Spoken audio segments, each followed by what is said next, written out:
turn on your camera and present the screen. Yes, yes.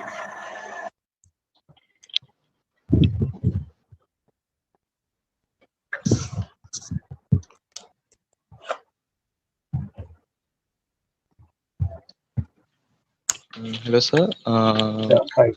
We have created a media broadcast portal, means a portal to upload at multiple websites at the same time to Okay. post a particular file or any post. We have Mm-hmm. currently taken Twitter, Facebook, and Instagram as our current use.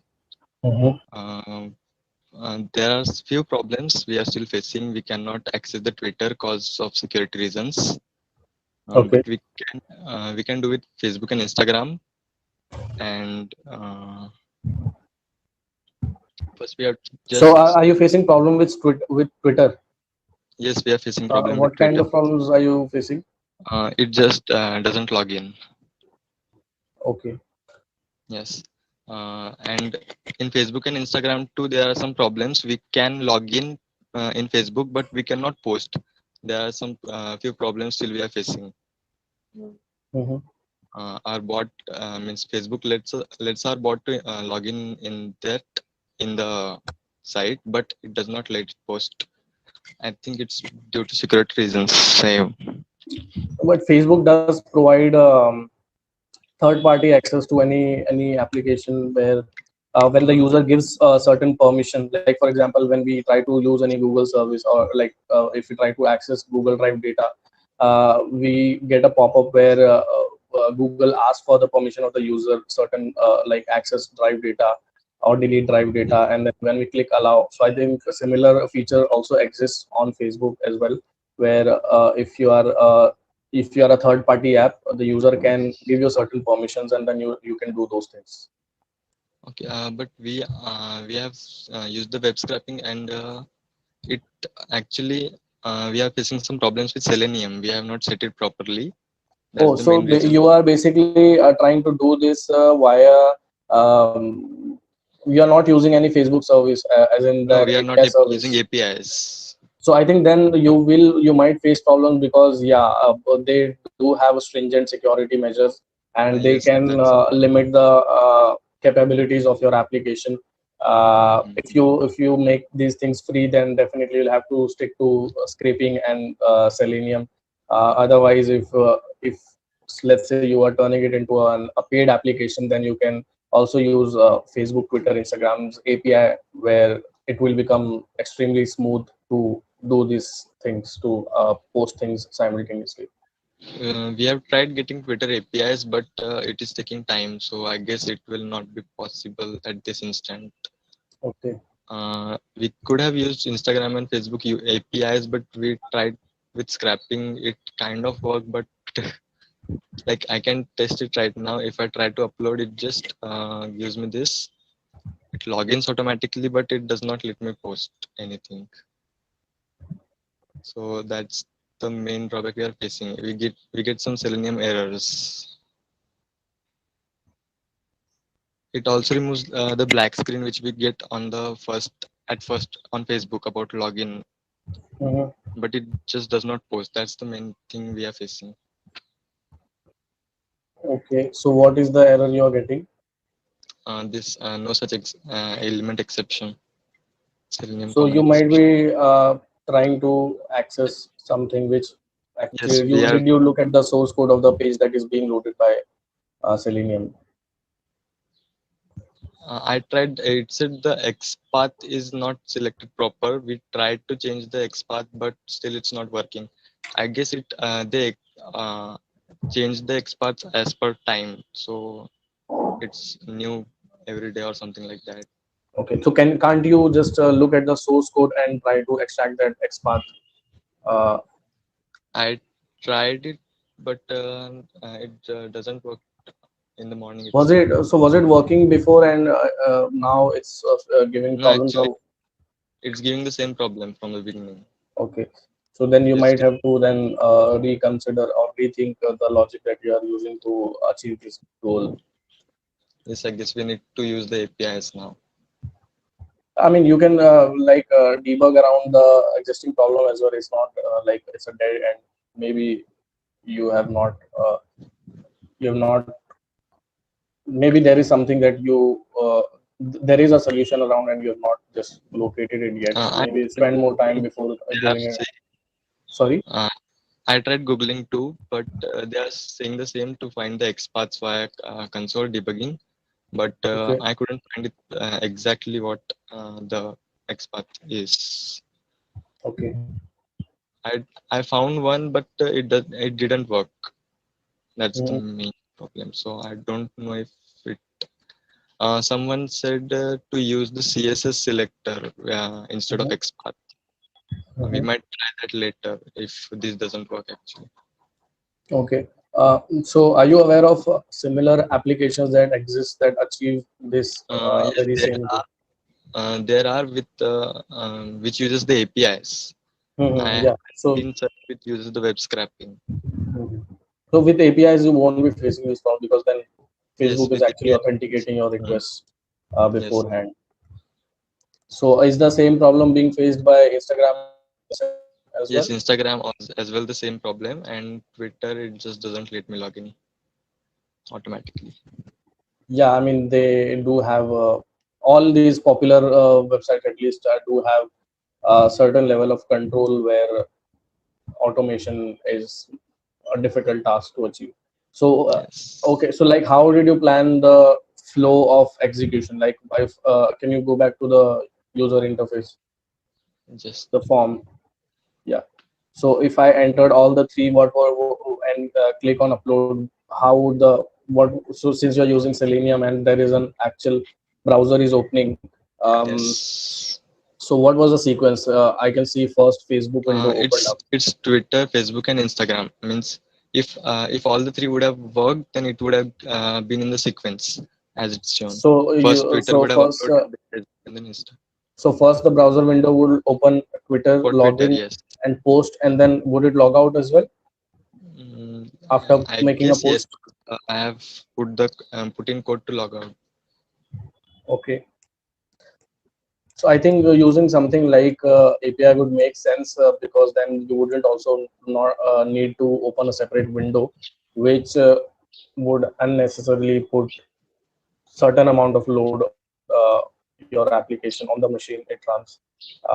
Because Yes. the whole point of giving this kind of solution is to uh, reduce the traditional process as much as possible. So instead of just uh, preventing the user to open a window and going to the fields and typing them out, you could avoid the whole process of opening a window and doing it in your application itself. And I think APIs would make it possible. Yes. So yeah, It anyway. is. So I think there's a lot of work to do. I wish you good luck. Uh, so you're using Selenium library, right? In Yes. Python. Selenium Okay. Flask to access and Selenium to use the login. Okay. And for front end, are you using any framework or it's just plain HTML, CSS? HTML, CSS. Okay. Great. Thanks. Yes. Thank you, sir.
everyone. It gives me immense pleasure to introduce to you our jury, Mr. Prashant Bhatt, Senior Analyst at Excelia Group. He has overall IT experience of 5 years. He is a full stack developer and has 3 years experience of working in application support. Also has experience in full stack web development, software development and machine learning, as is well versed with technologies like Python, JavaScript, Oracle SQL, Python/SQL, Java, Spring Boot, Hibernate, React.js, Tableau, machine learning, etc. Thank you so much, sir, for your presence. So now Thank you. we Thank you, Jay. can begin with our first group, that's team number 14. So team number 14, you can share your presentation and also keep your cameras on, please.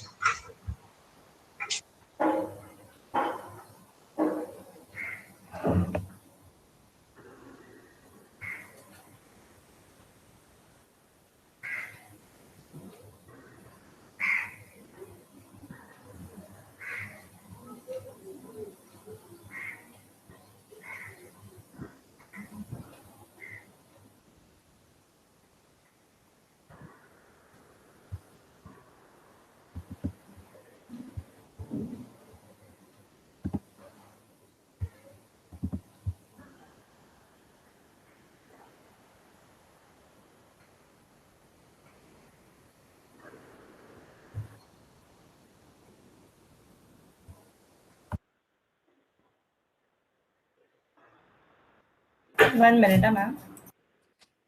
Yes, so sorry for being late. So I'm Insha Mullah. Our team number is 14 and our team name is Front and Backbenchers. So first of all, our topic is Proctor forms and analysis. In this, we have problem statement which states that a Proctor form is a solution for each and every Proctor.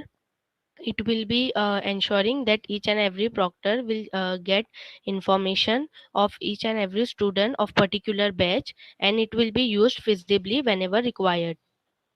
So our tech stack is HTML, CSS, JavaScript, and PHP SQL. Okay.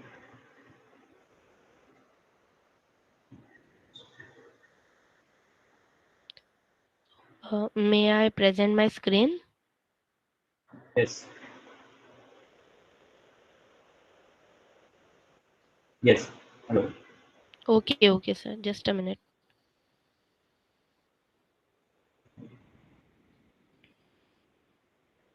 Is it visible?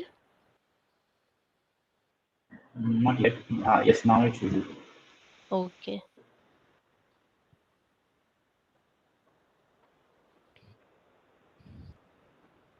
So this is our repository. In this, first of all, we have the home page.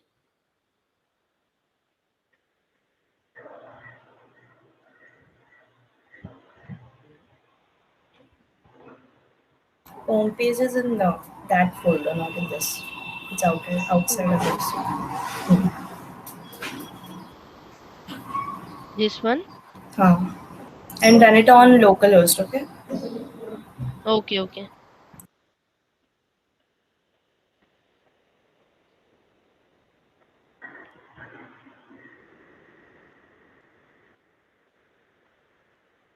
So this is our home page, as you all can see.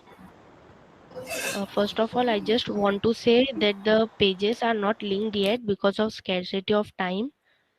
And here we can see that there are two Um, options. Insha, one Yes. second. Run it on localhost because we have not made the link for it. Yeah. I'll be running this one on localhost, no? You can directly run from the home page only. Okay. No problem.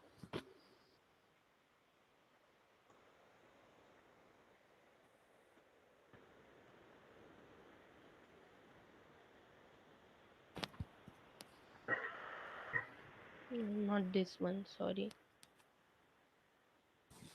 So further, we will be having our proctor login and student login.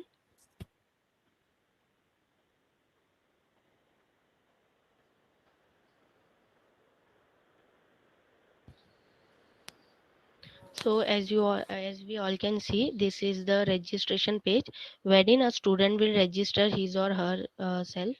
If I'll directly click on sign up, then it will show me error that I have to enter particular things. So I'll just write something like Isha Ventu, mail ID, password. Again, if I'll write wrong password in confirm one, then it will show me error that the password doesn't match. So I have to write both the passwords same.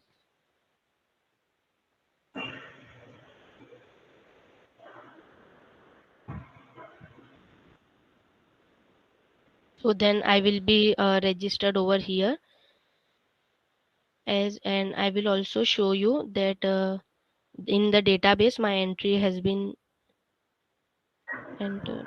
Just a second.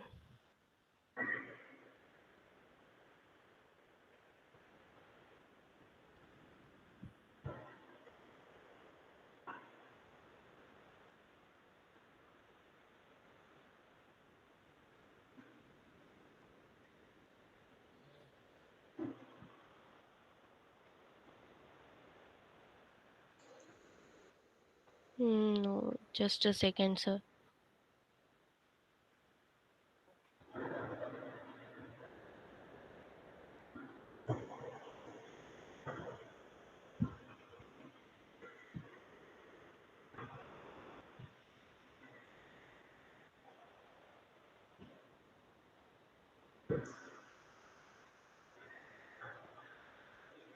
Yeah, so these are our database, and as I told you that the registered student will be shown over here.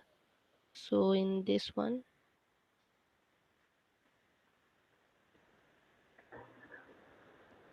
this is the database and the table that we have created. So student login.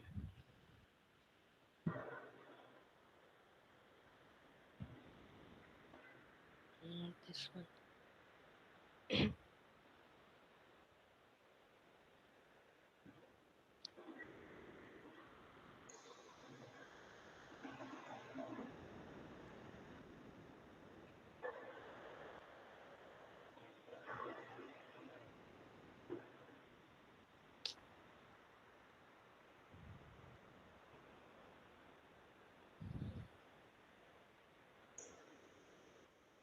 Sorry. Yes, so as we can see here, just now I have registered myself and it will reflect over here. So this is the one that I have just registered and it has been saved in database. Like this only, the proctor will also register himself or herself first so that he or she will be able to operate all the things. Further, we have a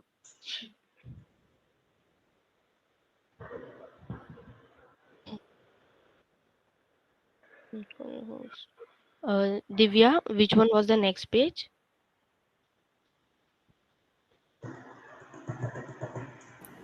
Was it Uh, index? no, no, no.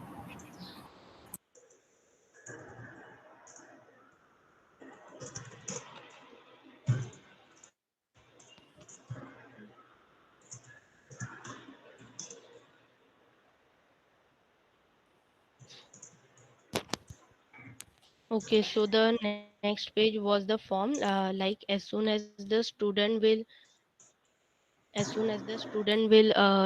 register his or herself, then he or she has to fill a proctor form. That's the form. So as we all can see, this is the form. The ID number, roll number, and ID number, roll number, phone number, year of completion, and fathers and mothers phone number. These all are integer value, and rest all are varchar. So we have to write integer value only over there, and also we can choose a file from here like picture and signature. I'll just show you.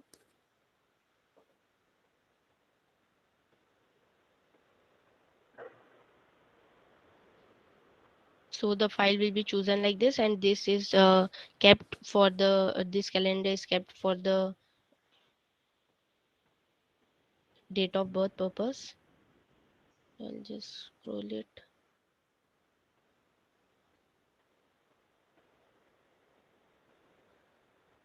So this is kept for the date of birth purpose, and after this the student have to submit. Then as soon as student will submit over here, it will be reflected over here in student information. As it is very lengthy process, I mean I have to enter each and everything. I am not showing this now, but I will be definitely showing this after some time, because I have to show other things also. Then Then you students can show that the this was trial PHP and search PHP. yeah, yeah.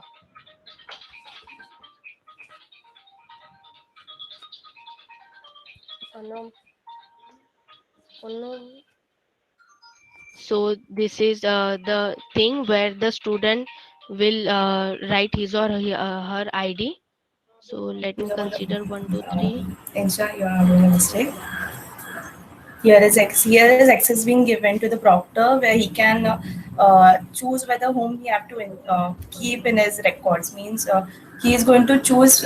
He is going to have his batch in which he can have. We can assume that he is having 15 students. So he can take those 15 students and only give access to them by giving them password, and then the student can themselves change the password.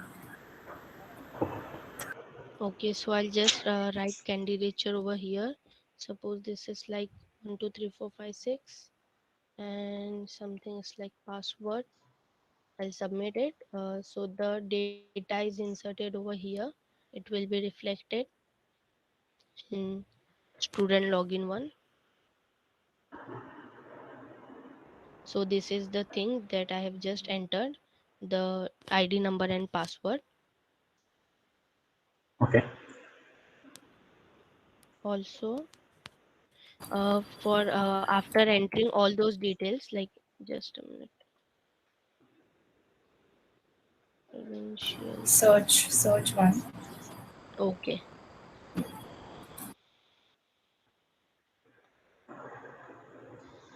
Search one. Will you please tell me again, Divya? Search one. Digit Okay, one. okay, okay, okay.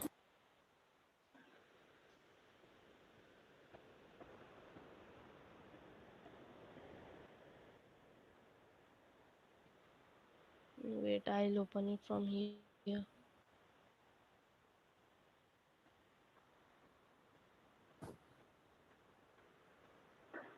Search one.php, no?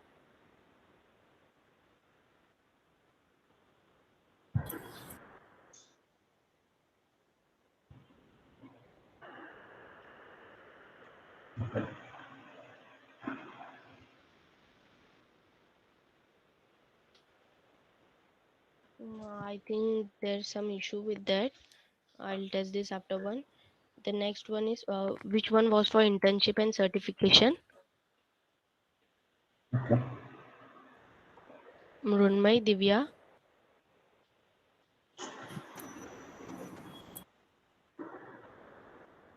My which PHP is for? Which Academics. one? Okay. Academics.php.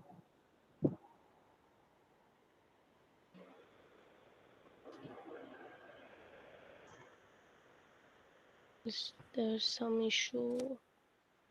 Something like that. Just a second.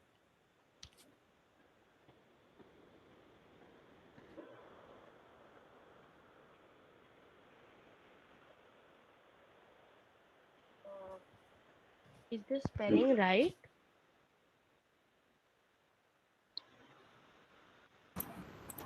CS. Just okay, okay, okay, okay. Yeah.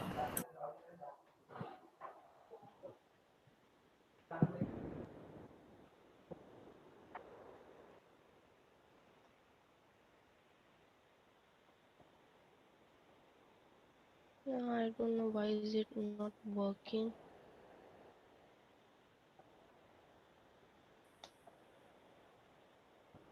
Might be some issue, I guess. Just in case, put hello Yeah, yeah. HTML Okay, academics.html. okay, okay.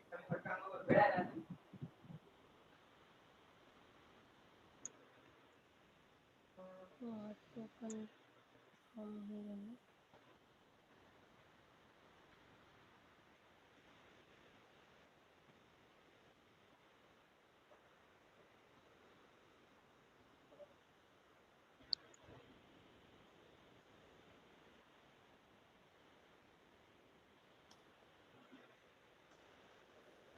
So this is the academic page. In this, student has to fill the data of years and the subject and the percentage, and then he or she have to choose number of KTs.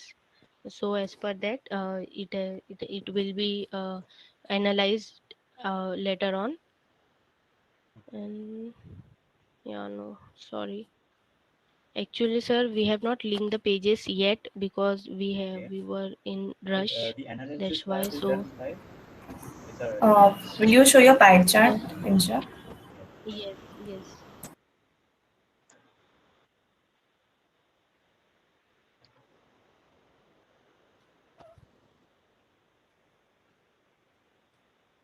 So this kind of pie chart will be made. So these are the details that we have already saved by filling those forms here. Okay. Just a second. Course.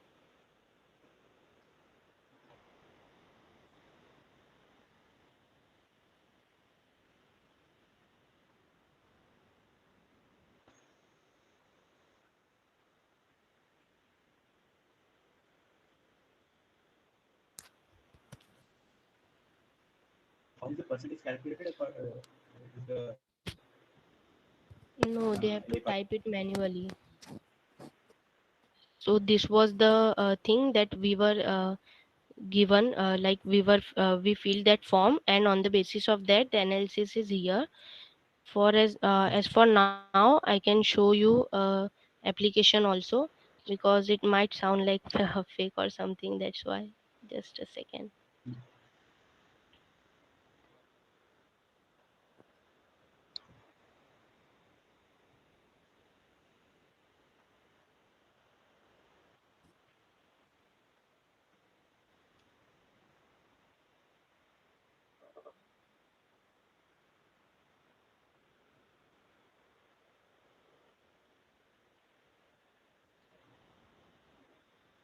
As you can see, I have just inserted a value.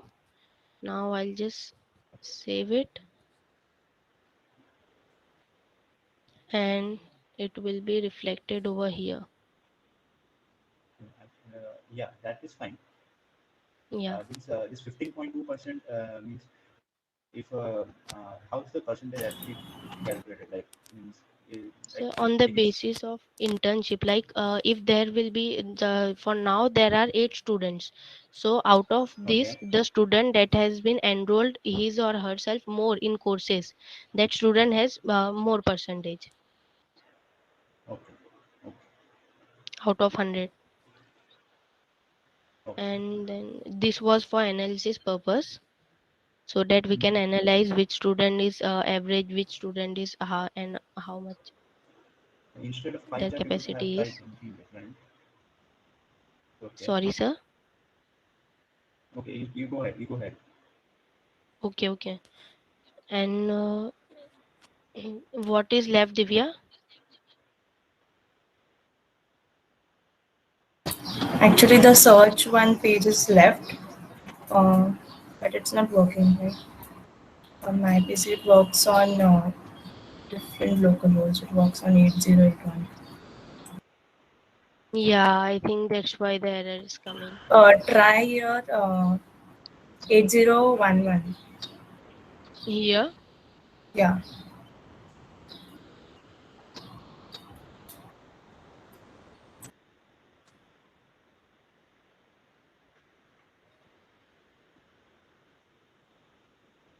No. Okay, no issues. So basically, sir, this project will give us idea of each and every student of the batch, and it will help in further analysis. Like for placement, as we all know that we have to give company analysis that which student is ranker, which student has good skills, which student has been enrolled in how much courses and internships and all. So this is basically made for that.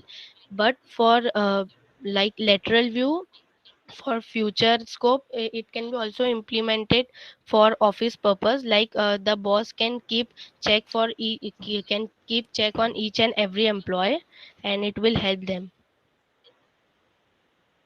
Okay. We could have just a means just a if you can implement in the future, just a suggestion. Instead of just showing it in a pie chart, have shown the courses the means instead of showing it in the pie chart which course the user has taken, that information could have also been populated accordingly. Like it could have helped knowing the skills of that particular user for that particular software like that. So that could have been implemented a little more. Yeah, just a suggestion like that. Okay, sir, we'll So it implement should it in future for sure. yeah.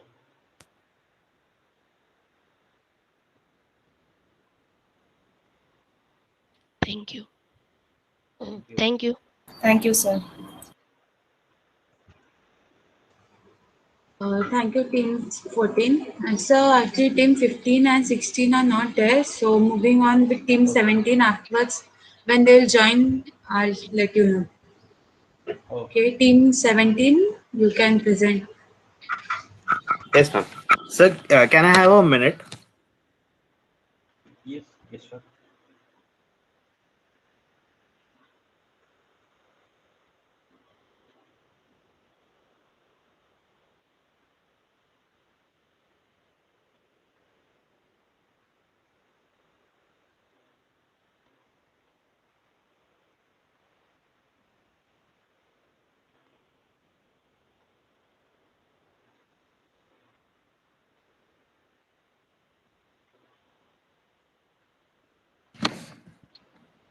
Hi, good morning, sir. Good morning. Sir, our team name is Duo Coders and myself, Ritik Agrawal, and my team name is Parth Sharma. So I'll first introduce our problem statement and then I will go through some key points. Yeah. Just a minute, sir.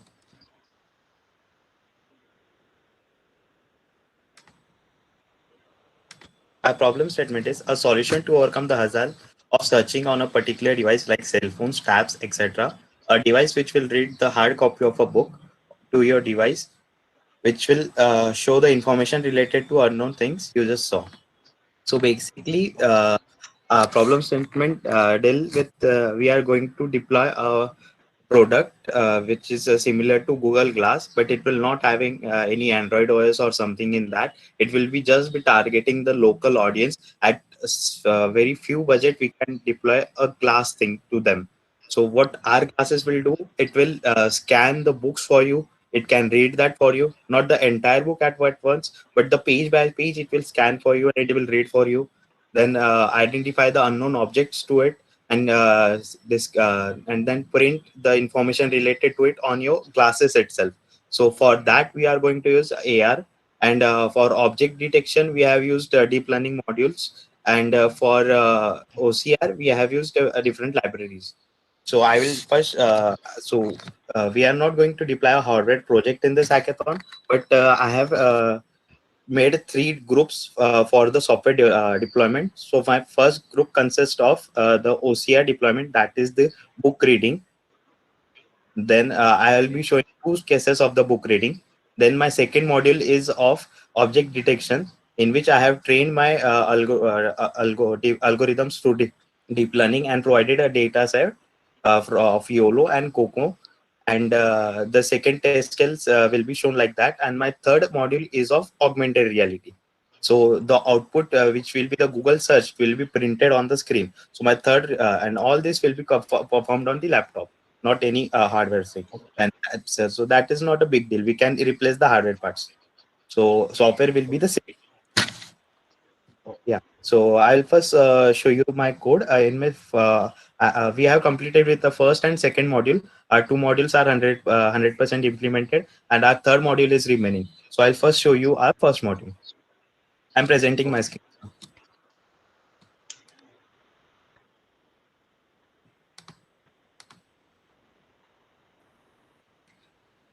I hope it's visible. Yes, it's visible. Yeah, sir. So this is my first module, the OCR part, which so in this I have provided an image to it. It scans real-time image, but sir, due to the low capacity of the camera module of my laptop, so I have a prefetched image from my phone and provided to my code. Okay. Okay. Okay. So this is my code, and while running it, it exactly detects all the words in it.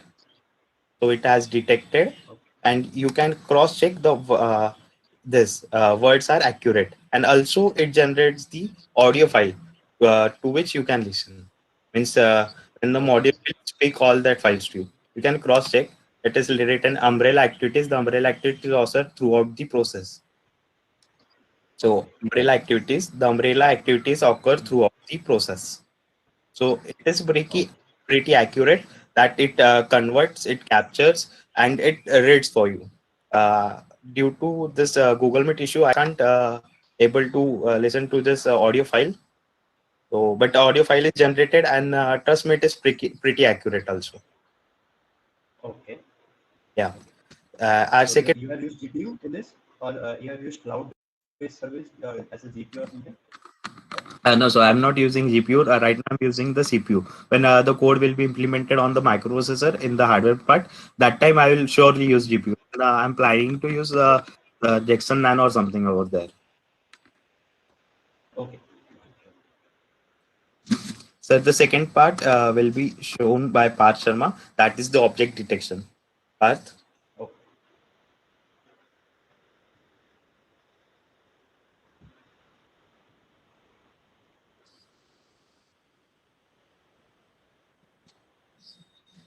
Parth, are you there?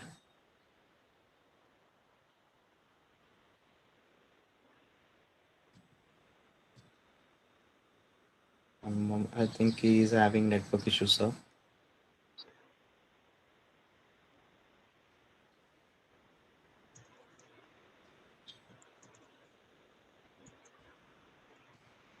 I just leave the making and then rejoin.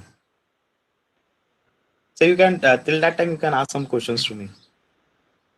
Yes. So wait 1 minute. My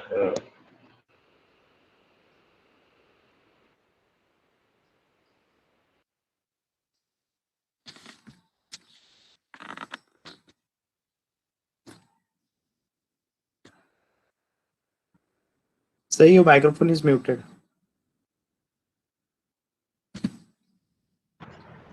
you are able to listen now? Yes, sir. Yes. So in which modeling TensorFlow or modeling in deep learning you have used to in the algorithm that you have used to uh, create this Yes. Uh, particular module? So I'm not using TensorFlow. I'm using OpenCV to object detection and recognition, and the my training module, the dataset which I'm using is named as Coco, and my deep Okay. learning all the training module which is based on YOLO. Yeah, because in this short Okay. period of time, it is not possible to train the whole model. Na? That's why I'm using pre-built YOLO. Correct. But the code which is used to which are fetching the COCO and CFG models and YOLO module are defined by us. The code. So there is originality Okay. in code, but the data sets and all are prefetched. Okay. Sure. Okay. Uh, uh, So basically, you are trained the means the you are not made the UI exactly, right? The UI part is left. You have just created independent modules for Yes, each. because in hardware project there will there will not be any UI, sir. Right, right. Means the module could have been Yeah, there little are represented yeah in the for UI. that Google for that glasses for our glasses. I have three different modules. Suppose this is my glass. It will have camera module over here, Okay. and this one of the class will be a AMOLED transparent display by which the augmented reality code will be displayed here. Okay. So Okay. this Sure. displaying part is remaining, but the camera module work, my speaker work, and my microphone work are all are complete. Okay. Sure. So the object detection, the OCR, then the speech recognition, and the Google search result is also over. So when we are detecting object through our algorithms, it shows the object name. Also, it searches on Wikipedia for that keyword, and it gives the result to you. And we have Okay. printed that result in a terminal. Okay. Yeah, and that terminal output we just have to print through augmented reality package on the screen. So that part only remains. Okay. Parth, are you ready with the code?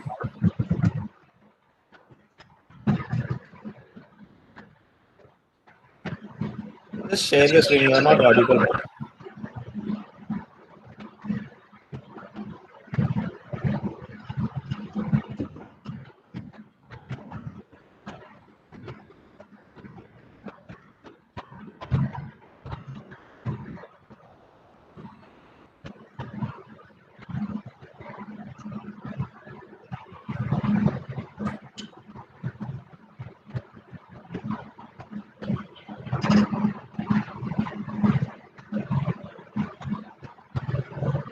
Sorry for the delay, sir. No, no issue. No issue.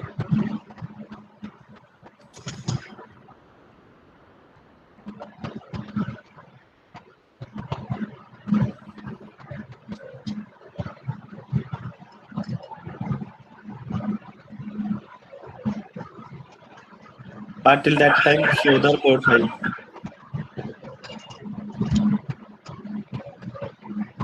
Yeah. So, sir, he is using his camera module to detect the bottle, as he Okay. has shown a bottle, and the object is detected bottle, and its related information has been printed on the terminal.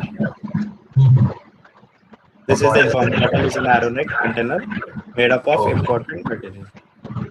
So Okay. this short information will be displayed on the glasses, sir, on AMOLED. Okay. So the data that you have used is already is already tagged, is a supervised or unsupervised, means how you are tagging the image. You have got to tag the data, or you have manually tagged each every photo like that, means for Not each. manually, not manually tagged, sir. We are using data sets by which through parameters we are doing that. Okay, okay. So you have used the data set and then okay, okay, sure. Yes, So sir. it's a supervised learning, right? Supervised Yes, sir. machine learning. Okay. Yes, sir. Okay. So only one object has means it's detecting only one object, or No, sir, no, sir. It also okay, detecting in real time through the real time also. the camera is on. It shows Okay. all the objects. It recognizes Okay. them. Okay. Okay. It is having issue. That's why I'm not able to show that test case. But we have Okay. made the different test cases, sir. Okay. See, you Okay. can see this code that cap video video captures. This line is used to on our camera module, sir. So through Okay. this line number 6 to Hmm. 14, this is for our camera module, sir. Camera module. Okay. Sure. Right.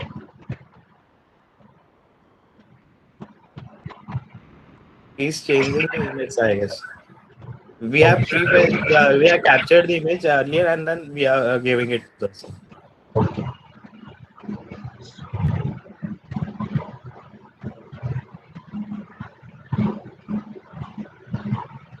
Okay. He has captured himself. Okay. Okay. So it's not detecting because maybe it's person. Okay. It's not Yeah, detected. it detected. It We'll also Okay, search for the sure. person. Okay, okay. Yeah. Correct, correct. Good. Thank you, sir.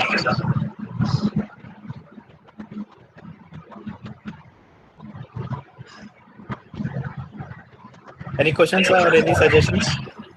Suggestion would be you could have implemented just you have implemented it separately, right? So you could have actually created a you can have created a service, and then you could have created a web page, microservice based web page. You don't have hardware, I agree. For now you don't have hardware, but Yeah. you can use the camera module through various front end technologies, like Okay. Okay. you can capture that and then implement like that. So you Yeah. can have trained your model more better means more data you could have trained it on, and it would have been more accurate like that. So that would Okay. be a suggestion. If you don't have hardware, though, you can use it in a web-based part. You may have Yes, seen sir. Yes. you may have seen many OpenCV projects on web, like people are capturing images and then classifying it accordingly. Like that, you could have done a little, but the implementation in such a short time is very good, actually. Okay. Whatever you've done, that's Thank you, very sir. good. Yes. Thank you so much, sir. Yes. Yes. Thank you, Team 17. Now moving on with Team 18. Team 18, you can present. Good morning, sir. Good morning. So my name is Dhruvel Mehta, and our team number is 18, Team Black Mamba. Oh. So our problem statement is solving the problem of unemployment caused due to the lack of clarity between the employer and the employee regarding the skill set requirements. Okay.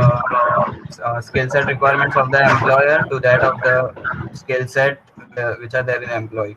The solution is a web-based application. We have made a web-based application that would connect the bridge between the employer and the employee regarding the skill set requirements with the Okay. help of search engine. Like employee can insert their skills, and then employer can search according to the skills which Okay. employer requires. And now my teammate Tushar will present the screen.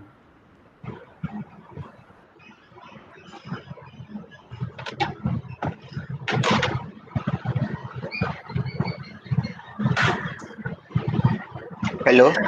Hello. Yes, your Uh, screen is visible.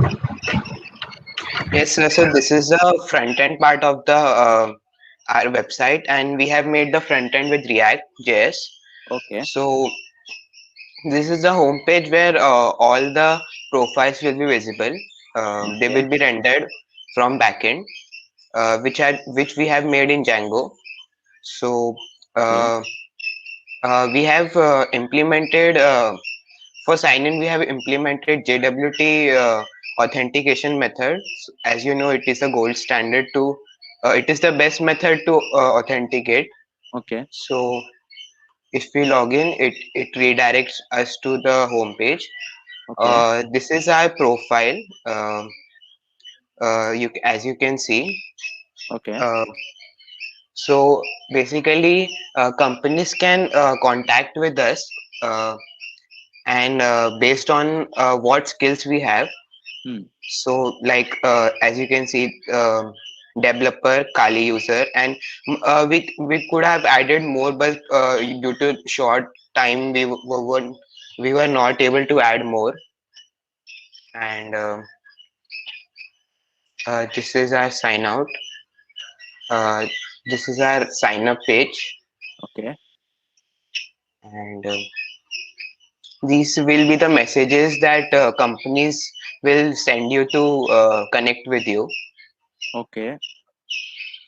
Our website is also completely responsive. So as you can see,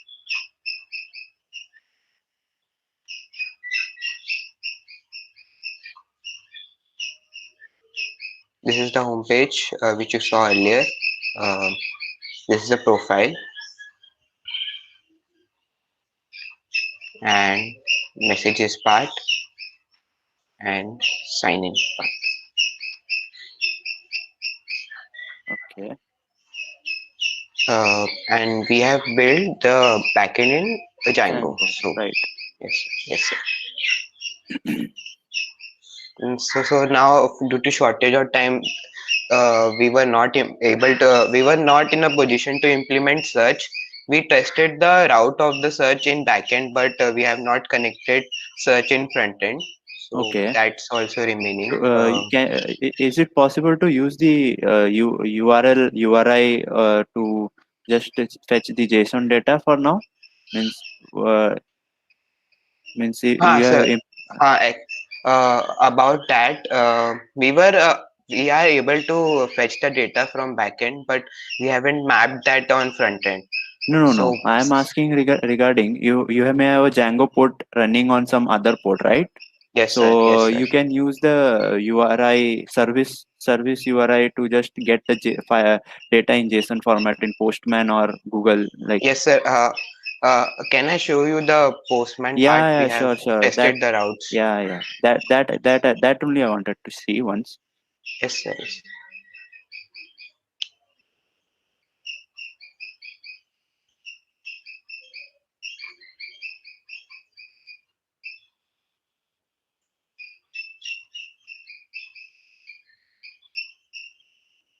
So, sir, this is the get request to get all the employees which are registered. Okay. So, this is a URL. If I Okay. You can see this is the JSON response that Django throws when we Okay. hit the route. Okay. Uh, and if we want to add a route, add an employee, Okay. so you can do the post request here. Hmm.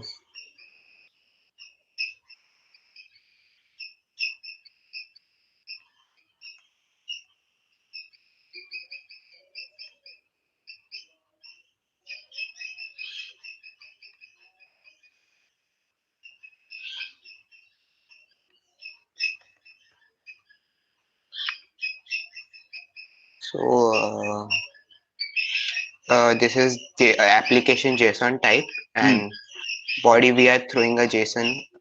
So Okay. as you can see, it was successfully registered Okay. in our Okay. backend. So Okay. Sure. So basically, this is a type of CRUD application, right? So yes, sir, CRUD okay. application. Yeah. Okay. So this was the record that was saved. Okay. So, okay. One suggestion is in Django, it's a Python based, right? So Yes, you sir. could, for corporate, for employees, fine. The CRUD Hmm. application is fine for employee part. For corporate, they may receive mails through mails, not through every. So you could have implemented a file uploading or Excel file uploading. Through that you could have parsed some data and then directly inserted into the database, and just created an admin access for the particular inside a corporate. For a corporate use it's different, right? So different Yes, sir. people could have view different, like that. That's a Hmm. suggestion you could have improved in this app. Yes, sir. Access based thing, and more functionality, like could have been employed like that. Other than that, you have implemented many things. New technologies have implemented very good. That's good. uh, uh, it's very good, thanks. Very Sir, good. actually implementing that sign-in part took a lot of time. So that was the difficult part for Yes, us. yes. The So JWT part you were finding it difficult. Okay. yes, sir, that Yeah. was difficult. Okay. But finally we did it. But So actually, the part for it could have done for a demo part. That then you could have one part of that part is the corporate part. There they cannot manually enter everything, right? You could yes. upload files, Excel files, CSV files, and then parse it, and Python Hmm. provides a better opportunity to parse CSV and Excel Yes, sir. quickly. So that could have been implemented later. It could have added some functionality like that. Yes. Thank you, sir. Okay, thank you, Team 18. So moving on with the next team, that is Team 19. Team 19, you can present. Hello, hello, sir. Yes, hello. This is Shashank. Our team number is group 19, and our group name is underscore code benders. So, our problem statement is fundraising for startups. Okay. Yeah. So, our solution for this is we have created a website wherein startups and investors can meet each other over there. So what actually will happen is a startup can register itself on our website. As soon as after registering, what they will do. Just a second. Just.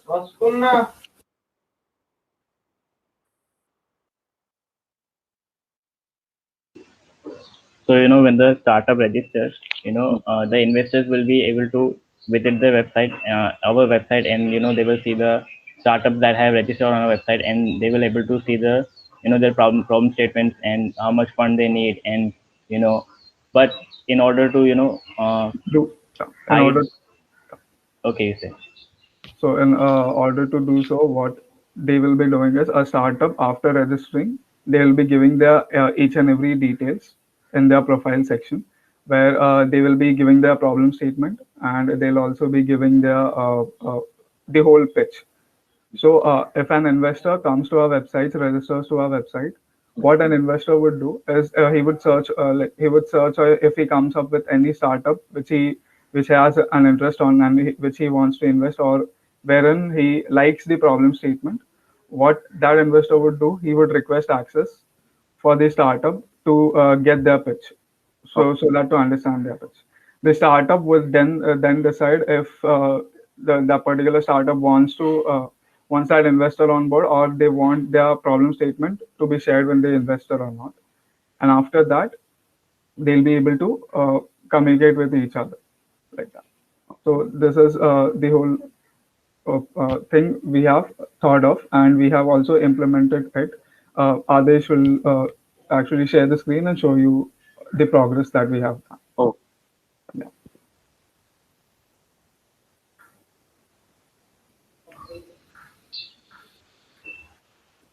So this is our website, and whenever the first time a user, visits our website, he doesn't have to log in order to see the companies that have registered on our website. good. And you see, but in order to, request for the pitch solution. So this will be the company's logo, and this will be the company's, name and the product and whatever they have, the problem statement, and the company can also, Attach. upload a small PDF file, that Okay. one page PDF file for the, description and whatever the presentation they wanted to do. Okay. And in order to, request the access, I will have to log in. Login. Okay. Sure. We have implemented login with access tokens, JWT, Okay. and it is working fine. I can show you the access token I received in the backend. Yes.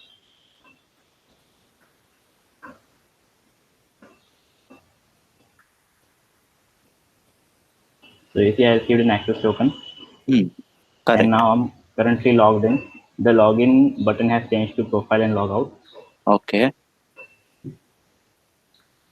So these are the companies that have, this is currently the dummy data. These are not the Okay. actual Sure. companies. Yeah. So suppose I'm an investor and I suppose like this idea, and I will click on this. Hmm. So I'll read the problem statement. This will be a description that the company uploads. Mm-hmm. And then if I like the idea and I would like to know the solution for that, and I would like to invest in that company, I will request them for the access, and the company will, after verifying if the investor is genuine or if they're not trying to, copy their idea or anything like that, Okay. they will approve, and the investor will be able to then, transfer tiny funds. So This is like crowdfunding, many okay. people Okay. can invest. So So this pending approval, who will approve, right? Like that means I am logged in, right? Request access. Then that company, this Clean Robotics company will approve, right? Like yes, that, right? yes. So is it possible to get it approved right now? No, for Uh, now we are working on that. We are building that, okay, okay, okay, and uh, you see, we were also thinking about, so every company will have their profiles, okay. Yes, that's right. and the company will, will able to see how many people have invested in their company, and Okay, there. So we have implemented, in backend we have implemented in MySQL, and we have created three tables: the okay, investor table, the startup table, and the third table will be the investments table, which will have the foreign key of the investors and the startups, and we will be able to join the table and get the details. For a startup, we will be able to get the investors that have invested in the company, and the investors will be able to see the startup that they have invested okay, in. okay. So that's the part you have done in backend. So is the is can I see the URL, means the UI, means the particular Swagger you have opened the Swagger, Yes, I yes, think yes. so. That we have created in Fast API, Yes, yes, and almost all the backend APIs are ready. As I yes. told you, these are the login registers, these are the Okay, investors, creating investors, getting the list. This is okay. for the startup. The only Yes, thing remaining that is pending is the one that I told you, for joining the two tables and getting the information. okay, sure. Okay, so the mapping, the joining and all your is left, right? Like that. Yes. Okay, okay, So uh, from here I have entered the dummy data, okay, and the data is entered into this MySQL database. okay. And then in our routes that we have created in Fast API, we create an API like this, and Very then good. we fetch this API in the front end, and we have implemented front end in React.js. Okay, good. And I was also thinking about, we can create a progressive web app out of this, because React.js actually supports that with the service worker. Correct. Okay, okay. It's pretty good actually. A little, the details could have been a little improved in the UI part. Like the joining would have actually made it a good part in the UI, if you had implemented that. But overall, it's a good idea and a good start, means for a startup to use this app, if implemented. Could be a little improved, but overall it's a good idea and So we very had good. limited time. We started coding Yeah, yeah, yesterday sure. at 10 a.m. in Yes, the yes, morning. yes, yes, sure. I understand. But it's a for a short time, it's a very good. You implemented Swagger too, and that's a very good thing. Yes. So good. Anything else you want to ask? No, no, the app is pretty. Idea is pretty clear.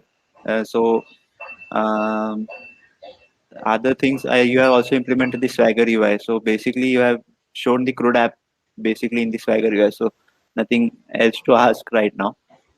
Just a suggestion that you could have implemented the view part of how much investment and all that We can could do have that been now. I done. mean, the No, final judgment is at 2 p.m., right? okay, So okay, we can do it now. We have time. okay. Yeah. It is just one, a join Yes, yes, SQL command, and then yes, converting that into a route. yes, yes. Sure. You can do that like that. Thank you, So sir. pretty. Yes, yes, sure. Thank you. Thank you, Team 19. Sir, actually, Team 15 and 16 are not responding. We are trying to contact them continuously, but they are Okay. not responding. So you can take the necessary actions you need to take. Okay. Team. You can tell the team name again once. Team name, sir, just a second. Yeah.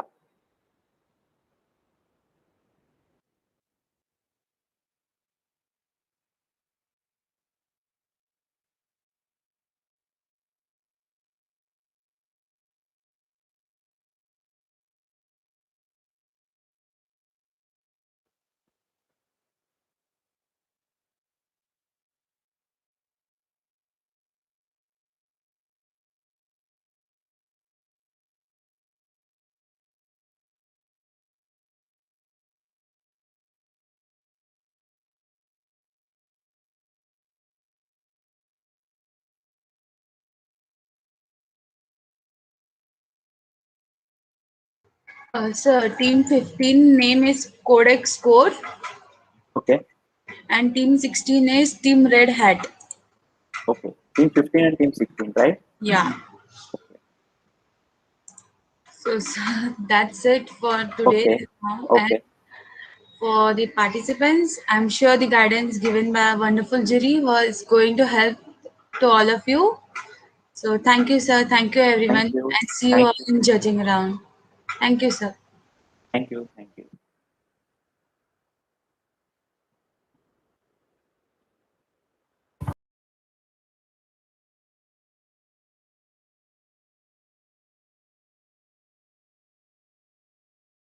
Decided to take on uh, is automated subtitle creation using Python's video compositing technology and speech recognition technology. Pardon, what In was the first technology you mentioned before speech video recognition? compositing technology, Video composition. video editing technology, uh, Okay. and yeah, speech recognition technology. In this, we our plan is to take a video and hopefully an MP4 in the format of a MP4, and to essentially output another video which provides the appropriate subtitles for that video. Okay. We that so the idea is that uh, we have we we compartmentalize the video into various chunks. We convert that into audio.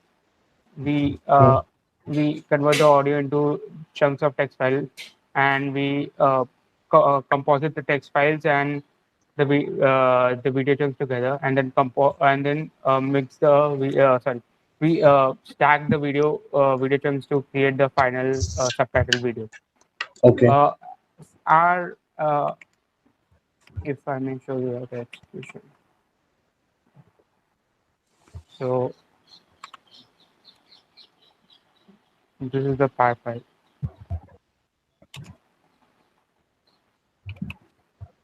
Can you zoom in a little? Yeah. Hmm. I'm not sure if I can zoom in. So could you Okay. do it on a separate terminal so that the text would be larger? Because in VS Code it's Yeah. No. No. Um. Yeah. Sure.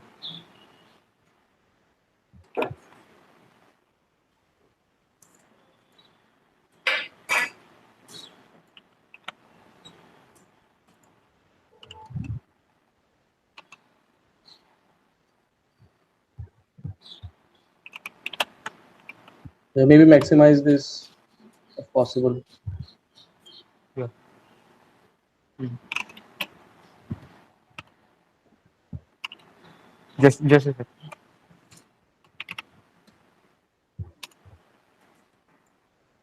So the file that we are currently taking is called video playback. Let me just that's a video file. So let me just run the code.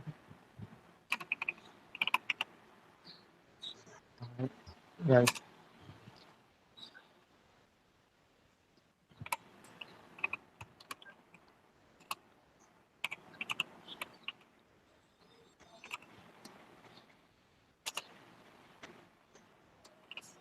And basically which audio files we want to save it as. Uh,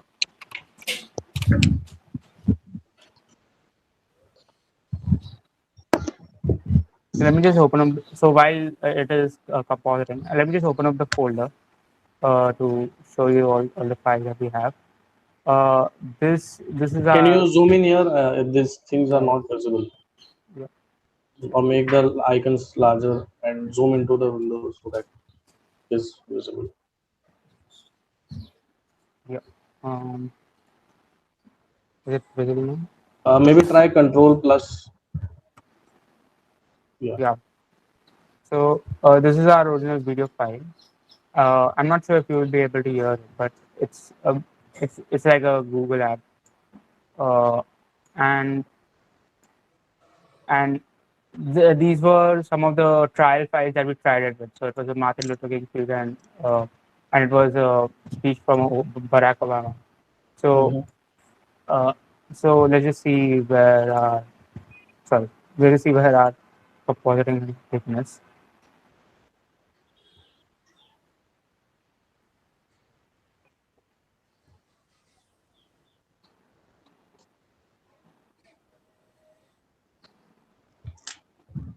It's transcribing the audio files into text files, I believe. Right.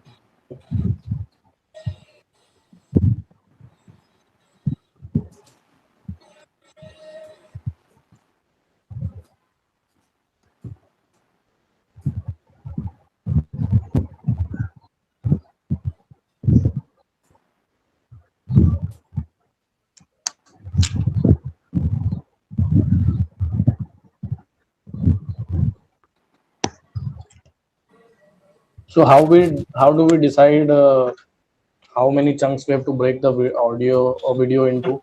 So we Oh have well, divided into 10 chunks, Sorry, of 10 10 seconds, parts, of 10 seconds. Oh, 10 10 seconds. seconds. see. And why is that so?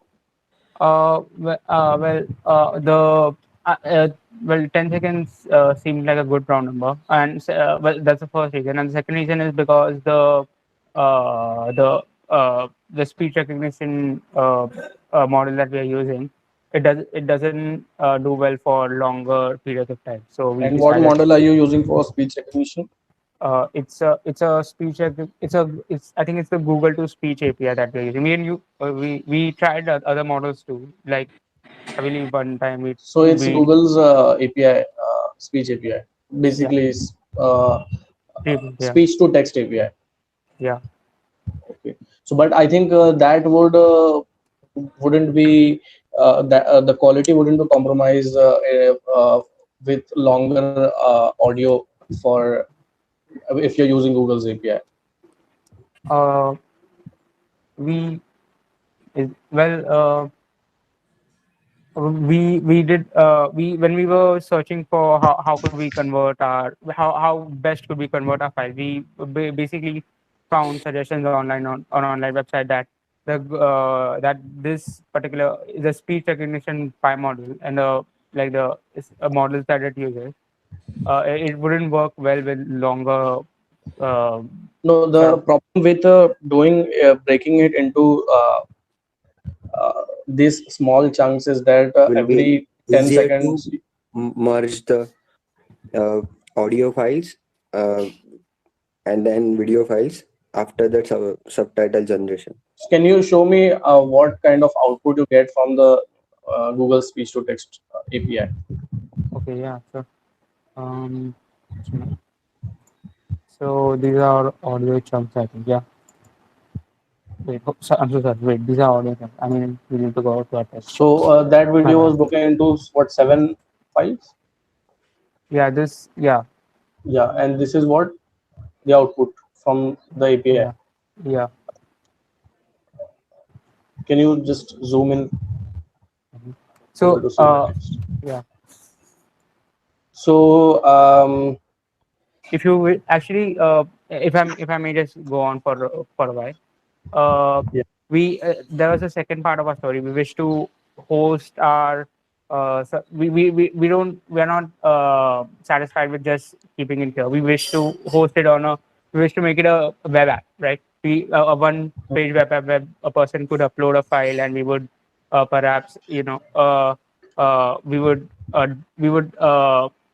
would return them a subtitle translated file.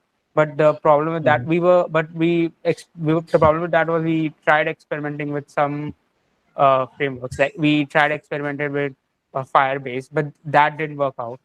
And See, the problem is not with serving it as a command line tool or a web app. That's okay, totally fine. That depends on the use case where you are trying to use this service. The question is about the implementation and how fast and efficient the whole process is. Okay, so if you are because if you're using a service, an API service, and if you are breaking it into such small chunks of 10 seconds, If I have a video of 5 minutes, okay, you can imagine the number of API calls it has to make, and the amount of processing it will require to. So basically, you would be repeating the whole process hundreds and thousands of times. That So yeah. if you are planning to use Google's API, so are you using any Python library which internally uses Google's API, or are you directly making REST calls to Google API? We are using we are using a Python library, speech recognition Python Okay, so library. so this one internally uses Google's API. Am I Yeah. correct? Yes. So Yes. so yeah, so this may have certain limitations, because then they would be using some free tier of Google. So if you are planning to like make it faster and more efficient and more usable, because Google's speech to text API is quite top notch. You could give it an hour long audio, and it will give the text with remarkable accuracy. So I'm not saying you have to make it hour long, but instead of doing things in chunk, uh, you could increase the size of the chunk. And what Google does is it basically uh, this here we are getting just plain text. If you look at the documentation of Google speech to text API, you would see that they not only return the text, they also return the timestamp of each of the dialogues that have been said in that audio. So then appending it into the video would be a much easier task as compared to breaking it into such small chunks and then merging it together. Because then you'll be having the timestamp, and you would know where exactly you need to put that particular text. Yeah, we recognize. Yeah, we did recognize that when we were trying to build it, but I guess at that point it just seemed more intuitive to do it this way for us. So we didn't. I mean, So the challenge there would be, so the problem of uh, accurately translating and doing it faster would be solved. It's just that the challenge would be to where exactly to put the text, and just to make sure that audio and text are in sync. There you would require some sort of engineering, so to okay. speak. Yeah. Yeah. Anyway, so can you show me the result that we got for the audio? Yeah. Sure. So this is our subclip. If you can, I'll just open it now, and we play this. Yeah. Is it possible to play the audio of this video? I'm not sure. I think Google Meet doesn't allow us to play the audio unless it's I'll just check. So what we can do is, just for demonstration purpose, like can I send you a small video, and you can run your script through it and maybe post it on Google Drive or something and share it with me, so that I can look at, like, once we are done with this presentation. After that, you can do it in the background Yeah, while 100%. Yeah, I will definitely do it. Yeah, I will okay. So definitely be on now I it. want to understand the logic for, like, what all tools and techniques you are using for breaking the video into chunks and then reconstructing it and appending the subtitles onto it. Yeah, Like, sure. let's say, for example, I want to particularly understand in a situation where, let's say, there was a dialogue which was broken into two, like half of the dialogue went to the end of the first chunk, and the later half of the dialogue went to the end of the second chunk. So how are you trying to make sure that the subtitle lasts as long as the audio is being played in the video? We really wouldn't, because we would essentially because let's say there's as I understand the question is that there's a sentence, right? And this is a spoken sentence, and we are and our chunk is breaking it right in the middle, right? So the subtitle for the first part would come in the. So basically, you're saying that you are displaying the text also for 10 seconds. Whatever text you are getting for a 10-second chunk, you're displaying it there for 10 seconds. So a sentence, a dialogue may be broken, may be shown on the screen as half complete, the first half would be shown in for first few seconds, and the later half would be shown separately, not as a single sentence on the screen, right? Yeah, yeah. Okay. That would be it. Okay.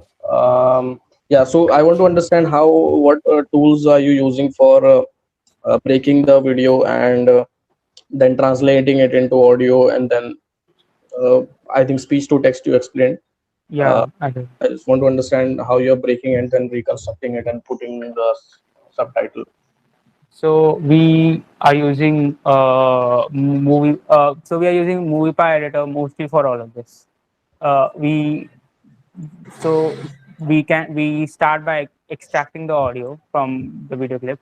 We and we and this part right here is where we break the video into various chunks and we store it.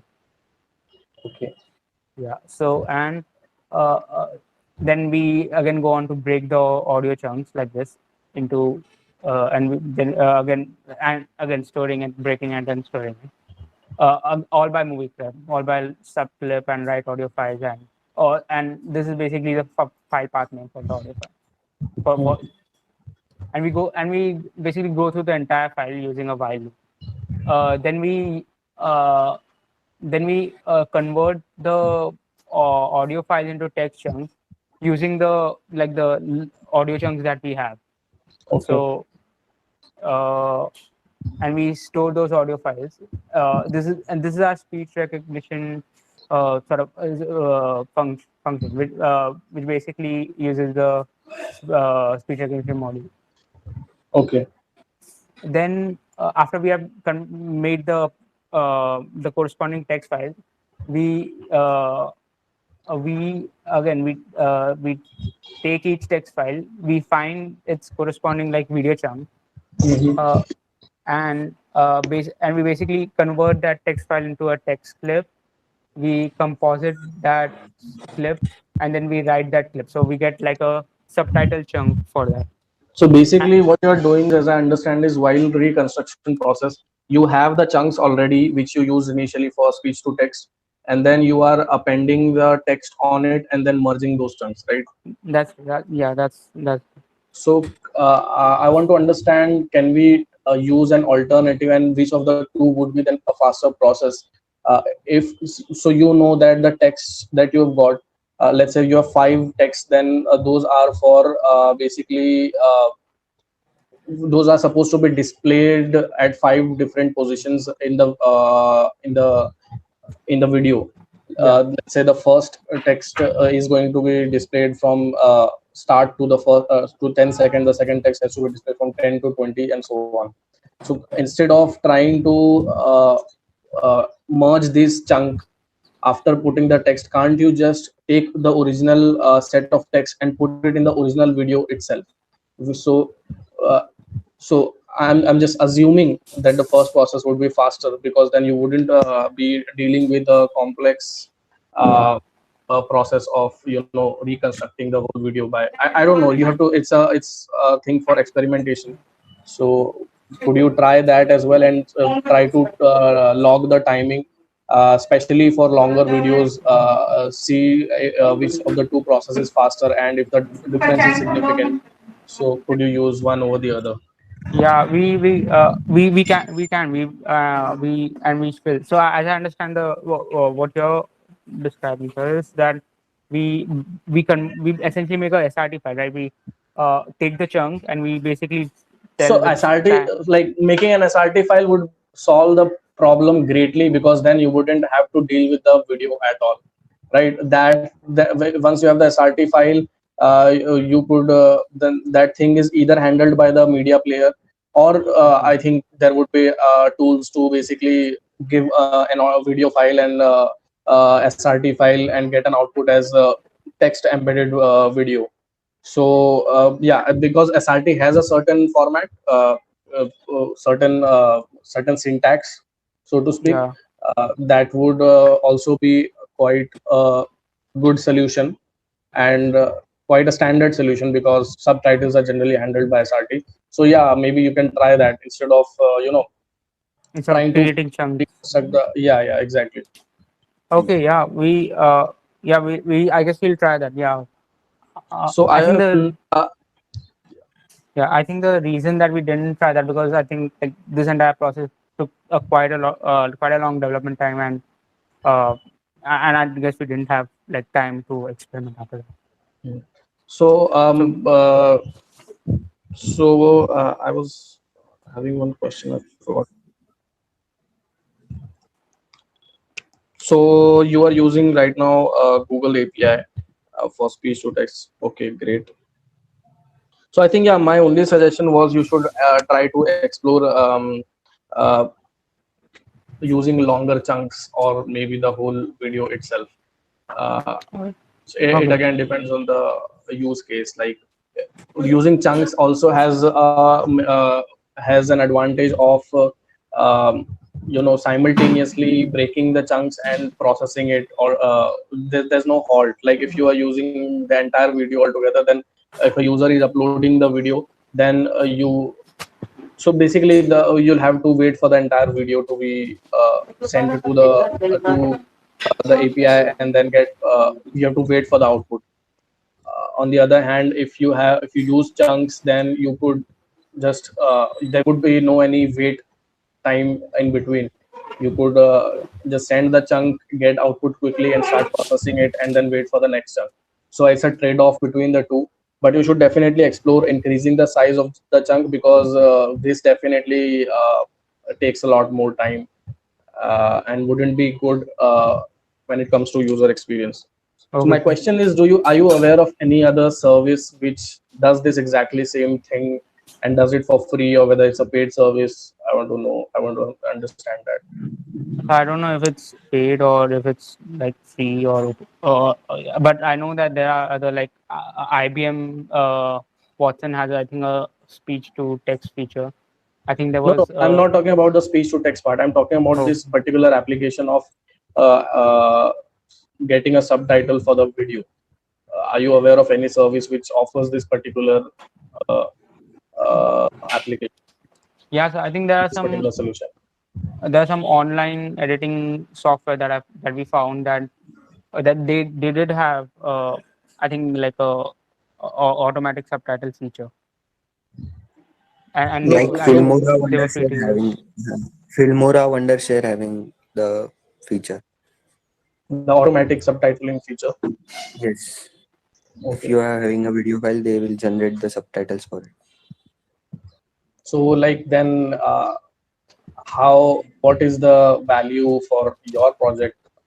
Like, are you trying to do something, basically trying to reinvent the wheel, or are you trying to do something differently which existing solutions don't necessarily offer? So I think all of them again, they are using. Well, I would say. I wouldn't. I don't know if I'm not aware. I'm not sure how valuable it will be. But our process is very different from the SR from going through the SRT file and sorry, creating the SRT file and then using that again. So, is it different? Agreed, but is it better or faster, or so? Is it like, I want to understand, if you are not going that traditional way of using generating SRT file, how is it better than that kind of approach? Like, just being different is not enough, right? You have to explain the value. What are you trying to achieve by being different?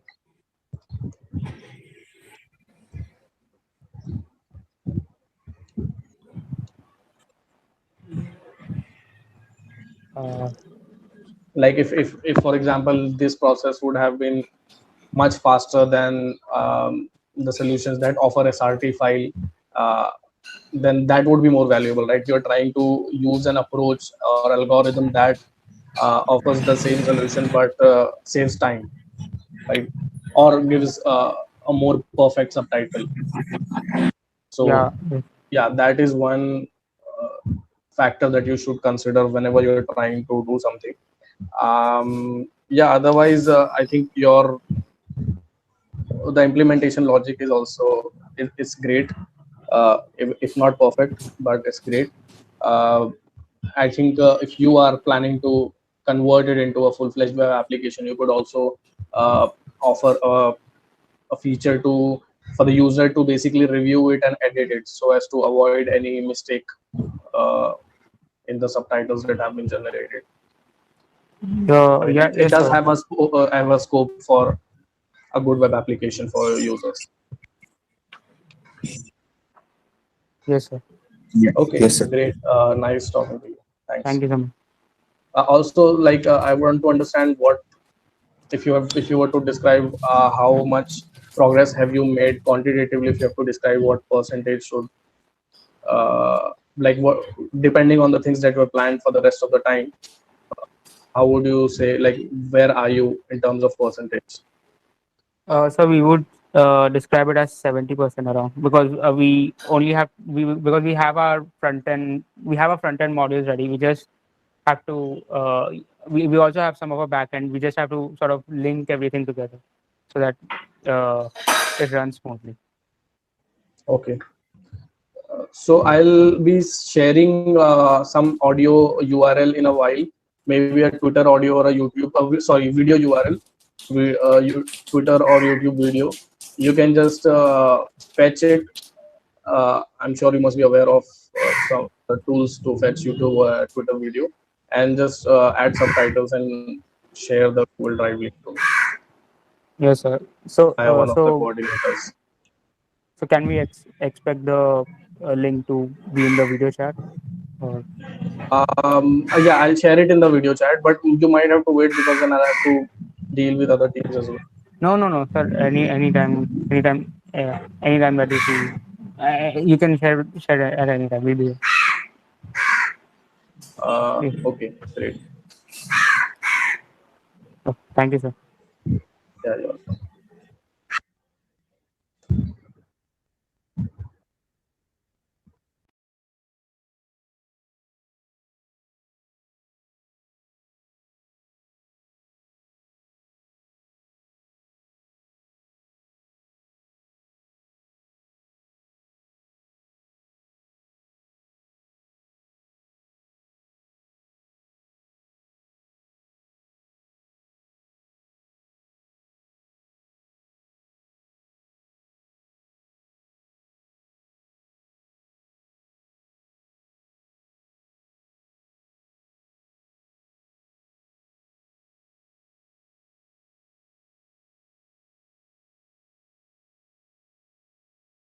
Goosebumps every time.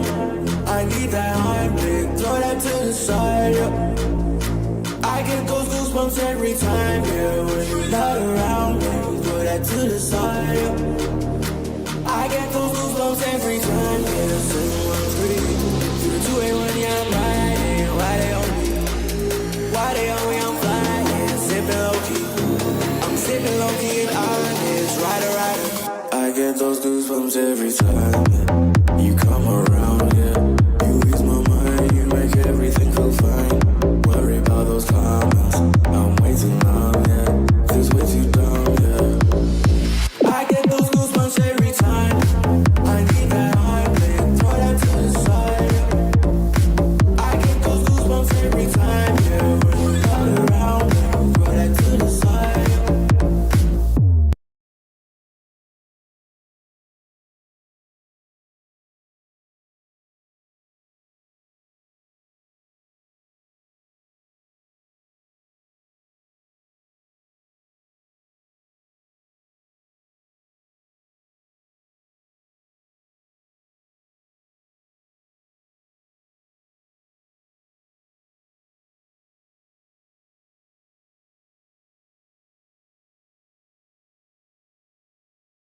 So, how?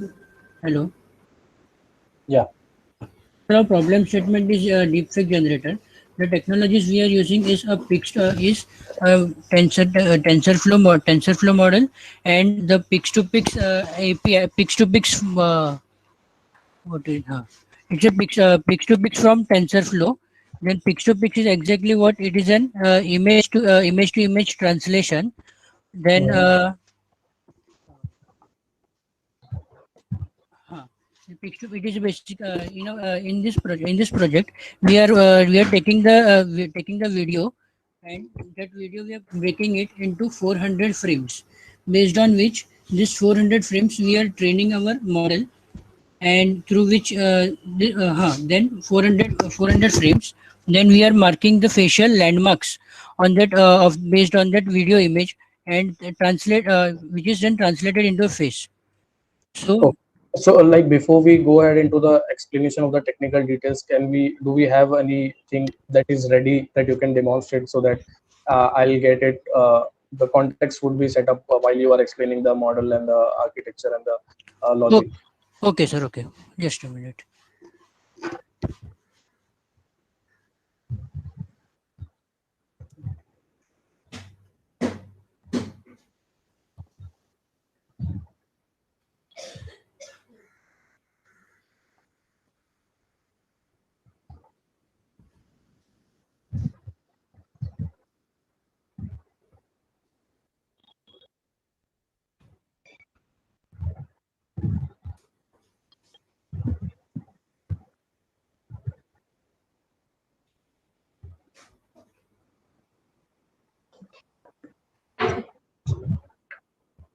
So is the screen visible? Yeah, it's visible. So what's happening here? Can you describe? Yes, sir. That the right side, which is the right side window shown over here. This it is Mhm. basically that video which we have taken. Based Mhm. this video, we have broken it into 400 frames. Okay. 400 frames, based on which we have trained our model. This then that landmarks, that is this eyes, but then nose, lips, then this jaws, all that boundaries, based on which we have created landmark images using that, and we Mhm. have trained our model. So now using this model, we are converting the real time face detection using webcam into through that reference video. Mhm.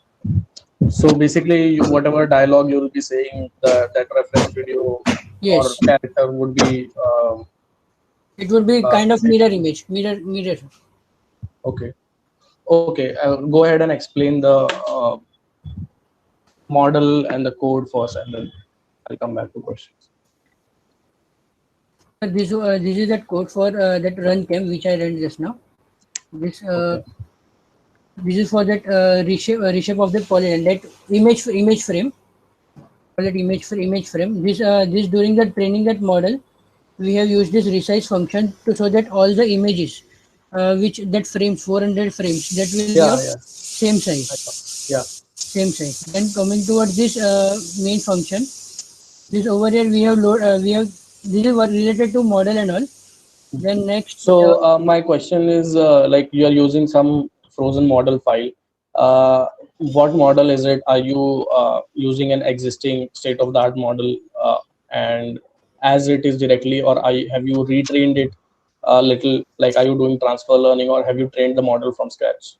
yes, sir, we have actually trained that model based on that 400 frames. I just as I told, 400 frames. Using that images set, we have trained our model. So, like, my question is, have you trained the model from scratch, or have you just trained the last few layers of the model by Last few. freezing last few layers of the model by freezing the initial layers? Yes, sir, we have last few. Do you have a pictorial representation of the model that you are using? Sir, it is basically kind of this kind of model. Like over here, this that landmarks are created based on using such kind of this, based on which it is here. So This is actually that pix to how pix. are landmarks created? What is the process for that? Sir, I will Is just there show you any that. deep learning? Sir Devesh Panchalia, the landmarks are created by the library provided by Python package called dlips. So, It helps to track our facial expression frames by frames. so is it some rule based approach, or is it some machine learning model No, that is being used by the library? no, sir. We researched this about about this project, and we got to know about this package, so that all were using and to track the facial expression for different application they want to for it. So we and there is a I think there is only this package only who does the facial expression very properly. None of that. So Yeah, I we mean it's a good package. I agree. I have also heard and not used, but I have been come across this package quite a lot. But like if you're using any of the package for achieving any goal, for example here identifying the facial landmarks, you should know what I'm not asking you to understand the whole details of it, but you should know what approach is being used inside of it. Is it using yes sir, yes sir. any? So in that there are total 68 coordinate points have been plotted, which are actually plotted on the jaw, eye, and eyebrows, and So nose, and yeah, eyes, and I got that point. My question was, how are we identifying those points? Like those are like significant key points in the image, right?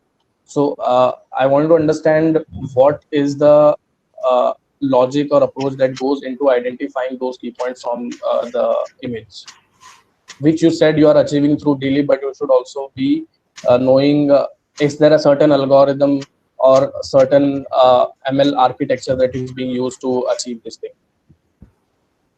so the package has some the .bat file that helps us to do that very fastly the movements of jaw and all that thing. So it Okay, makes go a ahead. that makes our work easier and faster. So And what then happens after you generate these landmarks? Yeah. so we take that landmarks and take the second image in which we have to do some movement, like for example popular celebrities image we'll be taking, so we'll be stitching that landmarks on the celebrity photo and using pix to pix, and we will be generating that 400 for like it will be created some frame images, and we will be stitching all these images into videos.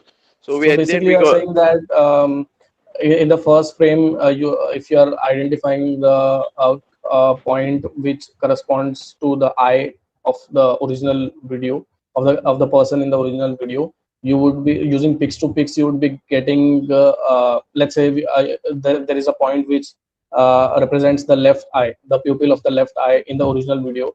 Using pix to pix, would you get for the new character or celebrity, you would be getting a new point which also represents the left eye of that person. yes sir, yes sir. Okay, so basically for every frame you are doing this, right? Yes, sir. Yes, sir. Then But what next? Like let's say we have a 1 minute video which has let's say 1,000 frames, so you would be getting 1,000 output frames corresponding to the facial landmarks. Then how do you stitch together and make sure that the output looks real? so currently we are working on maximum 10 seconds video. Okay. Well, as local, we started from a local PC and that was not so powerful, and then we came on Yeah. Collab, and Collab was not running properly on that same code. So But we like had to, we decided to increase the video file, but the Collab did not run properly on that. So we have to again come on the local PC, and we have to like degrade our video length.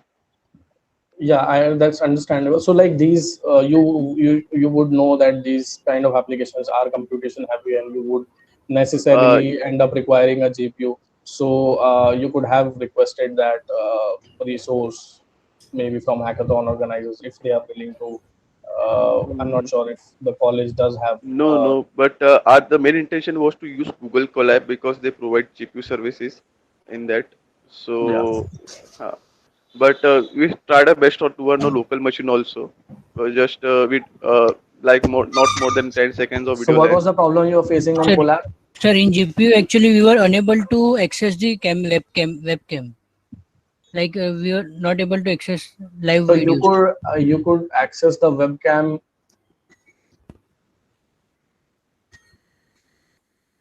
Hello. Hello.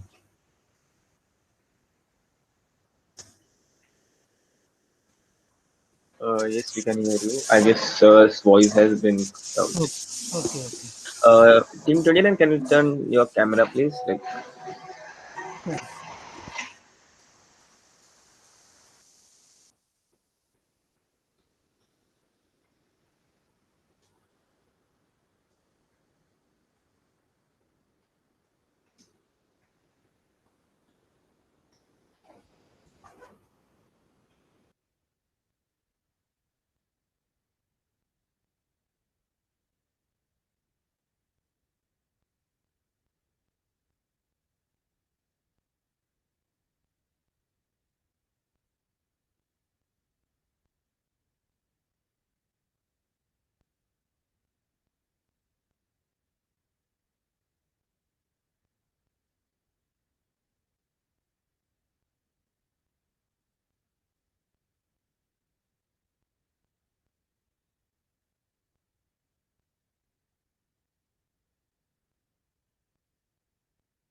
Hello.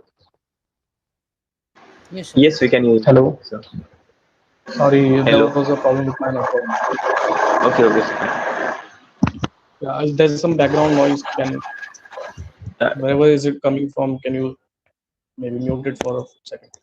Yeah. So wherever uh, we were discussing. Sir, that webcam issues in Google Colab. Yeah. So basically, acha, okay. So you are trying to. So while training, you could use recorded videos, right, instead of using webcam for the training purpose. For inference, obviously, you would need webcam, but for training purpose, you could use audio, like recorded videos, right? Yes, sir, we decided that, but on the same Let code, me the Google continue, Colab. Devesh. Yeah. Okay, sir. So actually, for training, sir, am I audible? Yeah, you are audible. Okay, so sir, for training the model, we have used the images, and which is from images we are converting into 400 frames, and converting and I You mean don't know. videos you are converting into 400, right? No, sir, that reference video we have taken, That that we reference have video. converted Yeah. into 400 frames. Yeah. Okay. And after that, with the help of daily model, we are just we are just on a black screen. We are just marking the facial expression of that person. Okay. So after combining that black image on which only the facial expression are there, plus the frames of the video, after combining that, we are training the model.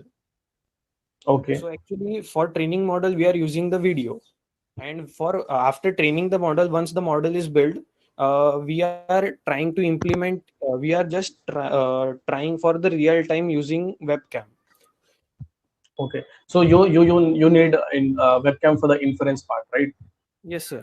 So like you're training on stored data, right? Data Yes, that sir. is already stored on this, that you could do on Colab, right?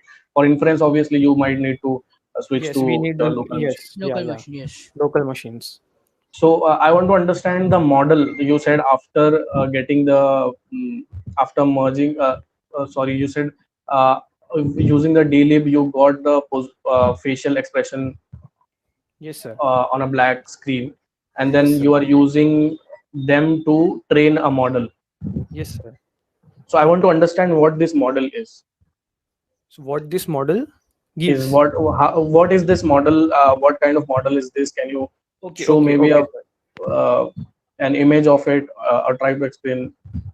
Okay, Fenil, just open that black. Yes, sir. Actually, the right side image is the image from the frame of frame of the video, and the left side image is in which the black screen only the facial expression has been marked.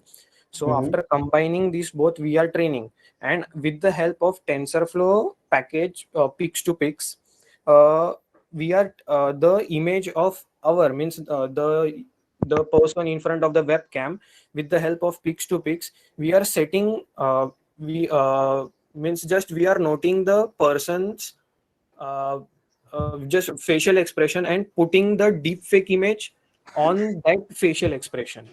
Okay. Yes, sir. So that's why the in front, if the user is in front of the webcam, he can see the fake image on his face. Okay. Uh,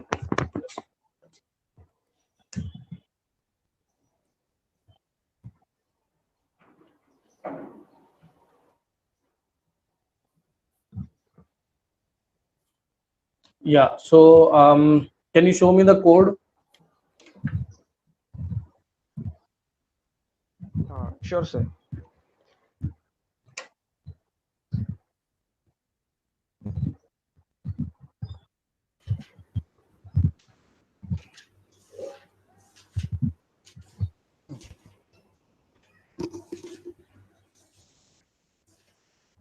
Hello.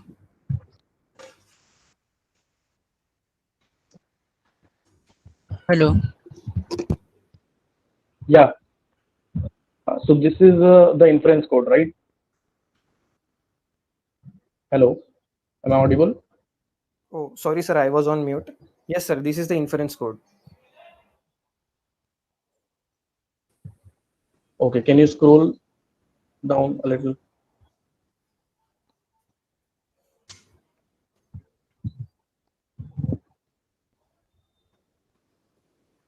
Okay, again go down.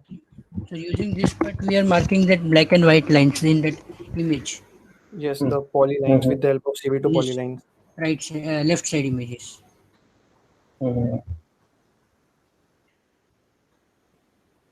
So this you are computing on the original image, right? Yes, sir, for training, for the training data set. No, no, this is inference code, right? Yes, sir. Yes, sir.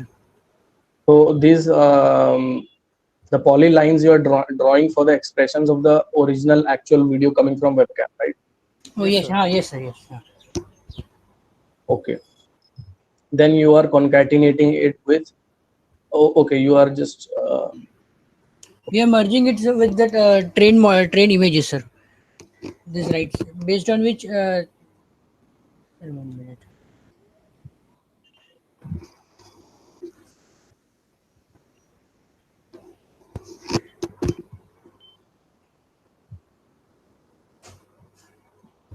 So we are concatenating it with this side, these images. Okay. Yeah. Can you go back to the code now? Yes, sir.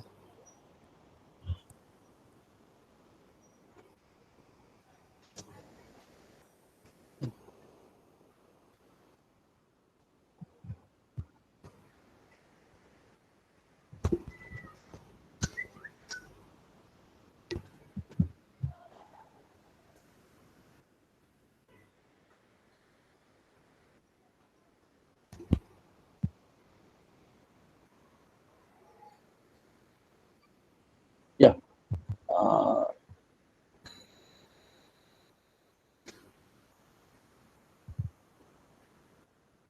So, as I understand, you are. Can you go back to the code, please? So, as I understand, you are merging your actual image with the facial landmark you are getting, and you're creating this image RGB, and you are then giving that input to the to a model, to a TensorFlow model, which then gives you generated image. So my question was again, the what is this model that you're using in TensorFlow? The step you are doing at ses.run. So you must be loading some model in this session, right?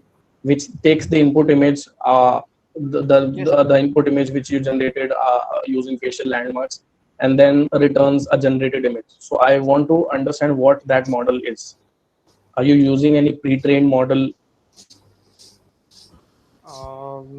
Which is fine. What can I say? It's just, sir. Actually, we are. Uh, what to Like, can you say? explain me what this step is doing? Ses.run. You are giving an input image, which is image tensor, which is image underscore RGB, and you are getting output tensor. You are basically taking the output of that tensor and giving it to like generated underscore image. So I want to understand this step. What is happening here? Sir, actually, this is the part of the model, right? So Yeah. So yeah, yeah, that's what my question was yeah, regarding what model it is. yeah, sir. Actually, we are combining both of the images. Yeah, that I got. You're combining the two images. Uh, so what are the two images you are referring to? The landmark and the And the input original image. image. Yeah, Yes. that I got. That is, I think, image underscore RGB, right? The combined image. Yeah. Yeah. Now I want to understand what's happening in the next step. The generated the step line 92. What's happening over there? Because that is clearly some neural network or deep learning model, right? Yes. So I want to understand what's happening there. You are making some inference over there. Yeah. Yeah. Okay, so sir, actually, we had used that we had used that pip to pip library.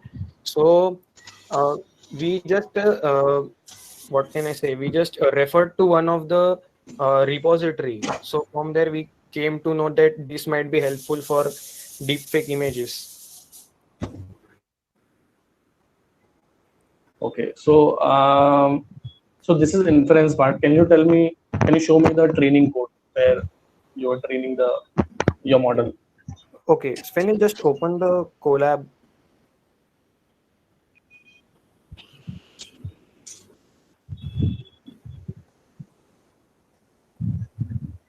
Yes.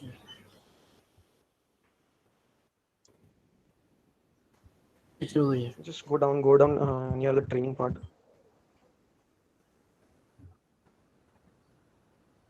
Yes, sir. So these are our training. Actually, after that, we just trained for more epochies, but we got some error there.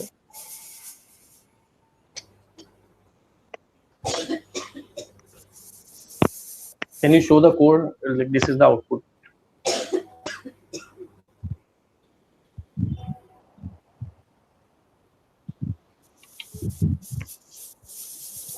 Which one, sir? Okay, just give me a second. Yeah. Can you scroll down? More, as in go to the next cell. Okay, so these are the only two steps for. Yes. Sir, So actually, basically, later the on training you- code in this, So later the on, training code actually, is in pix2pix.py. Yes, sir.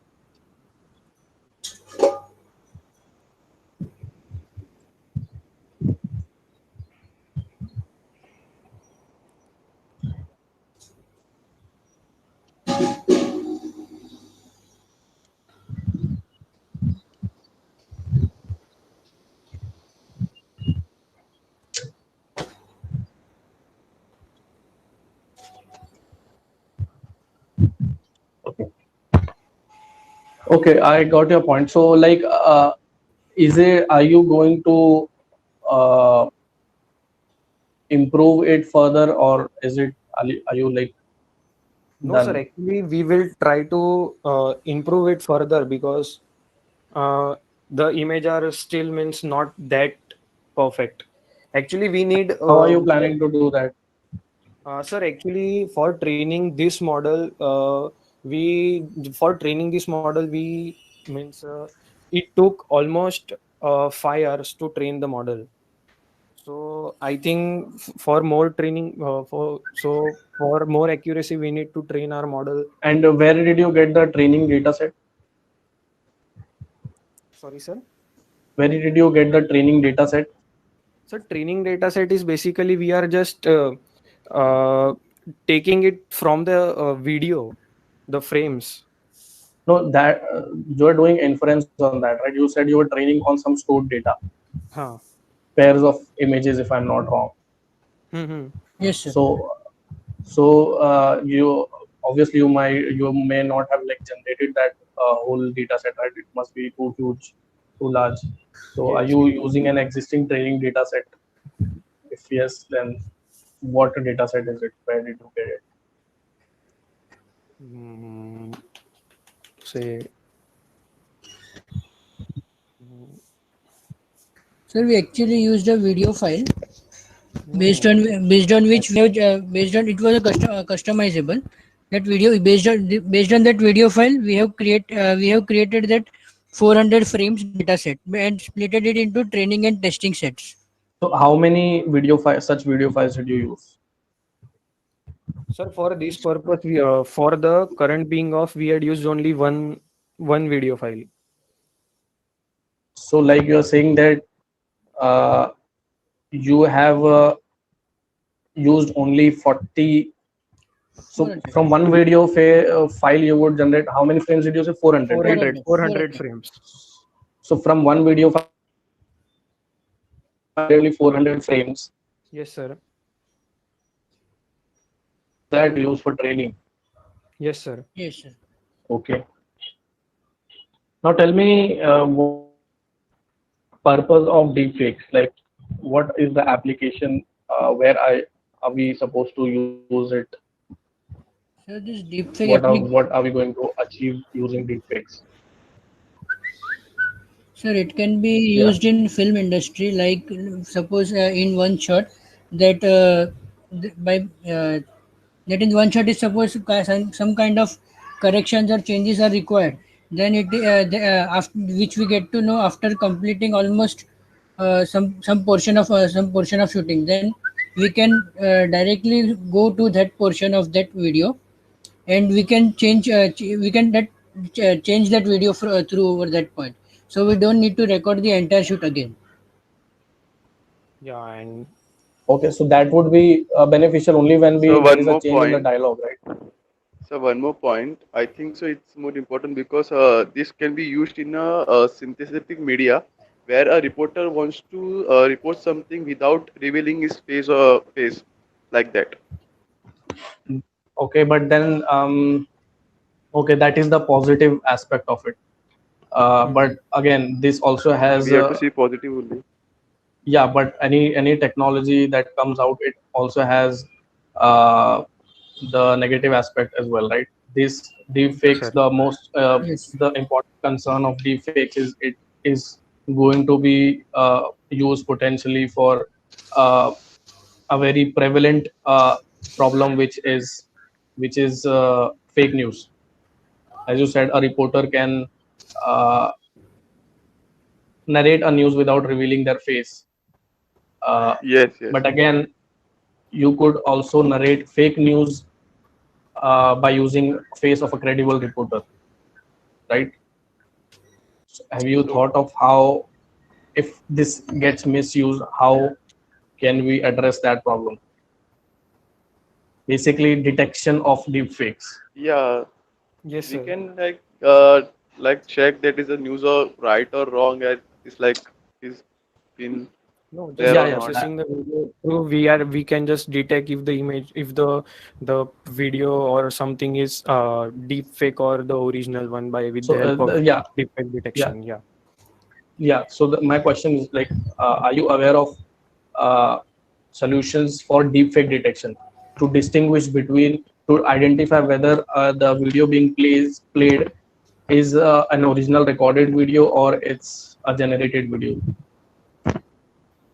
Mm, sir, we don't know actually how does it means how can how can the things will detect, but yeah, definitely we can do it for the later part for that means Okay. in future means Okay, how we great. can detect Thanks. the deepfake.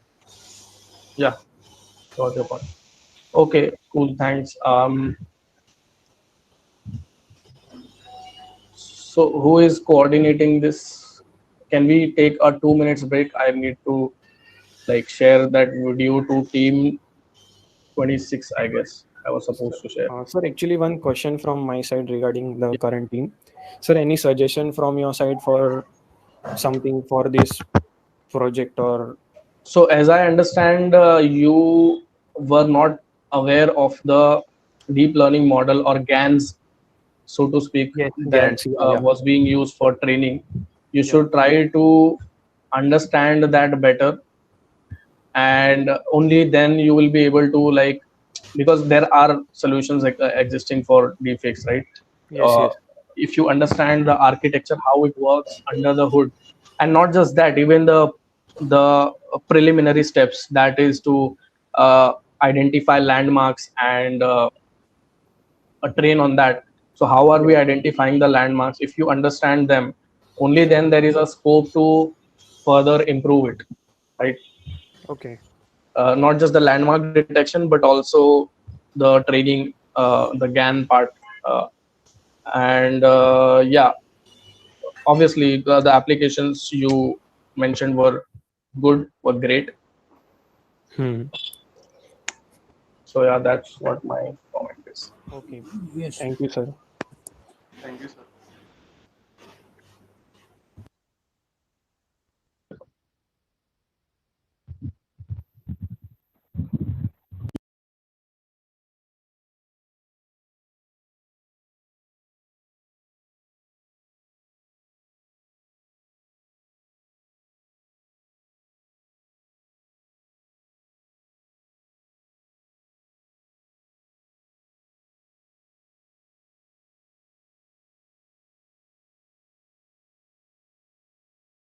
recording? Ma'am, actually, we are recording according to the every team's presentation.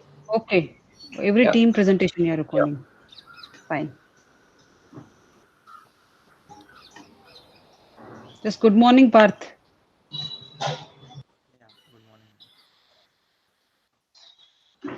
You are not audible, Parth. Hello. Good morning. Good morning.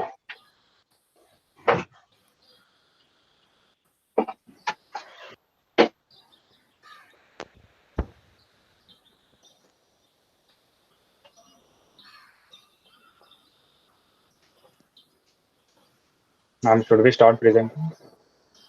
1 minute, 1 minute. Okay. Just wait, we'll tell you. Okay, Parth? Okay. Yeah.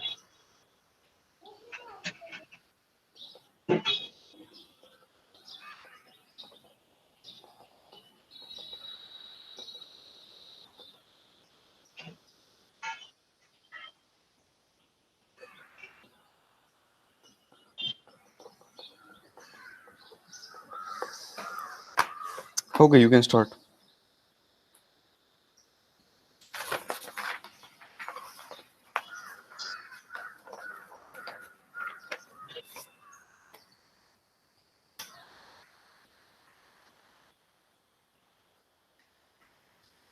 I hope you can see my screen. Yeah, I can see your screen. What's your number? Group number? Group number 23, Dave, not Wizard. Okay. Go ahead.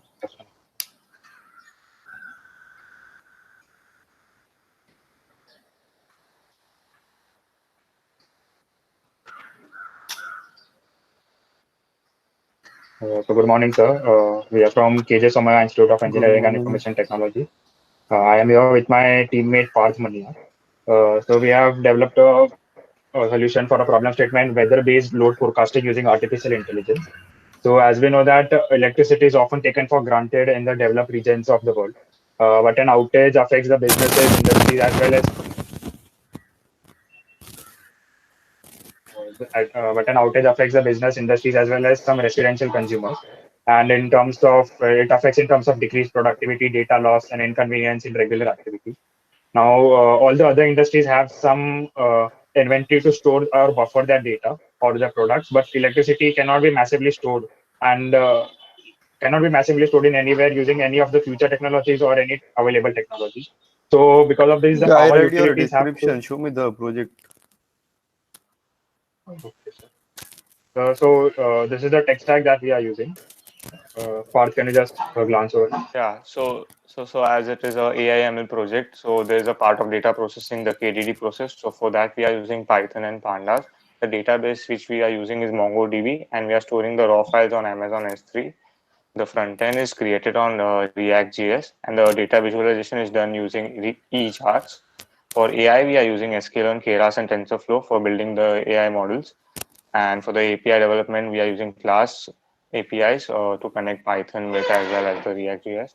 And other tools like Google Colab and Excel. Google Colab provides us free GPU, so it gives efficient training and efficient models. And this is the technology stack. So, in the past few hours, we have collected data, authentic data sources of meteorological data and the power consumption data. So, the meteorological data we collected from Indian Meteorological Department website. So, we had to scrape all the data and the power data from load dispatch of Maharashtra and Delhi. Uh, After using this data, we had to do a lot of cleaning and stuff because there were a lot of outliers. As you can see, before the data, we had temperatures going as high as 60 to 100 degrees Celsius and as low as 0 degrees Celsius, which is not possible in Mumbai. So we had to remove these outliers and get a linear data to feed it to our AI model. After doing this, we also had to clean the load data that we got.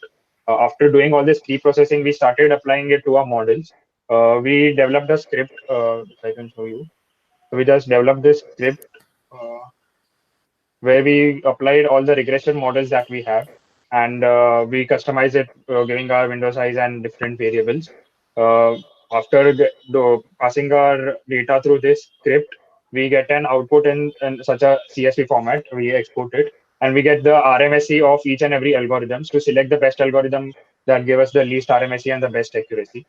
Uh, So after doing all this research and stuff, we found out that these four algorithms gave us the best stuff.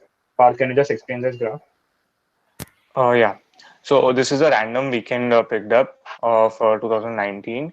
So here you can see that random forest regressor gives us 4% error, LSTM gives 9% error, and ANN performing the best gives 2% error. And the green line actually shows the actual load. So we can conclude here that ANN is performing very good here, and the neural network which we have created has 5 hidden layers and with some activation functions like ReLU and leaky ReLU and stuff. So the major part over here was that we had to find whether load is depending on weather or not. So we also did that. Saj, can you just open that graph with and without weather graph?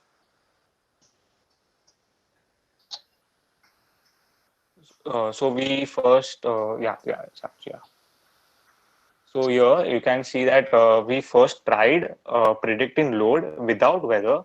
So that was giving 11% error, and with weather it was giving 8% error. So here you can clearly see that weather is also a dependent parameter for load forecasting. So now I'll quickly take you to the flow of our model. Saj. Wait, so have you already created model and you do not require the IMD data anymore? Or is it not the So case? Do you still check the IMD data? So IMD data will be always be an input to a model. Yeah, so it is depending, you are dependent on that, right? So have you put in any condition that if for some reason it is not available or they have refused to serve you, how will you tackle that? So I will explain you. So there, so IMD. Hello. Yeah, continue. Yeah, so IMD right now publishes the data every hour on their home pages. So we are scraping that, and if possible, there is no data available. So we count the outliers, like we take the average of previous days and the next days, or we take that, we consider the data that way. So this is the functional flow of a model. So what is happening here? So firstly, we are taking the weather, forecasting the weather for the upcoming day, taking the load data, and in total we are giving it to the input to our model. So there is historical weather data, forecasted weather, historical load data. This is the input of our model, and then the training is done, testing is done, and the output is 96 blocks of upcoming day. That means 15 minutes block of a day, like 15 into 96 is 24 hours. So the output is of 96 blocks, 15 minutes each. We'll And quickly go to the continue. yeah, Sarge, continue.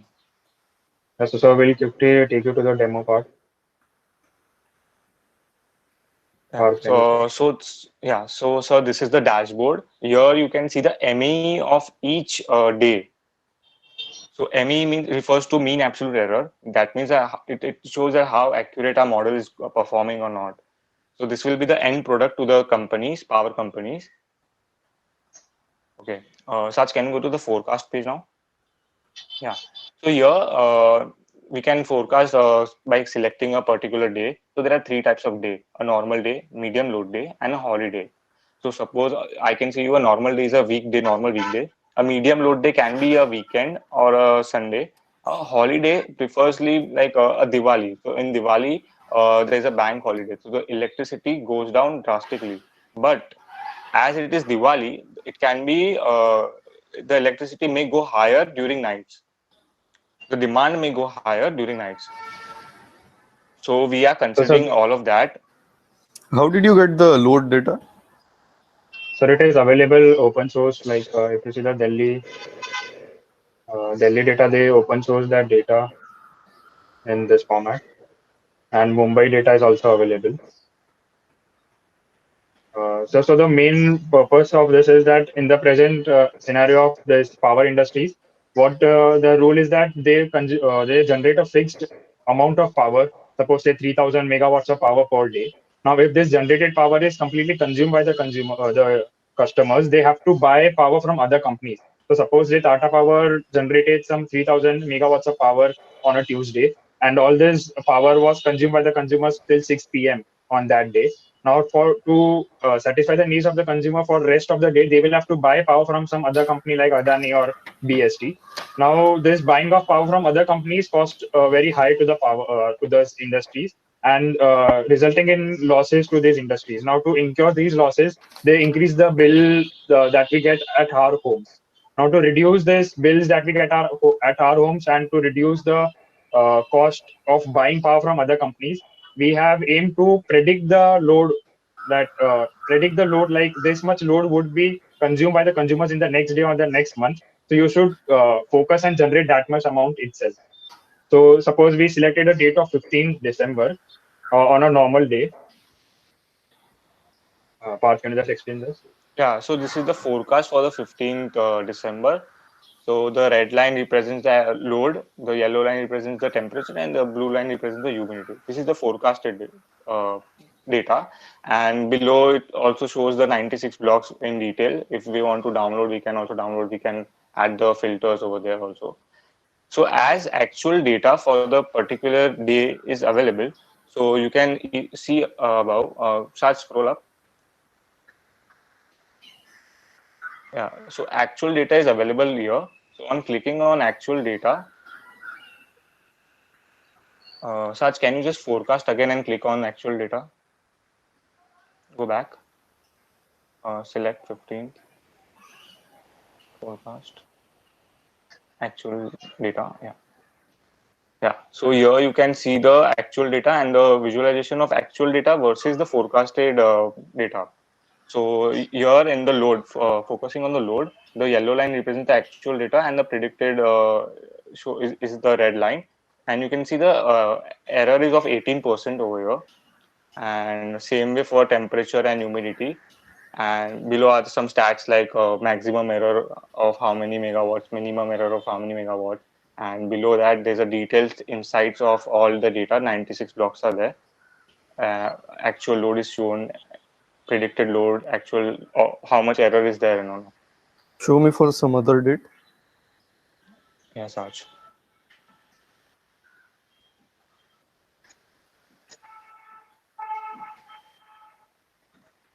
So this is the predicted graph, and comparing with the actual data, this is the actual data. Okay, go for some holiday or the other category. What's it? Medium good day. Go for 25th December. Maybe. No, The it's data okay. is Go available. for December one. Okay.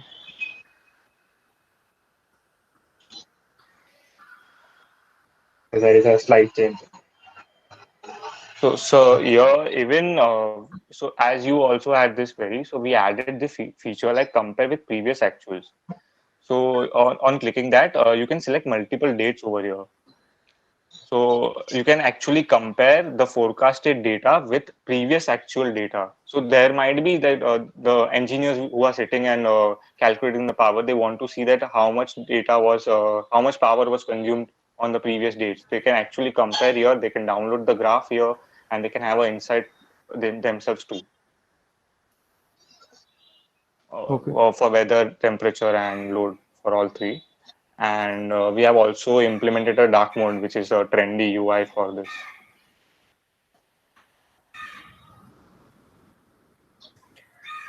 Okay, how so much do you this, think is remaining in your project, or do you think it is already done?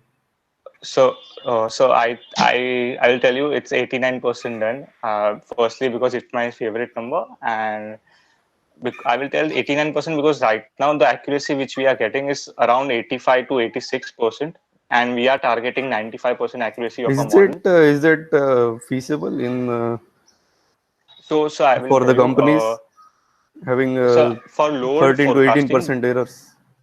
no. So for load forecasting, we need actually 95% accuracy because they themselves can get 90% accuracy by using regressors, normal regressors.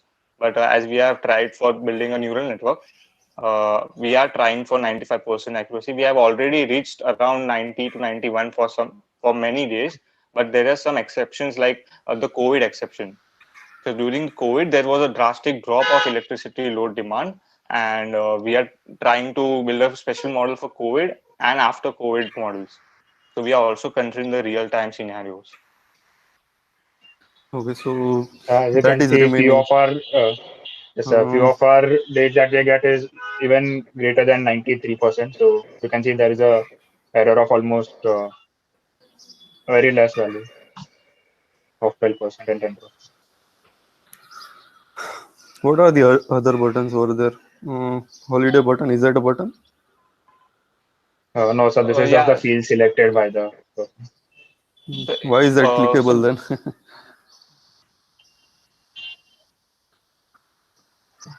So is that just a UI which we created? It's not Yeah, clickable.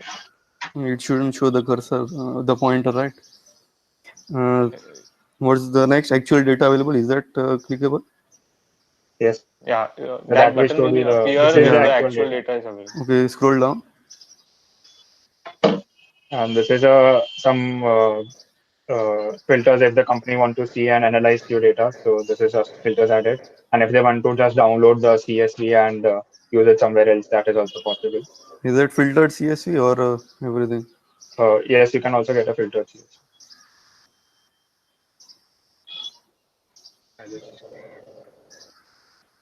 Is that to the right?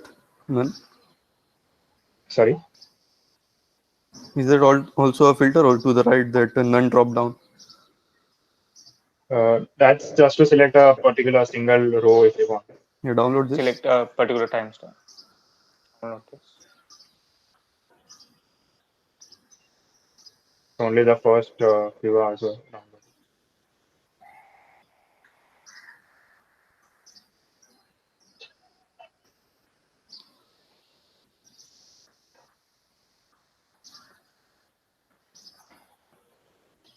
This is a project. So we have also added some upload data, like if we provide it to them and once they want to start uploading some data, so that is also possible. For now, we have uploaded all the data, so that's also a feature.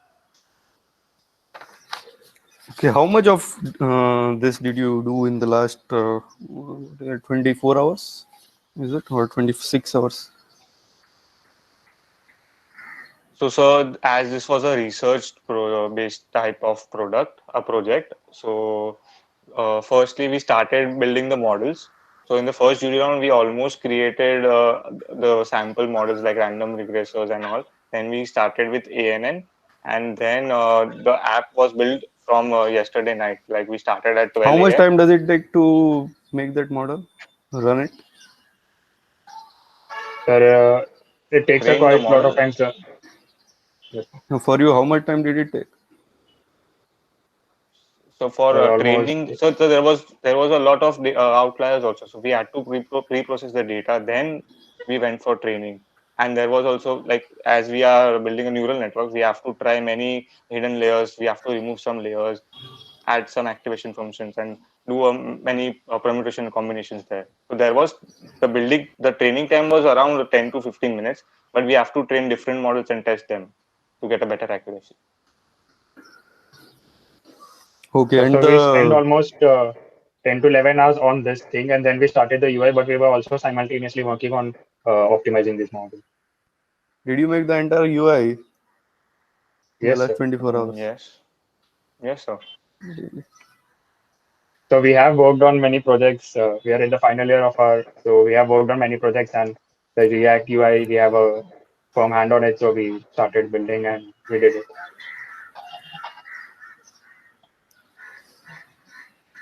Okay, can you open that question mark? So this is just a sample data now. If we give this to some company and they don't understand the instructions, so this is just a instructions thing that first they need to select the date. They need to select some special day if they want and click on submit button. Uh, the thing, yeah, this is what this thing is. And the upload thing, similarly, Uh, like they want it to is a upload some pop-up, right? data. So Can you quickly add yeah, one more it's a pop-up model. over there? You mean to say a model? Yeah, just Yeah. I just want to check how quickly you can do it. Add one more question mark over there and with a pop-up. Power, can you add it? Do some coding and Yeah, I will. show one more button, whatever sir is saying. Yes, ma'am. Yes, ma'am. in front of us. Okay. Or would you like to share a Yes. screen? Oh yeah, wait. Screen present ही करना है, present ही रहने दीजिए आप लोग. Okay. Yeah, ma'am. Parth will present a screen. And write a code in front of us. Yes, yes. Why you stop your presentation? Ma'am, I Ma'am, I presented will it. Parth is present. presenting. Okay.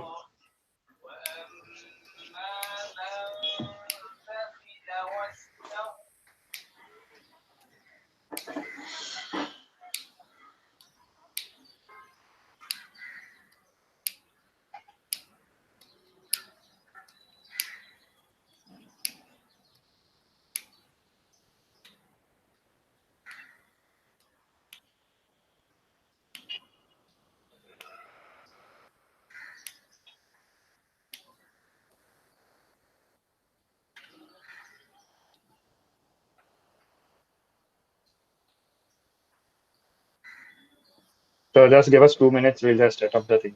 We are just just over Okay. now.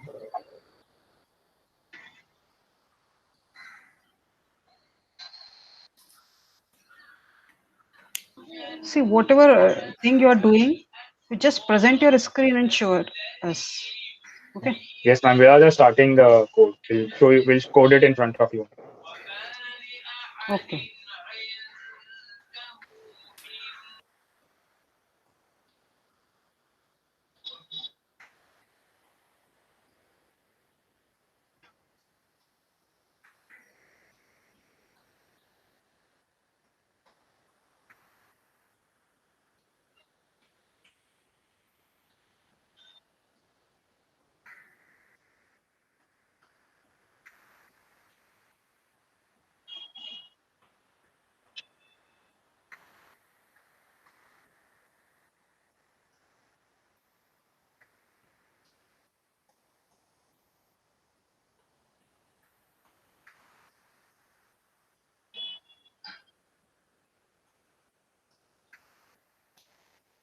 Isn't your code already open if you are working on it for 24 hours?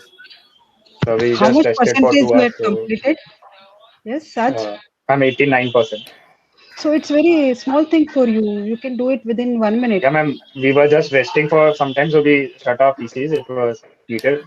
You are Started giving the presenting. presentation. That time you Yeah, should yeah, be we start. alert. You should on your PCs and all things. You already know the timing. And we are taking presentation after 1 hour. My timing is 8 o'clock. I start my presentation at what 9:05, right? So things should be Ma'am, we ready were at that working on the time. Okay. application and we didn't knew that we had to change the code here also. You should, huh? If you are writing your own code, then you must know.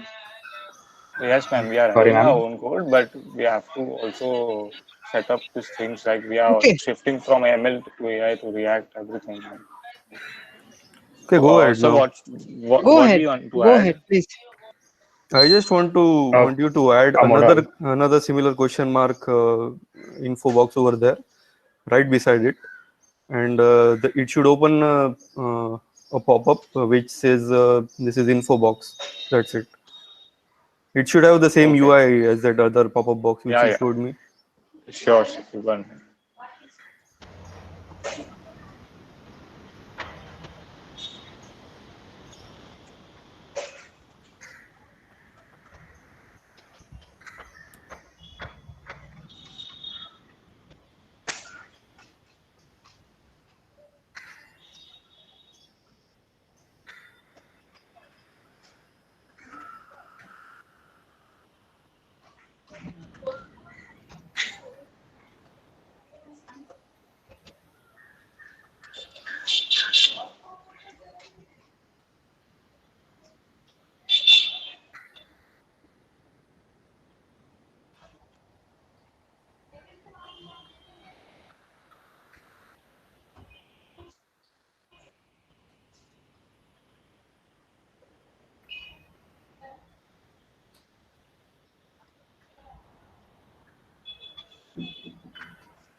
Sir, I have already added that pop-up. I'm just starting the app right now. Okay. You added that text as well. So you want to change the text also? Okay. Yeah, it should be a different pop-up. Yeah, it's a different pop-up. A same pop-up is copied with that. If you want to change the pop-up, also let me know. Yeah, Like the we can pop-up change should the say text. this is the information text. Okay. Inside it, nothing else. Change the Okay. statement of pop-up as well. Okay. This is the It should information. display some other pop-up. Yeah, this is the information pop-up. Information Okay. page or something. Yeah.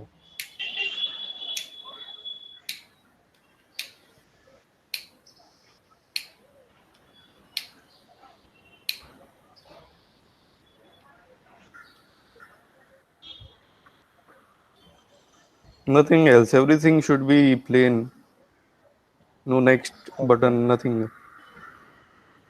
Okay. So remove the switch cases.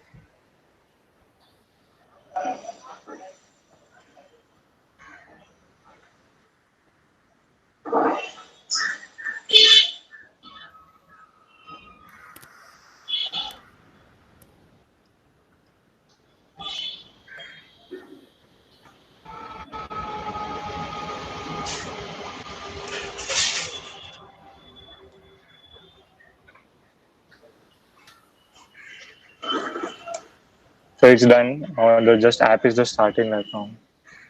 Okay.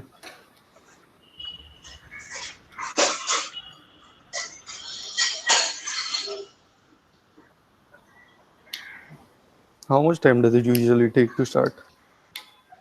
So, sir, it was on the Sarge laptop. So I just switched on here. So it will take 15 minutes as background process is also going on. 15 minutes. Not much also. So if once it starts, like it's React script, so it may take time. Or I can just deploy this. It will be on the CI/CD also. 1 minute.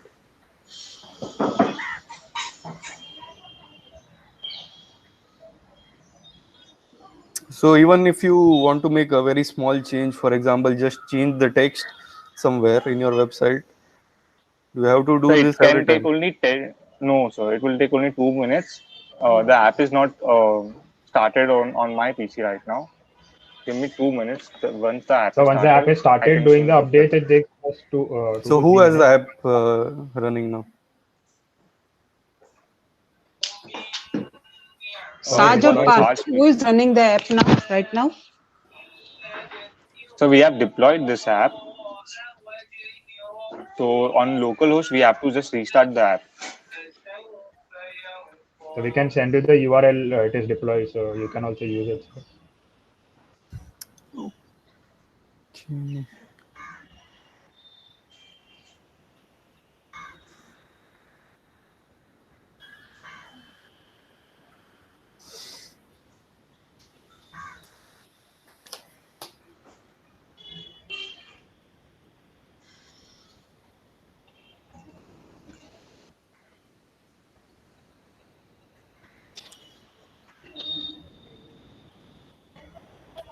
Okay, we can go for the next team.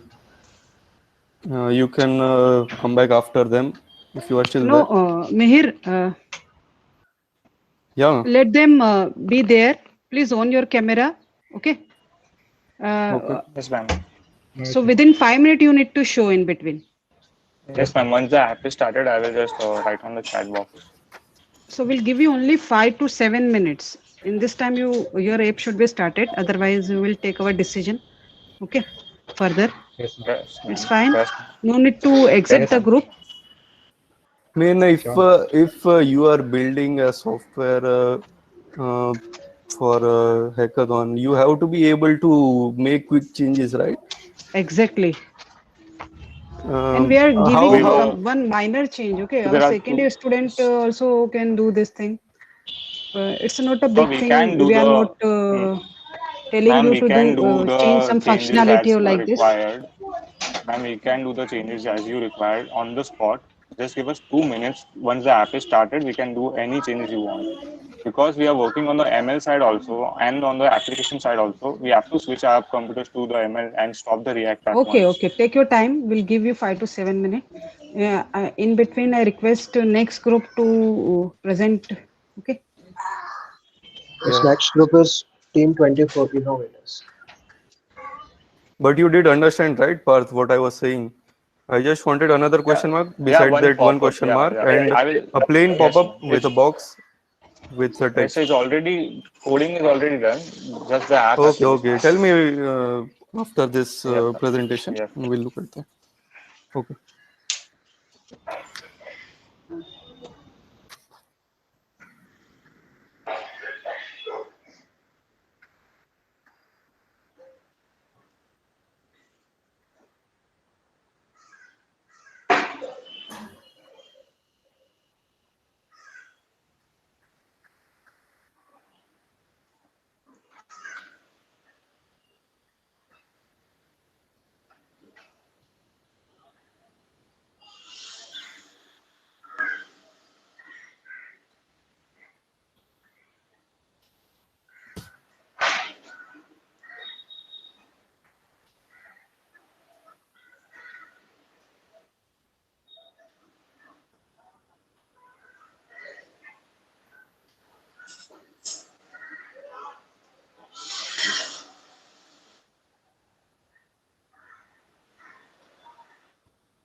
Yes, Mihir.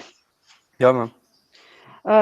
Let's finish their group first. We'll wait for 5 to 10 minutes here only. After that, only one group is there. Okay. Okay. So one group already back out. They don't want to show their project in Okay, one hackathon. group and that other 21 which is still remaining, right? Yeah, yeah. So we'll Yeah. take them after their presentation. Okay. Okay, ma'am, no problem. So we'll wait here only. Hmm. So Saj and Parth, you need to show within 5 minutes so that we can Yes, start ma'am. our next presentation. Okay. Yes. Good Yes, luck. ma'am.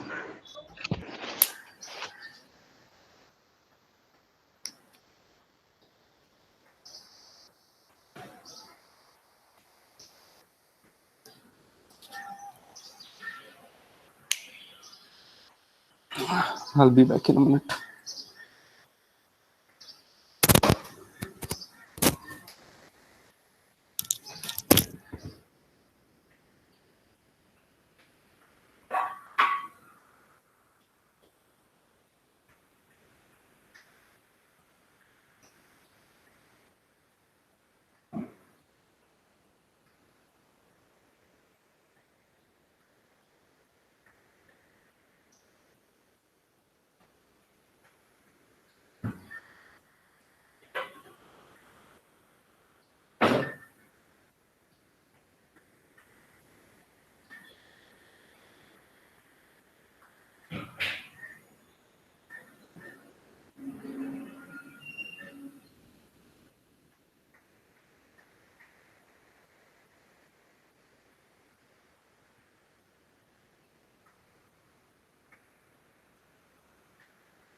And this is just because of the computational, we don't have that much RAM.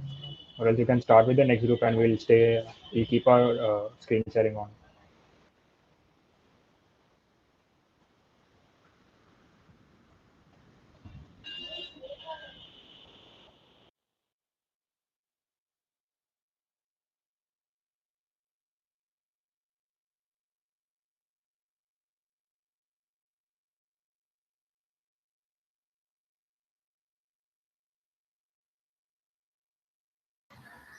Yeah, sorry, I missed what you were saying.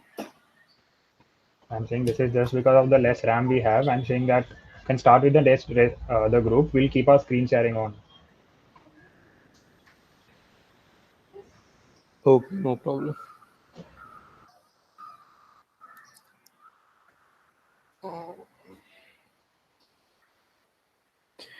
Just tell me one thing. Did you use any template for the UI or no? You made all the So CSS we and are everything using yourself? material. No. So we are using Material UI. So there is a library for React. I hope so. You know that. Material. Okay, Google. So not Google, but it's a Material UI, which is based on. It's a different community which has been Okay. created. So open source. Yeah. I thought Google had that So you material can UI, see but okay. Material. So Material UI is open source community which is creating all the components. We can also contribute there. So you can see we have included the Material UI code Yeah. stepper is the But top. I'm just saying it was started by Google. Of course, they can make open source as well, right? Yeah. Hmm. Okay.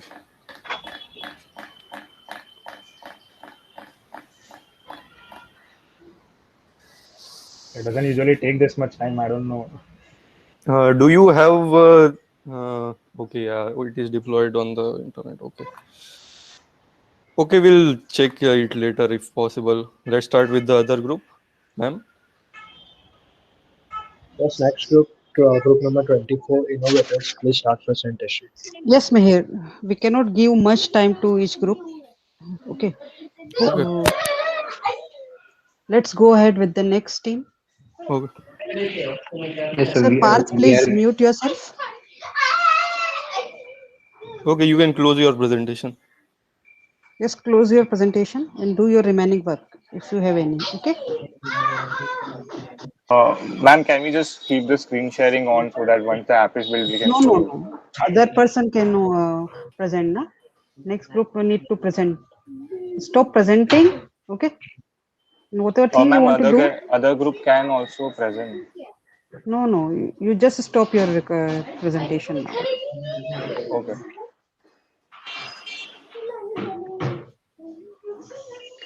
Prashank, next group is ready, na? Shreyas, yes, I yes, think yes, group ma'am. number 24. Yes, ma'am. Okay. Please on your cameras and start presenting. Okay. We cannot give you much time. Within 10 minutes, you need to finish, student. Okay. Yes, please start. Okay, so ma'am, we had actually our project is exam portal. In this pandemic situation, you can each and every colleges is taking MCQ exams, and so we are trying to make a exam portal which can be open source to all and can be used by any of the college. So this is our is my screen share Yeah. visible? Okay. This is our admin panel for our project. The one who will this panel can be viewed to the teachers. On this, actually now these pages are static. The total course, total exam, and total candidates available in our portal in the colleges will be shown on this. Then in the exams, you can check a new exam can be added. For example, you can enter a course ID that is in the courses we have done, courses ID, course name, then exam type, then number of questions the teacher has to take, and time duration and description about the test, and she can submit here. So the submitted record will be seen here, and if she want to add, if he or she want to add more questions, they can add from here. Add questions. Here the question, they can add a question. It's four options and the correct answer. If we do add another question, then the same screen will be open, and the same way edit for this table Okay, rows. just do it once. Add one exam. Actually database are not connected to it, so it's not working properly. Actually our team leader is working on the database, and from morning is we are not getting connected to him. Don't know, he's not receiving our call. So we were doing a front end job. Let's Okay. hope after this review we will try to connect with him, otherwise we will create database. Okay, so database is not there. Yeah, actually he has done. Only we need to integrate both the files, means both the front end and back end. You can do it in the next few hours then. Next 3 hours, okay, we will try. How much time is remaining? Yes. Okay, so Can in you the do same. it the database connection in the next few hours? Yes, sir, we can definitely try that. Actually, our team leader is not responding. He was having some issue last night with his laptop. So, and from that only in the morning, So we have called him. But the how did you database. know that he has already done the database if he has issues with laptop? Sir, actually, we were Actually, we creating the will. database yesterday only. So, we had made it with him. But suddenly, his laptop, I don't know what has happened. So, We were that's in why. contact with yesterday's, means till the evening yesterday. Okay. So is there So anything you can do? Have you added any checks, JavaScript checks, or PHP checks, anything like that that you can show me? no, we have not. It's complete based on HTML, CSS, Bootstrap. In okay, even if you submit, you can't. You haven't put it any required field or anything like that in the form. No. Okay, do one thing. In remaining time, try to implement database. If your Okay. partner is not there, then you try to implement it. And let's see after 3 hours how much you can do it. Okay. Okay. Okay. Thank you. Whatever you had done so far, we'll consider then. Okay. Okay, student? Okay. Okay. Yes. Thank you. Yes. You can stop your presentation.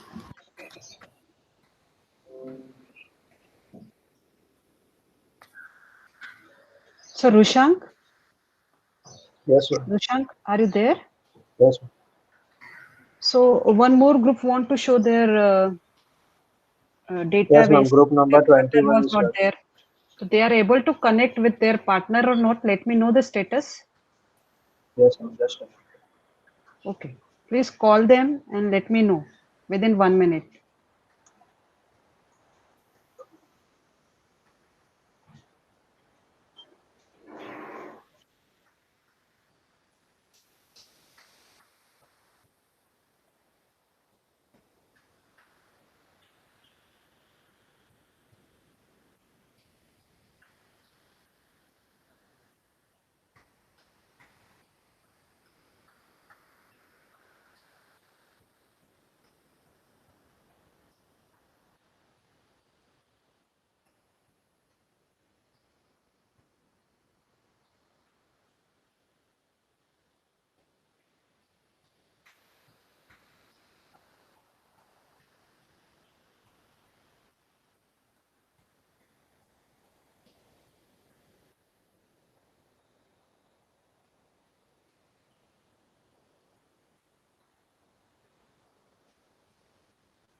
Hello, ma'am.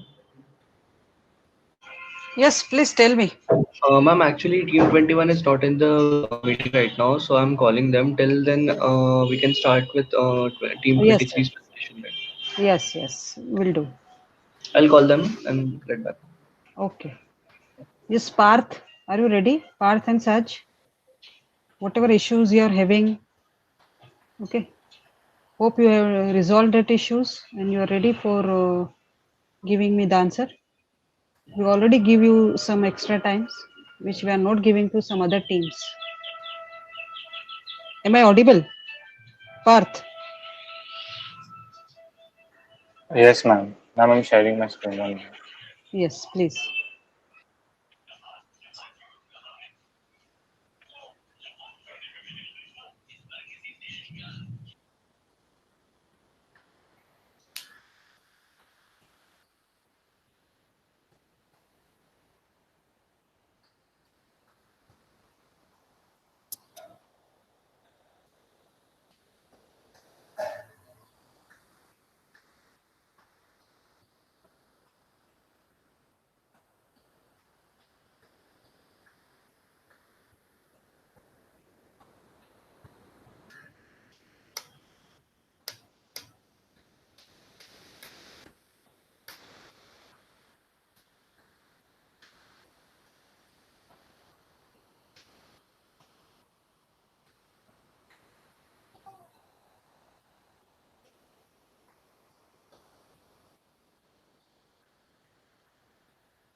So we have some problem in the pushing thing only, sir. We have already made the changes.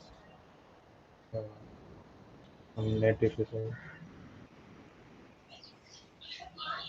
Meher, if you want to say something, then please unmute. Yeah. Meher, Sorry. yes. Yeah. No problem. Yes. So it's still not starting. So we have already posted it. Some net issue is not deploying on the thing. I mean, you were starting on the local server, right? Should be Yes, visible sir. locally.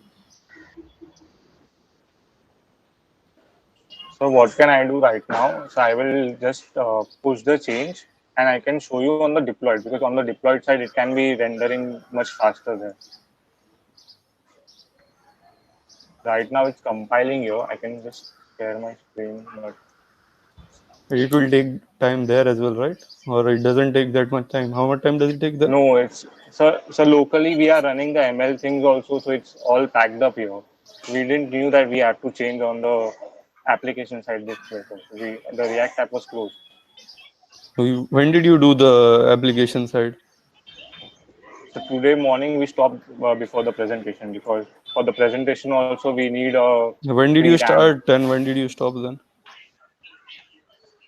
When did you start making that app front end? So After yesterday the night.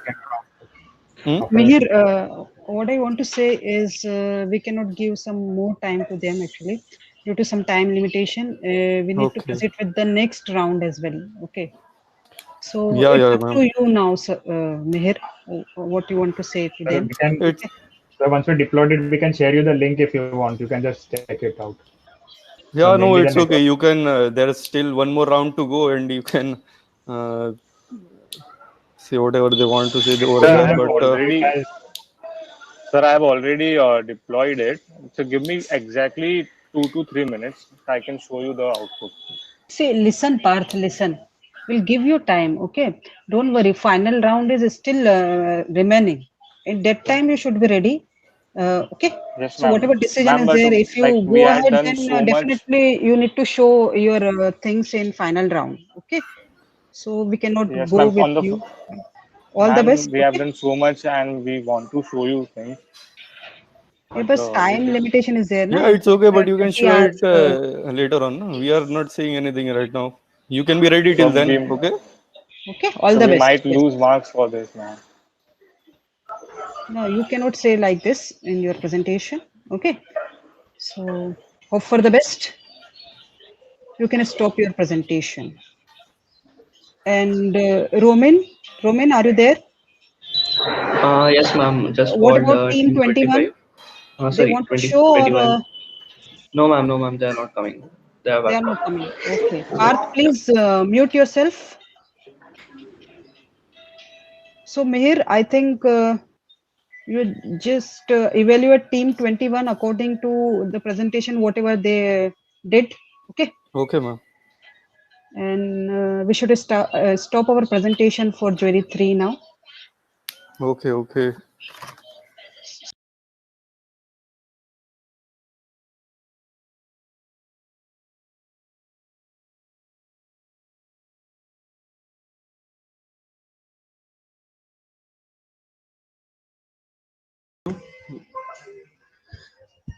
Sir, you are able to see my screen? Yes.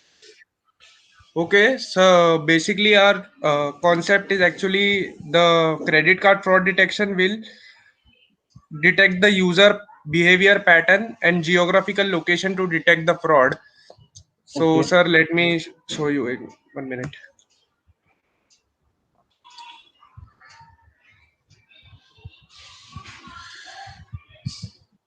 So, sir, this is the UI, and here we have credit card fraud detection homepage, and and I have done only login and sign up, and I have tried I have tried to make backend connection, but I am not able to succeed in that. So here is the login and register sign up page. Okay.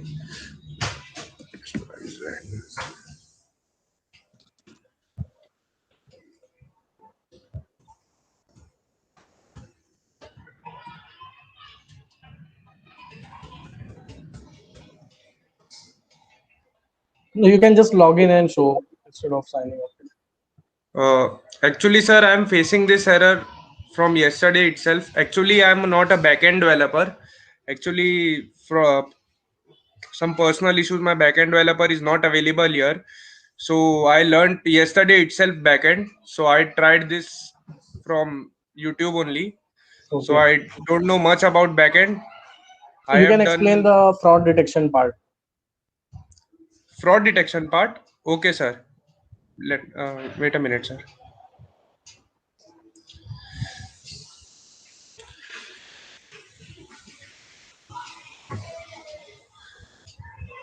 So suppose, sir, the user will log in first, and he will enter here his card details such as amount, CVV, card number, and card holder name.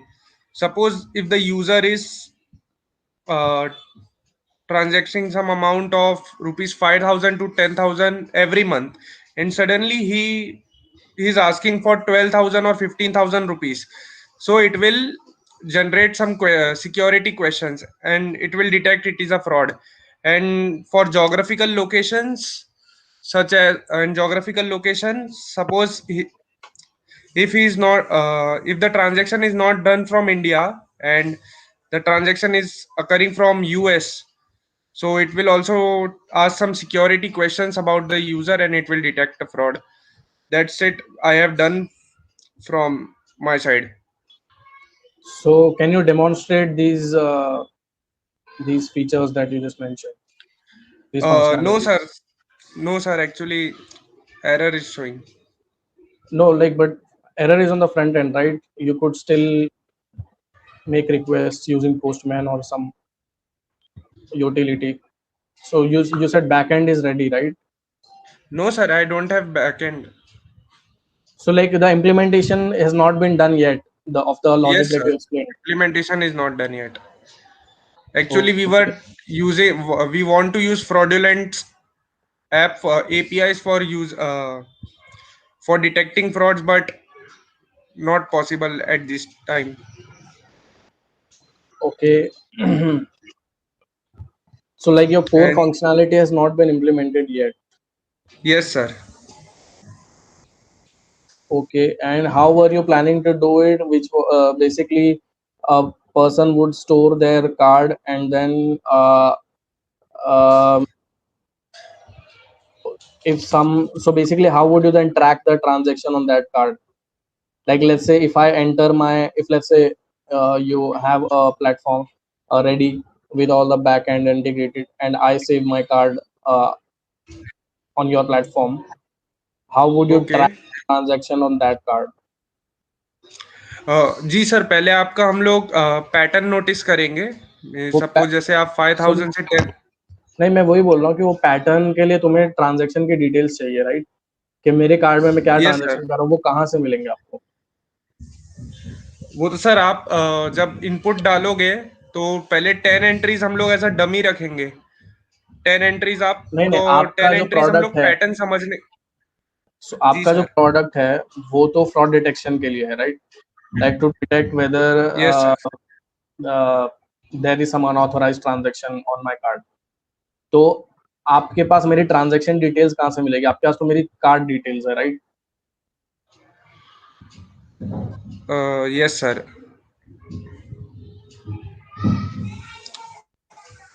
Sorry, sir, I don't have answer for that. So let's say you are the bank जिसका credit card है, Okay. so you could then Hmm. implement it on the bank's side, right? जी। Bank के पास database है of all the transactions, and Yes, sir. whenever some transaction of excess amount is happening, uh, bank could identify it and maybe ask questions or send OTP or just decline it, right? But these Yes, solutions sir. already exist, right? Like अगर आप credit card use करते हैं तो banks का जो उसका application होता है क्रेडिट कार्ड का, टू बेसिकली एक डैशबोर्ड होता है जिसमें you can also manually set के मेरा maximum limit for each type of transaction क्या होना चाहिए। बराबर लाइक सर। ठीक है, एक तो वो होता है कि आप मैनुअली सेट कर सकते हैं कि मुझे ऑनलाइन ट्रांजैक्शन में मैक्सिमम लिमिट पर ट्रांजैक्शन 5000 रखना है, देन एटीएम विड्रॉवल मुझे डिसेबल्ड रखना है, देन पीओएस मशीन पे मुझे इतना रखना है, देन इंटरनेशनल ट्रांजैक्शन पे इतना रखना है या डिसेबल्ड रखना है। तो एक तो सिक्योरिटी फीचर ये ऑलरेडी एग्जिस्ट करता है जो कि यूजर खुद सेट कर सकता है। दूसरा, banks themselves also already have a very good fraud prevention mechanism के अगर एक तो उनकी ऑलरेडी लिमिट होती है कि पर ट्रांजेक्शन कितनी लिमिट होती है, और अगर कुछ ज़्यादा भी ट्रांजेक्शन होता है तो immediately banks try to reach out to the customer, and also like OTP का सिस्टम भी already is there, right? Every transaction Yes, sir. Is authenticated by OTP. For international transaction OTP का नहीं होता है, but I am sure जो भी top banks है they must be having some security feature there as well. So how are you doing anything new and better than what already exists? Sir, we can upgrade this project by using machine learning and data science, but as of now we are in second year, so we don't know as much of that. But machine learning is also being used extensively already, so like obviously if you are it's good that you are thinking in that direction, but you have to be specific about how are you going to use machine learning, because even today banks use machine learning models to predict unauthorized transactions or uh, uh, invalid or potentially fraudulent user behavior, and they try to establish communication with the user, uh, the owner of the card. So if you are saying we can use machine learning, you have to be specific about how you are going to use it, to solve what kind of problem. Only then this would be a good entry, uh, or a potentially more valuable project. Okay, sir. So next time we will try our best. Okay, cool. Thanks. Okay, sir. Thank you. Yeah, you're welcome.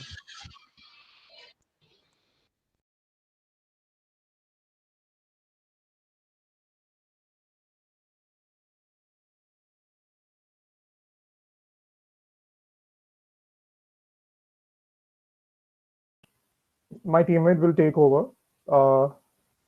Ajay.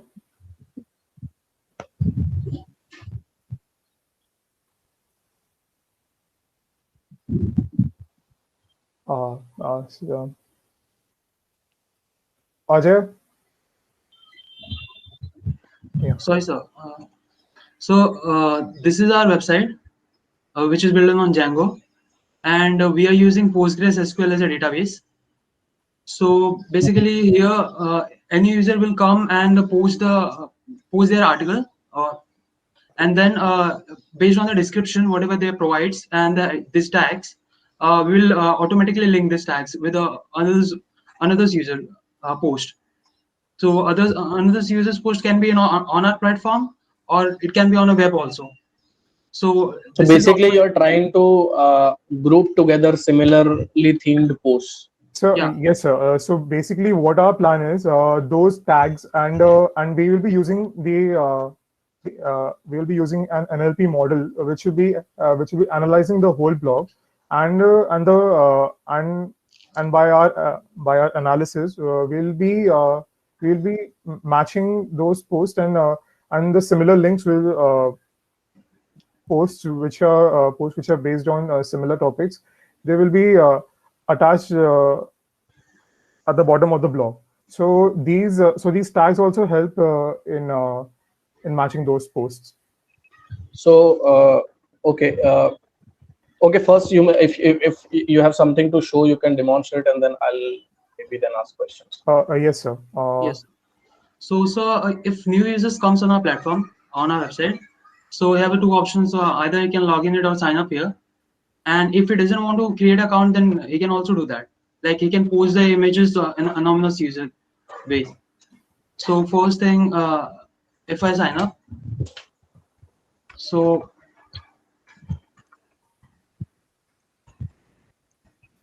we are taking instead of showing me the sign up, you can just log in and show me the core function of posting it. So here's I'm logged in. So if I add the post, so here I have to provide the title of that. Can be any. And here, so currently we are taking the image URL, but we are planning to build that cloud service to store the images on the Cloudinary. Like we're planning to use the Cloudinary service to store that images on the cloud. So currently we are taking directly image URL, but in the future we want to take we are using cloud service. So here, the tags, users can select the tags. So basically, this tags will be taken from the like the previous users who have created the post. So that whatever the tag they have chosen, all the things will be listed here, so they can add here. But and what if I want to add my own tag? So currently, you can directly add from here also. Like you can type here, whatever. Like instead of giving this. Like you can select it from here also, and if you want to add some custom, so you can write down here. Hello, sir. Yeah, I got your point. My suggestion is instead of can you go back to the screen? Yeah, instead of giving this a button to add new tag and select from a list, because as the number of users and the number of posts grow, this is going to become a very long list of, let's say, thousands or millions of tags. Instead of doing that, what you can do is, which you would find in all the popular social media sites, after whatever you type following the hashtag, you can recommend the similarly matching tags which have been posted before. Okay, sir, that will be helpful for us. So we'll basically take all those tags which are because let's say if there are let's say there are 1,000 posts on the website already, and there are 3 unique tags per post, then when you click on add new tag, there would be 3,000 choices to make from. So that would be not a very good pleasant experience from the user experience perspective. So you could just use the take inspiration from the existing social media sites where they suggest as you type. That was just a suggestion. Yes, sir. That will Yeah. help. Anyway, go ahead. Yeah. So we'll take the description. So, and here we have options to anonymous user and normal, like the person who have logged in, they can also post. So if I add, this thing will be added. Mhm. So Okay. this is the working. So So this is the post that you have posted. Yeah. Yeah. So this is the small part of our like project. We have to we have remaining our work, like the ML part we have not connected yet. The file like the model is ready. Approximately 60 to 70% of the model is ready, and that is available on the Jupyter notebook. The Anjali will explain, but this is the working that we have built. So far you have been able to create blog posts, right? Yeah. Yes, sir. Yes, sir. So on the blog post part, I will comment one thing, and then we can move on to what you are planning to do next. So can you log out? Yeah. Yes. So like you, even after logging out, you're giving a feature to add posts. You said this is for anonymous users. Yeah. If they want to create account. So like even for posting things anonymously, you can have a login mechanism, right? You basically, if you give this feature of posting anonymously, anybody can easily bring your website down by programmatically posting garbage on your blog, basically. Yeah. Right. No, we So have even an if option someone, that you said. yeah, I saw that. Yeah, I saw that there was an option to report post anonymously. So yeah, that is enough. You don't need to put add post button like feature button could be there, but add post feature without getting logged in. Yeah, sure. So I would like to add here. So you said if someone tried to post rubbish information on the website. If this were to be if this were to be published as an application for the public domain, so for that I think we'll be having a weekly maintenance for that. So I think no, that's like weekly maintain.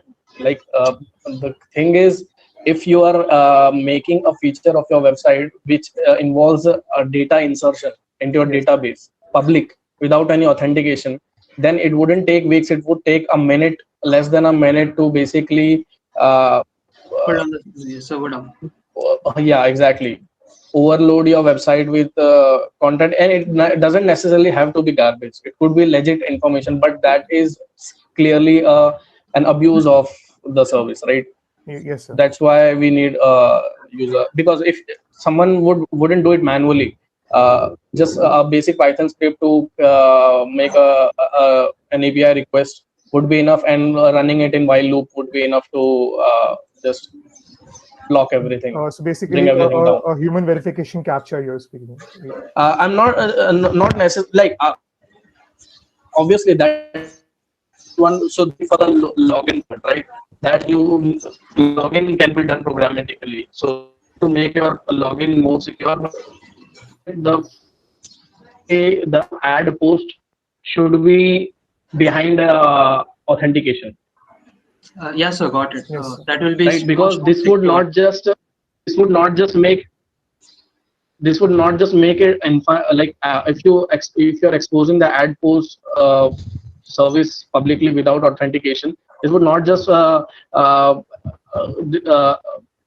result in infinite amount of API requests. This would also flood your database with unnecessary posts which were not supposed to be there in the first place. Yes, sir. Yeah, so it's not just going to bring your website down, it's also going to add a lot of cost in terms of like financial cost also. Yes, is going to be short up because of that. Yes, okay, so yeah, so how are you planning to group things together, which I think is your USP of the project that you're doing? Yeah, Anjali, can you explain that ML part?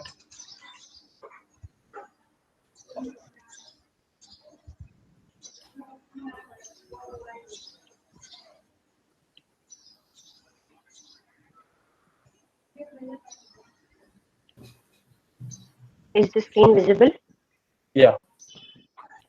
Sir, this is the customized data set that we have for our ML model, and these are Jupyter file. We are importing and all the intent modules that we're using in our model.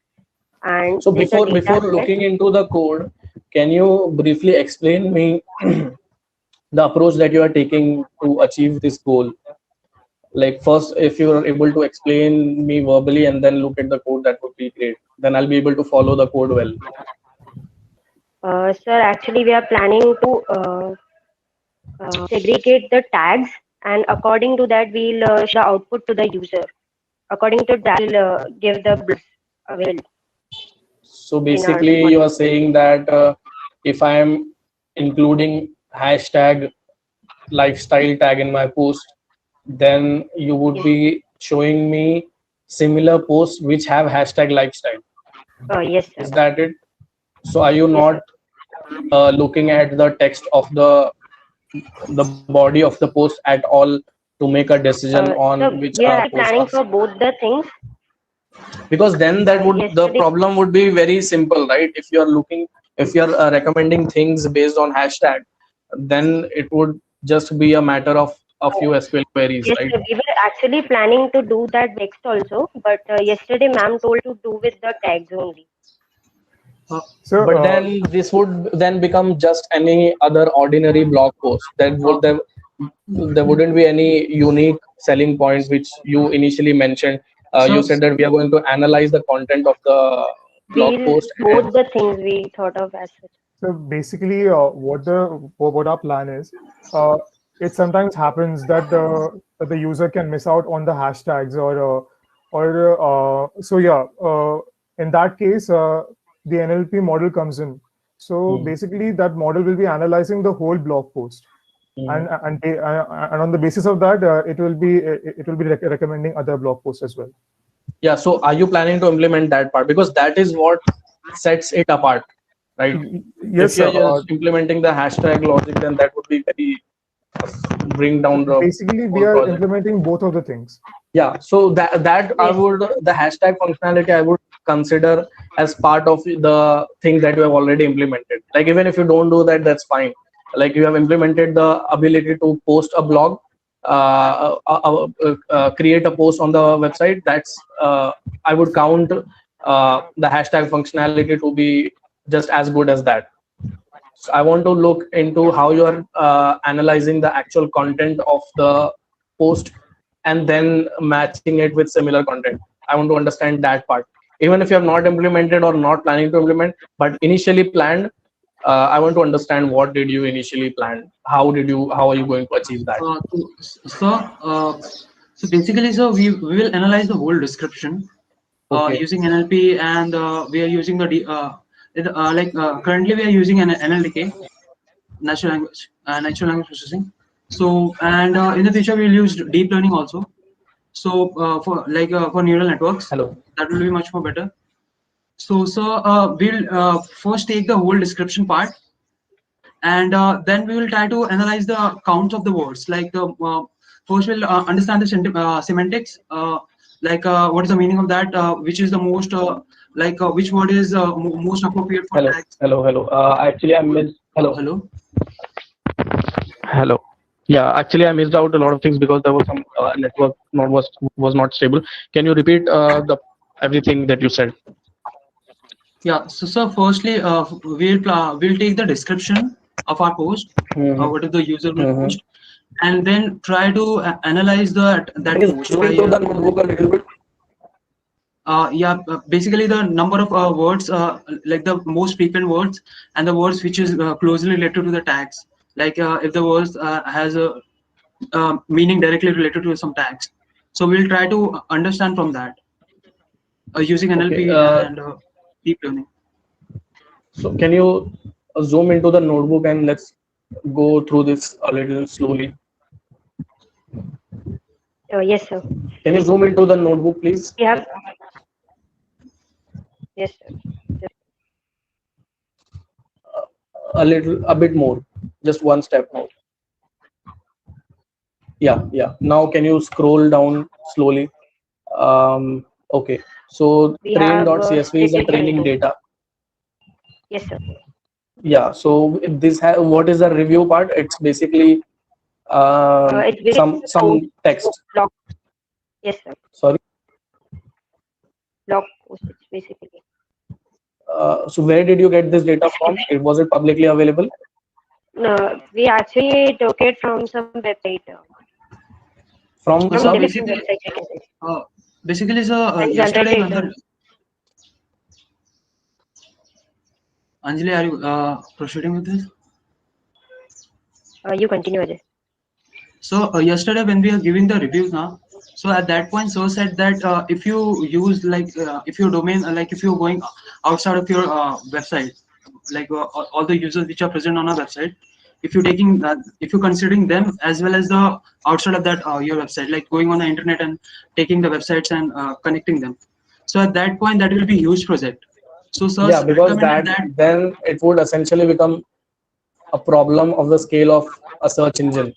Yeah, sir. Because So then sir, you would have to index everything that is out there on the internet and yeah, do the mapping. So let's keep that aside. Let's say you are only trying to match things that are on your website, or let's say a selected number of websites. yeah, Let's say there are 10 popular blog posts that you are targeting. So yeah. how are you going to proceed that?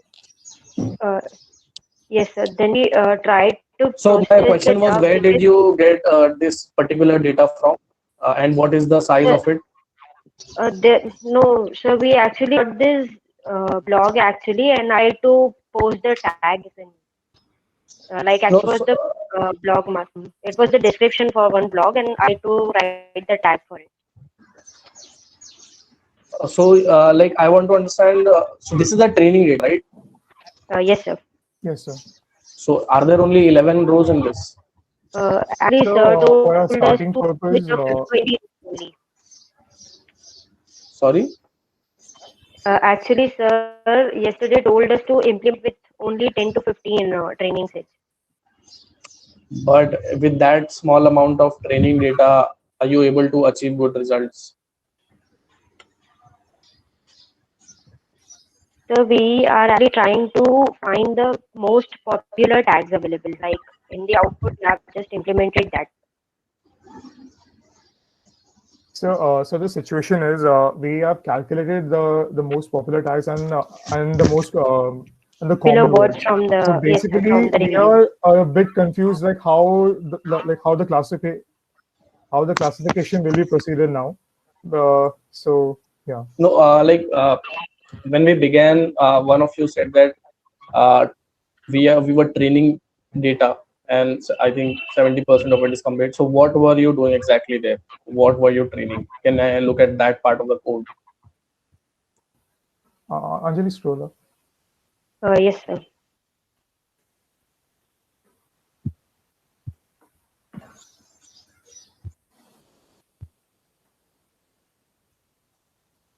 So you have X test. What are you doing? So we basically are trying to give results from that. Um,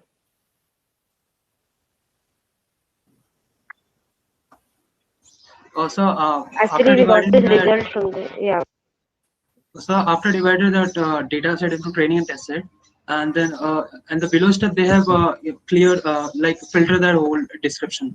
Like they have removed the stop words and the spaces and lowered Yeah. that So the basically, you words have processed the cases and the whole process the sentences. Okay, description. great. What after that? Like you have this processed data, which is like free of punctuations and everything. You have tokens. What are you doing with this now?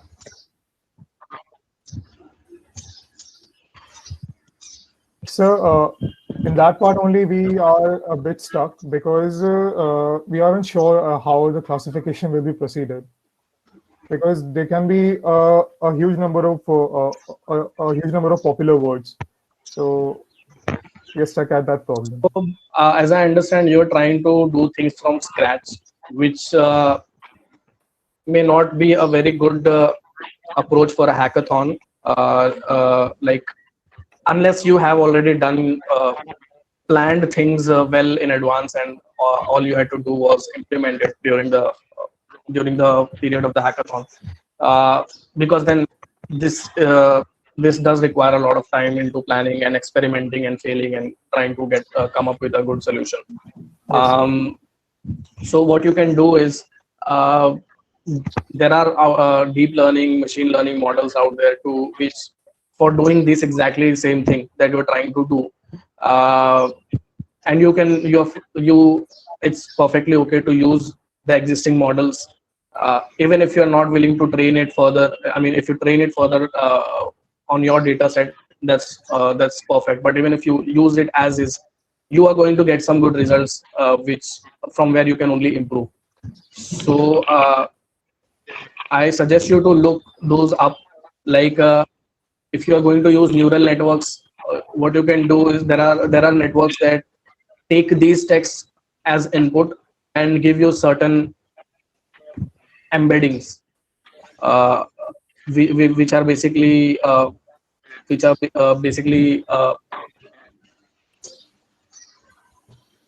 bunch of floating point numbers which represent the original text.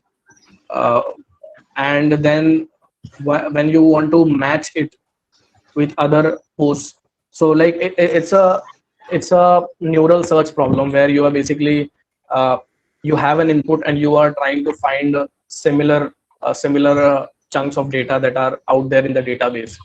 So what you can do is use these the blog post, the original text blog post, after obviously processing the things that you have done, removing the punctuation and identifying good tokens. You can pass them through a machine learning network, which would give you certain embeddings or features, so to speak. And then using them, you can implement a similarity algorithm. The most popular one is like cosine similarity, where let's say there are 10 candidate posts, and one is the query post which you have just created. What you would do is, after, so basically you would the posts that have already been created, you would store their embeddings in the database, and the one which you just created, obviously after storing it in the database, what you'll do is you'll calculate its embeddings or features, and then compute a similarity measure with the existing posts that are out there in the database. Okay, so let's say there are 10 posts that have already been created. So and you want to, let's say, recommend only top 3 posts that are most similar to the one that was created. So I'm explaining you the ML based approach, not the one which involves hashtag. This would just purely be based on the content of the post. So once you create the embedding of the post that was just created, which we are calling it as the query post, you will then compute a similarity measure of this post with the one.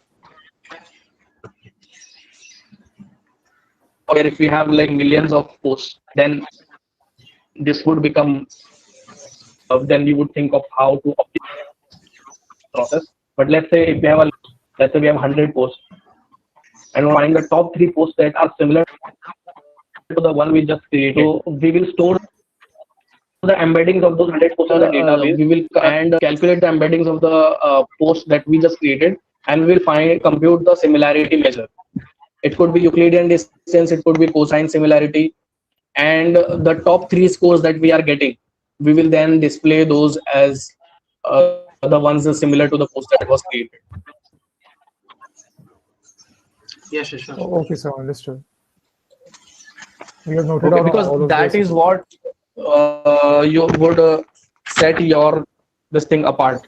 And there are best state of the art models out there to do this very thing, to compute embeddings and to and there also exist open source solutions to compute the similarity measure. All you have to do is just merge these things together, these loose components together in your project. Okay, sir, understood. Okay. So like if you have to quantitatively describe the progress of your project, how far are you in terms of percentage? 60% approx. Okay.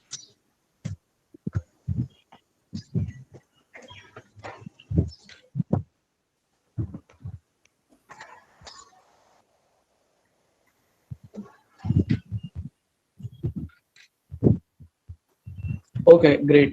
We can move on to the next team. Thank you, sir. Thank you, sir.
Okay, 1 minute.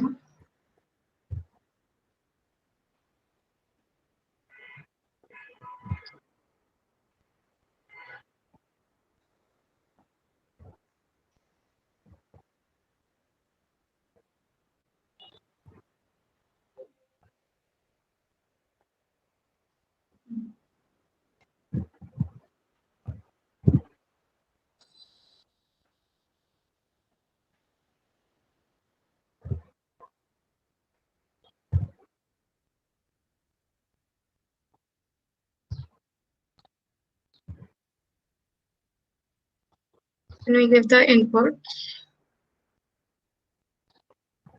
and select the date, so 25 days from now will be, I guess, 23rd. Okay. So when you come, there is a navigation bar. So there's a calendar. Yeah, so it also gives the notification, and in the calendar it tells you on what day what is there. And other than that, there is also a mood tracker.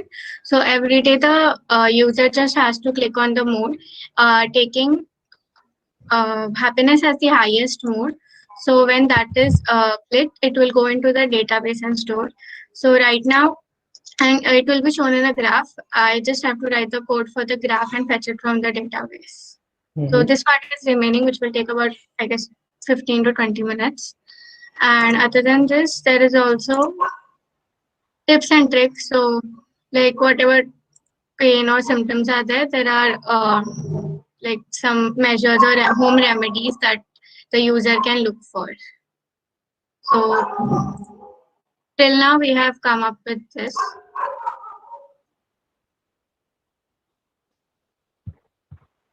So as I understand, you are taking some inputs from the user, for example, the mood and the last menstrual cycle.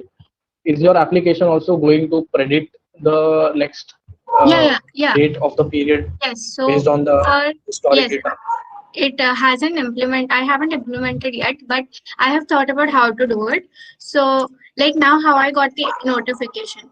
So the user can either tap when he gets the periods, and then that date, the day when he taps, would be updated in the database, and then it will again fetch the same date and calculate the duration, like add 25 days or how much ever it is, and again notify for the next following months. And if the Yeah, user but like it's doesn't not always tap, 25 days, right? yeah, so exactly. So So is it one more thing that we are going to implement is in the settings one. We can set one thing which is update profile, where the user can set the date again, like if the prediction is wrong and he got on some other date. So yeah. okay? Um, so this is basically an application to, uh, if I would describe it in more broader terms, is to track an aspect or one statistic of a person's health, right? Yeah. You're basically Yes. so far from your description, because like from the title of your project, I saw which was solving the problem of unawareness of menstruation by a well developed application. So I had thought that there will be some time series prediction, not a rule based prediction which you initially mentioned, which was just to add 25 days or some other amount of days which the user sets in their profiles. So I thought that based on the historic data of the user, which obviously user will keep updating if there is wrong prediction, you are going to predict that when the next menstrual cycle is going to happen. Yeah, so right now it is like we are just adding the 25 or whatever the input is, but later on, like we can do the update part. So accordingly, it will notify. Like if it is going wrong, also it will notify after updating the status of the like the previous date. Okay. So as I understand, sometimes the dates of the period like uneven, right? It is, Yes. if it is 25 days, it could sometimes may happen 24 days or 26 days, right? So based on the historic data and also tracking other aspects of a person's health, for example, during pregnancy, it would be an entirely different picture. So based on uh, these parameters of a person's health and mood and these things, it would be a great feature addition, value addition, if you could involve some sort of time series prediction where you could accurately predict when the next period is going to be, and obviously if it goes wrong, then user can correct it, and that would sort of create a loop of user feedback and collecting the data. And obviously, uh, if you think even broadly, like you could, if there are multiple users of the app, you could cluster uh, users with similar cycles together and try to Yeah. learn from their data as well. Okay. Yeah. Yeah, so Yeah. there is a lot of scope. So yeah, For the this. idea is great. So far implementation is also good, but I think there is a lot of scope for Hope for yeah. I have a question. You said that like whatever you said about the prediction. So like taking the inputs as the health, like if that person has some disease or some particular like syndrome or something, and also taking the previous dates and like like we would be requiring machine learning algorithms for it, or it can be done with just normal hard coding. yeah, because like these things, obviously if you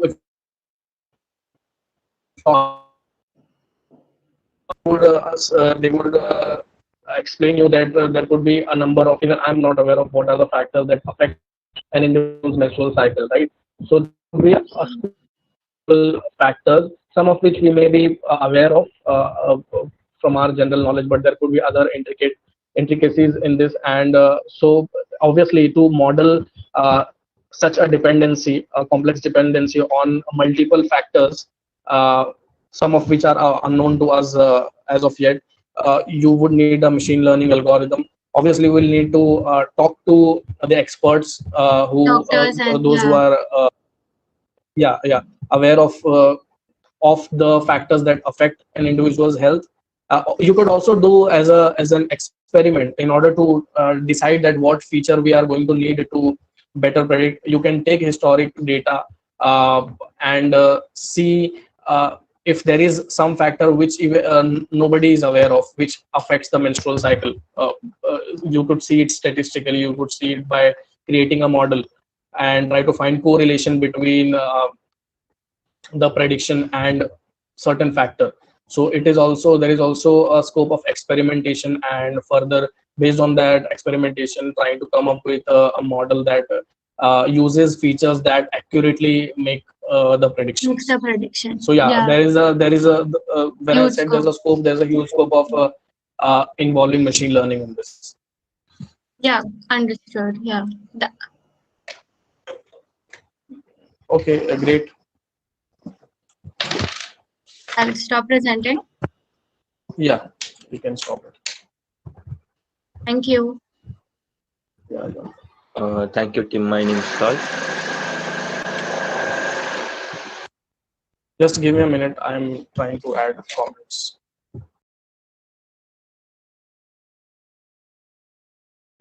Like,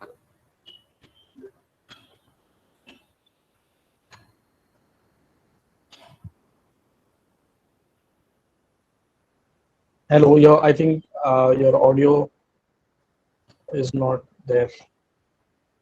maybe just a minute. Yeah, now I can hear you. Now I can hear Yeah, you. hello. Okay. So what our basic plan is, we like we know in villages we don't have enough. Hello. Anything? Yeah. Go ahead. So I guess I'll ask other member to present. Should I? Hello. You are audible now.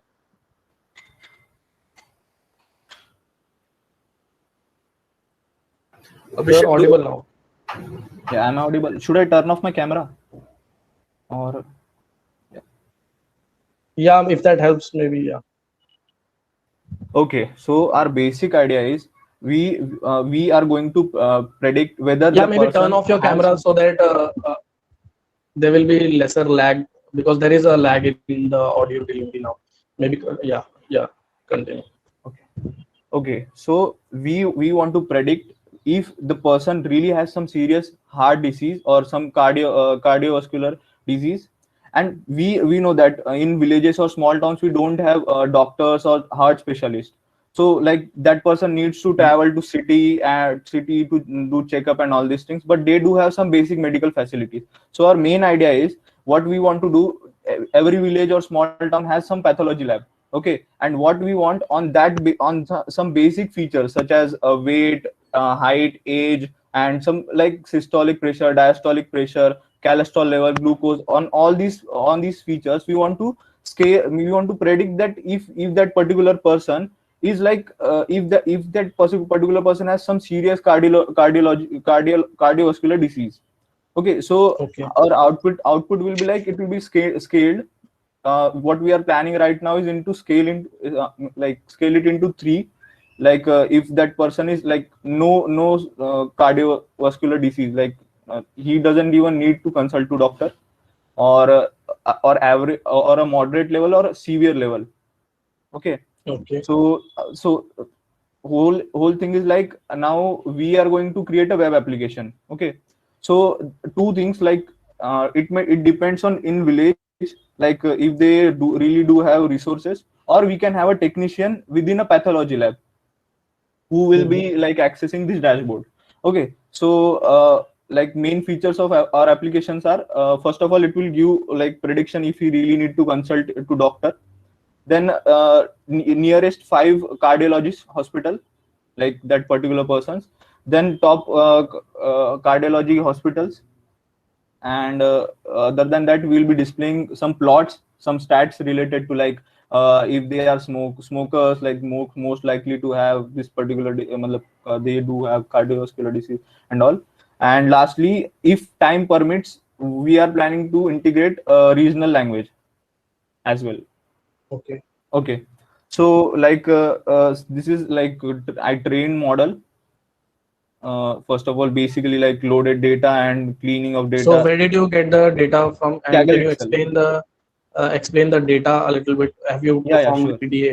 What are the features and? Yeah, sure. So basically there are 12 like 13 features, basic features like age, height, weight, gender, systolic pressure, diastolic pressure, cholesterol, glucose, smoking, alcohol intake, and physical activity. And like basic things like first of all I checked the ratio related things. Just a minute.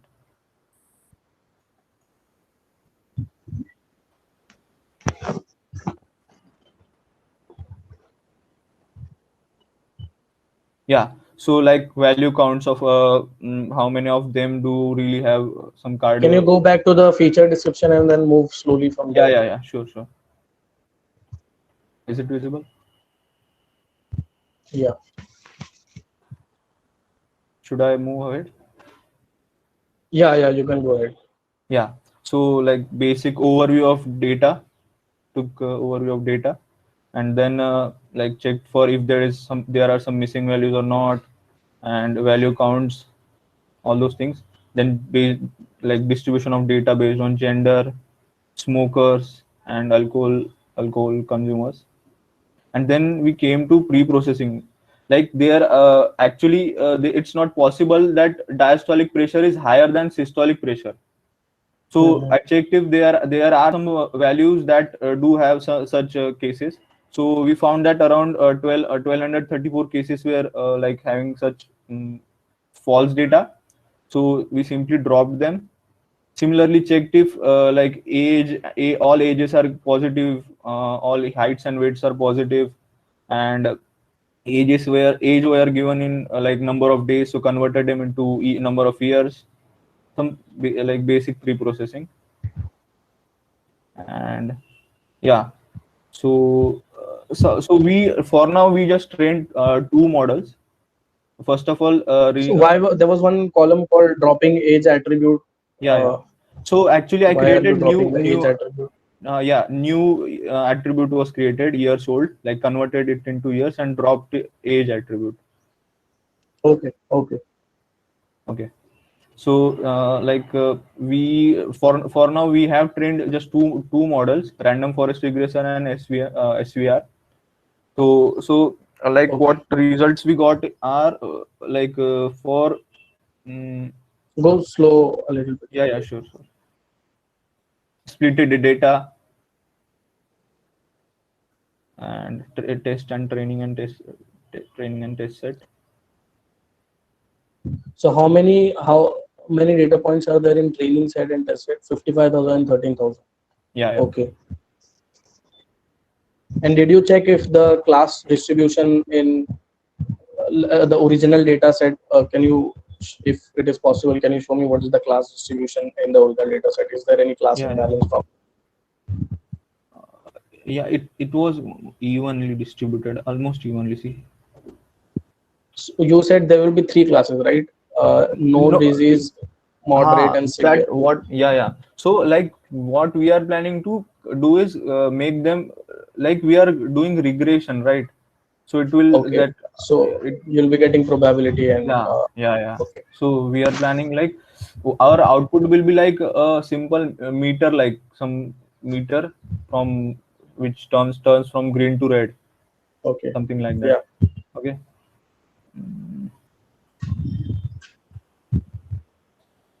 So for now, we like first model we trained was random forest regressor, and some results we got were like mean square error was 0.18 on test set, and on training set it was 0.14.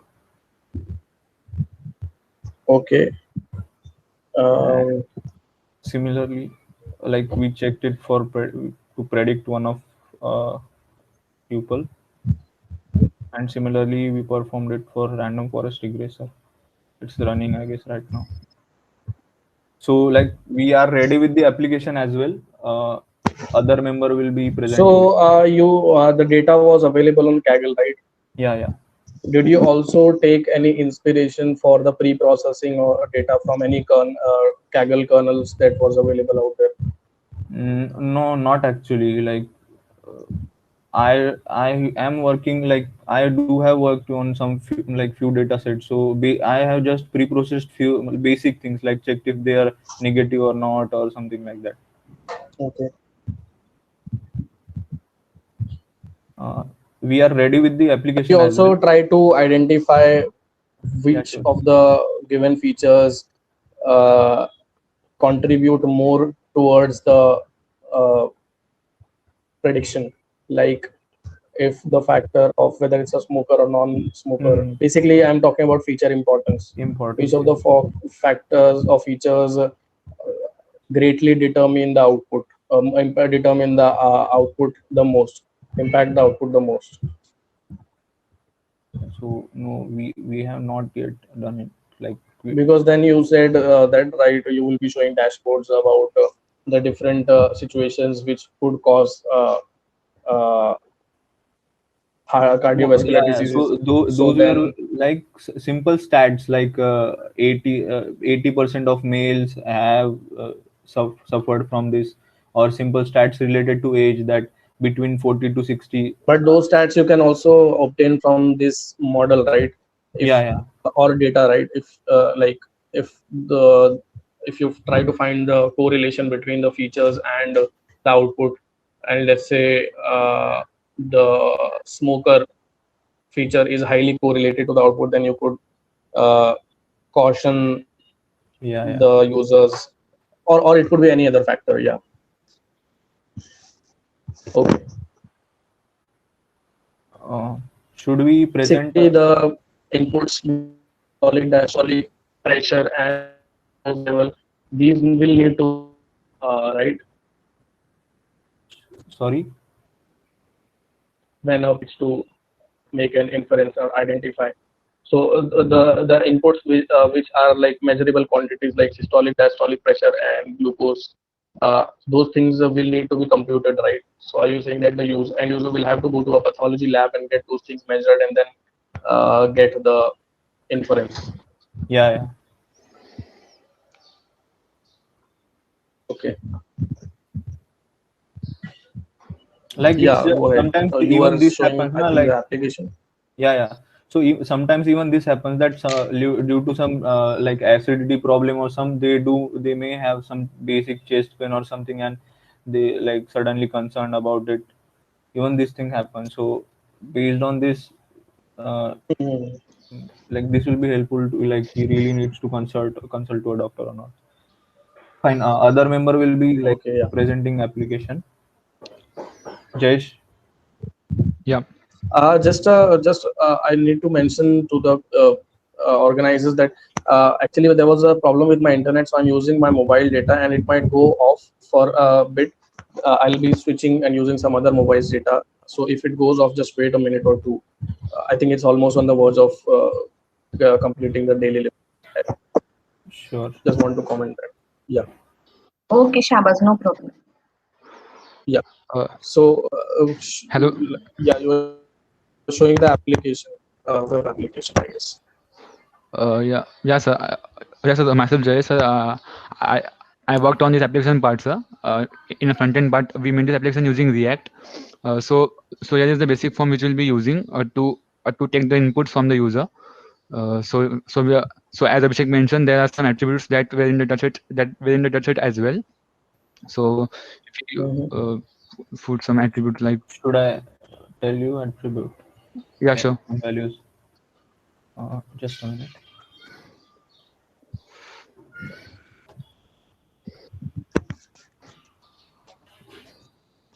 So this is this for this tags we have used this React for the front end and Django for backend, and to integrate the model with the backend we have used Django, sir.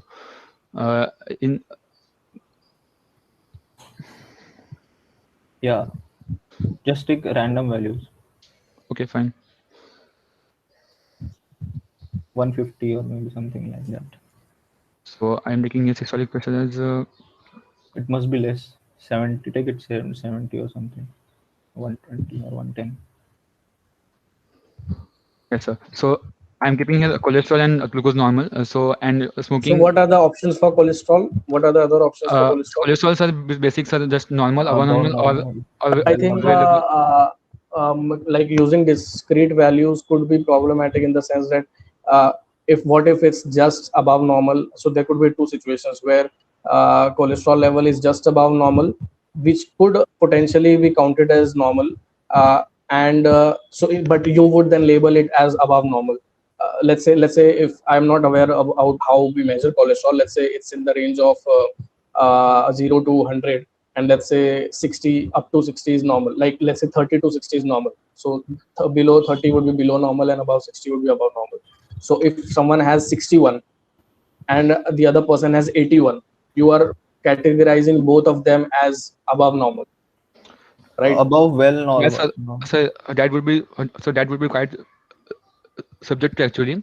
So, sir, we can provide a specific range in the note or something that between these values the glucose and cholesterol is normal or above normal or well above normal.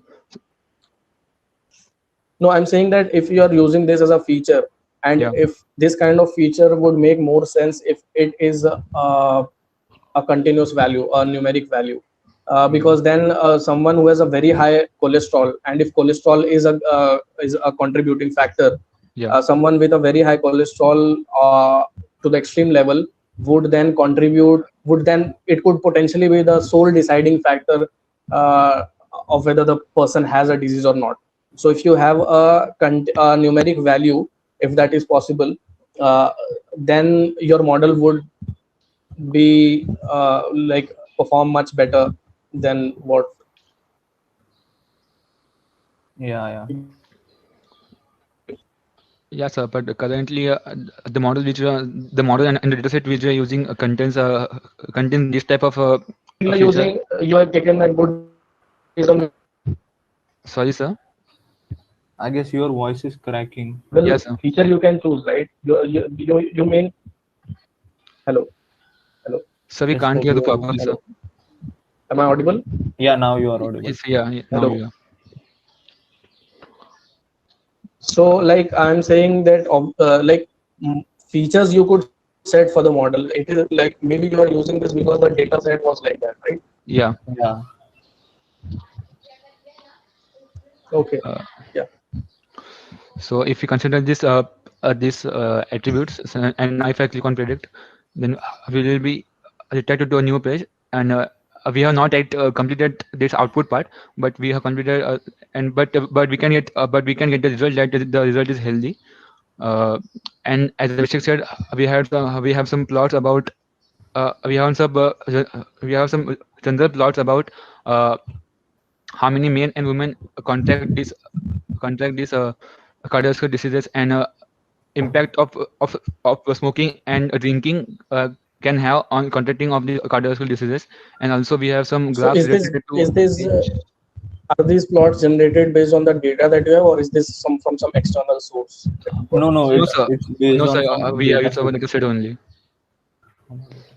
Okay. While preprocessing we have extracted all these values. Okay. And And this part of showing cardiologists near you, are you currently using the like GPS coordinates of the Yeah. person yeah who sir is using?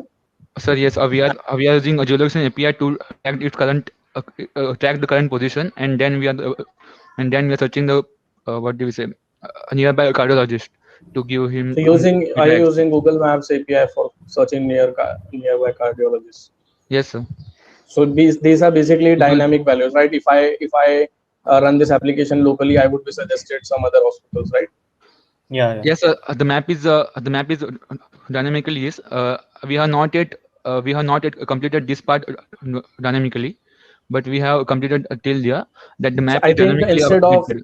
instead of showing top cardiology hospitals, it would make more sense to extract those values which are shown in the map of cardiologists near you and show it there, right?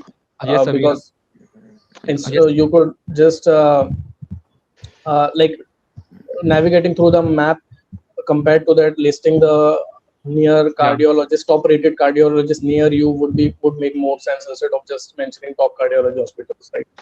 Because Yes, sir. that would be like very extreme case where a person needs to go to a top cardiology hospital. So I Sure, think sure. you could just use the like parse the map API output, and whatever results you get in terms of ratings, top 5 cardiologists near you, you could display them here. Sure, sir. We will add it. Okay. Yeah. So that's the thing about the output. We will be heading up a meter here and and the BMI index to show his BMI also. We have not added that. We have not implemented that yet, but we'll be doing it in the next 1 hour. So in this type of problem, you have to be so you what metrics have you computed on your model? One was mean squared error. Uh, so obviously it's not a classification problem, but if I were to determine, let's say if it were a classification problem, and if I were to determine that there are zero or near to zero false negatives, right? Because those are the situation that you have to avoid with these kind of models.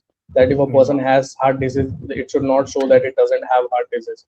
So, do you use any metric that show that your models do not show near zero values for uh, cases where it should have been near one? No, not actually. So I think you should also try to do that, because then that would add the credibility, more credibility to your model, where uh, false positives are way less. It should ideally be zero, but it should be realistically it should be near to zero. Sure, sure. Okay. So can I stop presenting? Or you just... Sir, you are not I would audible. also give one more suggestion if you were to like simply. Hello. Yeah, sir. Sure, Yeah, sir. now you are audible. Yes, sir. Yes, sir. Now. Yeah, so I would give one more suggestion for reading the input. Like, if you were to add more machine learning into this and make user experience other than this, uh, basically, if you were to like deploy it in real time, turn it into a real product, what you could do is like whatever results you get from technology, that would be PDF or like printed on a page, right? So instead of creating a form, what you could do is create a machine learning model, and like there are popular ones that are available. You would just need to tweak it, fine tune it for your particular use case, that basically performs OCR, that reads those important information from the document, which is basically the systolic pressure, diastolic pressure, glucose, and Yeah. cholesterol. And age is obviously there on pathology reports, and gender is already there on pathology reports. So all a user would have to do is, and I think these reports are also generated from computer digitally and then printed. So instead of just printing it, obviously you can print it, but for the purpose of using this application, what the user could do is just upload the PDF of that report, and those values would be automatically read, and obviously as a step caution, as a step of caution to not take in wrong values, there could be a feature to review and edit any value that has been read incorrectly. So yeah, that would be one good improvement in terms of user experience and making the whole process more fast and efficient. Okay. Otherwise, sir. good work. Thank you, Thank sir. you, sir. Okay. Are we done? I think there are no more teams, right? No, Shabaz. I think two more groups have been added just now. So please wait for a few minutes. Actually,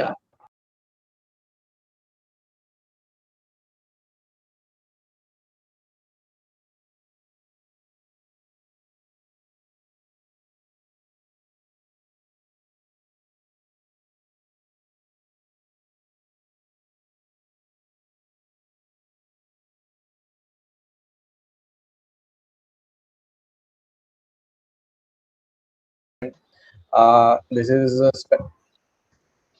so this is especially honorable because we were the ones who participated in the very first installment of the VCET Hackathon.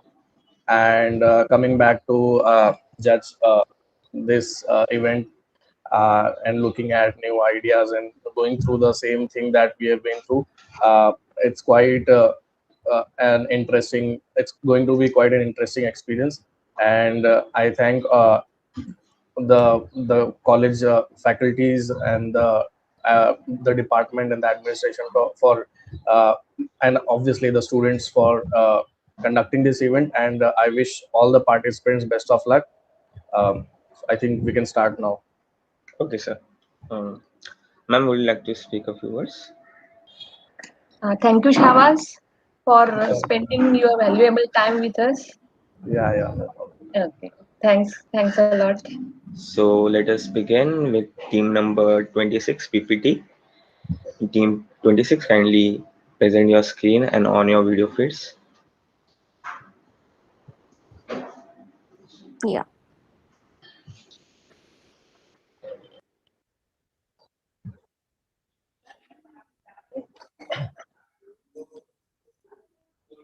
I hope that my screen is visible. Yeah. Okay.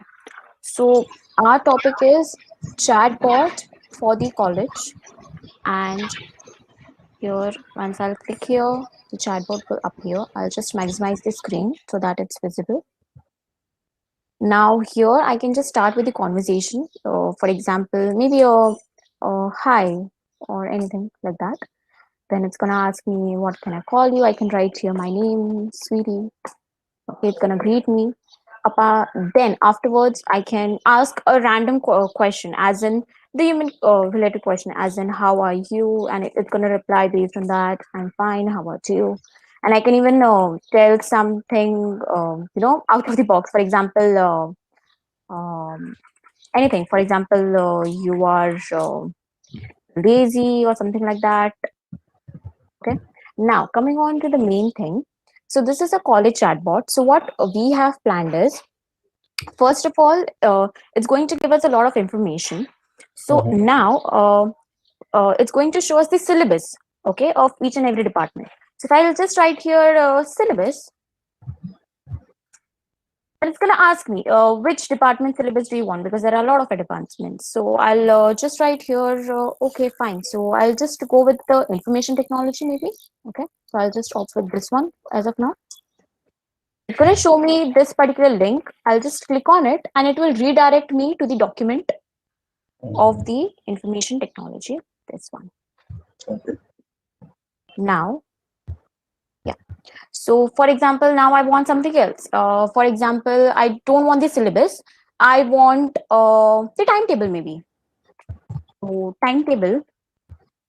And it's going to ask me once again, so which sort of timetable do you want, in which department? So I'll just go with this one timetable. I'll just go here. Okay, then it has provided me the timetable of that particular thing.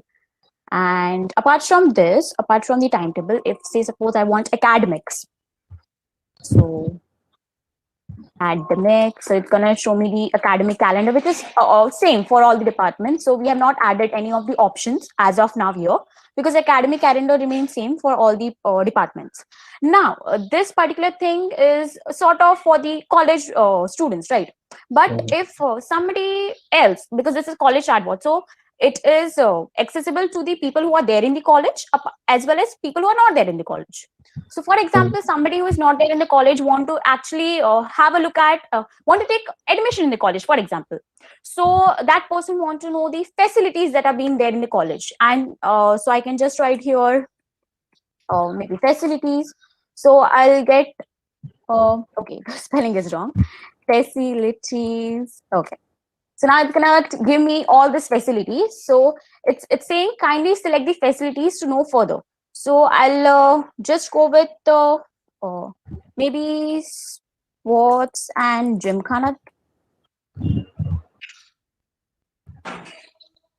And it provided me the link that is going to direct me to the document which has all the details of the sports and gymkhana. Okay. Apart from this, this is the facility, and all this is going to work. Just yeah, and it's going to show me the related facilities, right? Now, if I'll write here any of the random things that are there in the college, for example, I'll write here library, then it's going to show me all the details of the library, and in the end a link that will direct me to the more pictures, the documents of the libraries, that will give me a closer look of what exactly is there. Now we have added one more thing in this. So this is for the this is accessible to the students who are there in the college as well as who are not there in the college, right? Now, for example, a student which is there in the college, okay, a student of the college, VCET college. Now, if that student want to actually see the CGPA or SGPA, okay, so in that case, it wouldn't be accessible to everyone, right? So everyone can't see the person's CGPA and SGPA, right? So for that, we have created a login. So I can just write here login, and it's just going to ask me. Now, this username and password is going to be provided from the college itself. Okay, so it's not that the student are going to generate it. So recently, we also got our private, mail IDs and password from the faculties. So that is the reason why we got this idea. So we can use the same, login credentials. So for example, I'll just write here maybe this one, which is already there in the this particular database. Okay, I'll write here this video. Okay, now it's gonna ask me the password of it. Okay, I'll just write here the password. Once it's done, now it's gonna tell me that yes, your it's valid, and now you can go with asking me the question. So I'll just ask my CGPA. So here's the CGPA. Okay, now I don't want the CGPA. I want a pointer of a particular semester, for example. So I'll write here SGPA. I'll mention here the SEM as for example SEM 3 maybe. Okay. Now I would go with the SGPA of SEM maybe 4. Accordingly, it's going to provide me this. Now, so and after this, I'll just write here log out. Everything is being cleared. Don't worry. Okay. Now, this is one part of this. Now, for example, see the chatbot are not that accurate. Any which of the chatbot we talk about, there is a point where chatbot fails, right? Every time it doesn't happen that chatbot will answer the question. So, for example, let us check a thing. So I'll write here. This is the wrong spelling, okay? And okay. So what are you saying? I can't understand your thing, okay? So what we thought is, okay, this is the feedback of the.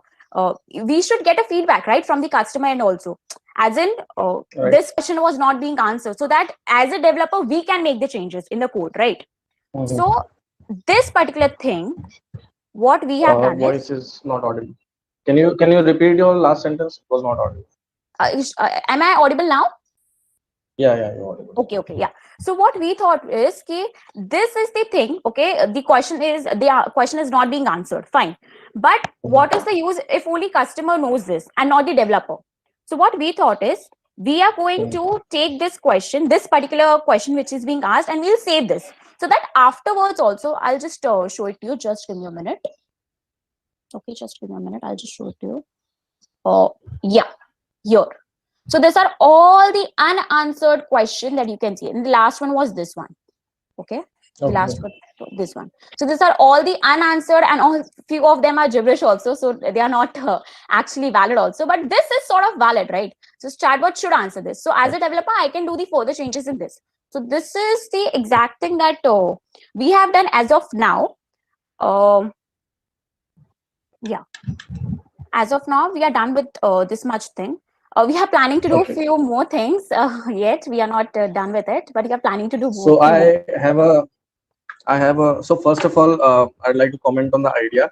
The idea is great. Thumbs up for trying to put the usage of chatbot application to the right kind of application where there exists a need or a deficit of such a system where things the information is like access to information is not so organized. So kudos to you for coming up with this idea.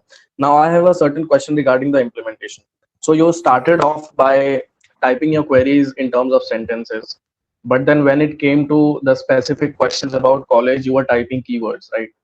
Yeah, yeah, So correct. my question is, do you will it work only if you type keywords like, let's say, facilities or academics or CGPA, or even if you frame the whole query as a sentence?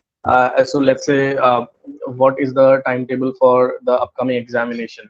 If you frame it as a sentence as a human would ask to in terms of inquiry, would it still work?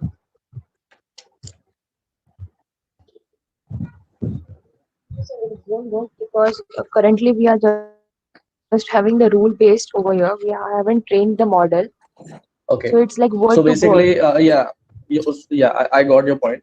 So basically, this is a specific kind of chatbot where it's a rule based, where user can choose from one of the possible options, and accordingly, his queries will be answered. His or her queries will be answered.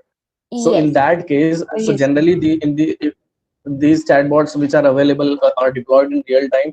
These are called menu based chatbots, where a user can choose from a Yes. list of menus. Here there are a lot So of instead buttons. We of click. Correct, correct. Yes, sir. yeah, so instead of so basically now when you start, you were demonstrating, you were aware of all the possible queries that a user can throw in and get answers to. But an entirely new user wouldn't know, right, what are the possible keywords. So couldn't you going forward turn this into a list of possible options which are available, which are displayed on the screen? So like for example, when you chose the timetable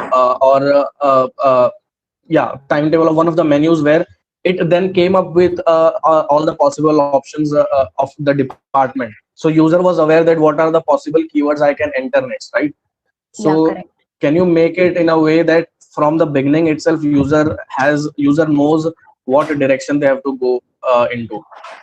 Yes, yes. Sure, sure, sure. We Because are getting it. Yes. when I start, I wouldn't know, right, what are the possible keywords and what I have to enter, since it's a rule based system.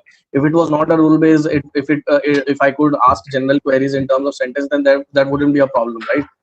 Yeah, correct, correct. Yes. Yeah.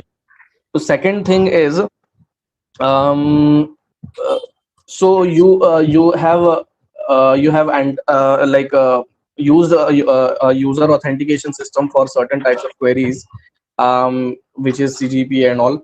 But even for general queries, I think you should either have an authentication system, or you should try to put certain limit for a certain IP address, because if you make it this open, then there are possibilities that someone could attack and perform a DDoS attack, where the whole system is going to go down. Because you can the queries that are being sent to the back end, these are simple REST API. This must be simple REST API queries, right?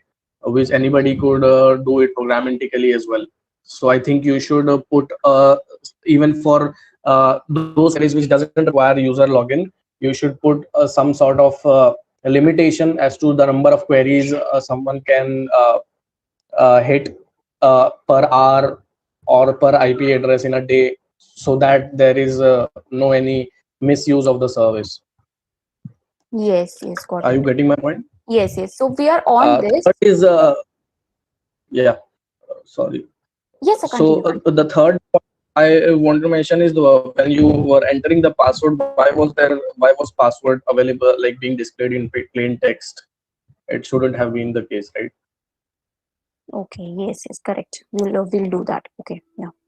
Yeah, so just try to, these were my like small observations.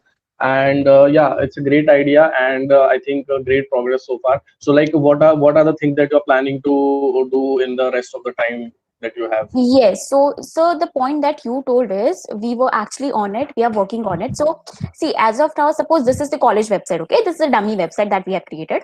So for example, if I click here, right? Chat here, yeah. So it's automatically opening the chat bot, right? So we won't allow it to open the chat bot. What we are planning is, as soon as we click here, no, it's gonna ask us the email ID, right? So this would be beneficial for the college also. So the even college will have a count, right? So this many of the students are actually coming and having a look at the chatbot, right? So we can just ask for a normal email ID. That's it, nothing more. Once the person will enter the email ID, the person may actually access and chat you. Okay, so that's it. And the way you told us, yes, setting a limitation to the person after entering the email ID also, we'll surely think on that and we'll do that. So the major comment was regarding the whole user experience.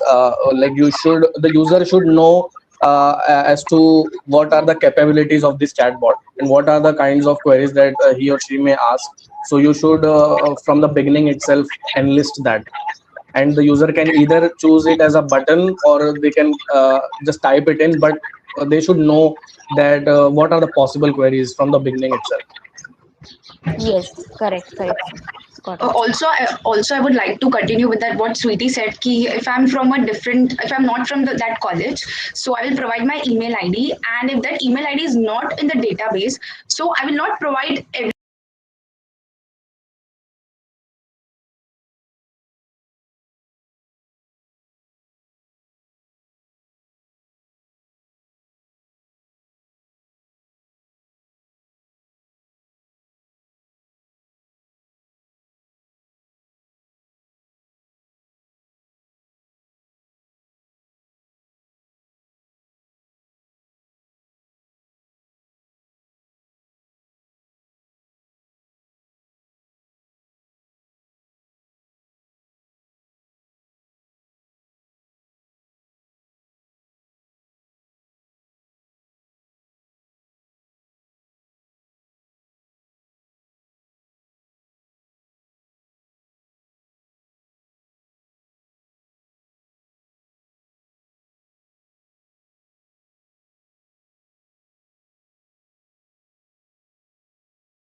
With your name and Yes, sir. Sure.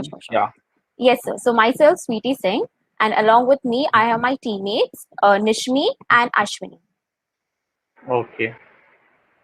So our topic Okay. is College Inquiry Chatbot System, a bot that can answer your queries to the best of its knowledge. So basically, what are we planning in this is, this chatbot will be useful for the college students as well as for the students who are not in the college, but maybe they want to take admission or just want to know few things about the college. So Okay. I'll just show you this one. So this is the main dummy homepage that we have created, a sort of a college website. And down there's this chatbot thing. I'll run it within a minute and show it to you. Okay. And once you click on the chat here, something like this will pop up. Now we have also done this thing as in the whoever is going to access first before chatting with the chatbot, that person has to enter the name and the email ID, so that it's good for the college also. So even the college will get a count that how many of them are actually having a look at the chatbot, or how many of them are actually interested, and all those sort of things. So this is a short email verification sort of thing that you get here. Then after this, once it's done, then the chatbot is ready to go. So I'll just show you now. Yeah.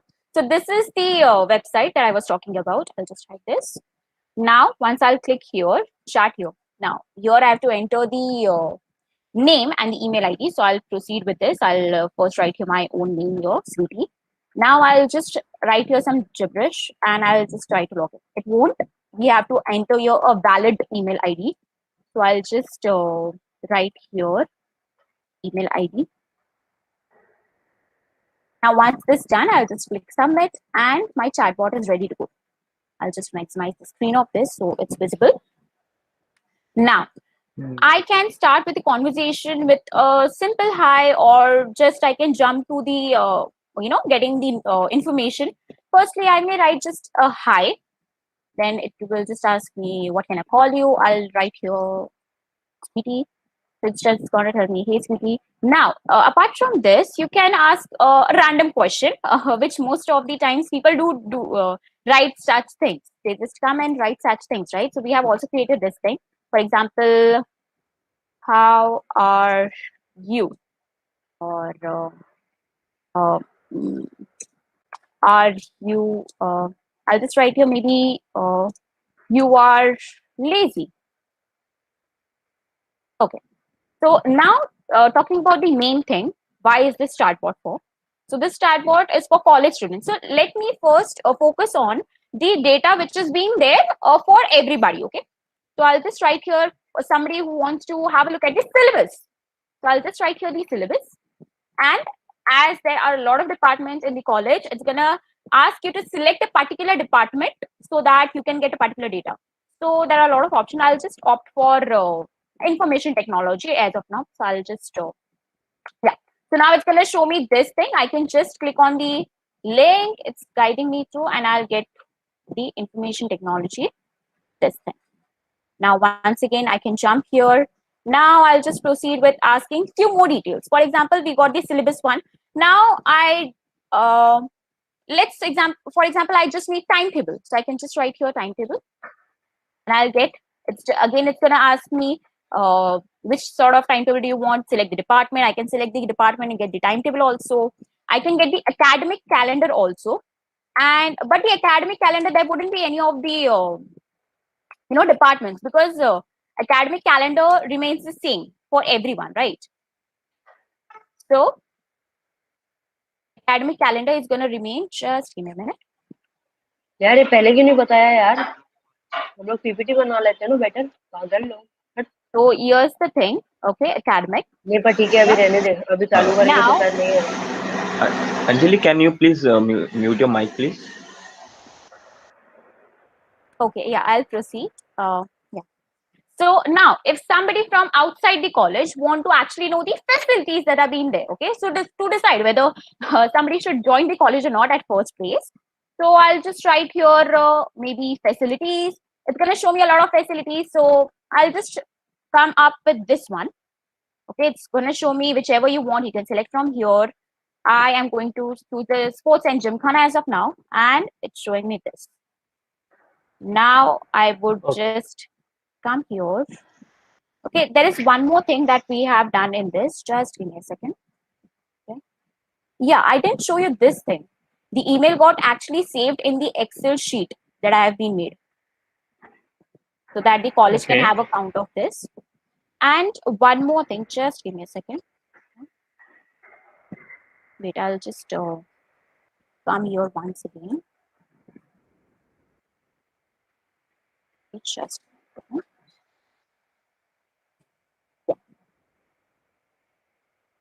so that was all of facilities, and if I can now I have again logged in. Okay, now I won't start the conversation with hi. Okay, I just want the information, so I can just write here I want the information of library, for example, and it's going to show me all the things. Now this was all the things regarding anybody can come and access this, right? Now if I want to see my CGPA, I'm a student of VCET, so I want to see my CGPA and SGPA, right? Now anybody wouldn't have the access of it, right? It's my personal data. So what I can do is we have created a login for this. So if I am a student, I'll just come here, I'll write here login. Now it will ask me, tell me your username. Now this username and password wouldn't be just random. This would be provided from the college. Okay, so recently, we got our personalized, email IDs from the college. So from that, we got this idea that we can use that in this particular thing. So what we can do is, it will just ask the login. It's already been feeded in the data. So it will just verify that. So I'll just write here the credentials. Just give me a minute. I'll just write here arnsc.edu. Okay. Now, once I have written this, I'll simply just, now it's going to ask me the password also. I'll just simply write here the password. Okay. Now it's saying that now you're ready to get your credentials and all those stuffs. Okay. So now, firstly, I would like to see my CGPA. CGPA. It's showing me 8.54. Now I don't want to see the CGPA, as in I don't want to see the average of all the semester. I want to see of a particular semester. So I'll write here SGPA and I'll mention the SEM. For example, let's go for SEM 3. Okay. Now I don't for SGPA. I don't want for SEM 3. I want maybe for SEM 2. And it's showing 8.3. So and after I'm done, I don't want any of the other information. I'll just log it out, and it's better to go. And again, I can start with the conversation with the same thing. Okay. And So what was? one, Yeah. Can I know the role of each person here? we forgot to mention one thing in this. I'm Okay. so sorry. Go Shall I ahead. mention that now? Yes. Yes. Go ahead. Yes, Go ahead. yes. So one thing I would mention here is, in this, see, chatbot is not always accurate, and there are a lot of things that the chatbot won't answer, right? So what we thought was, we can actually, sometimes I'll just write here some random things. For example, a wrong thing. Okay, for example, first I'll just write here this anything, a wrong spelling. That's what I'm trying to give it here to the chatbot. Okay. What are you saying? The chatbot is not able to understand. Okay. So let's see. Okay. So now this, we know, the user knows that the chatbot is not able to understand, right? But from the developer point of view, how will we know that the chatbot is not able to answer such question, as in this particular question? The chatbot is confused with this. So what we have done is, we have created, just give me a second. I'll just show it. This file, wherein we will get all the questions which were not answered by the chatbot. Okay. So some of them are just gibberish, meaningless, but this is sort of making a meaning, right? It's asking for a college name. So from a developer point of view, we can get an idea. Okay, this is the thing that we can improve our chatbot for. Okay. So yeah, are you done with the PPT? Like introduction of the project.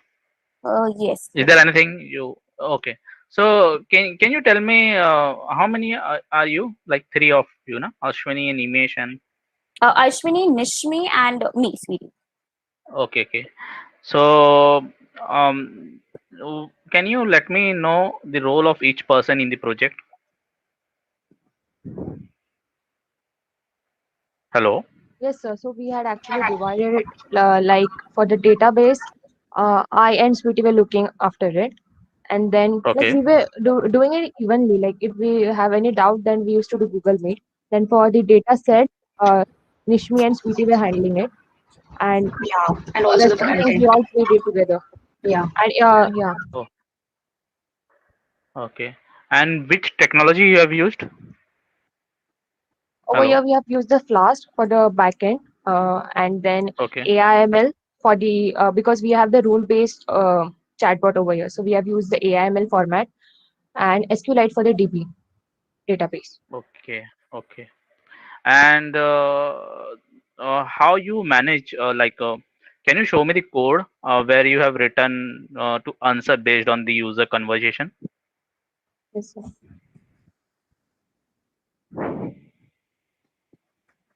Yes. So here we have, there is a pattern, a keyword. Okay.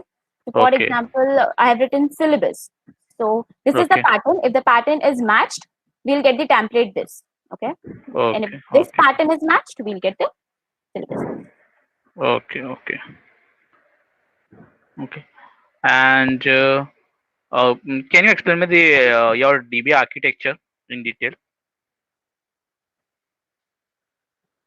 Yes, sir. So in over here, we have two of the methods. Like one, we for at the starting, we manually added the names of credentials and the password of each and every student. But then, I guess in second jury round, the jury suggested us that it won't be possible for all the faculty to manually sit and type those credentials. So he asked us that whether you can create an the faculty will send you the Excel sheet or XLS sheet via mail, and then you have to just convert it and save it to database. So there are two options in that. We could manually have it, or we could export it via XLS sheet. So that was one point. And then over here we have made three databases. One is for the uh, login. The second one is for Can student you info. show me your database table? Yes, so Is it? Yeah. Ashwini, I think you have the table, yes, I right? have it. Yes, yes.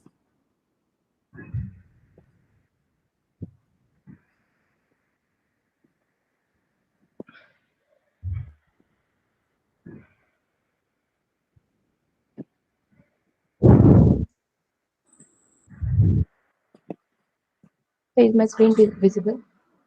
Yes. So we had the three tables over here. The CGPA, via which Sweetie showed the SEM 1, SEM 2, 3 marks. Then the login Okay. credentials, which will be provided by the college. Okay. And then one is the Can yeah. Can you show me the login credential detail? Is it possible? If something personal, let it be. no, sir, except student info, rest of them would be possible. It's all dummy one, like Okay. Okay. random. Okay. So okay. So hmm. So is there any constraint or relationship between the table that you have created, or like Yes, if you can? ID will be the common relationship, because if we Okay. won't consider the student name, then we are mapping it via ID or roll And number. why you have kept? Yeah. Why you have kept? Yeah. Just one more thing. Why you have kept password as a plain text? Is there any specific reason behind Yes, it? in the third jury round, the jury informed us, but due to time constraint, we forgot to do it. We had to do asterisk in that Okay. case of it. Okay. Okay. And okay. And again on chat, when Sweetie was typing, I was able to see the password. So it should be in a encrypted Yes, format as when Yes, you sir. you have Yes, that should be. okay. And so you are creating user detail, correct? So just want to know one more question. I just want to know that suppose if I am in your college and suppose on helpdesk they told me to go on this side and check whatever you want to check, correct? It is not yes, compulsion. I need to be a college student, or I can be a parent, or I can be a just came for inquiry. Okay. So yes. in that case, is your app will also work on mobile? For yeah, Ashwini, So proceed. we haven't deployed it as yet. It's working on Okay. local storage. So yeah, website. If we will open it on mobile, then it would be possible. It's not app based. Okay. Okay. Okay. So the Okay. So website it would is. It be is. Yeah. It is seem to be like responsive one, correct? yes, it is. Yes, yes. Yeah. And one more thing. One more thing. Suppose. Yeah. Suppose if I am new to college and I want some inquiry regarding admission. Where should I get form or something like that? So it will also have same functionality for the same. Yes, sir. We are actually planning to do that also. So for now, we have Okay. syllabus, timetable, and all those things, right? But Okay. we Okay. Yes. also wanted to add placement thing also. So for the last year students, they can actually go there and get all the timetable of when exactly the interviews are placed, the requirements, and all those stuffs. And for the freshers also, we want to add the details there. Yes, we can in the further if the project goes further, so we also want to add that also in that.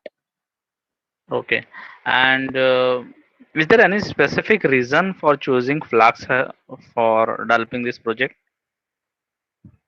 So because it was for the hackathon, like we had to do within 30 hours, so it was like server Okay. based, lightweighted. So we thought about it. Okay. And one more thing, while presenting, why Sweetie is only in front and you both are silent, you should be take like Shruti should go with introduction. If you are Aswini, I think you made the DB architecture, so you should go with the DB architecture explaining. So in that Yes, way, sir. Yeah. you should divide the presentation in three of in between you. Nimesh in Nimshi. It is correct, Nimshi. Nishmi. Yeah, Nishmi. it's me. Yeah. Okay. Yeah. Sorry for that. No, So that's fine. yeah. So yeah, don't be a silent because what happen when you don't speak. So it seems to be like one person is working or two-person working, another person is just going with the flow. Yeah, so it's not that actually we were actually working on it, right? So we didn't actually Yes. got time to segregate that. I'll explain this, you explain this. So I was Yeah. like, Yeah, randomly we did it. one person will explain the whole thing, and after that, doubts and all, we'll just split it out according to the judge. So that's it. And while the presentation, if we get chance in further, so in the presentation, we are surely gonna split it out for sure. Okay. Okay. And have you seen any feedback widget like Google Meet feedback widget, any other third-party feedback widget? How it's work?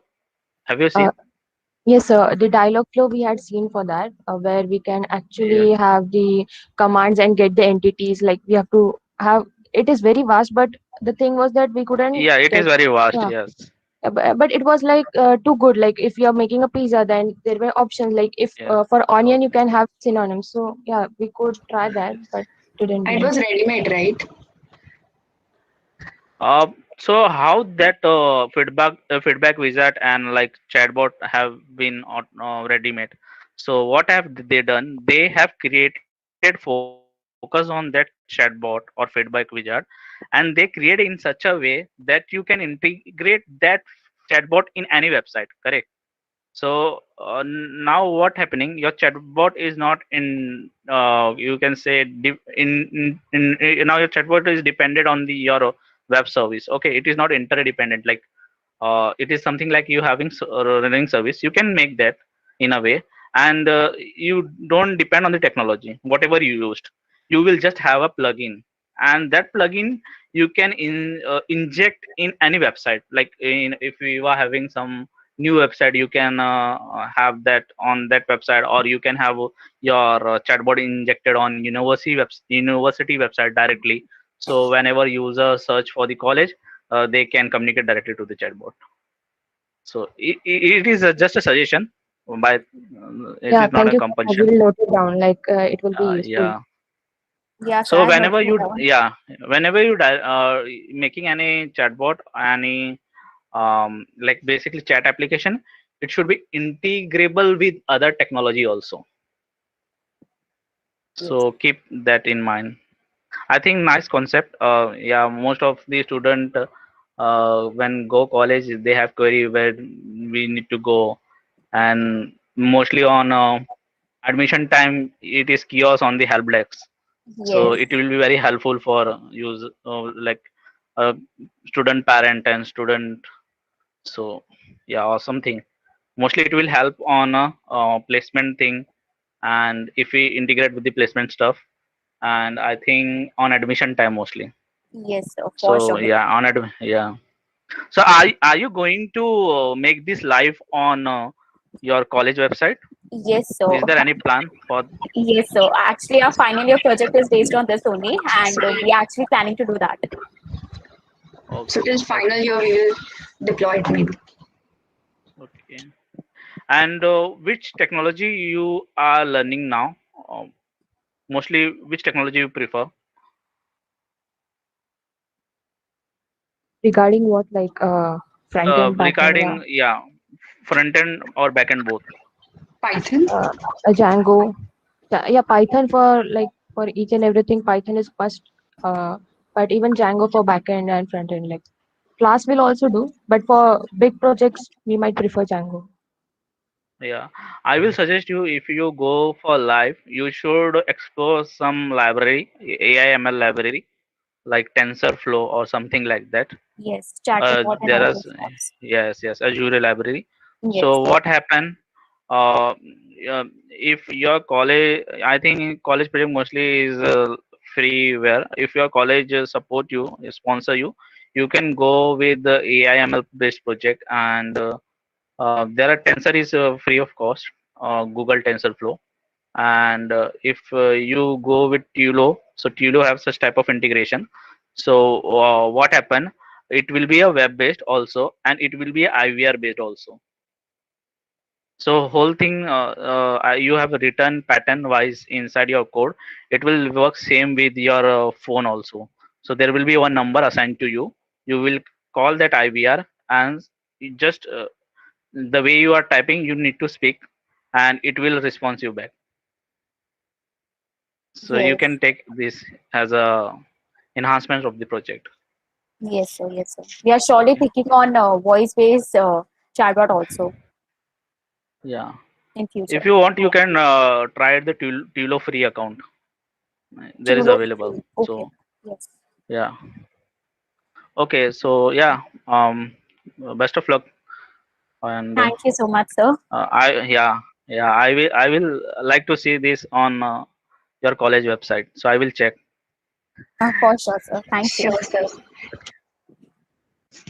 Okay. So can we go for the next group? Yes, thank you, Team PPT. Next, we have Team 27, Team Bronze. Team Bronze, kindly Okay. turn on your camera feed and present your screen.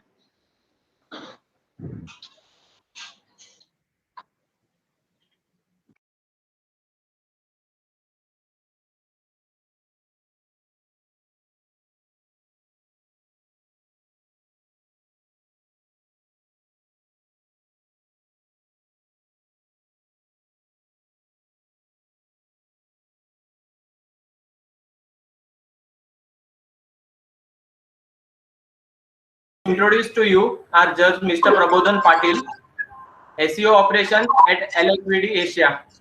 Overall IT experience of 10 years in SEO, SEM, digital marketing.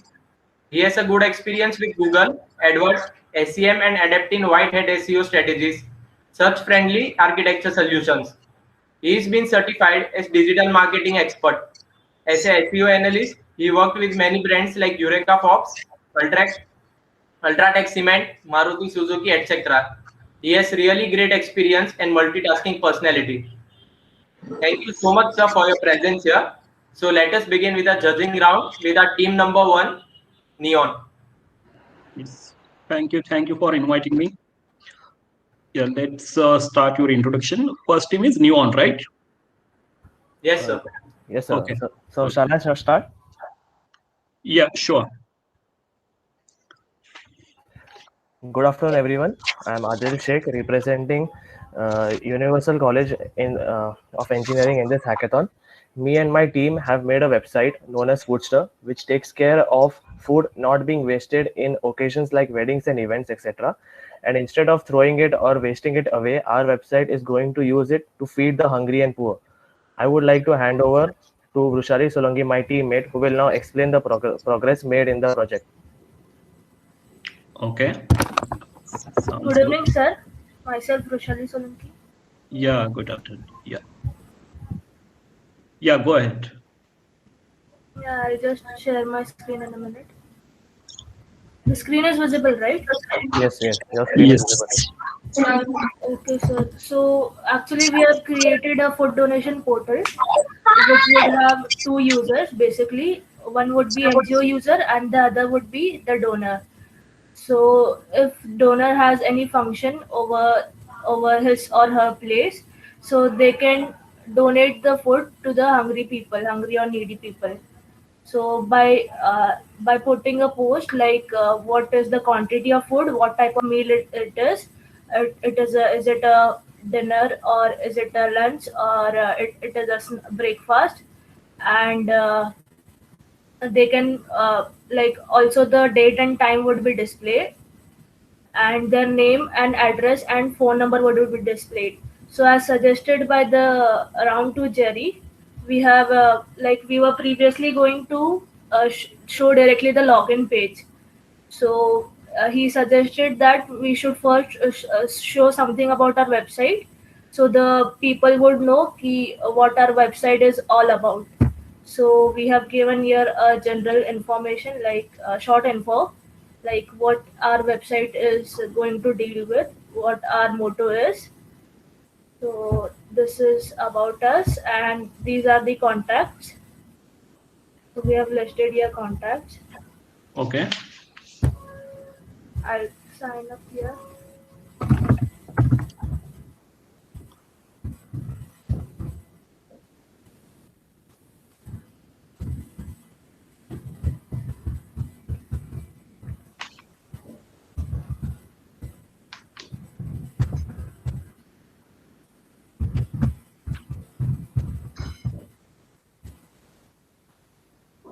So as soon as the user would be registered, this message would pop out displaying account created. Okay.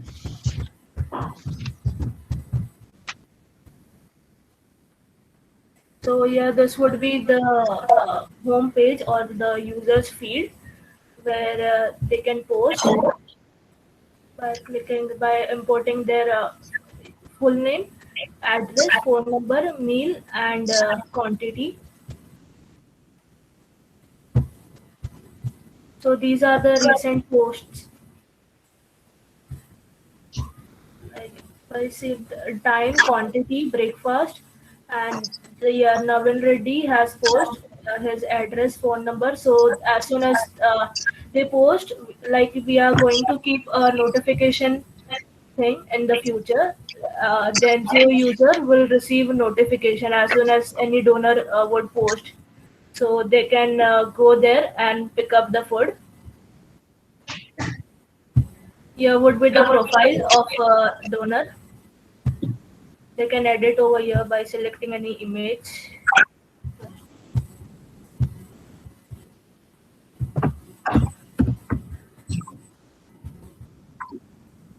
Here then it would be displayed. They can again change it by clicking edit.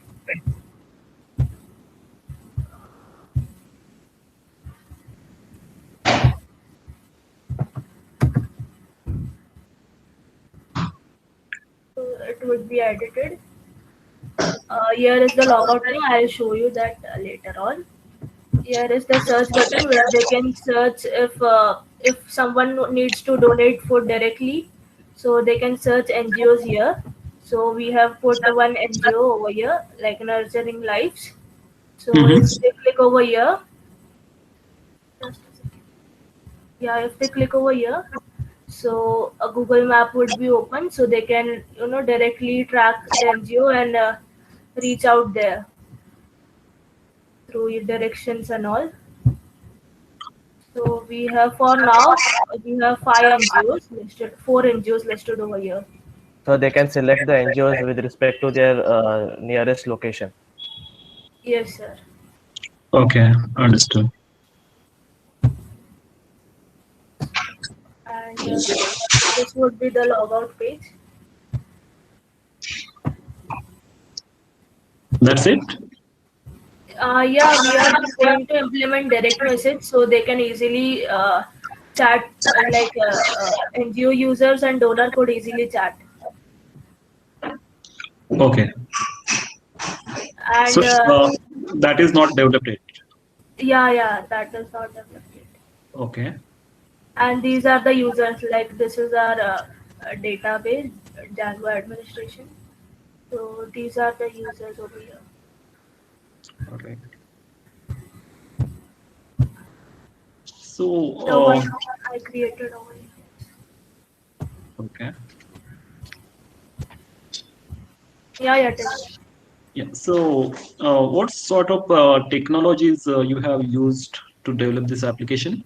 Yes, sir, we have used Django for backend, like Python, Django Web Framework, and HTML and CSS and JS of somewhat JS, but more is HTML. Okay, and for databases?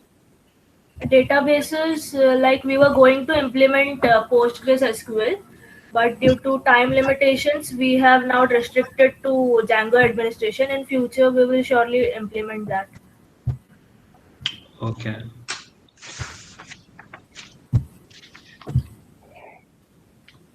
And so right now, for this particular application, the users, people who want to donate the food,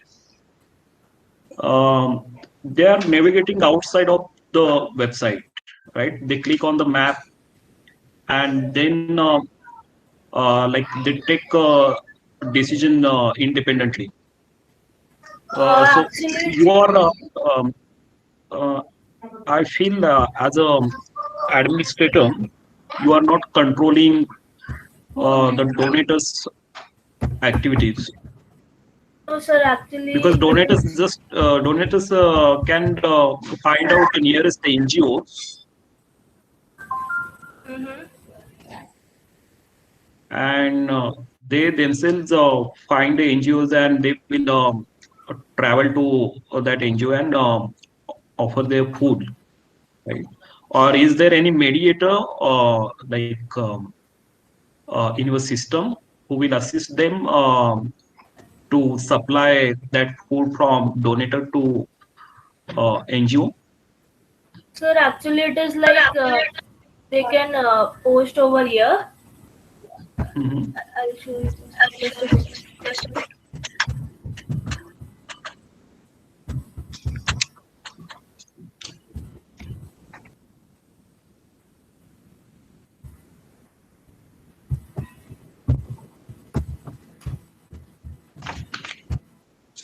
Yeah, recently post over here, sir, due to the path error or something.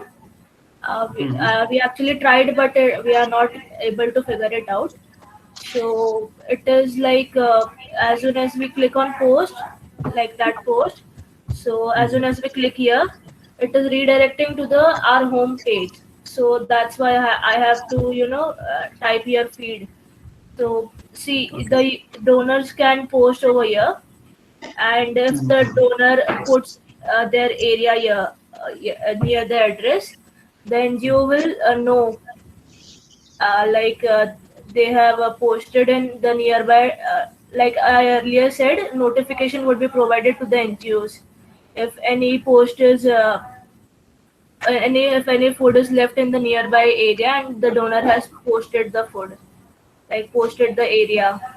So NGOs can know through notification, and then NGOs can collect the food, Okay. and then they can give to the hungry or needy people. So, how secure is this system, this application? Because if donor is going to post his address, we need to assure them the security as well, right? So there should not be any Yes, sir. data breach, Oh, and yes, sir. it False should not false be aggression. Yes, sir. yeah. So for that, if they are going to, we are allowing them to put their contact information. So before dealing with the food part, we'll contact them and talk with them regarding if this is a true situation or not. If it is not, then we'll surely delete it and not deal with it at all. But if it's true, then we'll deal it through the website process. Okay. Any sort of confirmation you are providing to users on their email ID or phone numbers, etc., that they have registered as a donor on your website. They have registered their address and they have registered their address on your website, and they want to donate the food. So any sort of confirmation you are providing to them? So when they register, their details will be automatically available on the home page. So that is the main confirmation that they are registered on our website. Okay. So this is completely web application, right? Yes, sir. Yes, sir. Yes, sir.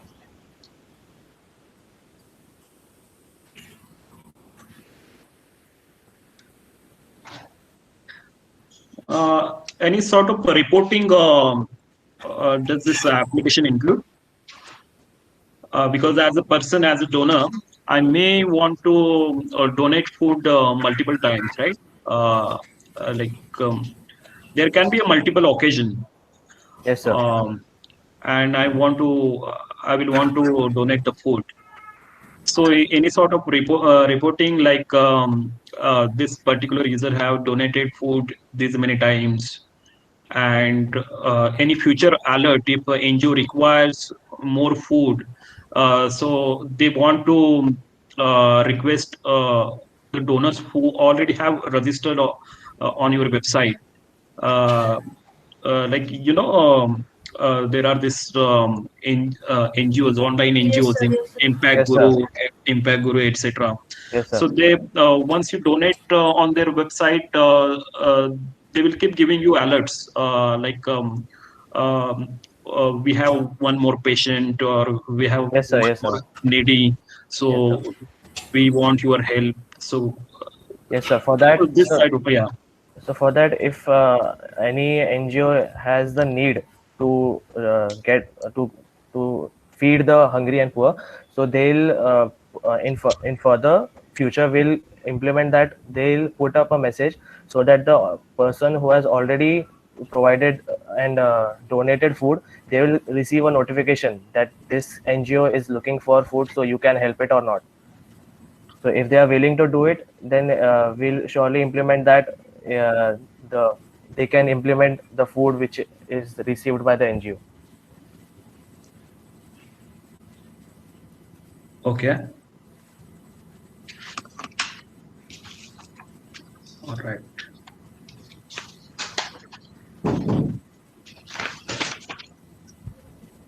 And one more thing I just wanted to know. So this application, um, is it subjected to any like load testing feature?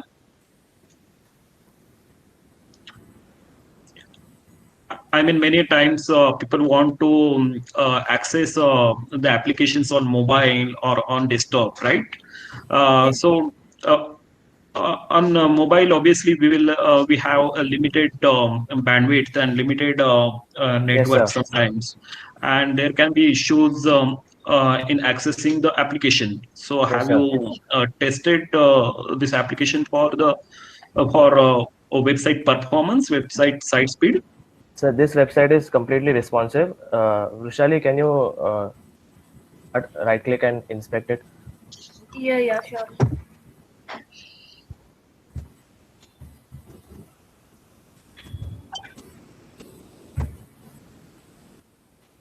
So here, just 1 second. Uh, Click on left side Click on icon. that elements के left Side में elements, yes. mobile है ना, हाँ. Click on that responsive 400 के left में. This one, right? On the Yeah, left, correct. on your left, there's a responsive word. Click on that. Left side, left. This is left. Above the post. Okay, yeah. Yeah, responsive. Click on that.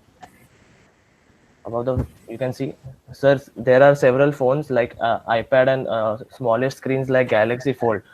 So if you click on that, the website is also responsive, and people using that phone can also view the website. Okay. Just click on this Pixel or something, any other mobile. Scroll down.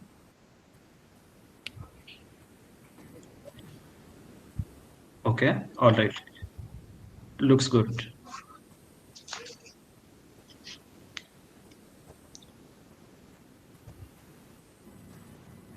I think I'm done. Thank you, sir. Okay, sir. Thank you so much. Thank you. Thanks for presenting.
I hope I'm audible. Team 1, right? Team number 8. Team number 8. Okay. Right. Ode to Code. All right. I hope I'm audible, ma'am. Yeah, you're audible. I was just confirming. Okay. So it's Anvita, Yukta, and Mrunmay and Ruchi. Mrunmay and Ruchi. Okay, great. Okay. So our topic of our topic is automated student result management system.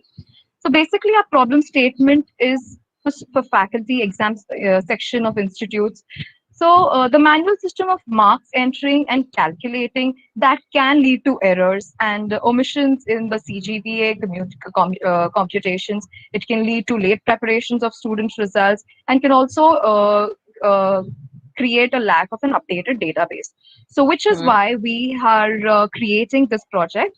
So we will be creating a web application using PHP. Okay, I can mention that in the later slides. So why should please go ahead and talk about technology first. That's what I'm interested in. Right. So yeah.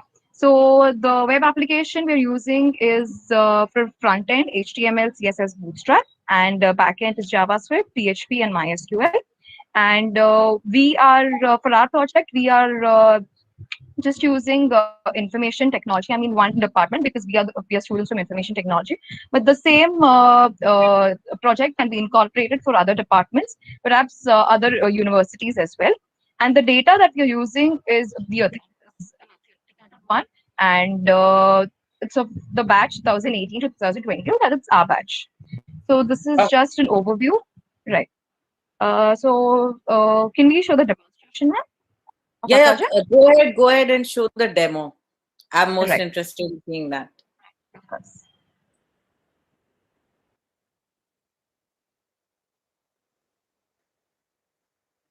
Ruchi, are you presenting?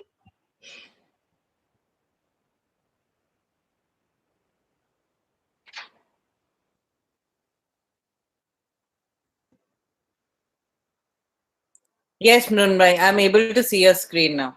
Right. Yes, ma'am. So here we have login page for our system, as it will be mostly used by the examination department. Just go in and show me the system. Don't worry, I'm not in a rush. It's just that I like to go to the main part beforehand, rather than spend time. All right. So this is your final mark system, and the login that you used was a student login? No. It was for faculty or the examination center admin can use it. All right, admin login. Fine, go ahead. So here we have considered 3 batches: the previous batch and our next batch and our batch. So so here we have made this page. Here we have kept a vertical nav bar. Here we can see the courses, like the courses included in that particular semester. Since we are students of the IT department, since semester 1 and semester 2, they come under ASH department. So 3 to 8 are under IT department. So we have all the 8 semesters, and all the courses of the semesters are dynamically added, and the tables are dynamically generated and stored in the database, and the fetching is also done through the database. Hold on. How do you generate data? Generate the DDL statements dynamically? Can you tell me that? Ma'am, can I show you the code? Yeah. Go ahead. So here we have this page, add course. Here we have some conditions. If the third character of the code course code is C. Understood. Right, So ma'am. when you So, insert data, you got course code and everything. So I saw yes, the create yes. table statement. You're creating the tables. Yeah. Yes, we are taking course code and course name, and for practical subjects, we are taking experiments and mini projects depending on the requirement of the practicals. All right. And now, Since for ma'am, we example, you are, added the code. Yeah. Go ahead. Yeah, so since we are students of Mumbai University, so we have thoroughly gone through the format. I mean, including the course codes of all subjects, the course credits. So we have incorporated everything according to the MU format itself. All right, And great. ma'am, for reference, we So have now tell also me one kept thing. here. Once I create a course, yeah, once I create a course in here, now how do you get the data, like the marks the people got for this course into the system? Yes, yes. So here are these cards of the semesters, and All right, here the all the courses for the particular semester will be displayed, got and it. in So that, your new course will also get added here, right? yes, yes, Right, right, right. We can All show right. you that, ma'am, Now, as well. okay, this is an upload. This is a CSV file, right? yes, Right, right, right. and Okay, okay, if okay. the faculty Because wants to add uh, manually, so they can also do that from here. so we have two All right, things. If so this the same faculty column wants come to manually also. add the yeah, Yes, so the Because faculty if can you add have marks manually as well, or they can just drag and drop the CSV file here, and all the marks will be directly in, and the total will be generated. All right, all right. So now that now yes, I've got the point. You can add a new course. You can add the course for that course by a CSV or manually also. Now, for Right. example, I've done all of this and all. How does the student come to know his course is live, or he can go and check his course result? no, ma'am, this is for the faculty, and faculty can refer Okay, this to handle all right. the Do you have marks. any plans on how you're going to expand this system? So, is this it, or there is more to the system right now? No, no, this can be expanded on the college level for the all the departments. We have only considered IT department, so it can be Okay, done for also okay. And also like for advancements, you can use OCR APIs. For example, if you have a screenshot of some marks, or like the table we have in front of us, if suppose you have an image, so that image can be directly using image processing for advancements. I'm Which telling. OCR Uh, API will you use? Have you tried any? Tesseract. Yeah, actually, we've considered this as an advancement as well, but we thought for the implementation of the CSV and the manual inputs for first, because it was a little Correct. of higher level. We thought of Yeah. it. We saw Tesseract API, and we thought of because it's in Python and we have to integrate in PHP. That is a little advanced level. So we thought first of implementation about this system as a whole, and then we thought about advancements which can be made All right. further as All well. right. So OCR is one thing, getting an image of the mark sheet, etc., and directly feeding it into the system. What yes. else have you thought going forward?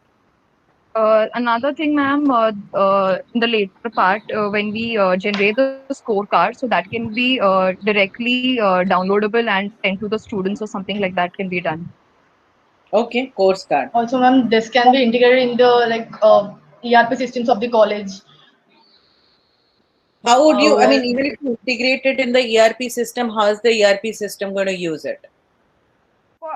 Suppose for example, suppose we buy anything from Max, or suppose some uh, uh, stores like that, we get there are some certain triggers, right, through which if they have offers, they send us their offers for but I don't know, I'm not sure about the concept, but we can make use of the trigger in the ERP. And when the not trigger, maybe trigger No, no, it's okay. Trigger is a fine term, not a problem. Go ahead. I Ma'am, got the gist.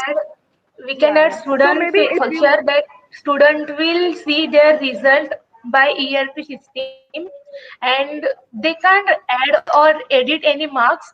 Teachers will edit and add marks, but students can view their result. yes, we uh, All can right. give can them I view only I'm access. interested. to add one point? Gupta, can you finish your point? I'm really interested in what triggers you'll capture.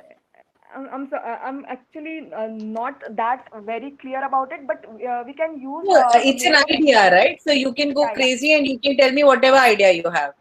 So, for example, there are many subjects, right? So, one professor can update his marks. There are some, suppose for an semester, there can be, suppose you gave an exam. So, there are Hmm. different professors take different time to evaluate, right? For example, I've given the exam, and some professors might just evaluate it right now and give the results to you right now. So that can be used as a trigger. Suppose COA mark sheet was been declared. So that through the ERP system, you can know, okay, COA has been declared and I can go and check the marks. Or the other subjects have been declared and I can go as a marks. So that trigger can help you to maybe alert you that, okay, this these subjects have uploaded their marks and you can go and check. That was my All main right. point. But I don't know. Also, I'm faculty not, can calculate and set the date and time All right. when they want All right. to. I have one final quick question. Now, for example, you said the faculty can come and edit, delete marks, right? What if Yes. a student tries and hacks into your system and tries and delete the marks or edit the marks? What security mechanisms do you have in place? we can have different login systems for login for different subjects. For example, if we have AOS, so the subject in charge can have a different login credentials. Maybe that No, can be that done. is so there only. I mean, Maybe definitely ma'am, people are not going to share logins, right? I think That's there are out of some APIs now, my question which is not even that, hacking does not mean you already have the credentials. Hacking means you try and Yeah, correct. guess the credentials of somebody, or you listen over a wire and try to get the credentials. So can you tell me how you implemented the login? Can you go to your URL, Brunmai, right? Can you yes just ma'am, yes. highlight your URL? I want no, Yes. that URL, no, the same URL. The screen is the same. Yeah, the same screen. Okay. Yeah, just highlight the URL. I want to. Is it HTTP or is it HTTPS? Can you click on that I button next to the URL? Right next to the URL, you have the I button. Ma'am, I can understand. I can't understand ma'am what I was trying to say. Just write Yeah. the reload Okay, page. okay, okay, okay. I'm so sorry. Okay. So you're not on HTTPS, right? No. Okay. So that's the number one thing you need to do. Right? Anybody on the network can actually listen to the channel between these two systems and they can read the Yes. password. Okay. Yes. What else were Ma'am, you saying, Yukta? Ma'am, one thing can be done. Suppose if this is incorporated within the college website, we can use the college website's firewall to That's prevent. okay, but that does not do away with need for HTTPS. You need a That was my secure guess. channel for communication. Okay, at least Ma'am, for your login two-step and everything. verification? Yes, ma'am. The two-step verification is good. That's the next step, of course. But first, you have to go on HTTPS, right? Yes, sir. Yes, ma'am. All right. I think, guys, I got the gist. Teammate, right? Good job. And I had fun looking at your system. And sorry for asking you so many Ma'am, questions, but I need there to is one understand more where. feature. Can I Yeah. show you, ma'am? Yeah, just So, quickly. like, yes. So here we can generate graph for the particular subject where faculty can see like what percent of the All right. student All right. They and can use also this for analysis of the students' performances. yes, Yeah, also yeah, the absolutely. students mark sheet can be generated from here and Oh, this is generate PDF. What are you using for PDF generation? The browser itself? Yeah. yes, ma'am. JavaScript. Very nice. Chrome's own APIs or just plain old JavaScript?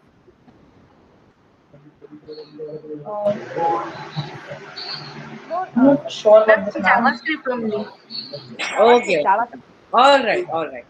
Okay, I think that's And all maybe these it. tables are the count of the total grand total is not Yes, predefined. It I got that, dynamically changes with the Anita. number of courses. Right, right. Anita, I got that. It's called summarization, right? It's on the same level as you have the graphs.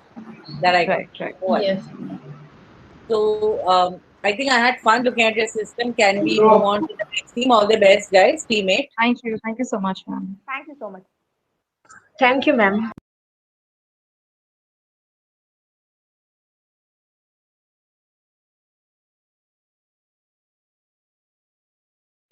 Sorry, good afternoon, ma'am. Yeah. So, ma'am, our topic problem statement is mass detection system. Naveen, can you also? This is Naveen Kachale, right? Who's speaking right now? No, ma'am, I am speaking. Mohit Balani. Yeah. So Mohit, can you first just tell me quickly your team members' names? Ma'am, Naveen, Pavish Bhattija, Naveen and Rohit Vadya. Naveen, Bhavesh, and Rohit. Vadya. So it's Mohit, Naveen, Bhavesh, and Rohit, right? Team Yes, 10. ma'am. Yes, ma'am. All right. Let's quickly go into the presentation directly. Okay, ma'am. Ma'am, is my screen visible? Yes, yes, totally. So, ma'am, our Mass problem statement detection is system. mass detection system. We will be What is a building mass detection system? So, ma'am, as we know, it is in the times of Corona, it is mandatory to wear mask. So you're going to So, see from your cameras or whatever if people are wearing masks or not, right? yes, ma'am. All right, Yes. all right. Go ahead. So, ma'am, I am building this using TensorFlow, Keras, and OpenCV. All right. So, what will happen in my model is first we will take an image, and since my data set is of various images and of different size, so first I will process and rescale it. After that, I will build the neural. I have built the neural network using TensorFlow and Keras. Okay. After building the neural network model, that is machine learning model, it will be predicting the results on static images. So to turn it into a real-time detection, I have used the OpenCV, which will be calculating and predicting if person is wearing mask or not using the real-time OpenCV. Sir, here is the process. So here is the person. After that, its background and noise is cancelled out using OpenCV. After that, using cascade classifier, we and model of which we have built using machine learning, we predict if the person is wearing mask or not. Okay, so you've used the cascade. You're showing you're using a cascade filter. Can you go back to that slide, the last slide? Yes, ma'am. Ma'am, actually, we have not used the we are actually not building cascade classifier. It is pre-built from Yeah. Tensor. I said you're using the cascade classifier, right? Yeah, you're using the cascade classifier to actually figure out the image, right? Sorry, ma'am.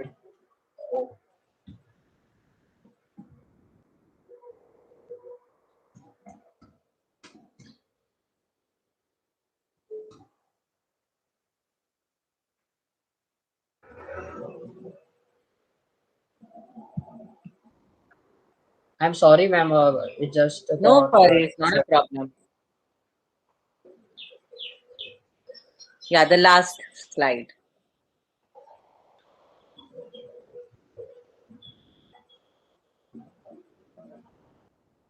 Yes, ma'am. Yes.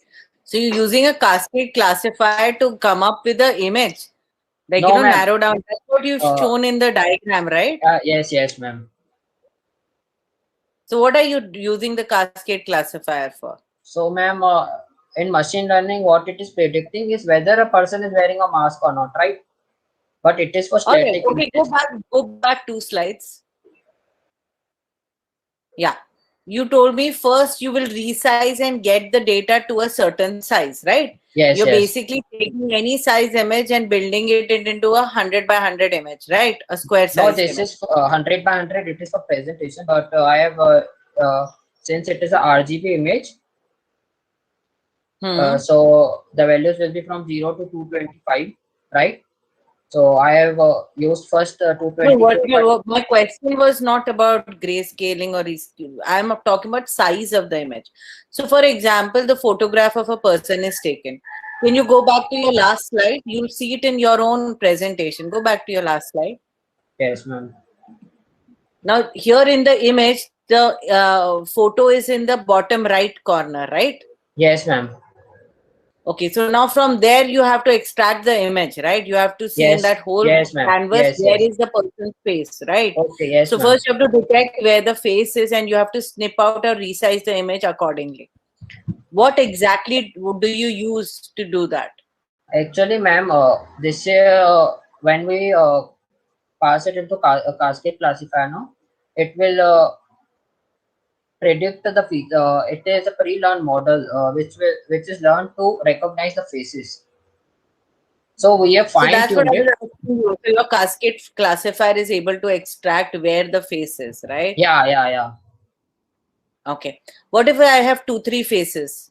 No, it's okay, ma'am. It will recognize it.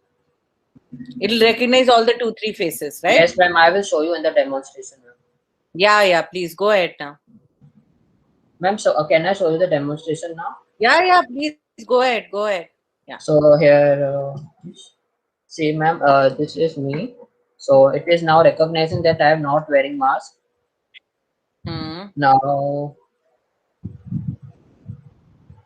Now it is detected that I am wearing mask. Okay.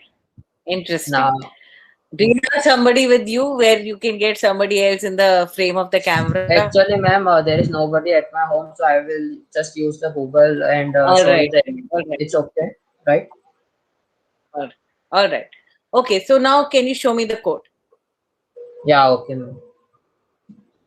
This is your Juniper notebook, right? Yeah, ma'am. Yeah, okay. So first I've imported the TensorFlows and CV model imports. So after that, this is the Can you go right on top of the import? Just go on right on top of the import. Yeah. So you are using Keras pre-processing image data generator, then average pooling 2D, then your from the left drop out flattened dense input model. Now explain to me what is average pooling 2D? Actually, ma'am, see, when we are building the model, right? So when we are giving the model the image, it will train itself using weights and activation functions. So to remove overfitting the data, I use dropout and average pooling. Okay, and what is flatten? Flatten is for the when there will be the output. Output will be either the person is wearing mask or not, right?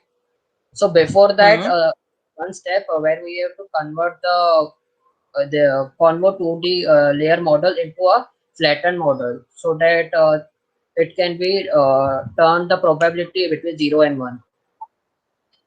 Okay, so basically to average out the results, Yeah, right? ma'am. Yeah. So it and what is dense approach is like there are many layers, and upon my image, in there are layers, there are nodes which will get activated upon certain parameters. Like if I'm wearing mask, my nose will not be visible or my mouth will not be visible. So it will take the inputs and see to it if their mouth So is visible. can you now tell me all those parameters that you've used, which you exactly explained right now? No, like ma'am. your nose We as a person cannot see those features because that's why we are using TensorFlow Keras. Because if we will be training that, it will take a lot of time. So TensorFlows and Keras have pre-trained the model. It requires a lot of GPU model, system. right? Sorry, ma'am. So you've used a pre-trained model, right? Yes, ma'am. Yes, ma'am. Can you show me where you picked up that pre-trained model from? Yeah, ma'am. It is a MobileNet V2. MobileNet V2. Is there a GitHub project for this? Ma'am, it is from Google. It's built into TensorFlow. Yeah, ma'am. TensorFlow is from Google. Yeah, it's a Google API, ma'am. Yeah, that I already know. I'm asking this particular library, MobileNet V2. Yeah, ma'am. It's pre-packaged with TensorFlow, or you've downloaded it? It's pre-packaged. Pre-packaged, ma'am. And it has its own parameters for deciding whether a person is wearing a mask. No, ma'am. I fine-tuned it. So what happens is fine-tuned. Sorry, ma'am. So please show me what you fine-tuned. Oh, ma'am, for fine-tuning, here it is. Here. Yes. What I have done is average pooling. So let me show. This is the model which I have MobileNet V2. So it is pre-built for face recognition and various other parameters. All right. So for now, actually, what I want is face recognition. I want, but I want to fine tune it for mask so that second last layer and last layer would be able to predict if a person is wearing a mask or not. Okay. For that, I have used these head model. Okay, so what is that average pooling 2D pool size 7 by 7,7 head model? Yeah, ma'am. What does That, it mean? that only I explained you first. No, that flatten and flatten average No, pooling. What it? I'm just asking you that line that you've entered there. What does it mean? Ma'am, this line.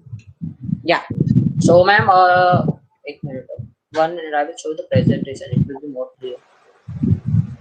This is the convo 2D layer. Okay. Okay. So now these convo, both of these layers are pre-trained.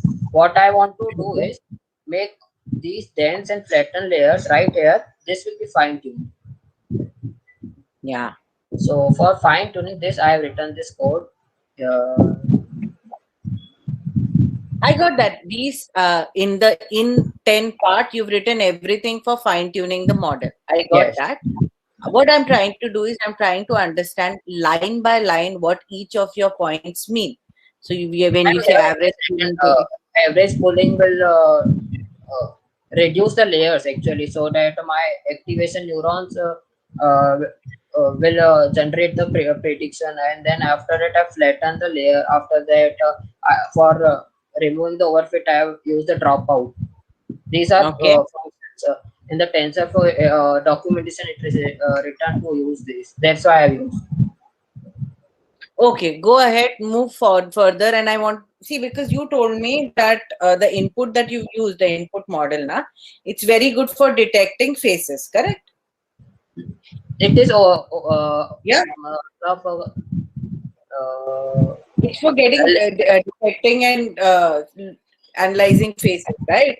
It is mostly used for object detection. It is like generally used for object detection.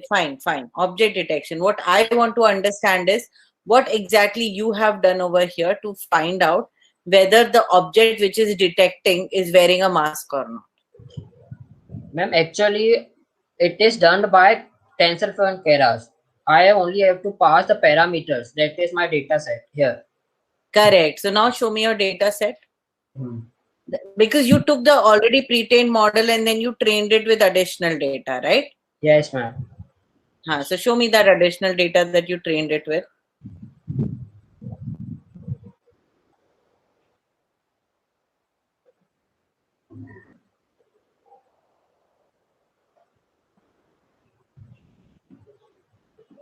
Here is ma'am with mask. This is the data. Okay. And where did you get this data from? Ma'am, from Kaggle. From Kaggle. Okay. And these are the same people without mask, or ma'am, actually I don't know randomly different images. Because I have pulled it from Kaggle. I don't know about that. Yeah, because typically what you do is you take the same person's image with and without mask, right? And you train it accordingly. Have you done that? Just images with mask and images without mask. That's how you've gone, right? Yes, ma'am. Okay. Move on. Go further and explain to me next. To label the data, I want to see that. What, ma'am? Right on top, you had something called as to label the data. Yes, ma'am.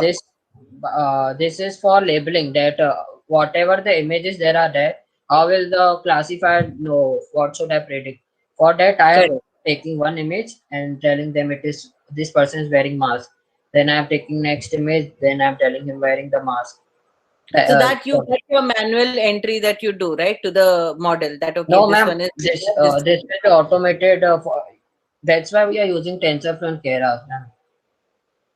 Because all the system is automated, it will directly do that.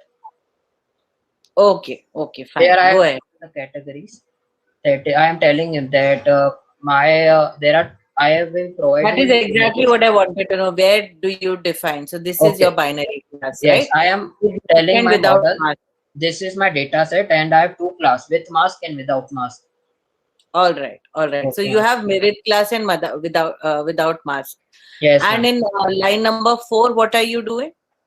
Here I am appending the image, and Okay. according with I'm telling him this is with mask, this is with not mask. Okay. So here you've written features dot append image and labels dot append category. Yeah, ma'am. Categories. This with So mask and without mask. okay, okay. Go ahead. Go down now. Okay, augmenting data for better performance. Explain what So, you're doing here. ma'am, as we know that there can be various scenarios, right? A person can be standing in front of the camera or to the sideways or to Correct. the right. So for that, I'm using augmentation. Augmentation will be zooming the image, rotating the image, and flipping the image so that it can predict that scenarios as well. Okay, so the same image just augmented it from different sides so that your model comes to know कि थोड़ा side से भी रहेगा तो this is what it looks like when there's a mask. Okay. Okay, go down now. Further down. So this is where you're training the model, right? Yes, ma'am. Okay, go down.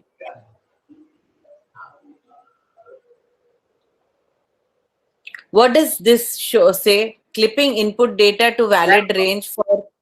Yeah. Ma'am, this is I was just ensuring that I am on the right track. That's why I was just checking if my images and labels have been put rightly. This like this mask and mask showing, no? Hello. These Hello. are the same images that are there in your folder. Yeah, ma'am. Data set. Okay, go down. And here is the prediction that model that I built.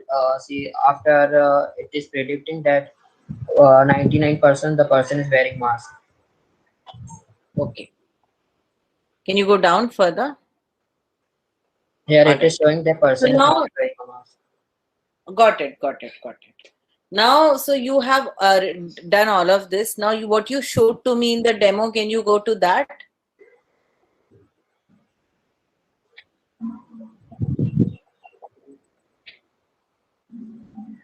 No, what I saw in the demo, you had you had the detection on. So this is which frame, which programming language have you used for this? Python, ma'am. Even for the video. This is Python. Yeah, so even for the video, and the red marking comes accordingly, right? Yeah, ma'am. Yeah. So can you show me where the red marking ka code is that yeah. Just a minute. Here it is. You're in that only page. Color. It is getting that. Yes. Okay. So this is where you've written if mask. What is if mask greater than without mask? Percentage. If here it is percentage. Okay. So percentage of the user Wearing probably wearing a mask versus without a mask, right? Yes. Okay.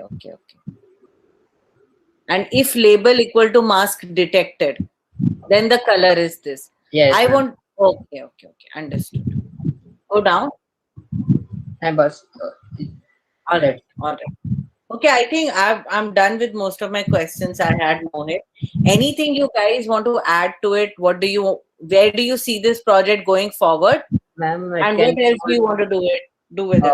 Ma'am, actually, I was thinking it can be used in public areas or hospitals since it is mandatory to wear mask. So this system can be helpful for those. Okay, and what size of servers would it require? You're running this application. That's why I have used mobile net because previously when I was training the model, I used VG9 other models, but it was not real-time detection. That's why I use mobile since it can be used from mobile too. CCTV, mobile, anything. What I'm trying to say is the machine that you're running this on ma'am. is your local host, right? This is local host. Yeah. So what is the RAM and CPU, etc. in your machine? Ma'am, it's a normal laptop, i7 and 8 GB RAM. Okay, so you face no difficulty running this application there, right? Nothing at all, ma'am. Have you tried running it with multiple faces in the same frame? Yeah, ma'am, I will show you just a second. Yeah. Ma'am, did I show you on Google? No, you just showed me this. What you're showing me now? Okay, ma'am. Just a second. Ma'am, see, ma'am, it is. I see. This is exactly what I was talking about. Okay. So, would you be testing it with large data set? Because you're saying कि hospital में test करेंगे, वहाँ पे 100 जन एक साथ खड़े रहते हैं. हाँ मैम. तो तुमको कितना सर्वर स्ट्रेंथ चाहिए रहेगा? मैम एक्चुअली ये उसके लिए हम लोग को अलग से प्रोसेस भी करना पड़ता है, जिसके लिए हम लोग को वो वाला डेटा सेट भी चाहिए जिसमें बहुत सारे लोग हो, तो उस हिसाब से वो ट्रेन होगा. तो उसके लिए हमको डेटा सेट भी वैसा चाहिए रहेगा.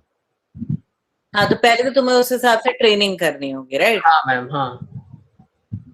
And mostly with Indian faces, right? हाँ मैम. तो यहाँ पे मैं अगर गूगल पे 3-4 तक बंदे रहेंगे फ्रेम में मेरे, तो वो दिखा देगा. अगर 3-4 से ज्यादा रहेंगे तो थोड़ा दिक्कत होता है मॉडल को. Okay okay. अच्छा, ये तो मेरे को समझ गया कि तुम आगे इसको हॉस्पिटल में लेके जा रहे हो, लेकिन उसके बियॉन्ड क्या, मतलब सिर्फ ये मास्क की डिटेक्ट करना है कि उसके आगे भी कुछ करना है? हम सोशल डिस्टेंसिंग का फीचर भी डाल सकते हैं इसमें. क्या कंपेयर करोगे, क्या चेक करवाओगे कि लोगों के कंधों में कितना डिस्टेंस है?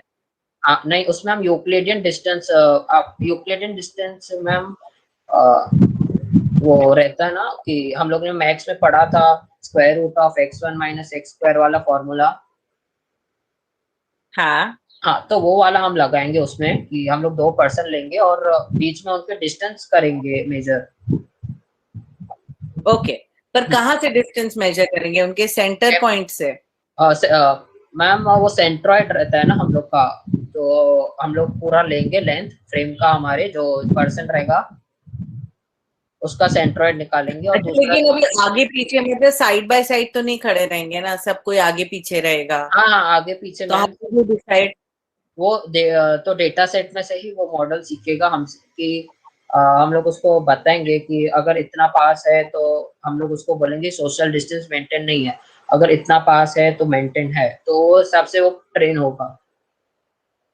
तो मतलब तुमको कुछ भी प्रीसेट देने की जरूरत नहीं है, तुम अलग अलग डिस्टेंस पे लोग एक दूसरे से खड़े हुए वाले अलग अलग इमेजेस डालोगे, ट्रेन होगा. उसको डिटेक्ट करेगा. गलत प्रिडिक्ट कर रहा है तो हम उसको थोड़ा डेटा सेट ज्यादा दे सकते हैं, या तो फिर और चेंजेस, या तो हम पैरामीटर्स थोड़ा चेंज कर सकते हैं, लर्निंग रेट चेंज कर सकते हैं.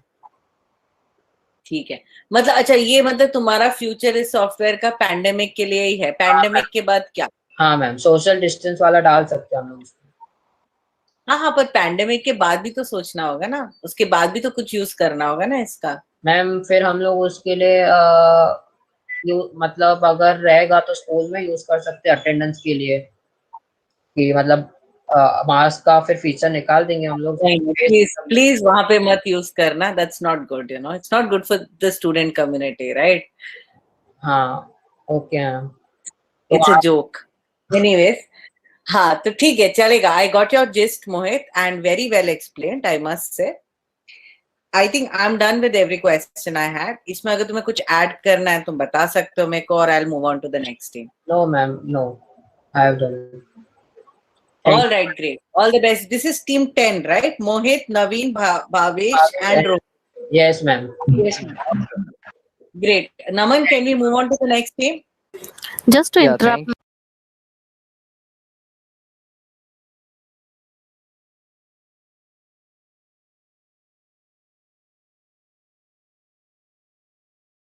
So this was media broadcast portal. Yeah. So first of all, introduce each member of the team and from which stream are you? Just introduce yourself first before starting the presentation. I'm in first year POET college and I'm in M group actually. Okay. Okay. And who are the member of your team? Shreya. Yeah. So Shreya, can you introduce yourself? Yes. So I am from actually first year engineering from metallurgy department, and he is from manufacturing department. Okay. And currently we are working on this project. which is social media broadcasting. Like, actually, I will just explain you the complete project. So it is like, we have designed it in such a way that you will accept the username and password from the user, and you just have to go to each and every application for posting the things, but the people are working in the business sectors and they are not actually able to do that. They're quite busy, so that's why we have just planned to do this.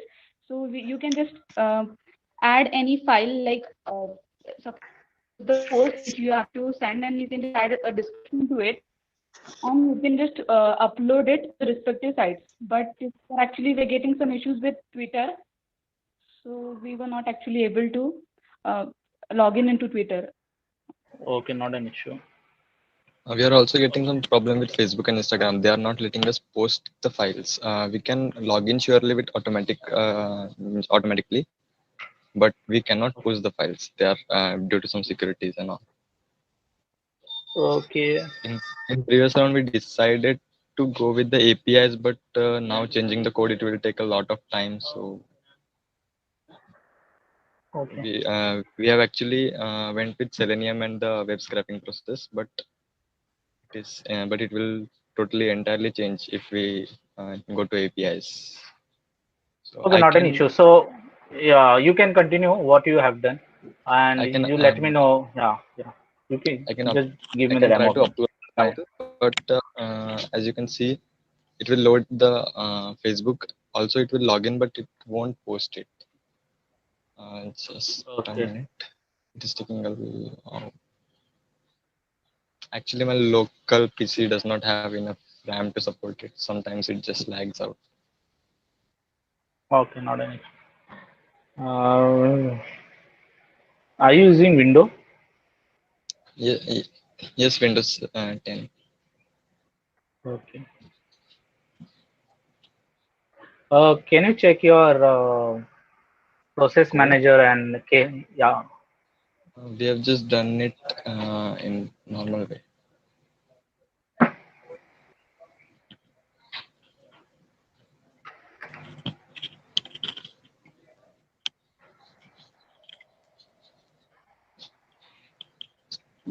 We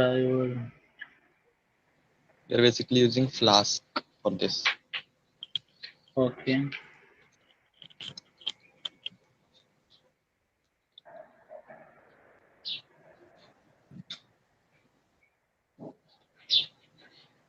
So it seems to be like it will only work with the Chrome driver.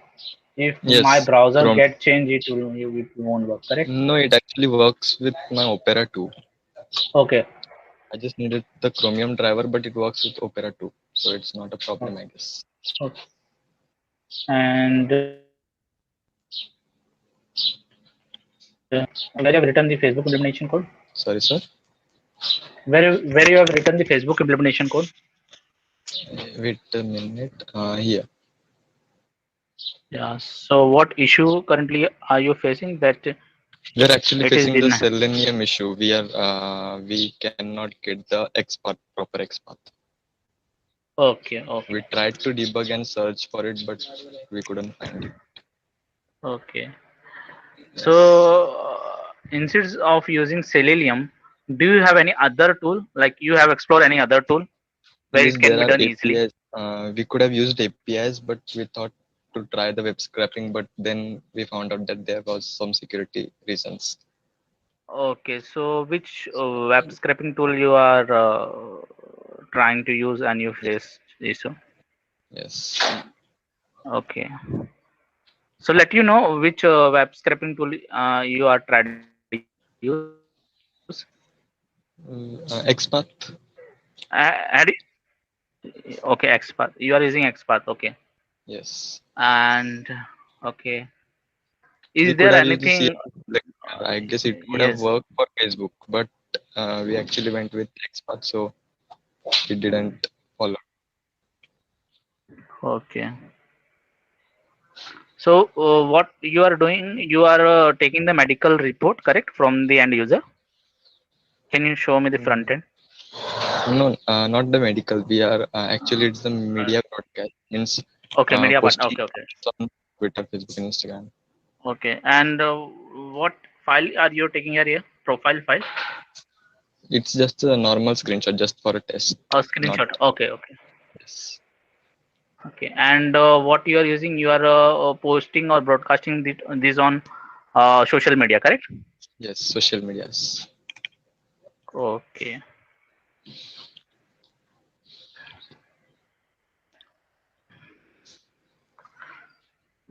Okay. So, why you have chosen this media broadcast portal project? Is there any specific reason? Yes, we have seen many means business persons or many different persons like YouTubers and all. They have some problems posting all their contents on different medias. They Okay. can't do it at one instant. So it will a portal like this would be better. They could just put their username and password file and the description. It will just upload it. Okay. So I think the concept was nice, but the implementation is pending, correct? Yes. Okay. Yeah. Had you find any such tool already exist in the market? Yes, there are tools, but they uses the APIs. Facebook have some, Instagram have some, Twitter too have, but Twitter is kind of a difficult one. They have some authorization tokens and all, so it is a little complicated. Yeah, you need earlier what happened whenever you are integrating with Facebook and Twitter, so you don't need to have you can say authorization token. Now Yes, but they Instagram and made compulsory. Yeah, from 2020, I yes. think 2020, they had made 2019 July. They have made compulsory to have such thing. Oh, So you can be use a dummy account. It is not an issue. So have you tried with your dummy account? yes, we have tried with the dummy account too, and it is facing the same problem. With Facebook, it just logins, but doesn't post. Okay. Okay. And okay. So, had you what thought of mind you have while taking this project? Just I want to know. And one thing I want to know that are you going to continue with this project or this is for just for the hackathon? We might continue if we can find the improvements for it. Okay. It's not actually for the hackathon purposes. We can obviously upload it on our GitHubs. Okay. Okay. Okay. So yeah, nice concept. I say much. If you need to work hard on this. And one more thing that I think if you continue with this, go ahead and find the investor for the same because it will require a lot of money in the integration. So it will be a best suggestion to go with the API based because Yes. yeah, the what you have it will not work, Hmm. frankly speaking. Yes, sir. And We tried. yeah, and one more thing that you need to do, you need to have some security policy here because what you are doing, you are taking the personal information. Have you heard the Yes. term called GDPR compliance? No, sir. Yeah, so go and check what is the GDPR compliance. It is an industry standard. So we have different compliance. If you are having this such type of portal for universal, so you need to have GDPR compliance, CCPA compliance. There are different compliance because you are taking personal information like user password and such type of information. And I think you are also detecting location of the person, correct? No, actually, we are not taking with the locations. Yeah, We are okay, just dealing okay, with okay. their So account, their yeah, password. so their security, yeah, yeah. So I think the security is major concern in this Yes. project. So you need to think around that. And one more thing, if you feel that you need help, so you can connect me on LinkedIn. Okay, Okay, sir. okay. So best of luck, and we can wind up. So thank you for your presentation. Thank you, sir.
Yes, Vikas. Next team, please. Team number 4, credits. Hello, am I audible, sir? Yes, you are audible. Okay. First, let me present my screen.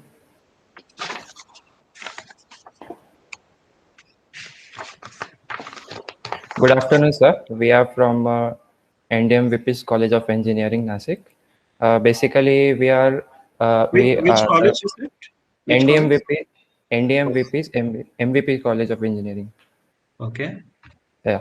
So we have developed the real life solution for the problem that we were facing within the lockdown, since there was not access to the departmental library assets, or we can say the digital content by our staff. Okay. So that is the solution for we have developed here by us, me and my colleague Parth.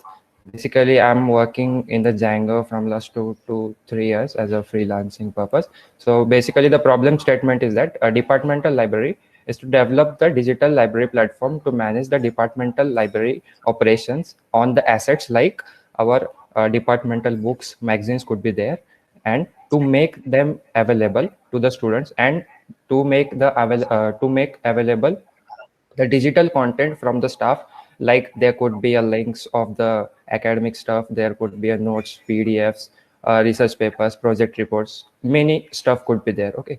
So our domain is the web development. The system utilities we have developed, we will directly jump to the development part.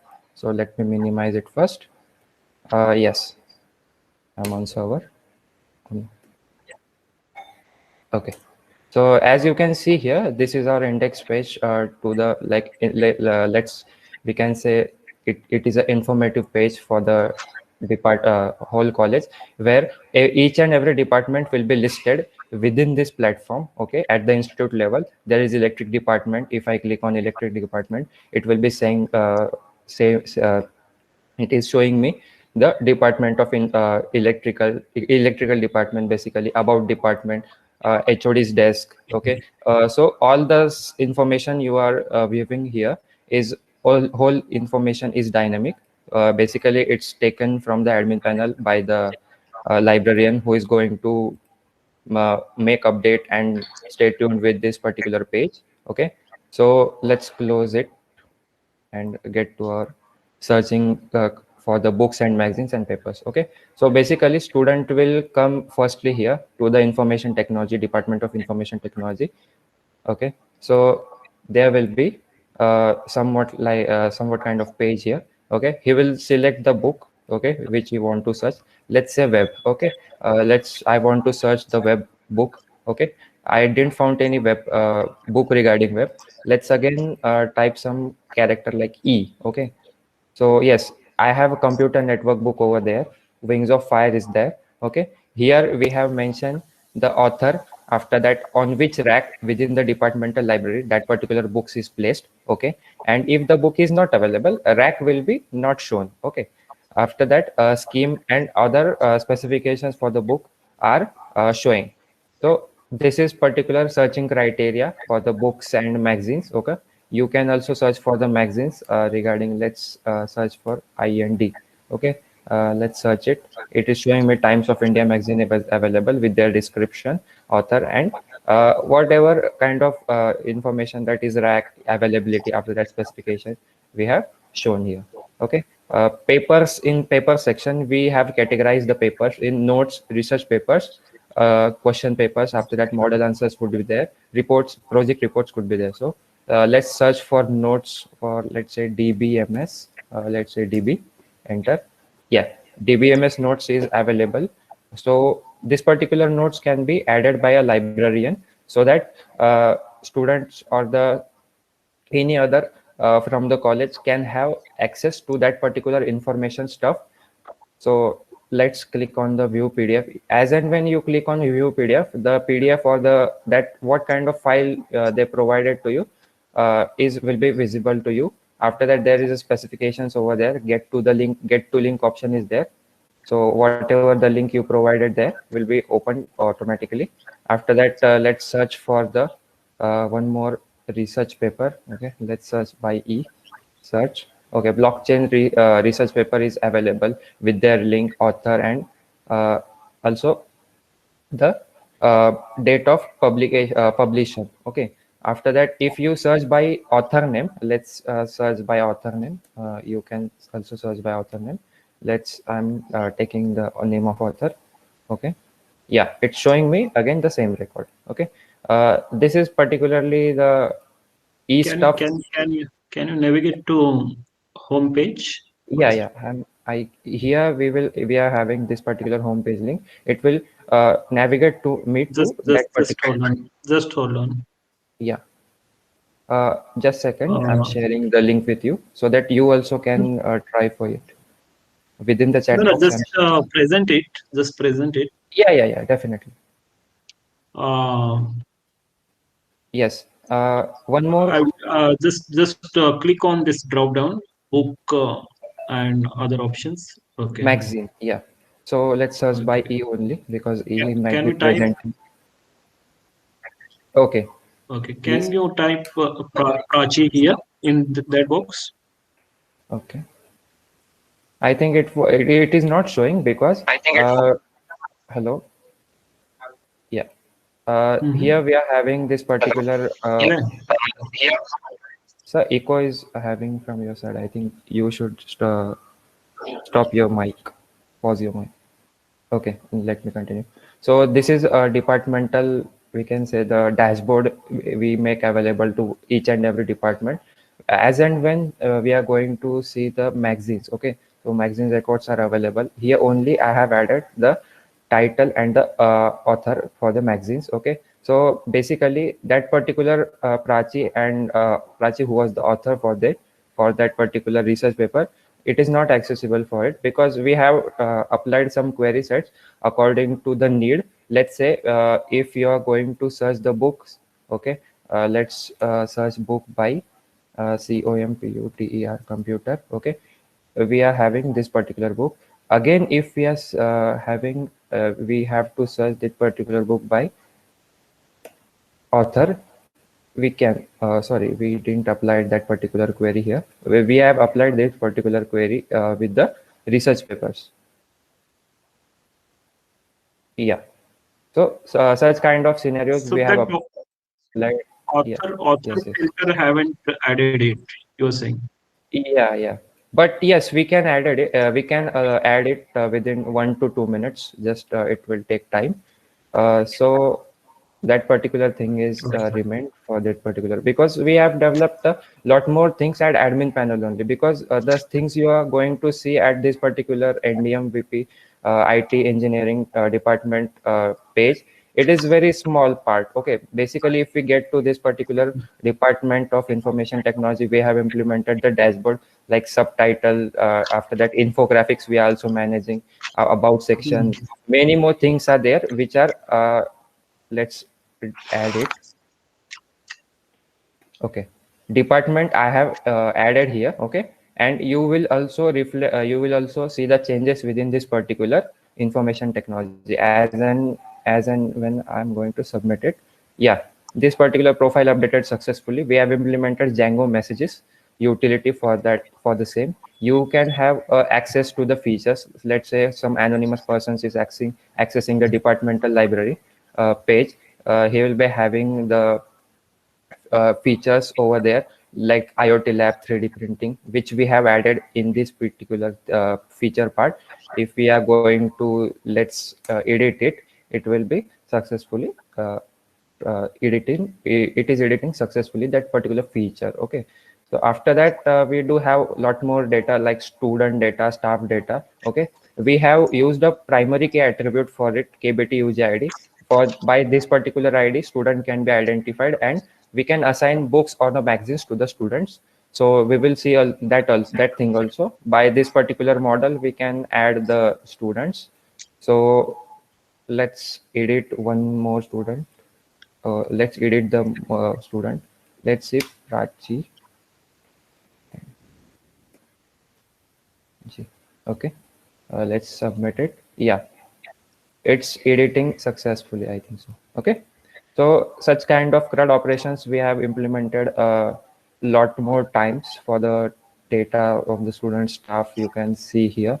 Okay, one thing I'd like to show as user experience point of view, we have added the detailed view also with the jQuery library, because we are using the Bootstrap. We get the chance to show more and more features regarding the user interface, that you can say the responsiveness of the admin panel also. That things we have implemented for the UI. Basically, we do work a lot more on the UI, also on the backend. And if you are going to view, let's say if I don't want to see the middle name, okay, I'll just simply untick that particular middle name. Okay, again if I'm ticking, it will be showing me on this particular. After that, you can see this particular one here. As and when the records are filled, the paginator will be activated, so that page 1, page 2, page 3 records will be there. Okay, after that we do have a book records. Same thing, CRUD operations are applied at the book title is there, author, publication, many most of we have added. One more thing, that is quantity as actual library, actual quantity of the library book, actual quantity of the book with the library, which the library owns, and in library means available in the library on the racks. Okay, so here we are having only two quantity of a cloud computing book. In library is also two. We will come to this once we try the book transactions. Okay, so let's get to the book transaction. One more thing, just a minute. If I'm going to edit, it will show me how many racks are available within that particular department. We can try for it. Okay, so let's skip this part for now and get to the book transaction. Okay, so if I want to allocate the particular book, let's say computer networks. Okay, book number 3, computer networks. I can also search by ID. Okay, let's see 3 is a computer network, so it is directly taken from the drop down, and you can hit enter over there, and it will be directly added. Since books may be in the hundreds or thousands, so that is a compatible feature over there. After that, we need to select to whom I want to allocate the book. Let's say the book is cloud computer book is cloud network, computer network book. We are going to assign to the student with the KBT ID 1. Okay, let's assign this book. Okay, book assigned successfully. If we are going to see the book records, so within the book records, you can see the computer network books with the in library quantity is now 2 and total quantity is 3. So it is automatically changing and updating the book quantities and managing the stock as per the operations are going to perform over the librarian or the within the library. So this particular feature is there. After that, one more thing, within the student section, this is particular KBT ID whom I allocated the book. Okay, so basically if I'm going to see allocated book, allocated magazines, 2 columns are there. let's say what book is allocated here. It is giving me computer network. So more than 3 books cannot be allocated to a student. And after that, if you're going to assign the more than 3 books at a time, it will not be done because system is designed in that way. So let's again assign that particular book to that particular student only. If I'm going to assign this particular book to that student, let's see what happens. Same book is assigned already to that student. Basically, one book cannot be again given to that particular student. So such kind of operations we are managing over here.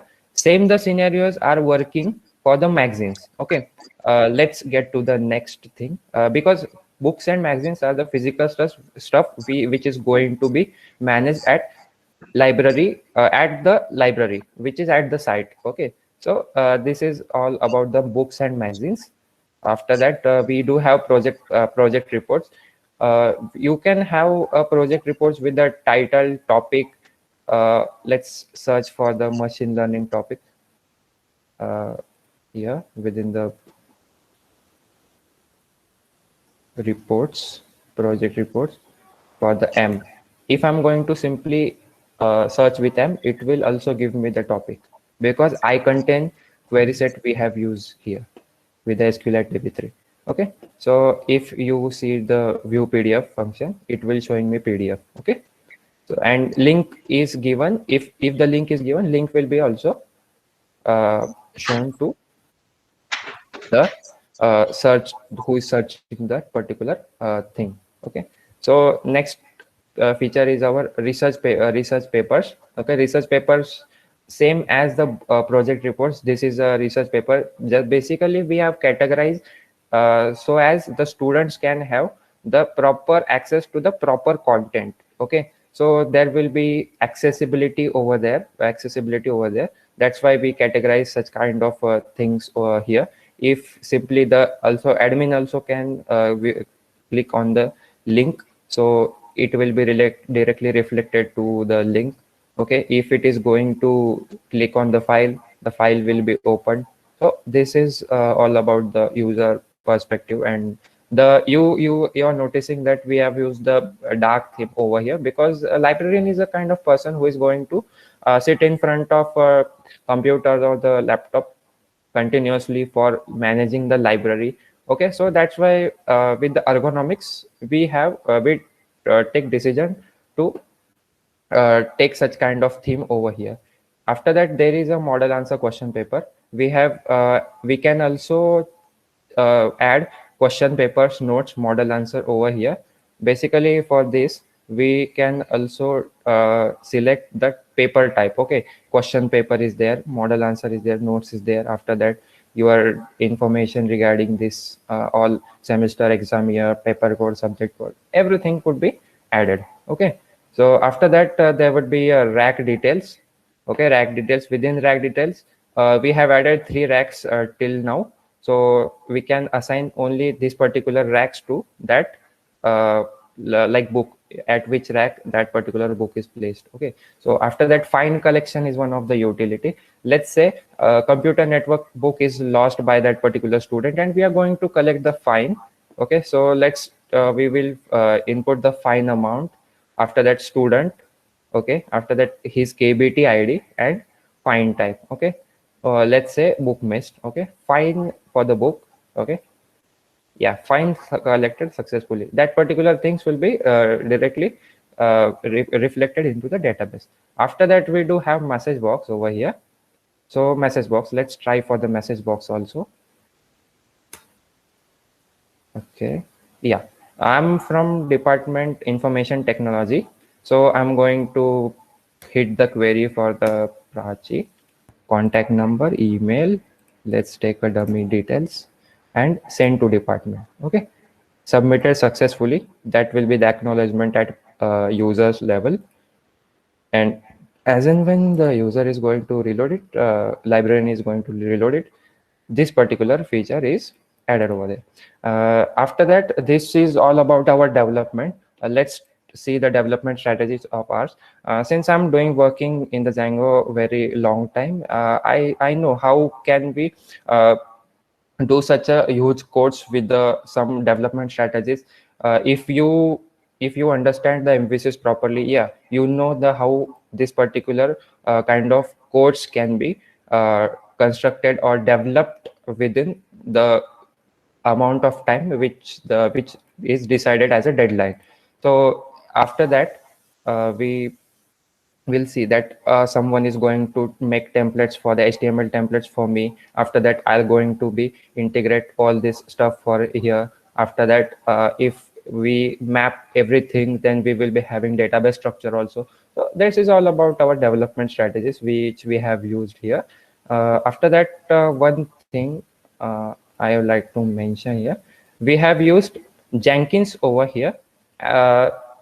Many the times you need to add the features one by one, and directly give to access which features are developed to the customer. So here we have used the strategy called continuous development and continuous development and integration and continuous deployment. Okay, if you can see here, we have created the instances, Amazon instances. We do have 3 instances running. Okay, so you can see this is not a local host IP. Okay, so this is not a local host IP. We are using the instance IP, which is a public IP. As a security point of view, you can access it with the shell, with the private IP, so that particular application will be secure. After that, one thing I forgot to mention, that is, I am on now local system. Okay, 127. Okay, so if the library want to log in the system, how he is going to log in? Just simply click on the login. Okay, login with Google. Okay, let's see. Let's take one address here. Yeah, he's logged in. So we are going to provide such kind of easiness over there to librarian. So the system is all over developed as per the user's point of view, how conveniently he is getting interacting with the system, and system is also going to provide the interaction and have the full attention of the user to it. Okay, So this so is student login part, right?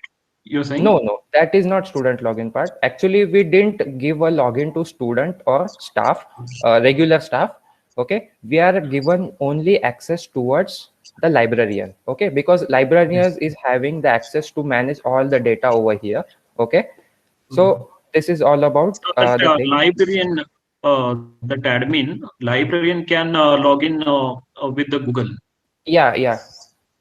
definitely. But till but So you this are is just admin dashboard, a librarian's dashboard. There is yeah, this no is no dashboard. such dashboard for students. No.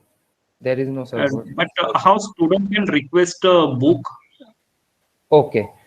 Student To wants to request a book to yes. the department library. Yeah.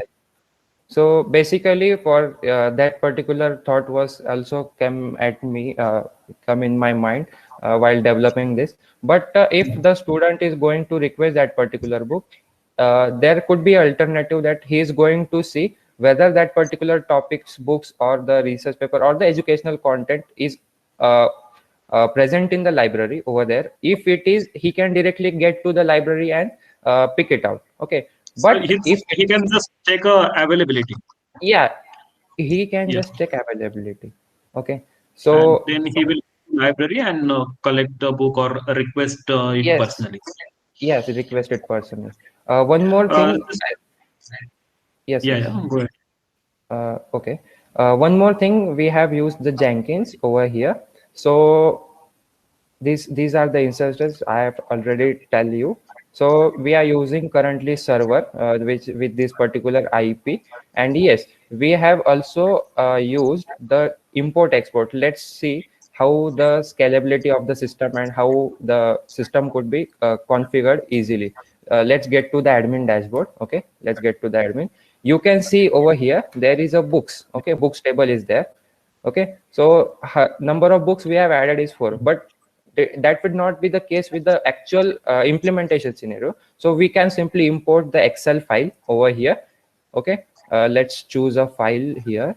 Let's add a Excel file, XLSX book After that, it's format, submitted. Okay. So we do have this particular file allowed, confirm import, and just you can see two more records are added. So this is how the system is going to be convenient at super user or the institution level, because they will be having a massive kind of data to be loaded on the initial stages of deployment. Okay, so this is the part. After that, coming back to the next utility that we have added the instances. Okay, that's why the security, you can see we do have public IP. After that, we do have a shell on the private IP to be accessed over there. After that we have implemented a lot more packages like Django Auth. We by that the you yes sir, did you said anything? Hello? Yeah, go ahead. I lost the connection. Sorry. Okay. So we already created the instances. On this particular instance, our EC2 machine is being running. If we see, there are two departments: electrical department and information technology department. Multiple departments could be added, and with that particular department, the data will be uploaded. After that, in the instance form, we can also this particular let's assume a scenario that we are having like 600 to 700 students are at institute, and now this is exam period and everyone want to have access to the exam content, so site may get down. So in that case, we can also apply the load balancers over there. Okay, basically we need to configure it with the extra configuration. Till time we didn't actually configured it, but yes, we can apply the load balancer also here, as if institute wants to, because it's Amazon web services which are going to be paid. Okay, after that, auto scaling is one of the feature which could be added. So the as per the data is going to be added, the auto scaling feature, or the we can say at a multiple users or the huge traffic can be accessing the our website, or we can say web application. So at that time, auto scaling will work, and as and when the data is going to be stored day by day, it will be going to increase. So in that case, we can go with the EBS, that is elastic block storage service of the Amazon. So we didn't added this particular services, but as a scalability point of view, we just configured it at Amazon, and yes, we can go for this. Okay, so now come to our last point, that is Jenkins. So continuous integration and continuous deployment part. So that part will be presented by my colleague Parth. So let me stop my screen and he'll share. Parth, please go ahead.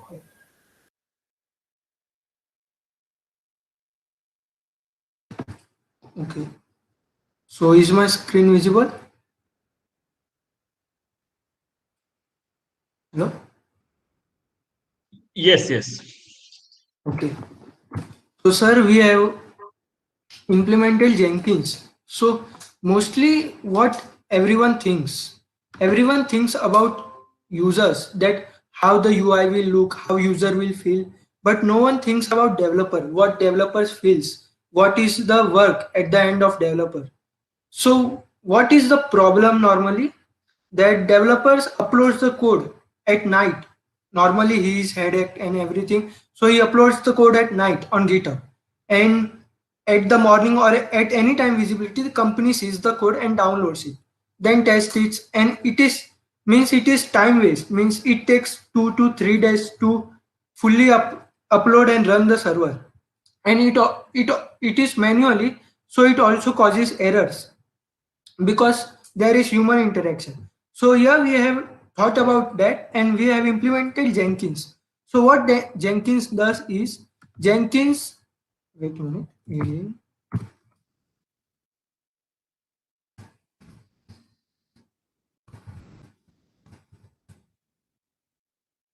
Okay, so what Jenkins does is Jenkins is connected to my GitHub account, GitHub repo, and it automatically downloads the code. It automatically downloads the code and runs for us. So there is no need of manual configuration, and this also tests the server. So let's have a demo of this Jenkins. So as soon as my Shubham developer will upload the code on GitHub, Jenkins will automatically download the code and deploy it on the web server. So let's see. So here, as you can see, here is ND MVP. Okay. Here it is ND MVP. So let's push the code with by changing the name to MVP. So Shubham, can you just push the code on GitHub?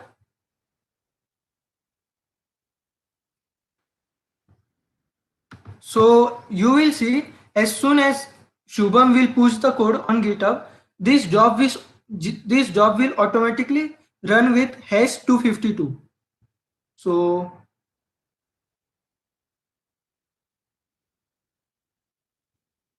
yes, so you can see that the job is running with the code hash 252 and it is successfully run. So now we can see the changes on our web server. So here when we reload, it is automatically changed. So here it was no manual configuration, no human interaction and nothing. And one more thing is, here we have used multi-cluster nodes.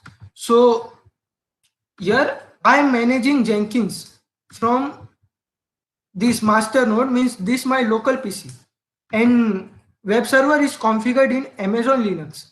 So I am monitoring everything in Amazon from my local PC, and this is automating everything on Amazon. So let's go to Amazon. Here, yes. So instances. Yes. So these servers are running with my code deployment. So as soon as one server goes down, the other server launches, or as soon as one server means load increases, the other automatically takes the load. So here we have configured Just a moment, Parth. Just a moment, Yes. Parth. Yes. Can you people be faster in explaining your project? Because I think I can understand you have put a lot of efforts in the technology, but it's not Yes. necessary to explain each and every minute details of the technology. Okay, sir. You can just give us an overview. Okay, Okay. sir. So just you can yes, technology is perfect, no problem with that. Fantastic efforts. But I want you to focus more on the usage of the application and uh, uh, application usage for the users. So Yes. technology you already have explained. Yes. Just be a little faster. Okay. So what user will find it beneficial is, whenever students increases on our Django app, means whenever there comes more than 100 students or more than 200 students, this auto scaling group will automatically increase load and launch one more EC2 server. So as soon as students increases or decreases, this server will automatically configure and launch everything for us. So this is all of us from Jenkins side and DevOps side. So okay, sir. Okay, sir. Done from my side. Okay, that's it. Yes. Are you done? Yes, sir. Okay. It it took quite long. Okay. Can you go to your dashboard, please? Jenkins? Not Jenkins dashboard, that previous one for librarians.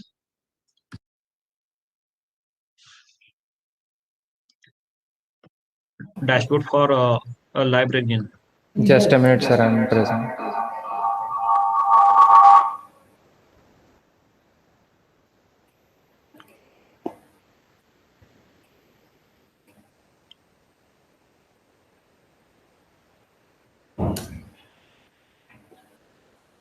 So is my screen visible?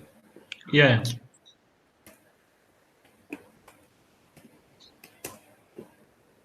Okay, I need to log in because the server is started. Okay, So no problem. currently I'm logged in with the super user.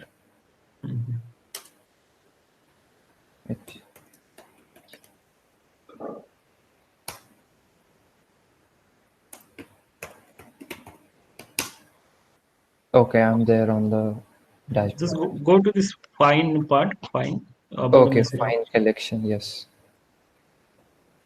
Okay, basic collection. Yes, yeah.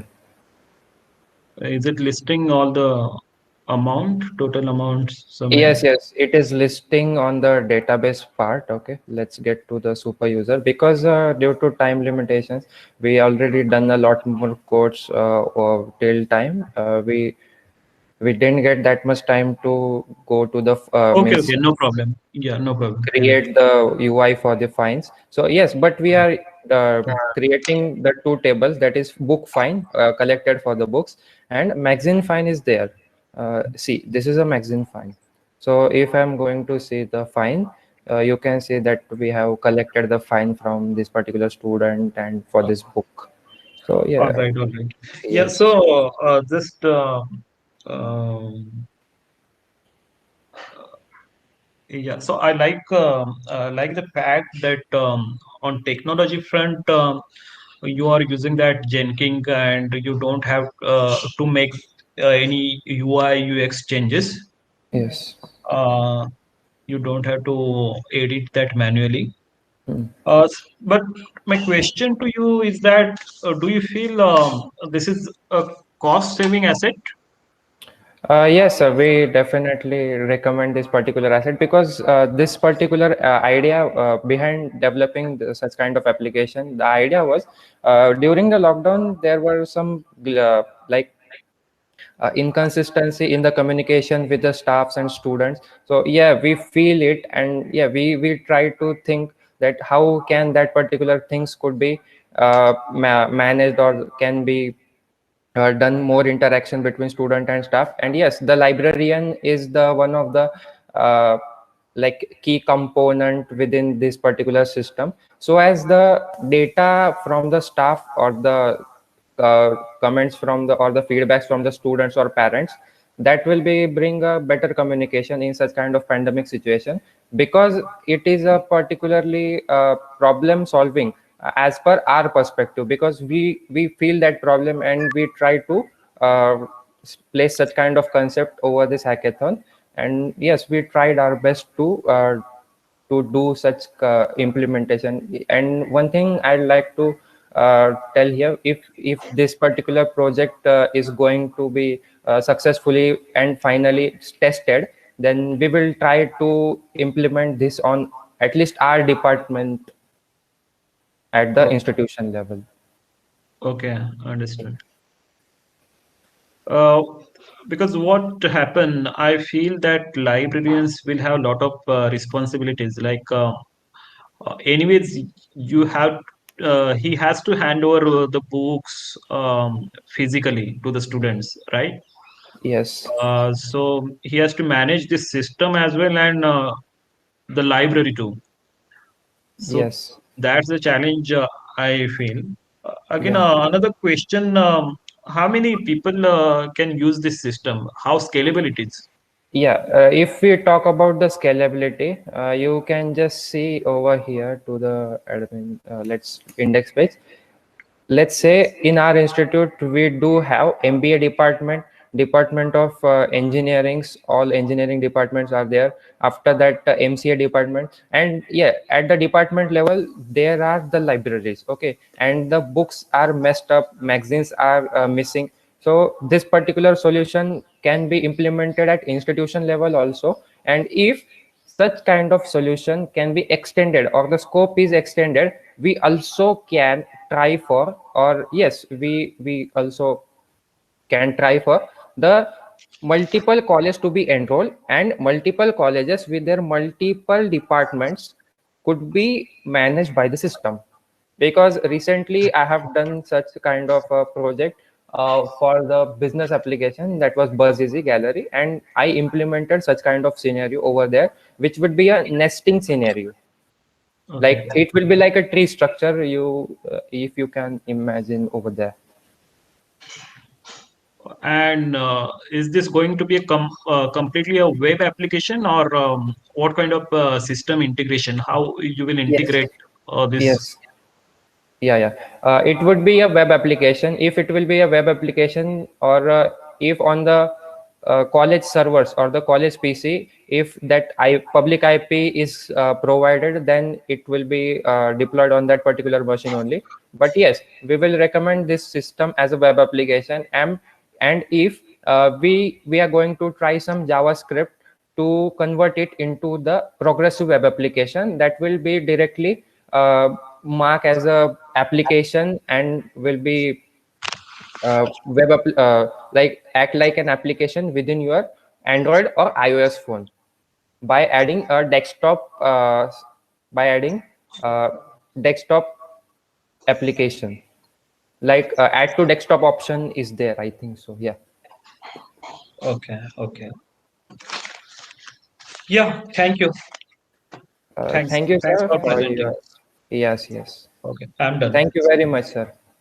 Thank you.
Cooperative Bank, Industrial Training and Internship Partner, Foxmula, Associate Sponsor, Surfboard Ventures, Content Stack, and Raw Engineering, Educational Partner, Geeks for Gigs, Coding Partner, Coding Blocks, Technology Partner, Tasked, Community Partner, JetBrains, Knowledge Partner, Upcoming Engineer, Digital Marketing Partner, Digimate, Certificate Partner, Give My Certificate, Media Partner, Lok Satta, and a streaming partner, StreamYard.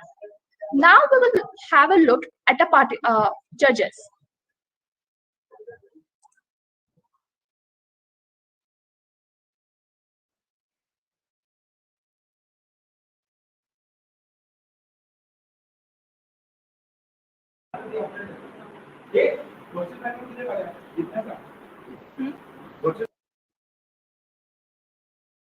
Now, let me now introduce to you all our panel of judges for the event. Mr. Prabodhan Patel, who is the head of SEO operations at Liquid Asia. Ms. Manini Puranik, who is the CEO and co-founder at Ekaya Consulting. Mr. Rajnikant Pujari, who is the co-founder and CTO at Ekaya Consulting. Mr. Amit Manjrekar, who is the director at MSS Powertech Private Limited. Mr. Abhishek Gharat, who is the co-founder and CEO of CrowdPixel Digital Solutions Private Limited. Mr. Ghanshyam Sharma, who is the senior software engineer at Raw Engineering. So these are our judges for the final round, and we are extremely grateful to have their esteemed presence.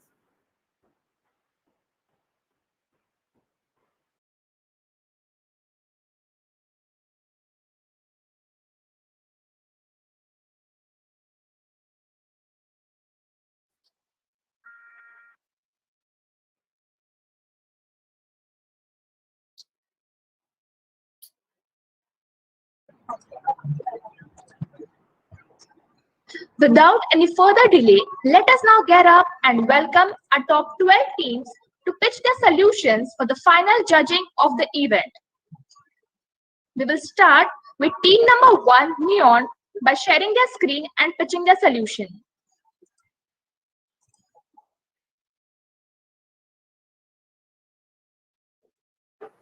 Ma'am, shall I start? Yeah, go ahead. Go ahead. Hello everyone, warm welcome from the students of Universal College of Engineering. I am Adil Sheikh and I am representing Universal College of Engineering in this hackathon. Me and my team have made a website known as Foodster, which takes care of the food not only being wasted in the occasions like weddings, events, etc. And instead of throwing it or wasting it away, our website is going to use it to feed the hungry and poor. Once again, I'll try to share my screen.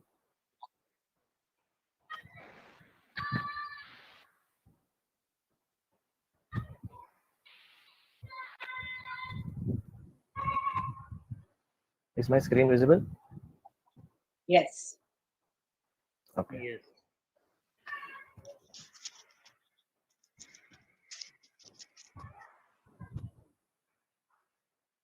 These are my team members: Rushali Solanki, Ritika Tiwari, and Siddhi Dubey. Our website is known as Foodster.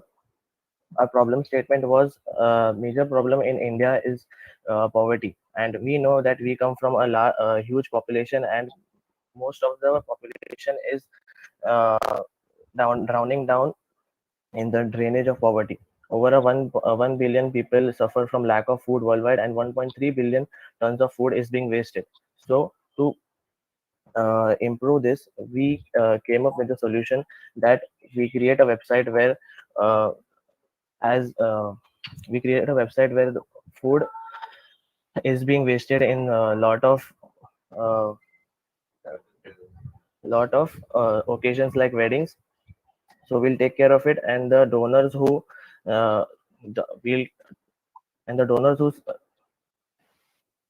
send their we'll talk to the donors who are going to send their food to our website, and we'll contact the nearest NGOs and try to provide this food to the needy and hungry people.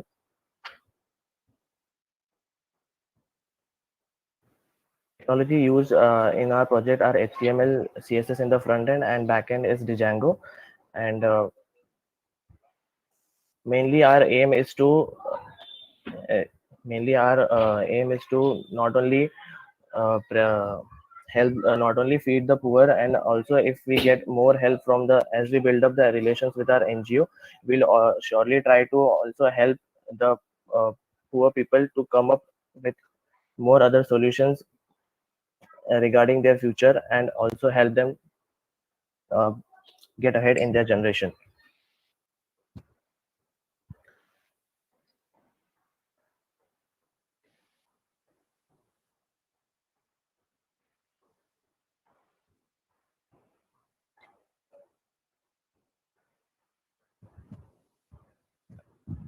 I would also like to say that currently there isn't any type of funding to our project, and as our main motive to reach out to the needy and provide food which is being wasted by other people. But all, as we build our relation with the, as I said, as we build our relation with the NGOs and the customers who are donating food, with whom we are dealing with, we will surely increase an outreach to our state of Maharashtra and try not to stop us from helping the needy people to have a brighter future. Yes, that's it. If you guys have any suggestions or questions, we are open to it. We also want to show your application to the judges. You have 7 more minutes. Okay, sir. We'll show it. Vishali, go ahead. Yeah. Quickly. Yeah, just a second.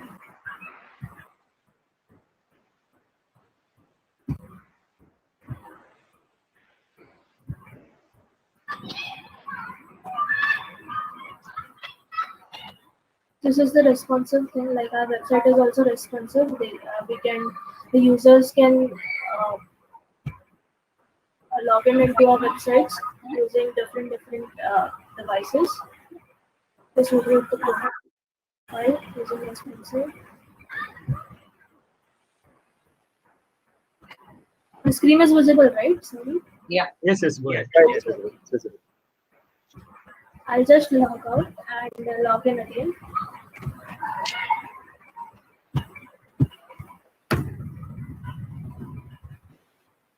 Basically, this would be our main page.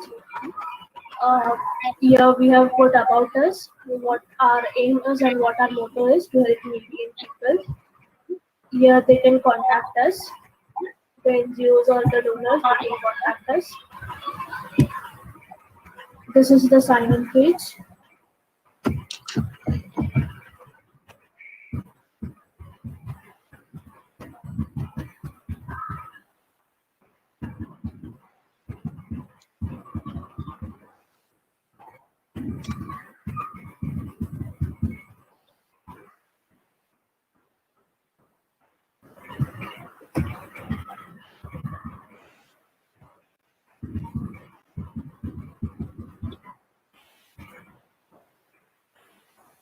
So as soon as the user registers, will show hello and the username, whatever the user has entered their name.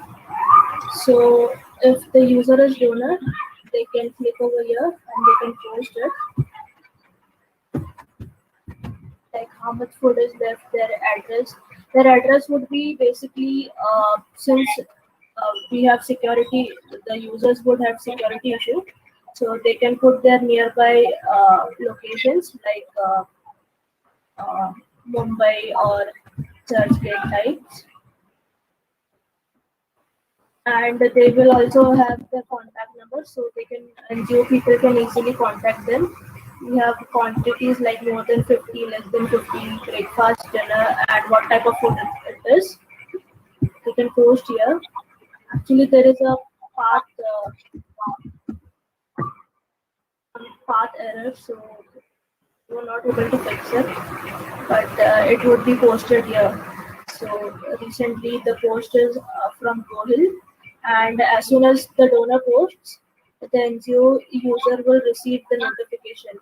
And this area food is being donated, so they can collect from that area and they can give to hungry and needy people. Your user can update their profile. They can choose file, like they can choose their file and bio.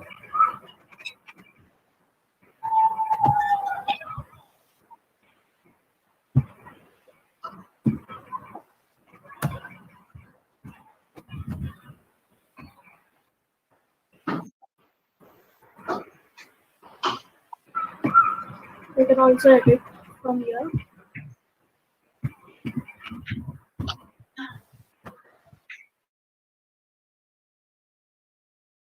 Users and so users can also have their location here, and they can put their certified, how much they are certified and what things do they do. So this is that. This is where the people who don't know NGOs about NGOs. This was actually the suggestion from jury round 3. So we have implemented it. These are some of the NGOs, and these would be mentioned according to the, like if I'm a donor and I stay at the ISET, so NGOs near me would be mentioned here. So I can easily donate the food and no need to search. So as soon as I click over here, Google Maps would be open, and I can easily, by the help of directions, I can easily visit to the NGOs. One more thing we are going to implement, like due to COVID situations, there are many minimum or limited functions nowadays. So also the population, like they have a limited to 50 people at one time.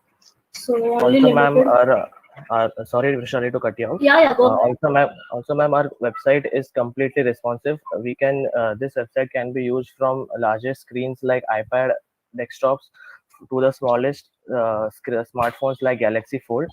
Vishali, can you please show that? Yes.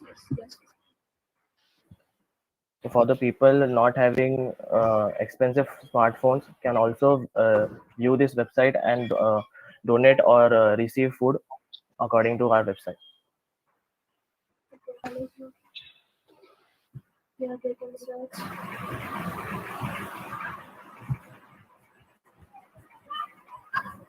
They can go through all the forms.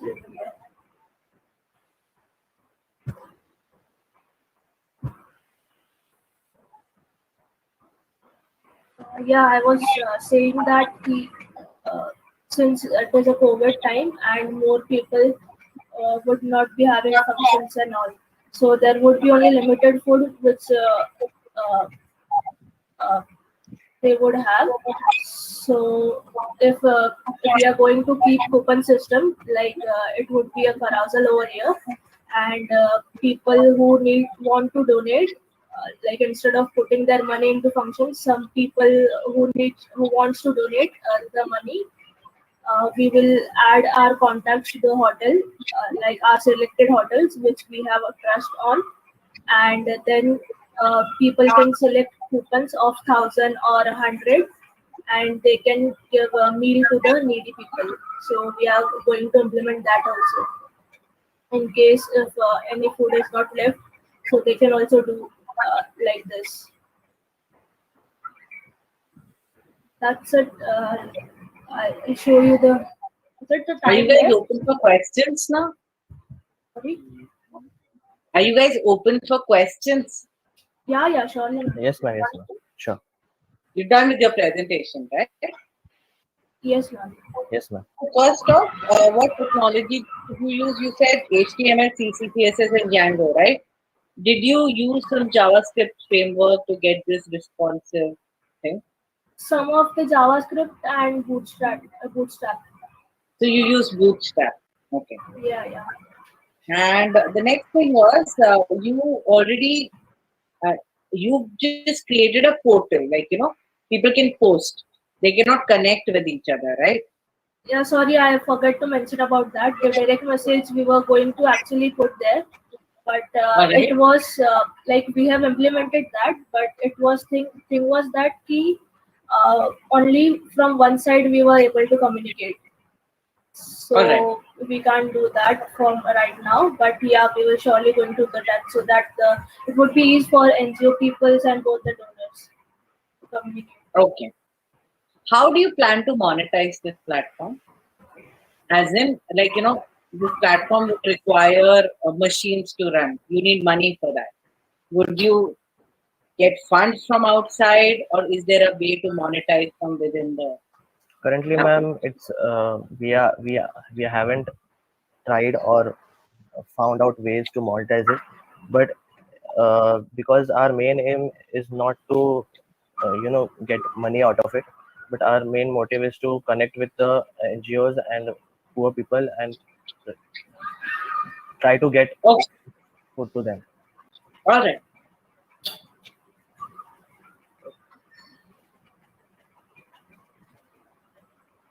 No questions from my side.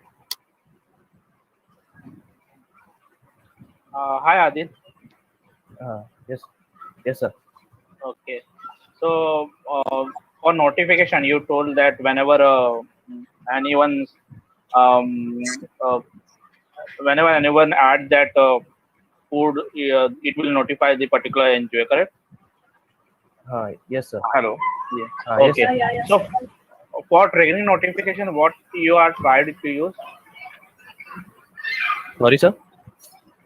For notification, which tool you have used? Sir, till now we haven't implemented that notification panel, but we were going to use in further future options. So we were going to use Postgres SQL database for that, but due to short time limitations, we were not able to do that.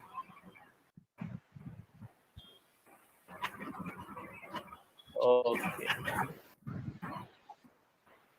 And can you explain me the DB structure for this project? Yeah, sure. Just Can you explain the DB? Yeah. I'll present my screen. Okay.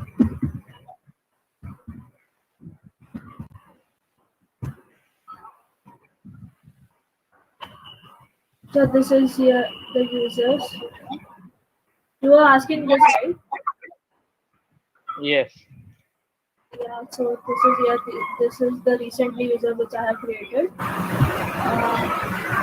This is the key. Currently needs less than 50 amount of quantity is breakfast. His phone number would be also saved here.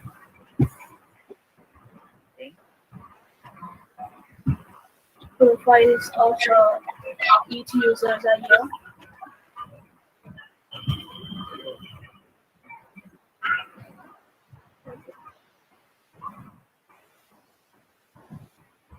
So then you have shown us the NGO location. So on what basis you get the NGO location? Sorry, I didn't get you. You have shown us the NGO location, like the nearby NGO location, correct? Yes, sir. Yeah. So for that, which tool you have used? Like we you have are used asking Google the Maps mapping. only. Google Map, okay. Yes, sir. So you are used Google Map API, correct? Yes, sir. Okay. Okay. And yeah, I think here the connection, you can say the communication connection is missing between the The end NGO and the user, donor. the Yes, needy sir. person. Yes. Yes, sir. And yeah, so I think the requirement here to have something like a chatbot or Yes, sir. small feedback widget where Sure, sir. yeah. So where needy person can connect with the particular NGO, and same thing like third party on behalf of suppose if someone want to donate and someone want to donate to particular NGO, so it should have some notification triggering notification way where they can communicate with each other. So Yes, I will sir. suggest you some tool you can use that. Okay, sir. You can use the SandGrid or you can use the SMTP connection for the same, and yeah, that is this such feedback. Surely, sir, we'll take a note of Yeah. it and try to implement in the further options. Okay. Hello, And sir. yeah, Can you please repeat again? SandGrid and SandGrid, Gmail SMTP setup, SMTP and yeah, and for IVR you can use Tulo. Okay. For So emails, what happened? Yeah, what happened? It is not like that. Everyone who is needy person, mostly they are poor, correct? So they don't know how to use website, correct?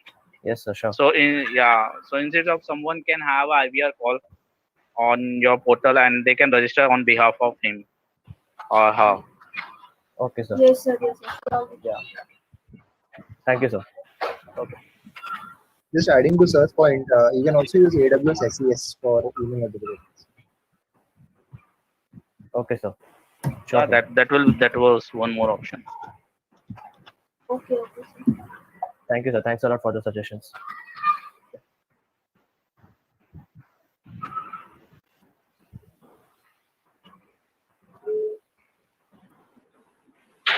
Thank you, Team Neon. So I would like to inform all the participants that the presentation should be completed within 10 minutes. And now let's move on. I request team number 3, Gen Coders, to share their screen and pitch their solution. Thank you so much. Thank you, everyone. Thank you.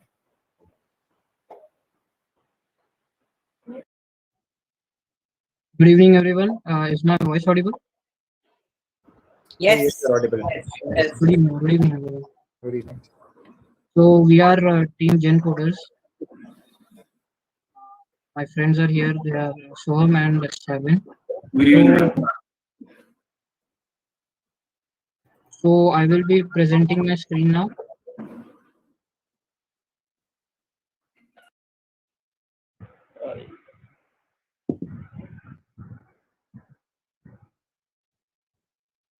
Okay, so our topic has been the Google Chrome browsing automation. So what our topic essentially was is that it has to automate each and every bit of the user experience, the experience that we have while we browse in Google Chrome. We have to, our project idea was to automate that particular part. Now, because this idea was so in a trending way, because automation is like the recent trending thing. Everyone wants things to be automated. With automation comes the way to control, and everyone now wants their things to be voice activated. That's why so many virtual assistants like Alexa and Google Home have been in recent trend. So voice automation has been the top thing in recent trends. So that's why this project has been of prime importance to us. So as far as we can say about scalability, so scalability means how far can this project go. Now this project has multiple ways of expanding its limits. For first is the most obvious thing, we can open source the code. Since we are open sourcing the code, many developers can become a part of this code. They can enhance this code to an even bigger market. Even bigger market means adding more and more functions, building this code without having any errors, because there are some bugs that sometimes creep into the system, and with the power of open source those things can be eliminated. Or the second thing is that we can create, like since we are gen coders, so we can create a company with gen coders and use this software or release this software to the public as paid software. And if we are making this a paid software, then it is obvious that the customer will want this software to be at its prime best. And obviously since it is dealing with the user, so it needs to have user interface. So obviously paid software means we will be building in a very good user interface, and user interface will increase the ease of access. Then there is one more way of increasing the speech recognition power. So speech recognition is a thing that needs real, like speech recognition has to be best. So there are many online services like AWS has its transcribe service, IBM has Watson. So this code can is built in such a way that it can collaborate with these libraries, with these services, and use their power of speech recognition to help this software reach even better, both in responsiveness and its power to automate the Chrome. Then the scalability comes in the way like right now we have built this right now, since we are since Google Chrome is the most used browser in the world, so that's why we have focused our code on Google Chrome. However, this software is in a scalable way that we can build this in for Mozilla Firefox as well as Microsoft Edge. These two are also really good browsing softwares. Then the best thing about this is that once this is done, we can ship this off to Windows. Windows will work. It can work on Linux and any other kernel that is possible. This software can be scaled to that level. So as far as security comes, no sensitive data will be taken from the user. Obviously, this is just automating your experience. It is not taking anything from you. Like no sensitive user information, like for example, password or nothing. No such data will be taken from the user. So the user feels more comfortable with the system. Then the only data is required is some of the path files. Like for each of the software, you have to define some paths. These are paths related to particular function libraries that we need in order for this software to work. So the user has to only provide those particular paths in the folder, and once that is done, the user won't have to do it again. And once that is done, the user can start working with the system. So as far as security is concerned, the system is highly secured. Then comes the scope. As I mentioned earlier, making it open source will help in advancing the code and obviously increase the efficiency. Since there are multiple coders in the world and some of them are really pretty good, they can obviously help in increasing the efficiency of this software. And development in a way so that different kernels, like for example Linux or Ubuntu, we can build it on.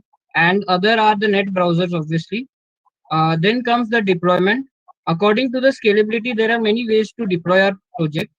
So for the first, the user would simply be able to download it from the web. Like we can post it as a uh, desktop application, wherein once the user downloads that software, it will come with a README file. Each and every software comes with a README file that tells the user what all things are inside, like how to actually operate that system. Everything is written inside the README. So once the user sees that README, he will open it and he will read all the README file, everything written inside for the instructions, and it will follow that to deploy this system on his phone, on his laptop. So deployment will be done that way. Now the Pritesh, can I technology. ask you one question? Are you going to show a demo of this system as well? Yes, ma'am. If I will just quickly pick the technology and then I can show you the demo also. So as far as the technology is confirmed, Python is the source programming. Then we have Selenium for automating Google. Chrome driver is the extension that we use in order to have a automatic Google Chrome. Then we have Python speech to text library for audio recognition. We have to recognize the audio. So right now it is Python library. Tkinter, we have built it right now for a basic user interface for taking in the paths, and we have Python text to speech for dynamic response from the system. So this is how our PPT is, and we have the applications too. These are some of the applications. Actually, all of the applications that we have in our system. Actually, there are more. So all of these are inside our system. So if the time permits, I can show the presentation as well, like how the system works. I can show that to you right now. Let's Yeah, show the please. demo right away. Okay, yes. You have So 3 minutes only. okay, yes, okay. It would be nice if everyone would turn off their mics because we are using speech recognition. So there might be some interrupts coming from your side.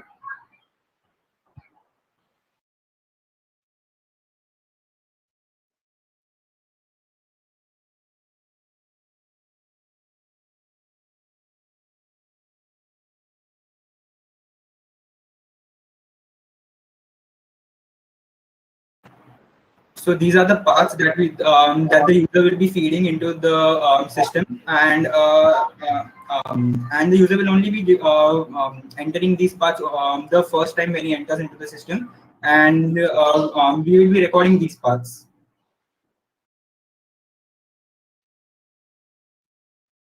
So I will begin my work. I will begin the speech recognition now.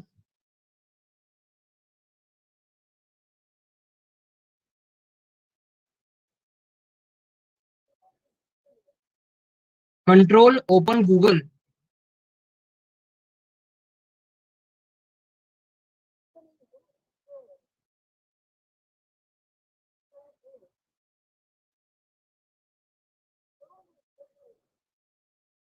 New tab.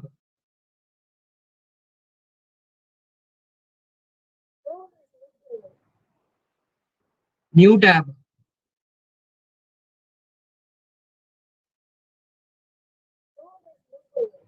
Actually, I don't know why, but something is happening with the speech record. 1 second, let me be Why more don't you clear. close that window of restore pages? No, no, that's nothing. That's not what the issue. 1 second, I will just rerun this file. Pritish, we can't hear the voice coming out from the computer. Actually, there is also a voice coming out from this place where the user is giving for a response. So, 1 second. Control open Google.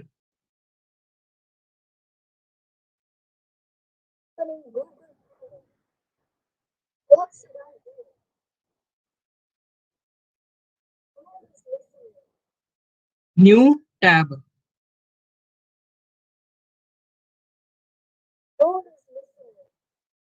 Okay.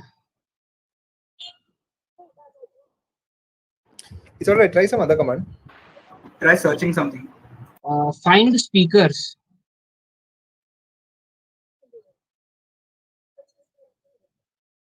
Actually, what's happening is that some of the commands it is not recognizing, like the speech library is getting broken in between. So that's the only issue that we're facing right now. Like, let's try it one more time. One last time. Sorry to interrupt, but team Gen Coders, your time is up. Okay. Okay, if that's the time over. So I would like to mention all judges. This was happening before. I have seen this. Actually, sir, So I also right want to now, add to probably they are sir, all facing of some these issue. commands are working properly. All of these commands are working. We have tested, and that's why the code is over here. We have pushed this to the Git repository. That's why, because this code was working, like it is working. It's just that sometimes the speech, because this is Python's inbuilt library, like this is not the same as Amazon Alexa's library. Because they are using it on a bigger data scale, so they have Just more. just try one more time. Save your program. Try to run it one more time. Yes, sir. I will surely do that. We'll try it one more time.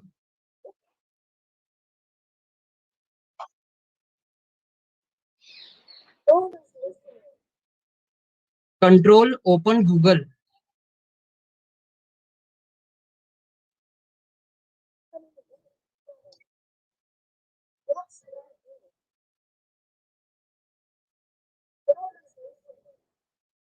New tab. Yes. Yes.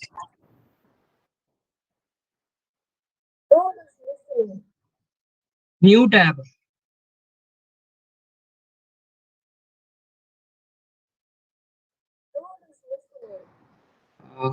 Close first tab.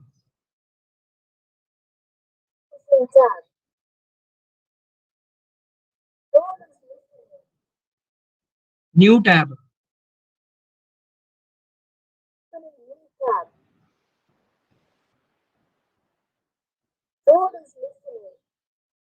Find speakers.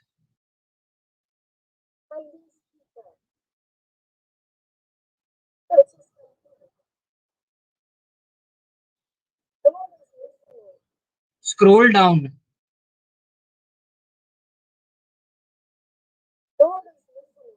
Scroll up.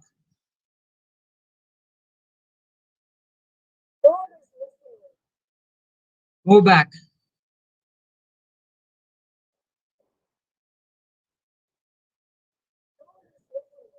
Go back.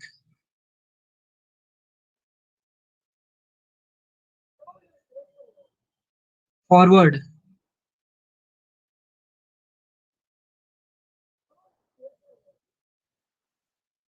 Get speakers. Buy online.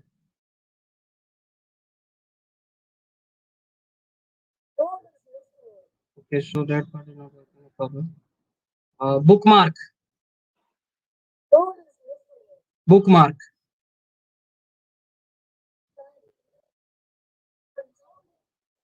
New.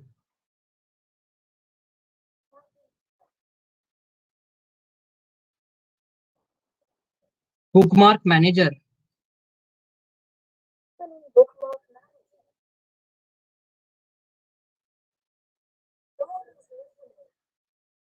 Control close Google.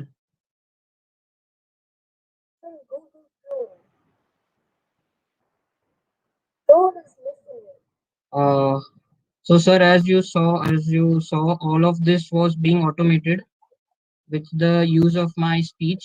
There are many more commands that were like, because of the time constraint, we were not able to show, but all of the commands that are there inside your Google Chrome, all of those have been replicated in our system. All No you have worries. to do, The gist of what you guys are showing, feature-wise, looks neat, damn neat. In fact, even if your first thing had worked and after that it didn't work, it was fine. But I have some questions. Yes, ma'am. So I saw your business model that you want to make it open source, right? So that more people can contribute and everything. You do get, right? Running an open source project is a big task unto itself. Your code could go haywire. So have you contributed in some open source project so you know where you're going to take it? Or it was just something that you thought maybe we can make it open source? Ma'am, actually, we have actually thought about the open source thing because, as you know, this is a Google Chrome automation, and we all know that Google does not want anyone to interfere with its software. So there is a bit of a thing like because if we put this on Google itself, like mostly we will be putting it on GitHub. Obviously, everyone does uses GitHub. So if we use GitHub for it, then Google will know that okay, there is something out there that is automating our Google, and we don't want that. So if they do see this code, they might patch. But since this is open source, like as my one of my friend is a ethical hacker, so he always says that no, there is no system in this world that is completely secure. So Google is also like that; it is not secure all the time. So if we take it open source for part of our open source, there are developers out there, there are ethical hackers who will find out one way, because if people really want this library, if they really want their automation to be, or if they want their experience to be automated, they will surely find some way to keep this program going. All right. So you listed down the technology, etc., that you used. How much time did you spend on this project till now? It was these 30 hours, like we were given these 30 hours, and it was within this time frame. Because if we had gotten more time, like let's say for example, we had 30 or maybe 35 hours or maybe more, we would have gone for some open API. Like there is AWS Transcribe, which converts speech to text. So that is a much better way to get the speech recognition because it is more accurate. So we could have worked through that, but AWS requires some sort of initial fee to actually use its services, and due to the time constraints, we were not able to pay for it, and that's why we didn't try to use it in this software. All right, all right. Where do you want to take it further? I mean, other than open source, do you want further somewhere? Like in terms of features, etc. Let's say if, like we three are Zencoders team, and we have been working for a long time together. So if we build a company together, like three developers are there, three computer coders are here, we can build a company. So if we build a company, then we can surely take this system and release it as our own system, like not system but as a software by Zencoders. So since as I said, we will be increasing the UI obviously because people want comfort in their life, right? So you'll be giving them the comfort by the increasing the interface and ease of access. Yeah, but your interface is mostly speech, right? It's appealing to people who can't see. Yeah, actually, the initial part, like we will be giving them a way where they can actually get to know how exactly to operate our system. Like for even using Alexa, they give a guide sheet, right? Like how to use Alexa, like some basic commands they provide to you so that you know what you have to say. So we can add that as a README file and we can build it as a software. Okay, don't add README files. Okay, README files are for techies. Make a video. It's for normal people, right? This application, it's not for techies, right? So no, please don't, no README file. Or you can make an audio clip because I find it very interesting for people who are losing their eyesight and everybody wants to search on Google and they find it extreme. So neither can they read your README file, nor can they watch your video. So maybe an audio or whatever, it works for them. Yes. Target it to your audience, not to your fellow tech people. All right. Yes. Yeah, hi Pritesh. Rajnikant here. I have one question regarding this thing. Rajnikant, I can barely hear you. Can you hear me now? Yeah, a little bit. Okay. Maybe there's some mic problem. I will try. If you can understand, just answer it. So what I understood is you have a nice speech recognition thing with Python Sir, thing your in the voice is background. a bit crackling. I'm not able to hear it. Rajnikant, your voice is breaking a lot. Not at all audible. Yeah, now it's better. Now it's better. Okay. Okay. So the thing was that you have this speech recognition thing already in place, but what you have tied up is with the Chrome thing specifically. Is there any vision or thing that you have in mind is not to bind it with Chrome? Because nowadays we have app for Netflix, we have Spotify app, we have Skype and all this Zoom app and all this thing. Is there any plan or vision where you can bind it to more apps, just not limiting it to Chrome? And if So, sir, because Chrome, I can understand you have all the shortcuts. What about with other apps? How will you manage with other apps?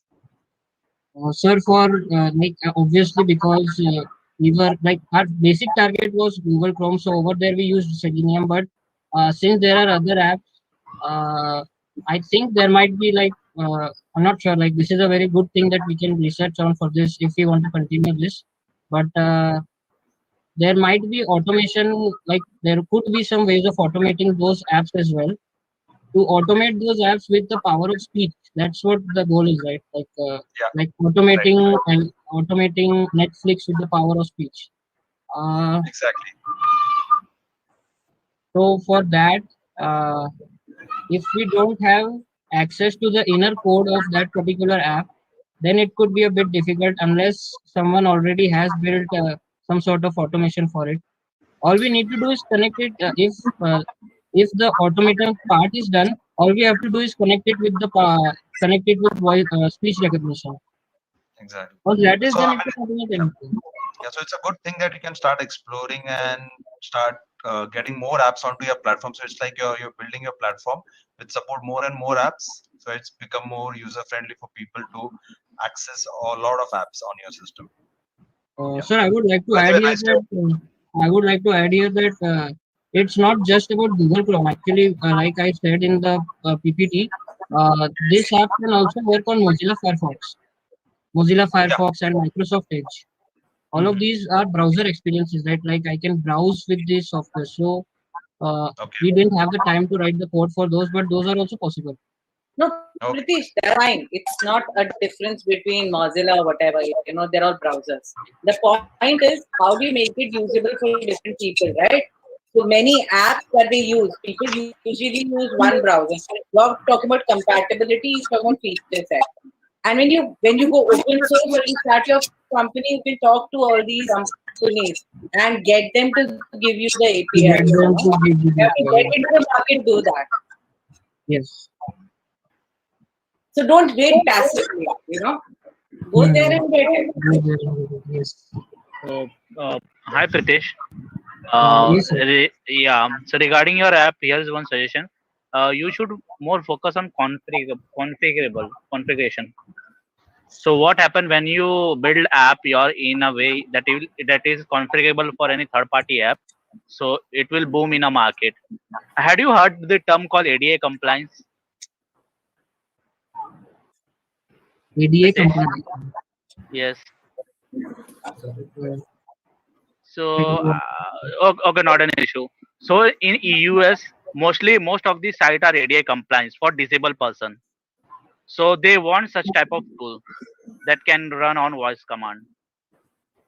Okay. So if you made configurable this tool, it will surely boom in the market. Yeah. Yes, sir. Surely. We'll Yeah. keep that in mind. Yes. Yeah. Go ahead and check what is ADA compliance. You will come to know. Yes, sir. Surely. Surely. I will be doing that just after this meeting. Yes. Okay. From my side, I just like to add that, look into the licensing part if you're going to commercialize it. Certain licenses might prevent you from taking this into a paid level if you're already using something from the open source world. probably you'll have to take permissions from those guys whether you can monetize this or not. So all those works are open to it. Yes, licensing is yes, yes. Yeah.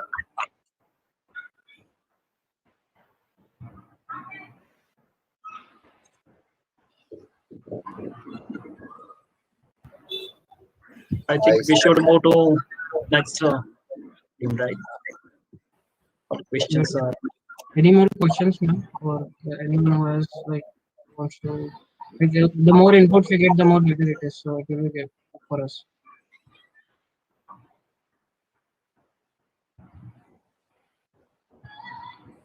No, I think we are done. Yeah, we are good. It was fantastic. Guys. Thank you. Thank you. Thank you, sir. Thank you. Thank you, Team Gen Coders. I now request Team number 10, Team Neurons, to share their screen and pitch the solution.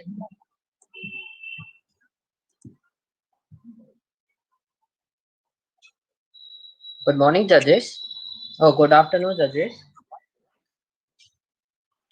Is my screen visible? Yes. So,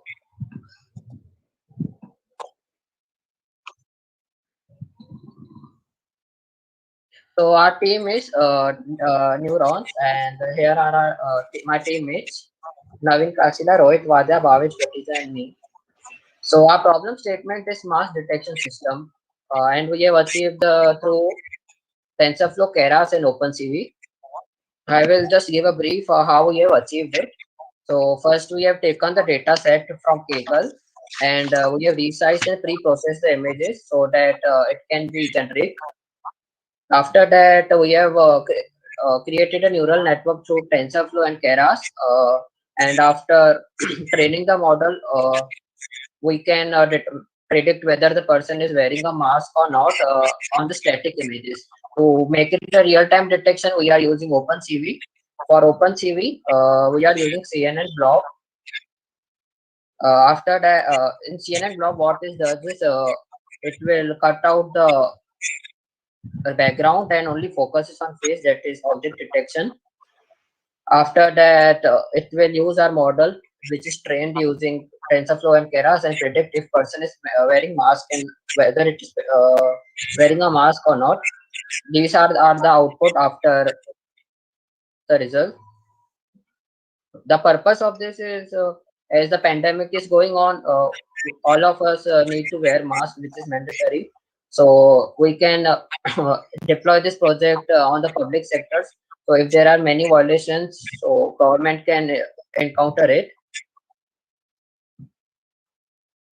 As scalability and uses, we are trying to implement on the larger scale, as well as we are planning to add the feature for social distance. As our project is built on mobile net CV, so it will require less hardware and software requirements. As ma'am, we are facing a COVID-19 pandemic. So seeing the current situation, we build this project so it can help the public in public places, various bus stand, so basically social gathering. And because of this project, we can also prevent the loss of the small businesses. Like basically because of lockdown, many small businesses were shut down, and big enterprises companies were affected, but not as affected as the small businesses were affected. So basically, these projects help in preventing. Will also help for measuring COVID-19. So this project, if it is implemented on a larger scale, it will also help in small businesses to actually run their business for a small amount of period, but also this ensures the liability. So now I will proceed towards the demo. Is my screen visible? Yes. So yes.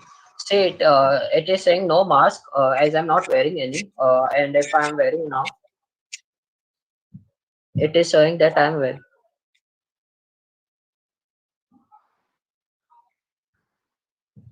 It is now showing that I'm wearing a mask.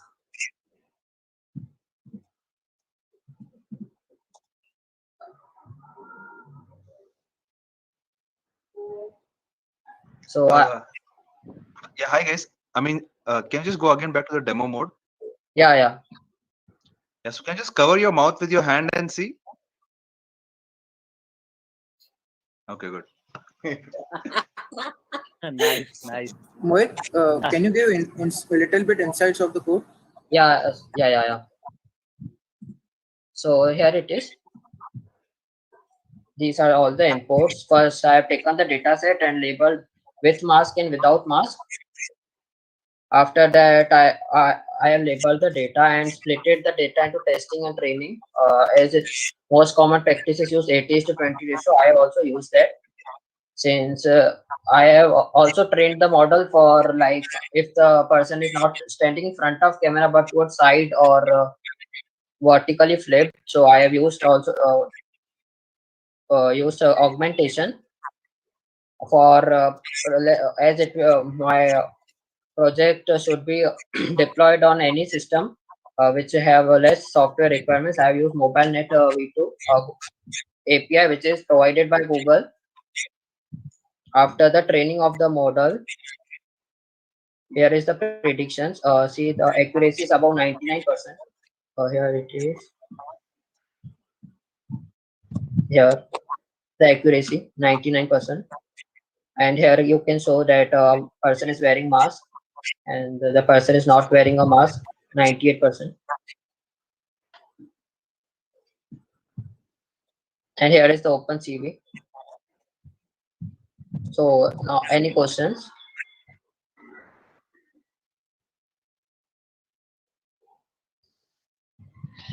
I have a few questions. Yes, I think I ma'am. already asked you, Mohit, about the code and everything. So if any other judge wants to ask some question, I'll hold back for a moment. Yeah, I mean, I have one thing to ask over here. So, Yeah. like, what exactly? I mean, so what's the real life application like where you will be using this segregation thing, and how will you be notifying it? Are you notifying the authority, or is it like? Yeah. What can I answer? No, yeah, you can answer. So basically, sir, we are planning to implement this project in public places, like on the traffic signals. We can implement it by various cameras where it can detect whether the people is wearing mask or not. In the social gathering places like hotels, public parks, and also because of the time constraint, we did not implement to notify the authorities this part. But if we get time in the future development of this project, we will notify the authorities about this events. Okay, so basically, then you would be taking the the screenshot or the snapshot of the person, and yes, just this, yes. the snapshots will get to the authorities. I mean, Yes, it's not like if you see how in the vehicle department they scan the plate number and then they have Yeah, the fine to be we can do that. We can do that. As we have trained for face recognition, we will be training that for how to like recognize for license plate is just a rectangular plate with numbers in it. We can train that so that it will focus on the number plates camera, but the camera should be of good quality so that it can see numbers. So, Rajnikant, are you done with the questions? Yeah, I'm done. Go ahead, Abhishek. Okay, so question that I had, Naveen, and this is for you. Yes. Will resolution be a limiting factor? Like, for example, like in malls, like they have these very high res cameras. So if supposing now in the demo, if you went far away, does it still detect? Can I answer that? Yes. Yeah. Yeah, Naveen, you can.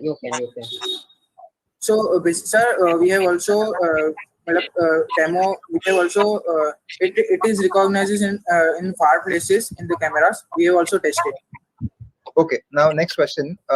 Is your application ready to detect two faces at a time? Yes. I can show you that. Yes, we can show you. We can show you. Okay. Mohit, can you please show? Yes.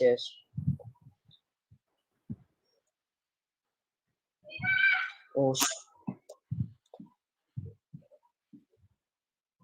I will just take a second. I have to Google some images for two persons wearing mask.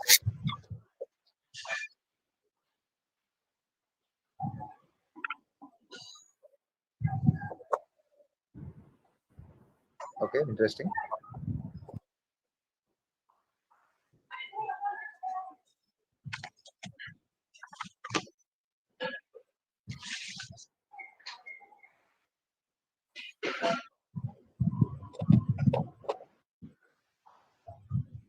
Is my just a second.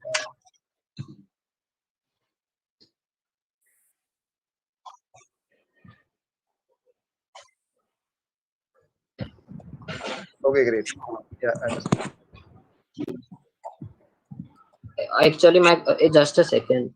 I am not able to.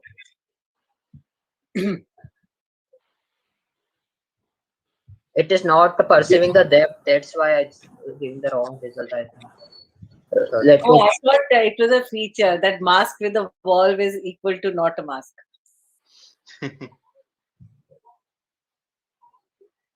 just. I don't. Oh, that's because it's a. Okay. Let me tell. No worries, but point noted. Yeah, like I understood. Like, I just want to check Yeah, whether. Mohit, Yeah. you got the point. It's not a problem. It's okay. Yeah, cool, cool. Looks good, looks good. Sure.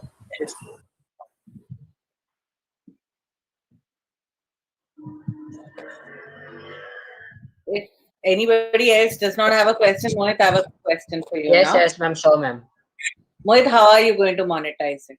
How are you going to get make money out of it? That's the question. Oh, ma'am, I haven't thought about monetizing it actually since it is a COVID. Actually, I thought I will. We can give it to government. Like for maintaining the public places, they can give it to. They can be mandatory for putting it to the hospitals, schools, so that if schools are violating any policies, they can be banned or any violations if they are implementing. So they can be like told about that. I thought that like that. Basic, basically, ma'am, for we are giving the software for basically social cause to help in this pandemic to prevent like measures. See, Naveen, Mohit, everything is nice. Social causes are good, but you need to keep the company afloat to run the products. Yeah, ma'am. Even if it's not for profit. Yes, So ma'am. you always have to think how you're going to monetize it. Monetize. Mohit, I have one question. Yes, Is this yes. restricted to for the mask tracking as well, or you can explore this and bring it for some Yes. other thing as well? I am exploring it for social distancing. So I will be using Euclidean distance to monitor if the person is standing too close to the another person or if he's violating the social distance policy. Okay. Okay. I mean, apart from the COVID thing, do you have anything else in your vision channel? Yes, I can use it for face recognition. I mean, that is pretty common. Something which is not there. Okay, for just a second, we can.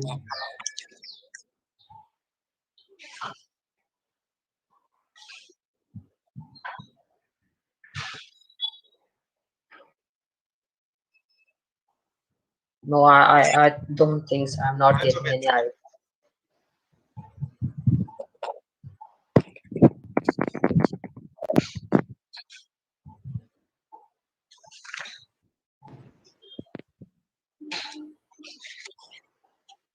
Abhishek, I think you are editing on my column. Yeah, I noticed my mistake. Yeah, so sorry. So I'm saying that you are putting so. Ma'am, any more inputs, judges?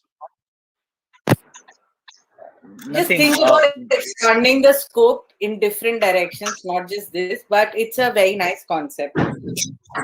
Thank you, ma'am. We will Thank you, ma'am. definitely. I will do some brainstorming and I will try to monetize it if it is such a nice idea.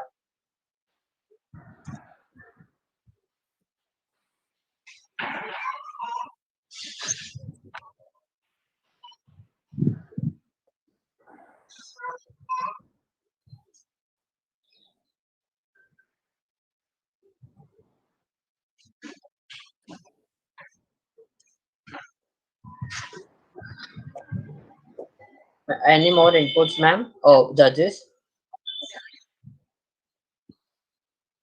More inputs? More. Any idea you can give me for monetizing it?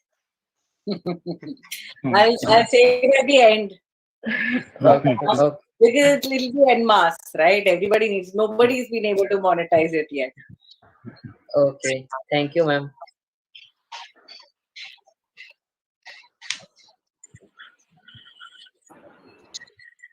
So thank you, Team Neurons. And I would like to inform the participants once again that they have only 10 minutes for presentation as well as demo. And the next 5 minutes will be a Q&A session by the judges. So I would now like team number 11, Team Linkers, to share their screen and pitch their solution.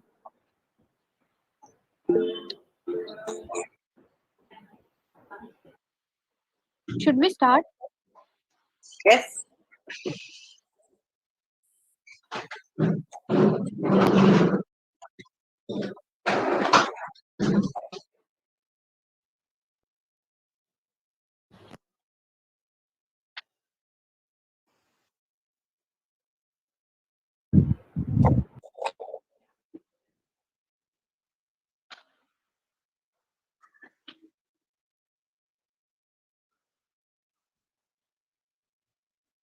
Just one thing, guys. Please spend very little time on the presentation and come to the demo. Otherwise, it's very difficult for us to get a gist of what you're doing. Yes, ma'am. Okay, hello everyone. My teammates are Priyanka, Vidya, and Sonal. Our topic for today is Brightside Creative Learning for Creative Mind, and our app specially designed for kindergarten students. Okay, so as we all know, students learn more effectively from what they see rather than what they hear. So we thought of implementing an application which is based on augmented reality to provide a creative and effective learning to the students. Next thing will be explained by Vidya. Coming to the problem definition. In today's fast growing world, the old school methods have become quite boring. Also, children are not easily attracted towards these methods. So, to overcome this problem, we are implementing an augmented reality based application which will provide realistic view to the objects to provide an effective understanding of the subjects to the student. Now, let Priyanka to continue. Yeah. Sonal, please continue. Yes, the purpose of our project is that a picture is worth 1,000 words, right? So instead of reading just a theory about something, the students can see it with their own eyes in actions. So thus we thought of developing an AR-based tool and experiment to test it versus traditional teaching. And we have also seen that at early ages, kids are interacted with the mobile. So we thought by using our Brightside app, the kids can learn with fun. Next slide. These are the hardware specifications that we are using: 64-bit Windows, 8 GB RAM or more, Android smartphones, and so on. Next. And the software specification we use is the Unity and the Vuforia engine. So this is a basic flow or a block diagram of our project. Like user has to select the image through the mobile device, the camera of mobile device, and then image will be analyzed and recognized as an object, and it will send to the AR software, which will request for the 3D object of that particular image, and it will render onto the user side. So now Vidya will show the demonstration of our project. Hello, am I audible somehow? Yes, Vidya. Let us share the screen.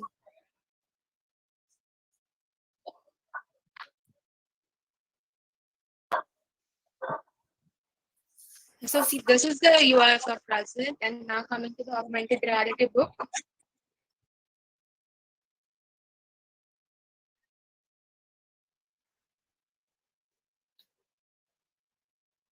Vidya sound नहीं आ रहा है.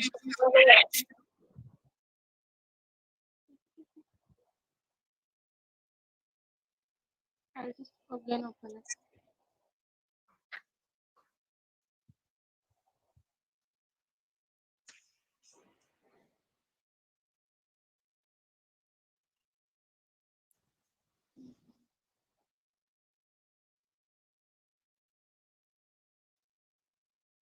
Hello, welcome to AR Book. Now it's audible? Yes. Yeah, it is. A house is a place where a family live together. It protects us from heat, cold, rain, thieves, wild animals, dirt, and dust. Earth is the third planet from the sun in our solar system.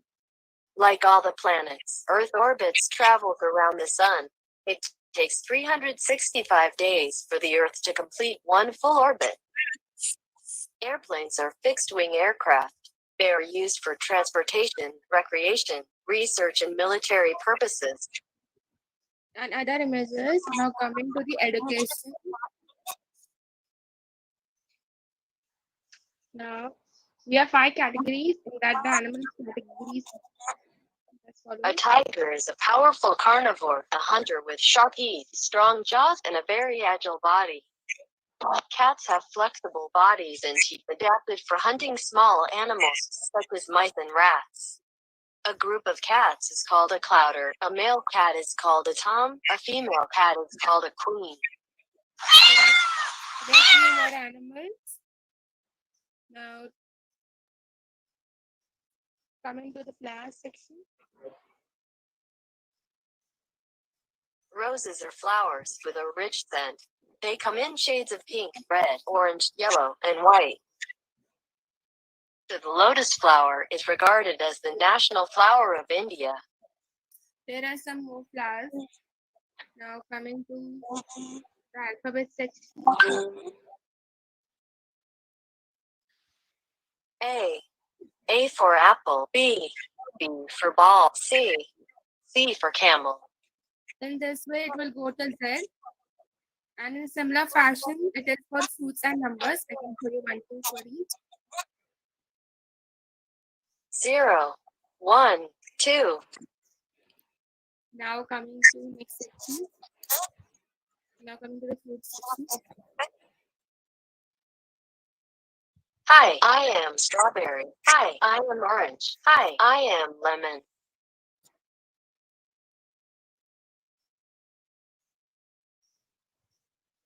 Now coming to the next part which we have developed, that is withers. We'll take a second. Now there are these sections. In that story section,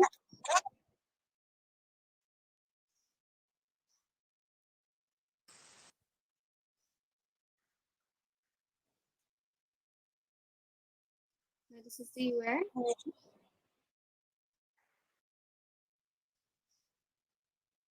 Sorry. The Thirsty Girl story.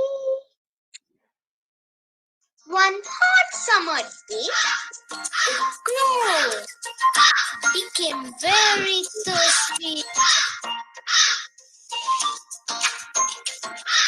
In this way, we continue the entire story. He came in search of water, but he did not get water.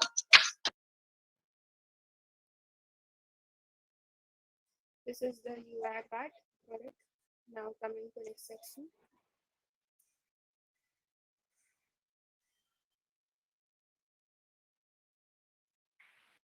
Yoga.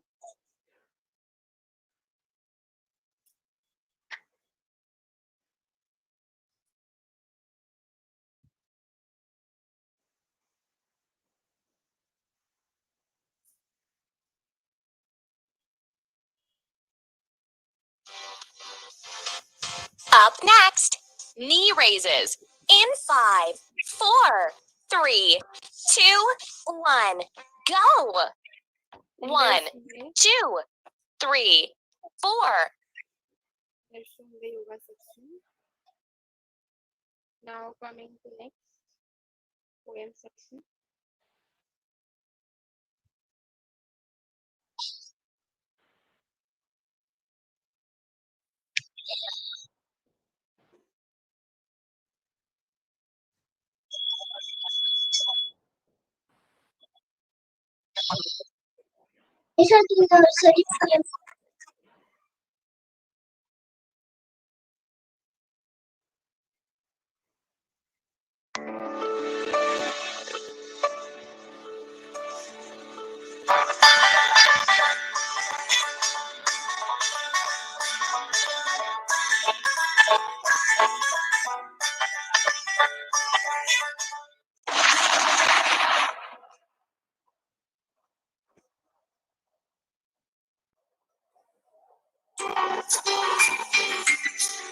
Vidya, show the quizzes part, please.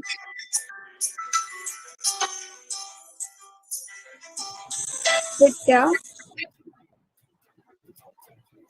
Rain, rain, go away, come again. Now coming to the next section. That is the last section, that is a quiz time.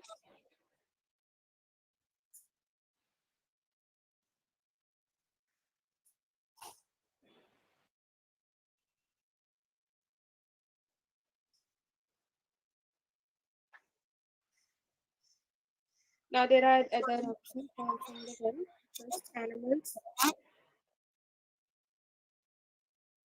Dragon, it an appropriate Try creation. again. Try again. Try again. Try again. Try again. Try again. Try again.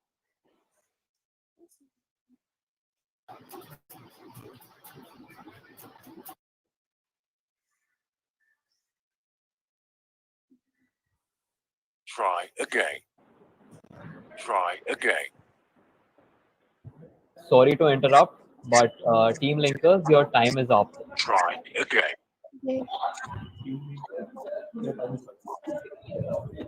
Try again. Try again. Am I supposed to start? Yes, Vidya.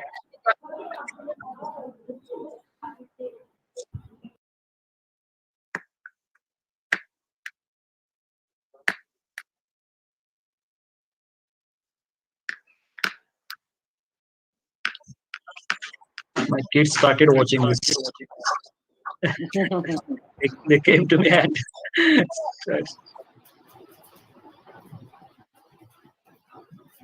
Vidya, you can stop sharing. So we can go to the questions, right? Yes, ma'am. Yes, ma'am.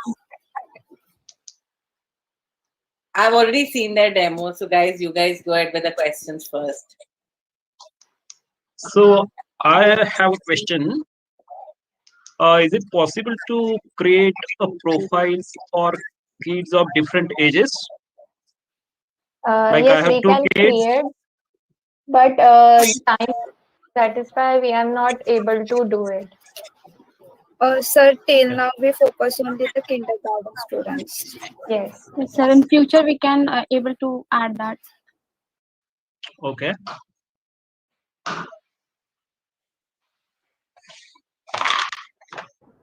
How big is your application size? Like, does everything? Okay, I saw someone laughing there, so it's like, sir, don't ask, sir. No, sir. Actually, the size of our app is so big. Greater than Yeah. yes, greater than 200 MB because it contains the videos. I see. Okay, but then, so can you all give an option to which packages can be downloaded? Like, like an option, like, uh, like you include the bare minimum stuff first, and then you can allow people to download like sets of different, what do you say, sets of different activities like they'll do on AI. So is that also possible, or is your default minimum is only 200 MB? Actually, minimum is 200 MB. 200. Okay. So just a second, there was a certain issue in my phone. Still, this quiz card drop function wasn't working properly, which I was showing you. If you want, I can show you now. I just cleared the entire list. No, we only want to ask questions now. Okay. Is it cross-platform app or made for Android? We use Unity software, and into the Unity software, we create the APK file and place it into our Android mobile. This app can be like we can install it in iOS devices also, event apps. Okay. Yes. Good. Okay, what's your total person hour days that you've put into this? Actually, sir, we already planned to make this app. We collected videos and the images before the hackathon, and Luckily, we got chance to implement our idea. yes, we divided. Actually, we developed four models. We divided the models each person, and we merge now. Till now we have not merged completely all our project. Okay, appreciate the honesty.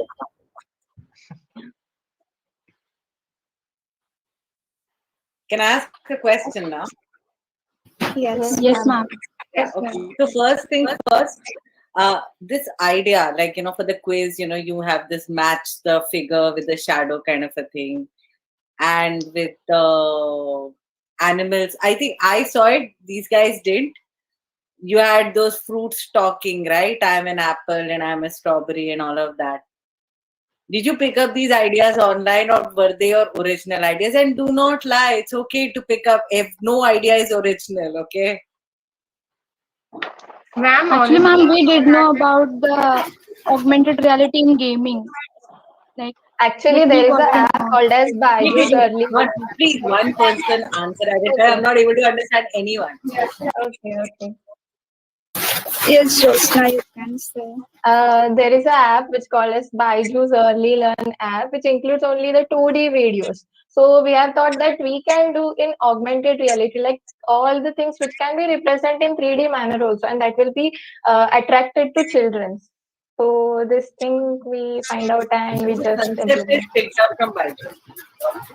Yeah, but our Byju's, app yes. is But better yes, than Byju's. No, nothing wrong with that. Everybody built a browser later, right? actually, I mean, Byju's the has guys a who built the 2D app. browser are nowhere in the market now. So they're long gone. Microsoft just killed them. So I guess it's perfectly fine. Okay, so and how much time did you take in putting all the concepts together and building videos in terms of weeks? 2 weeks, ma'am. Yeah. 2 to 3 weeks, ma'am. 2 to 3 weeks. Okay, just one last question. How do you plan to make money out of it? Ma'am, we can deploy our app in Play Store so that everyone can get a chance to learn with fun. But then Baiju is there, no? Why won't they go for Baiju? Why will they go for your app? Byju's app is 2D app. Yeah, Yes. and there is the video. We are अरे जैसे बोल रहे कि हम उनसे थोड़ा कम charge कर लेंगे, हाफ चार्ज करके बेच देंगे. No, don't give it free. How would you maintain it? Hello? Or you would have to find some other way to earn money to run your company. All right, I think I'm done with some schools and institutions if they wanna use it for Exactly. learn. We were thinking about it, but we are not in contact with many of the schools who would like to take it. So that once the app is completed, I was thinking to give it to some school or some institution so that if they wish to buy and if they have such facilities for the young children, and it is a creative way of learning, so they can use it. Makes sense. Actually, one idea to monetize is taken from Abhishek's idea where you can give this package as an in-app purchases where you have more videos when you come in future. You can make small in-app purchases, which is downloadable later on, like new videos when you come with. Yeah, then you can give it free. Then you can give it free if you have in-app purchases. Yes. Yes, ma'am. Yes, ma'am. Yes, ma'am.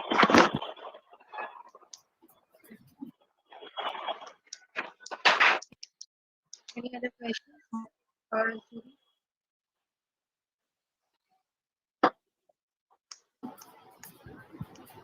No further I questions. think we're done. Thank you, ma'am. Thank you, ma'am. Thank you so much, everyone. Thank you, team number 11. Now I request team number 17, team Duo Coders, to share their screen and pitch the solution. Good evening, students. This is Ritik Agrawal. Firstly, I'm very sorry. Due to the bad weather, there is a power cut in my city, and our inverter is also down. So I will not be showing my face. I'm so sorry for that. Okay. I'll present my screen and I'll share the PPT.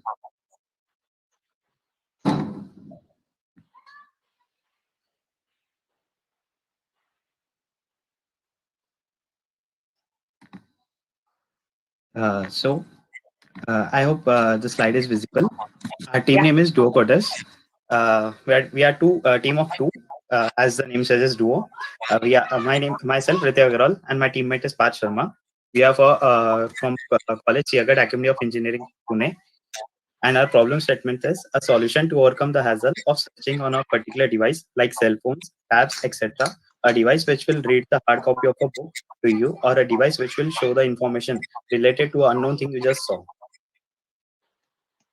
So basically, our concept is to deploy a glass which will have a camera module, a microphone, a speaker, and one of its glass will have a AMOLED the transparent screen in it, inbuilt in it, by which a camera module will scan the objects, scan the books, scan the letters, or scan the newspapers over there, and by that it will show the information related to it on the glasses, or it can speak the related information to you.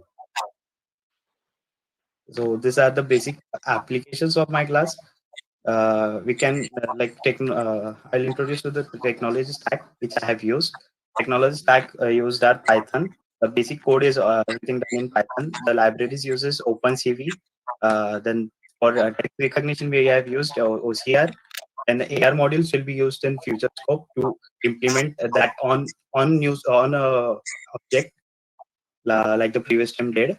Then deep learning models have been used to recognize the objects properly, and the speaking and speech recognition module has been used. I'll first go through the demo and then I'll continue for the future scope and applications. This is my piece of code. In this, I have prefetched the image to my code. It scans real time for sure, but my laptop webcam is not up to mark. So I have downloaded the image. I have captured this image from my phone and prefetched it to the code. This is how it scans the words from all the image, and it shows, as you can see, it is pretty accurate, and it also generates the audio file of the same, by which the glasses will speak that to you. So in case if you are You're reading not a book, showing a live demo, is it? I mean, you're just showing two images, correct? yes, ma'am. Well, this is only the live demo.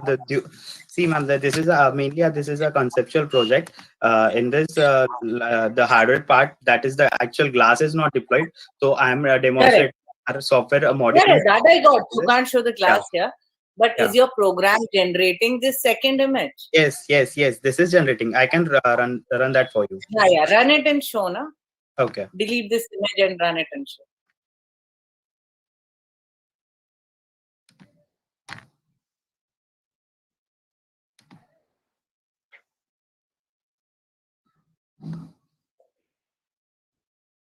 It's just generating the audio file after I deleted that image. Yeah.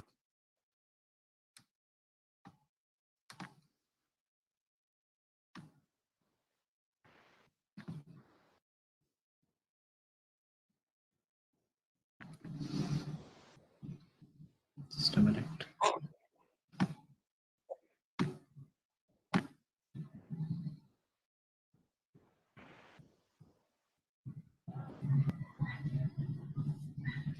So it's just saying that Coda is not available. So as this will be whenever deployed on hardware, I will not be using the CPU, I'll be using the GPU, by which it will perform more faster. Yeah, okay. That's fine. Can you show me the folder it's picking up the image from and the folder it will put it to? This is the folder, ma'am.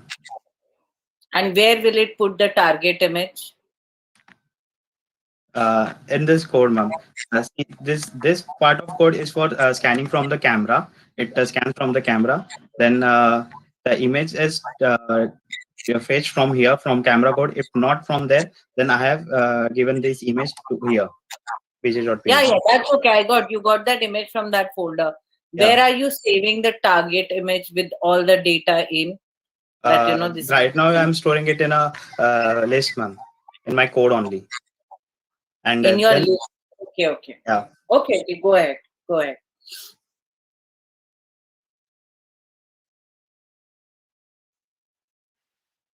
So you'll show us the list, right?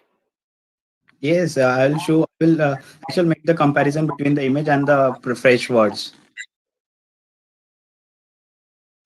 Due to power failure, I am not able to show the translation. But also, if the things were good for me, I have shown you the translations. Like I have I will give the real time Spanish code to my code, and it will translate it to English. I have also Okay. done that module too in this code. Okay. But things are not going good for me, so that I'm not able to show that. No, that's fine. If you just show me that list in your console, that should also be fine. This is the list, ma'am. This is that You last. scrolled up for this, right? Yeah. I scrolled up because that is running. Okay, it'll take time. Yeah. No, why it's taking that much time? Because my Wi-Fi is closed. I'm on mobile hotspot. That's why it's taking that much time, I guess. Okay, just show me that list. Yes. From here, the list is umbrella I activities. can barely see the list. Your screen is not moving. Or maybe I'm the only one who cannot see the list right now. Is anybody else able to see the list right now? No. Even No, I'm no, I is cannot. screen is I'll stop sharing. Just a minute. Yeah.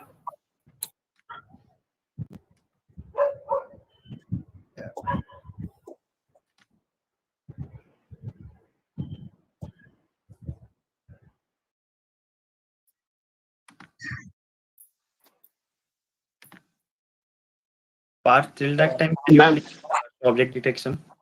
yes. Please stop presenting. I commanded it 3 to 4 times. It's not stopping. System.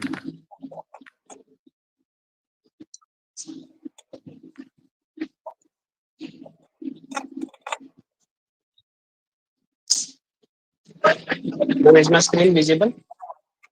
Yeah, it's Yep. visible. Ma'am, I have done the object recognition part. Even I have a sample image, so I will be providing it to my algorithm, and as soon as it is executed, it will say what the kind of object it is, and it will print the general description and the like we can by using speech text to speech we can have a speech output of this. Ma'am, this was the bottle, like this was the image, so it has detected that it is bottle, and then it has given a general description of bottle. Ma'am, All right. this description is taken from Wikipedia. All right. So ma'am, actually 3 modules we have implemented currently for demo.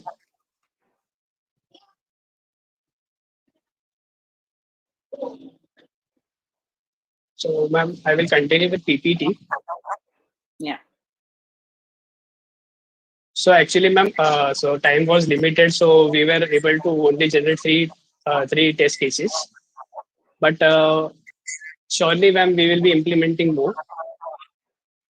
So, ma'am, is my PPT visible? Yes, we can see your PPT. So, ma'am, basically, this is the commercialized and business value. So, as the product will be, ma'am, actually, this kind of products are made by Google. Also. This kind of product is made by Google also. But the main disadvantage, it is very costly. So, our main focus will be to bring this kind of technology in a pocket-friendly manner. So, each and everyone can have fun of it and can use it. So, it will be our base of our business model. And ma'am, it will be scalable since like many of the things can be done through camera only. So we don't have to implement much of the hardware part. So it will be scalable. And ma'am, these are the applications like we can tell glasses to read a book. We can make a language translation through our glasses. Like object detection module is, ma'am, like we are moving somewhere and we are facing like we get an object and we are confused that what kind of object it is, so we can ask our glasses to uh, like capture the image of the particular object and get the detailed description. Then the next application is visualizing the objects, like which is the similar one. Also, like it will give us the feel like a sci-fi movie. Ma'am, the You should have future had scope that is in your presentation, no sci-fi feeling, like Terminator type something on the side. yes, ma'am. It will be like it will attract more of the people, so they will try to buy. So there are many of the future scopes also. Like currently, we are not dealing with the database kind of stuff, or nor the user profile and many things. So we can also deploy pro version like Glass Pro. Sorry to interrupt, team. Yes. But your time is up.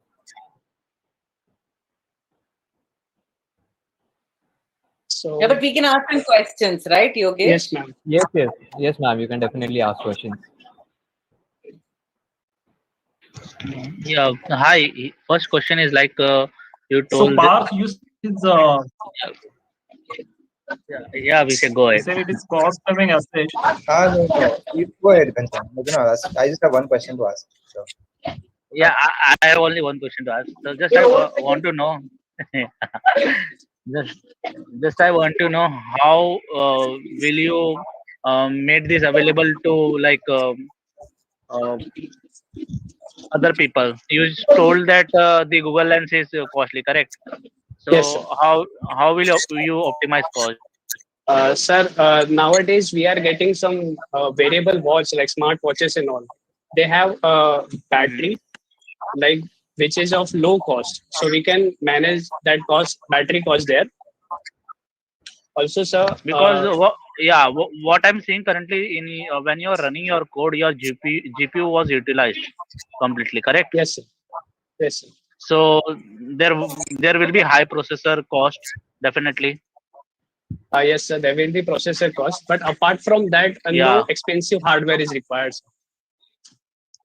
So yeah, why are you going with this library if it consuming your whole GPU?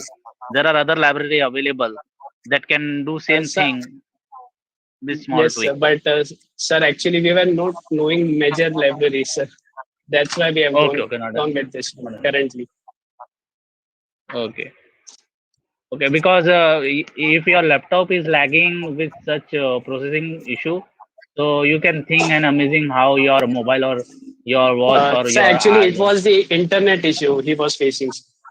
okay. That was You the are major facing. concern. Yeah, I seen the console. It was showing the GPU. Sorry, sir. Yeah. Okay, not an. Okay. Yeah, Vishek, you can go ahead. Yeah, I had a question. So this is a technical question in regards to your first, not a technical but a functional question.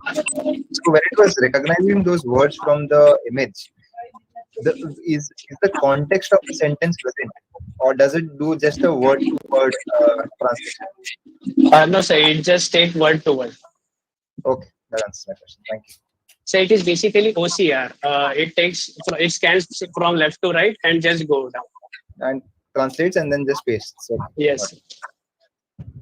So the suggestion you would give, it should be more context aware also. Then it makes more.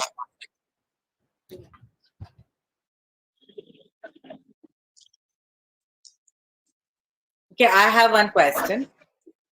When did you guys start working on it? I don't think it's a 30-hour wala project. Okay. Ma'am, we started yesterday. Chal, ऐसा हो ही नहीं सकता. You started it before. You've been working on these projects. No, ma'am. Finalized it yesterday. No, ma'am. We have started yesterday. Like, come on, I have worked with these libraries before. Ma'am, libraries ढूंढने का काम हमने एक दिन पहले कर लिया. We done. कुछ भी Terminator हो गया तुम लोग. No, ma'am. No, ma'am. Seriously. Okay. Actually, we did everything from yesterday. Yesterday only. How much time did you spend thinking about the idea and everything? Ma'am, for spend, we require 2 to 3 days for noting down our points. Okay. And after that, you must see it's perfectly fine to have taken more time. Okay, you can just be very honest and say, yeah, we looked at the libraries and then got around it yesterday. Ma'am, All right. actually, I'm learning this stuff from when I was in diploma. Therefore, I'm knowing major of the life. So that's what I'm trying to ask you. So you guys have had this in your mind for some time, right? Yes, ma'am. Yes. Okay. One thing I got कि तुमने फटाफट वो monetization वाला slide डाला रहेगा. क्योंकि I asked so many people this monetization वाला question. So by the No, time ma'am. No, ma'am. No, ma'am. You can ask Rajnikant sir. You can ask Rajnikant sir. अच्छा, okay, fine. So tell me one thing. ये monetization तो मेरे को तो इतना तो समझ गया कि ठीक है Google से सस्ता बनाओगे, right? Yes, ma'am. We have also the CTC in our hand. The CTC will be just only 6,000 for the hardware project, actual product. क्या बात And, कर रहे हैं? 6,000 for the device or what? Yes, ma'am. Yes, ma'am. And we can keep the MRP till 8,000 to 10,000. That's upon us. But the CTC will be just $6,000. That's it. And also, I have increased, I guess, 800 in that. Something like that. And what about your software cost? जो तुम्हारा IP इतना जा रहा है, and will it be a desktop based thing or you would be hosting it and delivering a service from a server? No, he's talking about the lens, right? He's talking about the lens for 6,000, no? Yes, ma'am. We are talking about glasses. Actual glass. I'm talking actual glasses. So इसलिए मेरे को सवाल है. हाँ, वो मेरी पर cost सिर्फ glass का ही नहीं है ना, और भी तो cost रहेगा ना, server बिठाना. Everything included. Everything. You consider the manufacturing also and setting up a factory. What? Setting up a factory. No, sir. The fabrication, I will first. The fabrication cost is not included in that. But I don't think so. The fabrication, if we implement it on large scale, then the fabrication cost will not be that much for a single product. ठीक है, but think it through. Think it through. That's the point. Yeah. Yes. Yeah, so think it through. Yes. अच्छा, tell me one thing. I have gone through the prices of the materials.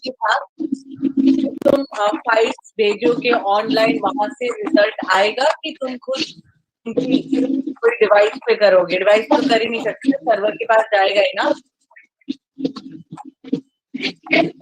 हाँ? Sorry, ma'am, I didn't got that. Laptop I was saying you will also be hosting your software on the server, na, where you'll be sending these requests and all.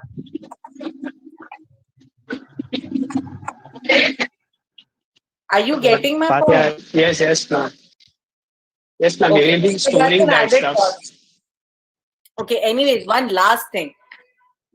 I think yours is the only project where I get to give one feedback. You guys said in the end, maybe we'll give features like have a profile. Please do not ask users to have a profile. That will give you an edge over Google and any of these people who collect user data. Profile ही नहीं है, तो data collect करने का point ही नहीं आता है. Then people will be more, they'll be happy to use your service because you're not watching what they are watching, right? Ma'am, I would like to mention one point.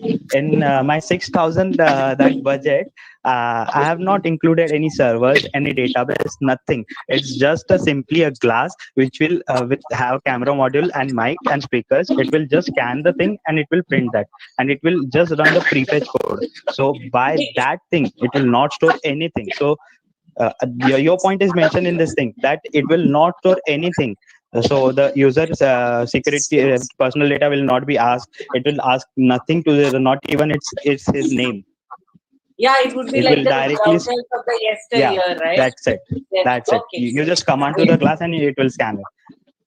But very nice idea. I still don't believe it's 30-day wala thing, but still I like it. No, ma'am. Actually, we have started implemented yesterday. Yes, I don't agree. Yeah, I was knowing the concepts. Since my diploma only, but I have started implementation yesterday. We have been following Pranam Mistry, ma'am. That's why. Aha, Pranam Mistry. No wonder. Yes, ma'am. Okay, nice. I'm done with my questions.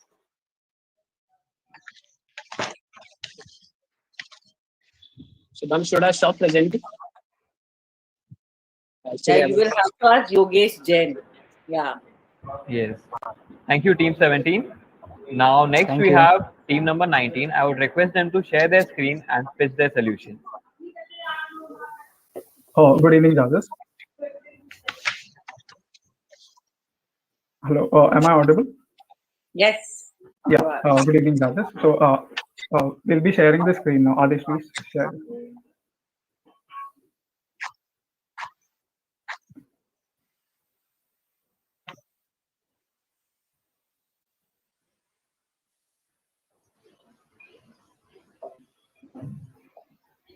Yeah. So, yeah, we are team code vendors, and our project name is Kickstart, where innovation gets live. Can go to the second slide, please. Adesh, second slide. Yeah. We are these are the team members: myself, Shashank, Toshita, Bhagashri, and Adesh. Yeah. The problem statement is development of online platform for crowdfunding or venture funding for startups.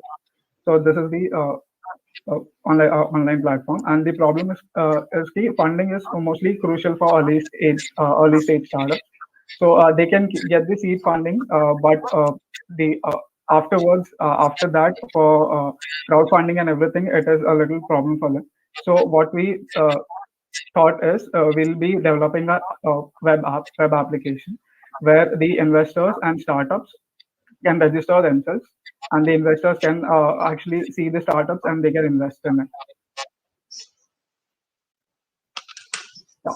So the reason for the project is being India being the third global startup in the ecosystem. Still, because of the lack of funding, many startups fail. So that is the main reason we are creating this platform. And yeah, so can you please go to the next slide? Yeah, the technology stack that we have used is React and Fast API and MySQL as the database. And how actually our project works is first the investor will register on our platform.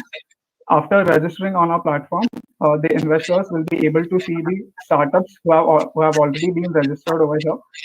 And after that, the investors would actually request for the access. So normally what happens is, yeah, the startups will register themselves. They'll be after that they'll be filling their profile details, wherein they'll be filling each and every detail about their the whole pitch that they have.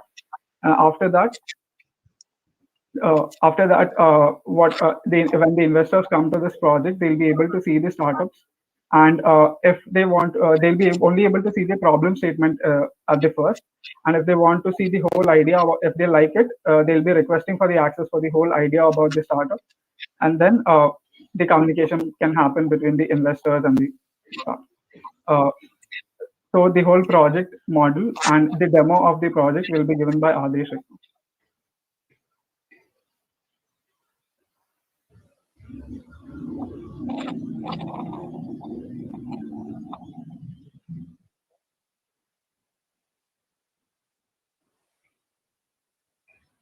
Adesh, you can continue with the demo first. Yeah, we'll go to the future score after. Yeah, just a second.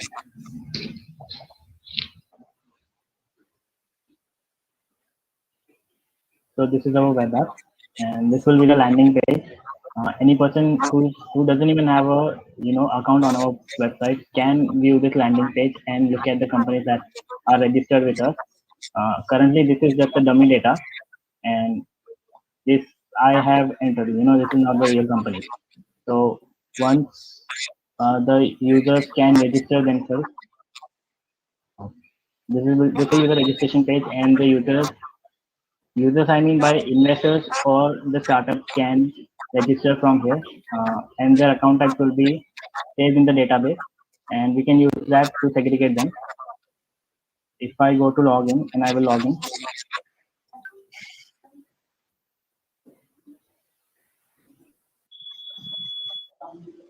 Once I log in, I will be able to see those companies, and I will also be able to request access for their information. So this will be the company's logo, and this is the company's name. The problem statement is available here, and the companies can upload a single page PDF where they can pitch their ideas in the way they want, like any graphical ways or charts or anything they want. And if an investor likes the pitch idea of a startup, they will be able to request access for the solutions and the further, how they're going to continue with that. So I will show you if I currently am logged in as a investor. Mhm. So I'm currently logged in as an investor, and the profile page will actually have a dashboard where the investors will be able to see the startup that they have invested in, and the startup will be able to see the people or the investors who have invested in their uh, ideas or companies and how much they invested. This is like a crowdfunding thing, so anyone can make an account as an investor and invest in the companies they like. So once an investor clicks on access request access, a notification will be sent to the company, currently in this case this company, and the company will then segregate or select which investors they would like to uh, show or give the details about the solution. And if the company approves, the investor will be able to do the further investment in that company. Currently, this company will not be able to do it because this is not a real company. But I can show you what happens once the what do you say, the application is approved.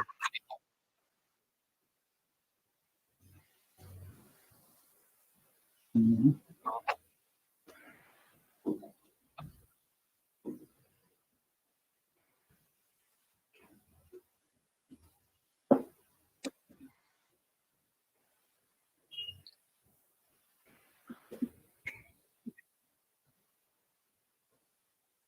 So currently from the admin panel, I will be granting the access for the company on the behalf of company, I would say.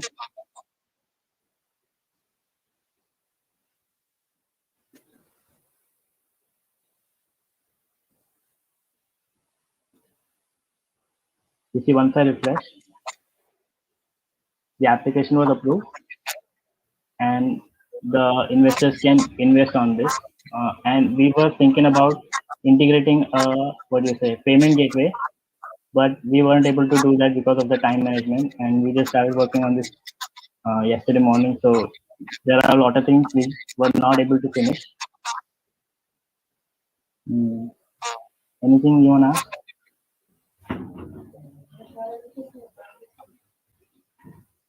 Is your demo done? Demo is done, ma'am. We can say the future scope of the project and end this presentation, and then you can ask questions. So we were thinking about, currently there is not much we could have done in one day's time, but in the future, if we continue this project, we were thinking about, implementing an AI model that will do the hard work or the manual work for the companies that I mentioned. The companies will have to segregate the investors and only select the ones that they think are genuine. So we can implement an AI model that will do the hard work for them and only filter out the investors that have invested in other companies and they feel genuine. Also, we were thinking about, adding a categories based on the industry type. We have entered an industry type. Each company will have a industry which will be, is it related to hardware or software or social welfare or anything like that. So we will be putting categories in this.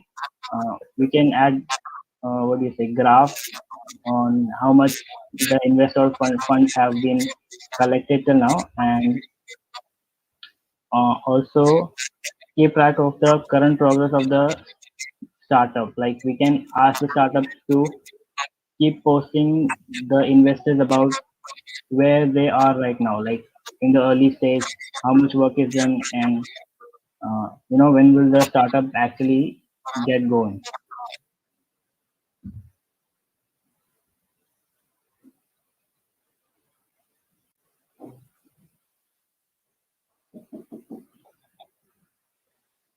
Yes. Okay. That's it from our side. How do you plan to compete? There are many such solutions. Yeah. How do you compete against them? For example, angel list is one.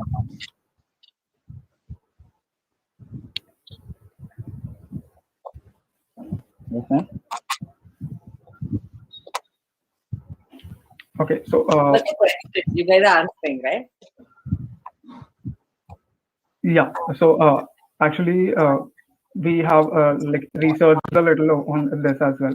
So what happened is we like didn't come across any of these platforms in India, because we were able to come across platforms like for the startups. So this is for the startups. So No, there are two I already know. Okay. So there's one by Government of India itself.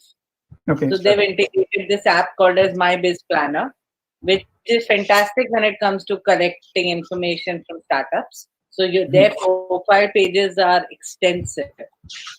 The second one is a really small app, but like they're doing business because they have the first mover advantage. It's something like My Biz, whatever. So businesses you can buy. So they sell everything, right from a small hotel to a kirana ka shop. If you want to pitch for it, you pitch for it. Okay, and people will invest. So you will need to find something that sets you apart from these guys. Yes, Like, ma'am. why- Actually, As there I are mentioned, the AI model we were thinking about. Okay. How do you plan means to there are solve it? many things that we can include, like we can include recommendation systems which will recommend only the filtered data for investors. There are blockchain technologies that we can use for funding our thing, but those are technologies we are not very skilled at. So we didn't include it in our project, but yes, we did it. We kept it for future scope. And how do you plan to make money out of it, if at all the idea goes? So the main thing that we are thinking about is if a startups register over here, we'll be collecting money from them, like for the 1 year thing, and then through that we are thinking about Like we can keep basic plans and registration fees, premium basic plans plans for and premium. them. Yeah. Or a cut from the investment. Okay. That would be, I think, too much. But for using our platform, we can charge certain money from them. No, because people are not ready to pay for the platform if they don't get investment. They would be ready to share a fixed fee with you once they get investment. So the fine, ठीक है, 500 रुपए इनको दे दो या 1000 दे दो या 10,000 दे दो, whatever, depending upon the investment they've got. So you have to think of it that way. If you ask everybody for membership fee, they'll say no, it's okay. We'll go to Facebook and do it. Oh, that's a good point, ma'am. We'll keep it in mind. By the way, the UI is fantastic. Huh? It's the first presentation I've seen which has a like proper visible UI. So good UI skills, but need more meat in the project. Yes, ma'am, we were only able to do this in 30 hours. We haven't even slept properly for 30 hours. Yeah. That I can understand. But you need meat in the project, like a pitching. Yes, ma'am. Yeah. I'm done.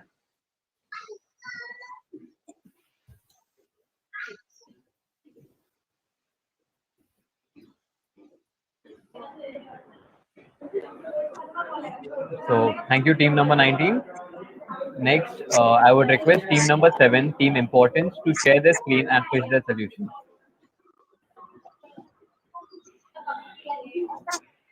Hello everyone, am I audible? Yes, you are. Okay. So, good evening to everyone, one and all present here. We are team importance, and I am Ritvik with Patel. Along with me are my teammates Bhumit and Sanket. Harsh is unable to come due to some unforeseen circumstances. So our topic for this hackathon is a personalized handwritten documents generator. So as the name suggests, the basic concept is to automate writing of anything like letter, be it letter or assignments, for using custom fonts and OCRs. Custom font here means the user font, the way we write that font. The script. The script. Yeah, the script. So, especially for us students, many students face the problem of writing repetitive, not repetitive, means a load of writing assignments during term work and submission time. So, this is our solution towards it. for nowadays. Like nowadays, we are submitting it online, right? So the handwritten document generator aims to solve this problem by digitally automating it. Now we have divided our project into three modules. The first one being OCR, which converts the input image into text file. The second being custom font maker, which will use to generate the font, user's font, and the third one is a document generator, which generates the custom handwritten assignment. Now Sanket will take it. Yes, as my friend suggested, those three modules were the core modules of our project. The whole project is built around those three modules, which are those three modules were independently developed by each one of us. The tech stack that we have used here is Python libraries, some deep learning libraries for OCR, Pygame for user interface, and Tkinter for user interface. So in module 1, the OCR part, we provide a PDF format. The user provides the PDF format. Also, the user provides the font, which was the module 2. In module 1, the provided input is converted into raw text, as you can see in the terminal image. All the characters are recognized and turned into raw text. Next module. In this module, font maker, this part creates the font pack of the user that is personalized. As you can see, there's a create new set button, so we can provide n number of font sets. Next module. And this third core module is assignment generator. So basically, it takes the inputs from the first module and the second module, that is the raw text and the font pack that is generated as an input. So it algorithmically merges those and creates the PDF file in a PDF file in the user's font. So the main use case that we have pitched is the assignment writing automation. Apart from that, the use case could be personalized letter sending or personalized messages that will look like handwritten in B2C marketing. So the business people could send these letters to customers on a large scale. A customer would have a higher chances to read a handwritten letter instead of a plain email. Next thing that could be, we could use the OCR module to automate the reading part, that is for example, in banks. There are a large number of checks that are being processed manually, and in some offices, a large number of forms are being filled and processed manually. So this could be used to automate that part. We'll first show the running model. Yes, we will show the demonstration Towards future. Okay. I have not shared my screen.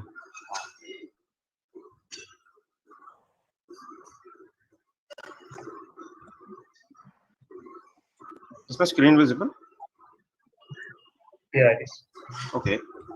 So I will run our project. So we have a very minimalistic user interface. We upload an image by browsing it. So this is the OCR image. The image I have selected is here. This image I have selected as a input. Now this part converts the text file, creates the text file. I'll show here. This is the created text file. Next, we will create the font for the user. So this is the UI that we have created for the font extraction. We will just type as it suggests. So basically, it extracts only the available fonts, available input that we have given. I will provide only 4 for demonstration purpose. Actually, these images are saved in set format. In set one, we have all the uh, characters I've provided beforehand, and in this second set, user can provide n number of sets to increase the biasness. The program will select randomly a letter A, for example, a letter A. So from these sets, the program will randomly select and generate the text. So we have created the font for the user. Now we generate this assignment. So it is being created here. So this is the input and this is the output. I'll show. So basically, we are lagging in the formatting work. So this is the output that our code has generated. This is my custom font that I have provided to it, and this is the input that is provided to the OCR model. And this is basically the final result in PDF format. So the input also can be a handwritten PDF. Just the difference is that it's little. It gives a little less accuracy, but it works on handwritten assignments. Yes, it can work on this PDF as well. We can show the results.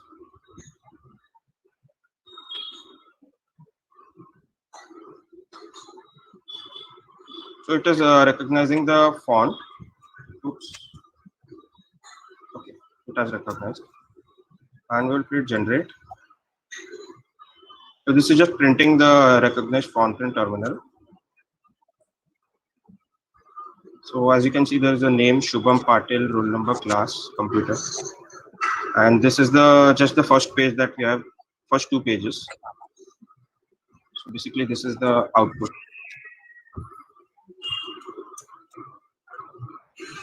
And we will continue with the presentation. Actually, you know what? More than the presentation, we would like to start asking you questions now.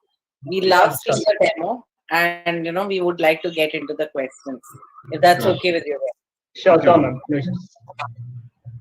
Okay, so how much time did you spend on this project? Ma'am, we spent the whole 30 hours on implementing this, and we actually got the this topic beforehand for like 6 to 7 hours before, so we just planned in those time. And we have given the topics, so actually we had a small mini plans ready for the implementation, but the experience was very different. We had to encounter a very new things. We also got a taste of teamwork and team management in this, which we were a bit lagging. So actually the results were, according to us, are not that satisfactory. Okay. And how do you plan to bring this into the market? How are you going to make money out of it? So we can create a API for this, and we can host it on a server. Then we can just the UI part would be remaining. We can create a website or an app where user can provide use the functionality. We can make it a very minimal subscription based API. Yeah, I think the best place is outside the colleges, no? जहाँ पे सब सारे assignments Xerox होते हैं. Yeah. Yeah, we can also the pay-per-use kind of service you can have. Yes. And जिसका assignment हो पैसे देगा तुमको. Yes. You can also sell this to banks and other offices that need the OCR part, and some business people who are oriented into customer satisfaction, so they can provide a personalized letter. And then also IT company, they provide screenshots of the logs so that we can provide an OCR result, very quick OCR result. Okay. It's interesting. It's a very focused project. What technologies did you use for it? The core programming language we have used is Python. We have used different Python libraries. We have used this Pillow library for the image processing stuff. We have used Keras and deep learning. We were planning to use that, but we faced some difficulty in implementation. we actually the first 10 to 12 hours were utilized in the implementation of the OCR part. So we needed to use another API for this implementation. And in the last part, it was just coding and algorithm based Python program. Okay. Any more questions? It would be great if anyone could give some suggestions. Yeah, we have actual we are thinking of deploying it in real server. First, we are trying to make a proper prototype, but there is a plan for the deployment.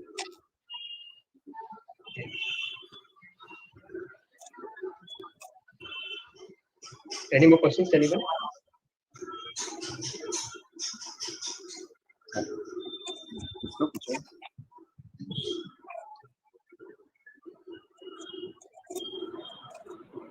So thank you, team number 7. Thank you so Now, much. Thank you. Thank you. Thank you, judges. Thank you, everyone. coordinators. Thank you. For the hackathon. Bye. Thank you. So now I would request team number 32, team Tetra Jam, to share their screen and pitch their solution. Yeah, sure.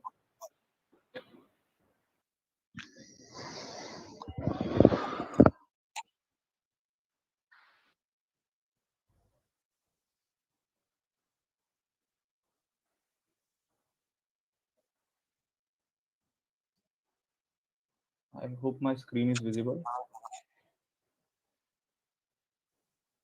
Is it visible? Yeah, Abhishek, it's Yes, visible. the screen is visible. Yeah, so our problem statement is like usually in villages we don't have enough medical facilities. Like there are limited medical facilities, especially like we don't have specialist doctors like heart specialist or cardiologist or something.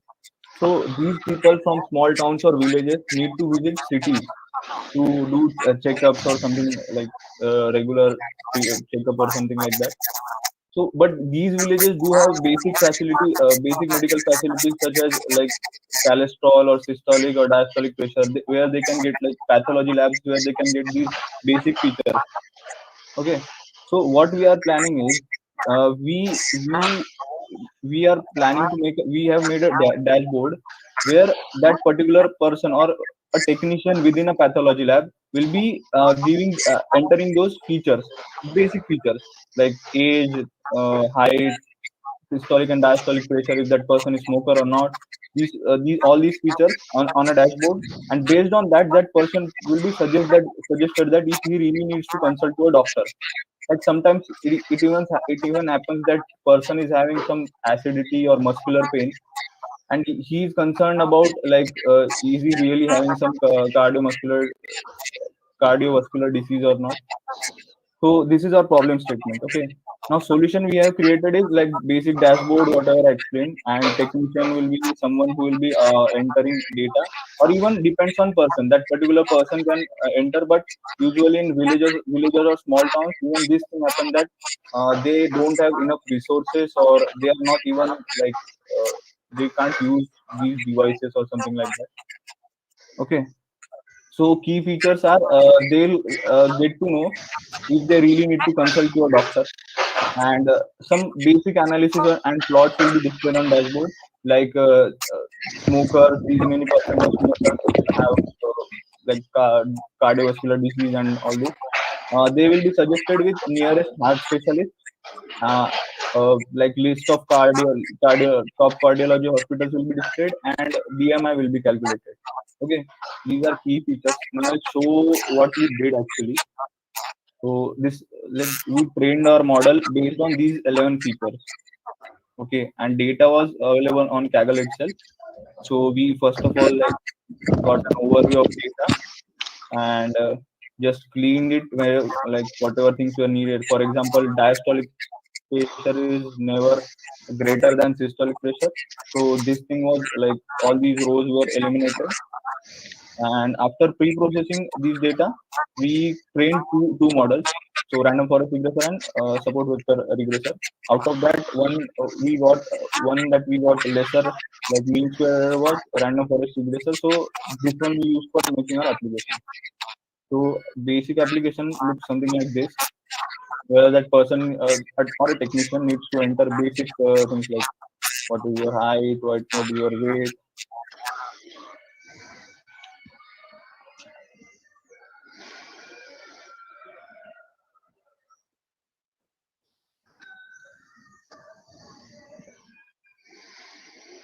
And accordingly, things will be predicted.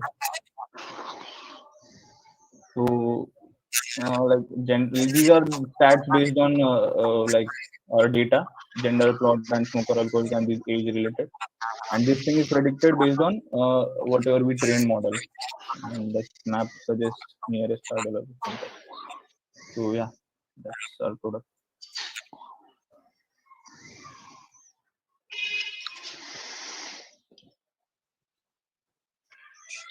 Hello. That's it. Yeah, that's it.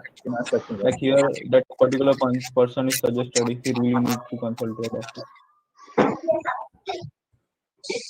So You said, okay, yeah, Abhishek. yeah, go ahead. No, Prabhu, go ahead, please. I'll speak it. Sorry. So you said the specific application will solve the problems of people from small towns. Yeah. Right. So there are like I think there are many sites available who provide all this information, right? Like nearest hospital, nearest cardiologist, where we can calculate your the body EMI, etc. Yeah. So how different is this platform? Sir, we are suggesting him if he really needs to consult to a doctor or a cardiologist. Okay. So the main thing here that we are predicting is if he needs to go to doctor, that all the BMI and the nearest cardiologist are just some advanced with our application. Features, yeah. The main thing is that it predicts the health of the user. Like related to heart, like even this thing happens sometimes. Like that particular person has basic acidity or some muscle pain, but he is concerned related to heart, and he needs to visit city where like might be 70 or 80 kilometers away.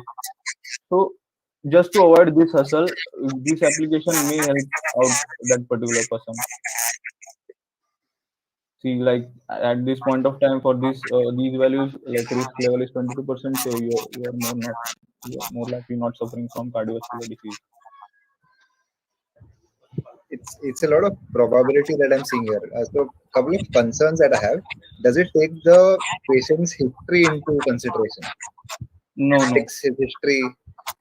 PSFCs would always determine his chances of having a heart failure, no? Yeah.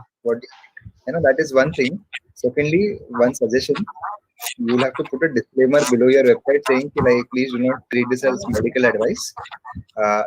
Please consult the normal cardiologist while taking a decision, because that has gotten a lot of companies into trouble.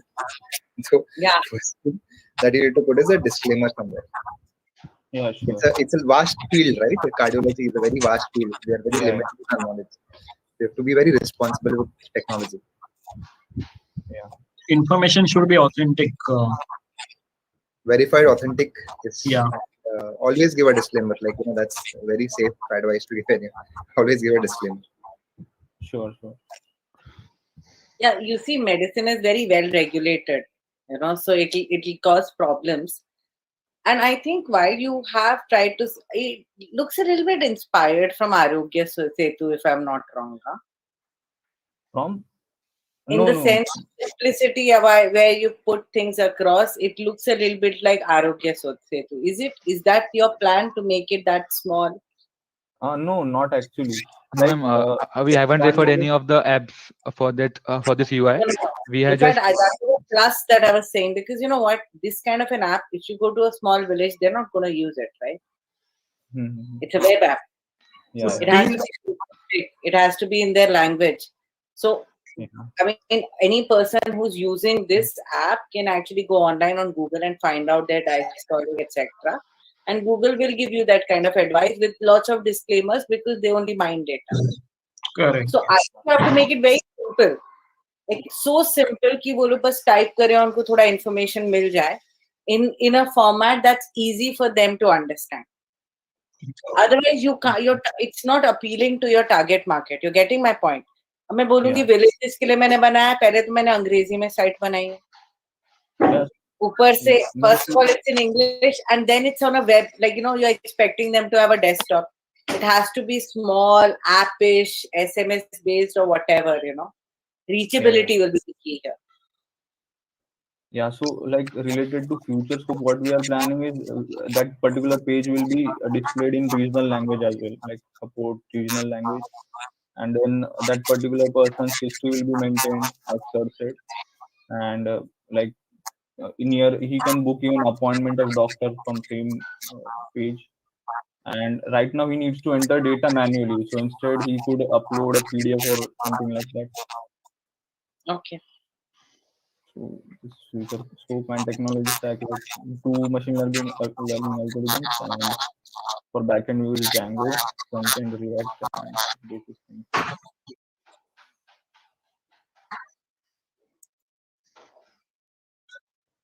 That's it.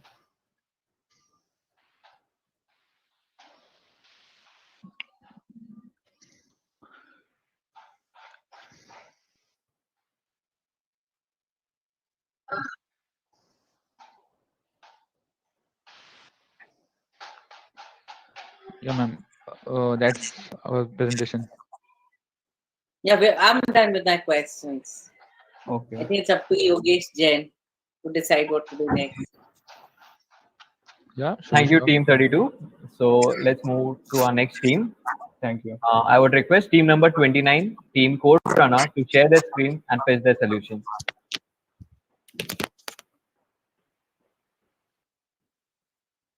Okay. Thank you, Yogesh.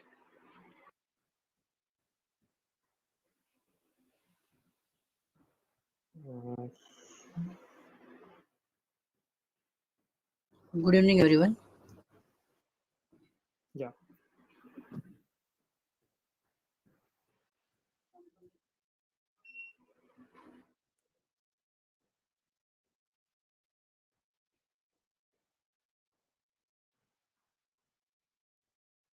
Yeah, so can we start, jury? Yes. Yeah. Yeah, go ahead. Yeah. Good evening, jury. Today, our team Code Runners, with team members me, Akash Patil, Fenil Patel, Devesh Panchal, are here to present our topic, deepfake generator. So, what are deepfakes? Deepfake are basically synthetic media in which a person image is being replaced with some other person. So the word deepfakes come from a Reddit platform user, which means deep learning plus fakes. So next here is why deepfake matters. It matters because of its believability. As in human, if we see something in front of with our own eyes and hearing with our own ears, we believe the thing is exist, even if it is unlikely. So the deep fake misinterpret the brain visual system, and it tricks the brain with the help of optical illusion. So next here is the accessibility. So as in modern technological era, the technology allows us to create the fake, uh, create a fake that appear real without investing in training data or data collection, etc. Here I would request my team member Devish to carry on with the presentation. So the benefits of deepfake, there are many benefits in various areas of industries. Like nowadays, the most of the learning are online because of the COVID. That's why the production of or the creativity of the videos which are going online because of the deepfake that can be easily made by the any teachers like still image can be taken and the online lectures can be created very easily and in less cost. This is the first benefit. Second is the financial saving in terms of many MNCs using their promotional videos, doing ads. So they have to hire actors, giving no money, so they can use their images, and then using that image you create ad promo videos and additional social media videos. So they can, so in this way they are again saving money and doing the less cost. This will be very revolutionary in the upcoming social media videos. So many MNC and will be using in it. Public safety and digital reconstruction. This the deepfake will be also be used in crime scene where the investigation can be investigation can be easily construct through deepfake by any virtual scene, or anything can be created by the deepfake. And last point is provide benefits to healthcare industry. Healthcare industry, it also provides a healthcare industry in terms of explaining doctors and how to do operations and all the things. Okay. In this, provide for particular industries, panel will explain more in this. Okay. Okay, thank you, Devesh. Now, the technology behind deepfakes can also provide benefits to the healthcare industry, specifically while helping with the development of new diagnosis and monitoring the practices. By using the technology behind deepfakes, hospitals can create deepfake patients. That is, the patient data for testing and experimentation that's realistic but doesn't put real patients at its life risk. So, the researchers can use true to life deepfake patients instead of the real patient data. Next, Guys, just one point. Can you? It's already 5 minutes into the demo. Can you at least demo the system that you've created? Sure, ma'am.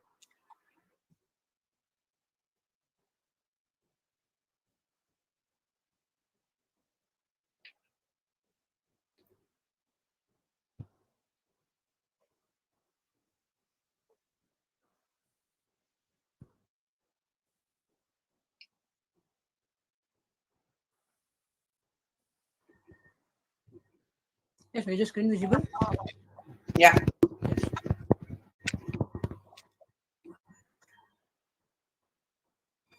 The right part of that image which is shown over, which is displayed over here, is actually a part of our model. Like we have trained our model using this video, in which the video is broken into 400 frames. Further, which based on which that model is trained using this 400 images. So now we are using a live webcam through which it is transforming that whatever the things, like whatever expressions I make, that is a person in front of webcam is making, is reflected as a mirror on that trained model. Hello. That's Angela Merkel, right? Yes, ma'am. How would you use it in the medical industry? I did not really get that.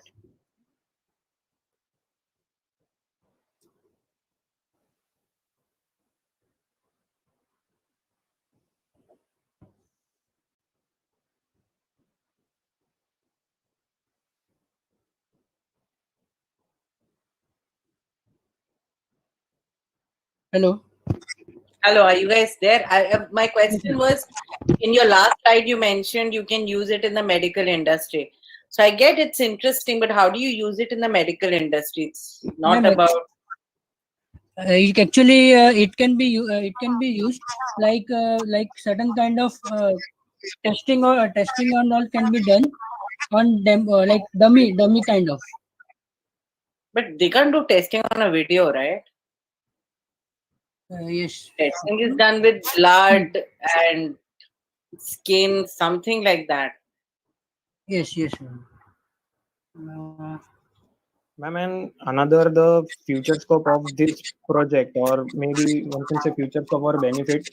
Can you just show us the last PPT of the presentation, last slide of the presentation? Yeah, so ma'am, here is where in as the students of class 6 to 10th, have their lectures in terms of the in the teacher is teaching. Many of the concepts are not clear. That's why in this technological era of smart classes, the things are being animated and uh, animated and shown to the children so that they can easily understand the concept.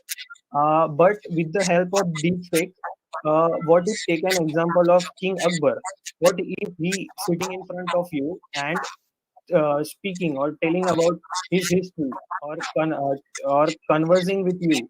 So it might be attraction towards the children, and gaining of concept will be more helpful for them. All right. So edutainment, I understand. Yeah, ma'am.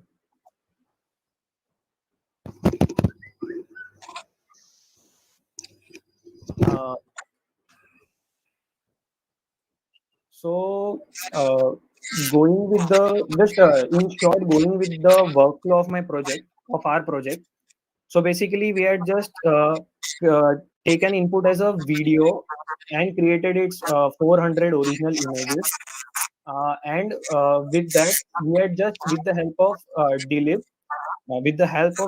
we just plotted uh, the eyes, ear, nose, the facial things with the location located, and with the help of CVT library, we had just sketched on a black image. Can you just show us the black images?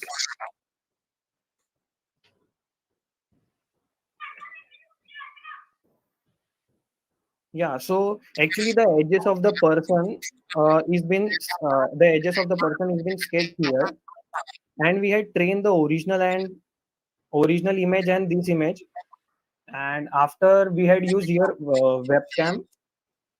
So webcam will take the input, and with the help of delete, it will just extract the edges, and with the help of pix to pix, it will just generate the deep fake faces.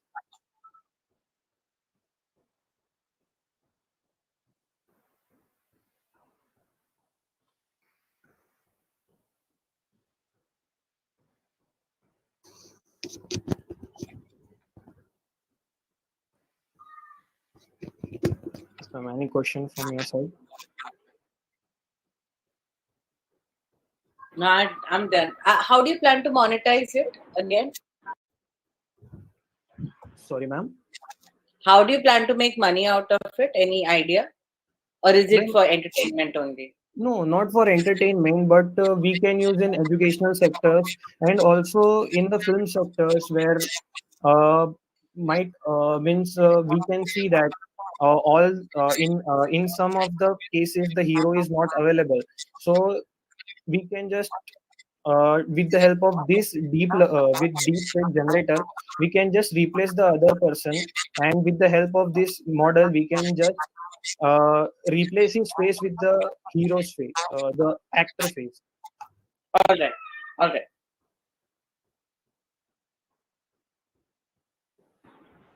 I'm done. So, any more questions, judges?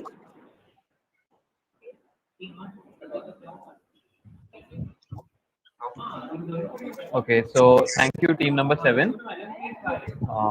Next, sorry, team number 29, right? Yeah, team number 29. Yeah. Thank you, team number 29. Next, I request team number 31, team Mind Install, to share their screen and pitch their solution.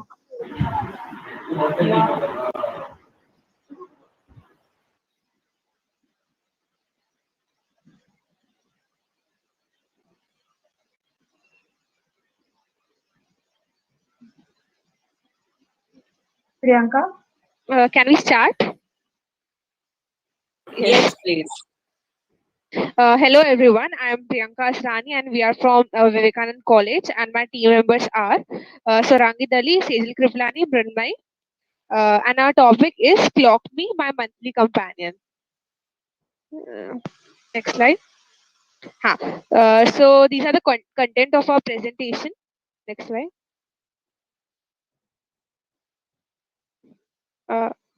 Next slide. Looking at the current women's lifestyle, they are not able to maintain the track of their health and menstrual cycle. The menstrual cycle is considered a biological marker that predicts women's general health. Awareness of a woman about her own fertility is important for her to understand the pattern of ovulation and menstrual cycle necessary for pregnancy planning or planning contraception.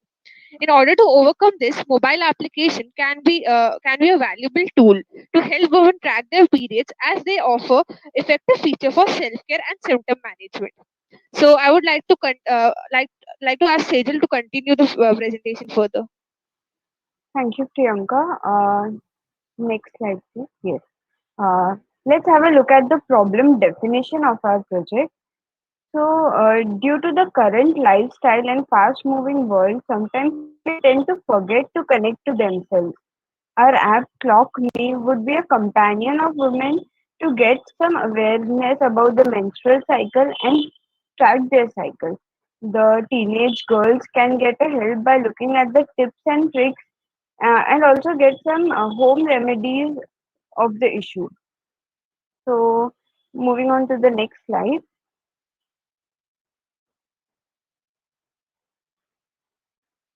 Let's have a look at the methodology that we implemented. We designed an interactive user interface and we logged in the user and stored their data in their local database, that is their mobile phone. When the due is near, a notification is sent to the women indicating that indicating her to be ready for that date and um, in case the date mismatches, which can be a possible case, the user can go to the settings and update the new date so the next cycle would be predicted accordingly and no lag would be there. There is a mood tracker also in our website, which would in our app, which would help the women to keep a track of their mood and also be happy. Like the further presentation would be done by Swarangi. So coming to the hardware and software used, so we have used Android Studio for our app with Java, and the database that we have used is SQLite 3. So SQLite 3 is a light database, so the app is very light and can easily be installed and run in your phone. The hardware is obviously a tablet or a mobile, which is Android.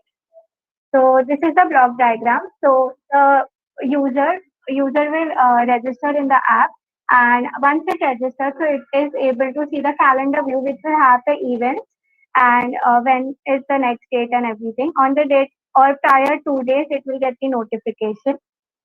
Also, mood trackers, as mentioned, the user have to give the input every day about the mood, and there will be graph and chart that will analyze the mood, taking happiness as the happy mood as the highest, that is the value 10.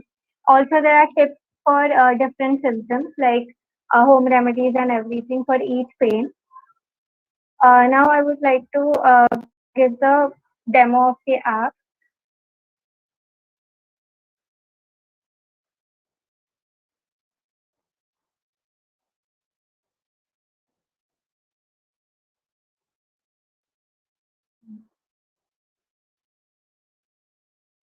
So this is our app.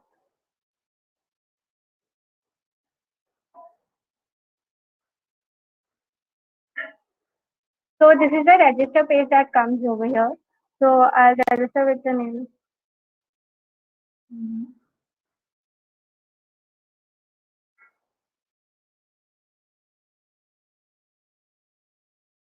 And then we give the duration of the cycle also. And we have to select the last date so that the app can calculate. So from today I'll take the 20 before 25 days, which is 23rd Feb, and then we'll submit. So once you're inside the app, there is this navigation bar which lets you go through the calendar. So and it gives me the a notification also. So notification, we would be setting a time for it, like in the morning. So over here on 20, you can see that it shows me as the period day. And then there is move tracker. So the user has to click on any of the image. Like I'm clicking on 2, 3 now. and it can view the history in the form of graphs and charts. So you can see that I gave the first value as 10, and the latest tab which I did is updated in the last value. So other than this, there is also tips and tricks.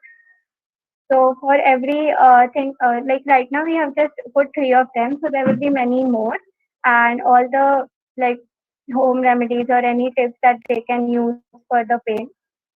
Also, there is settings, like as mentioned, if the notification is wrong and you get it on another day, so the user can update the cycle duration and update the date, and then accordingly again it will get updated in the database and then calculate and notify you for the following month. So this is about the demo. I would like Brunmay to continue the presentation. Yeah, thank you, Swarangi. So our business perspective is we mainly target the women's society, mainly the working women or college going people, because they are the ones who tend to forget and neglect their health. So they tend to miss out the dates, and then so here we have the solution for it. Our, our app is obviously cost efficient. It can be easily installed in Android phones. Since the database is locally stored, it is totally secure. We are not using it. We are not using your data or sending it anywhere. So our next work plan would be, if we keep on working on the project later, we will try to include machine learning, like taking the weight, temperature, symptoms as parameters to predict the following dates, like for the prospective months. So give the best health tip according to the person's health. Also, we'll try to save that SQL database on the local mobile, so that when user logs out by mistake, or maybe the app is uninstalled by mistake, we can re-download it and then use it. Her data will not be deleted. Next slide. Yeah, so to conclude, in general, our app offers a potentially cost-efficient solution to menstrual cycle monitoring, mood tracking, and medication reminder. Thus, we can make it easy for women to maintain their health. Here are a few references that we referred for tips, tricks, and general survey for this app.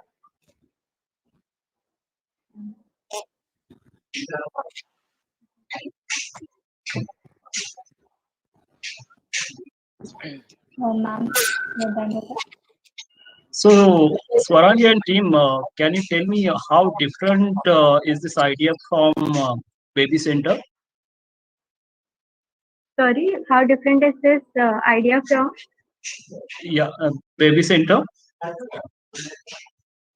you heard We would about? be having, Have you heard about the portal Baby Center, right? So that provide the same information that keeps track of this women health cycles, yeah. like menstruation cycles and pregnancy cycles, etc. So, Right? like on the future scope, we mentioned that we would be having the ML model. So if we take the weight, the temperature as the parameters, and if they have some already syndromes or diseases or their medical history as a parameter, so it will predict the best health tip that they can get from the ML model. So for that, the data set aren't actually made yet. So we need to like do a survey and speak to some experts about it. But that is what would be additional in our app as compared to any other website or platform. Okay. Okay.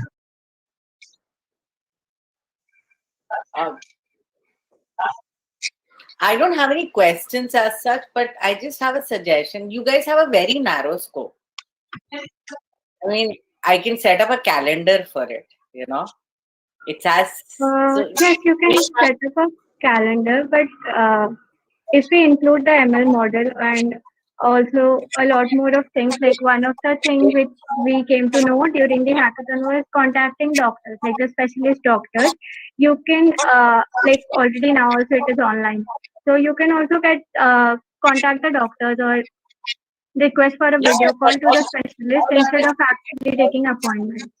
All So- that is understandable, but there's just too many apps out there and in a much better fashion. All that I'm saying is the effort is good, but you need to have something extra, something why people would come to your app. That's all I had to say. Okay.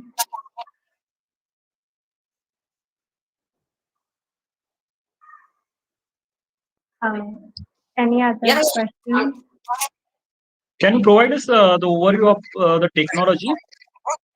Yeah, we use Android Studio with Java for Okay. everything, and for the database we use SQLite 3, which is really light and easy to connect using Android Studio. So as such technology for right now, the condition of the app isn't there. If we, when we would be moving forward with the ML model, we would be using like TensorFlow Lite for integrating it in the app. Okay, all right.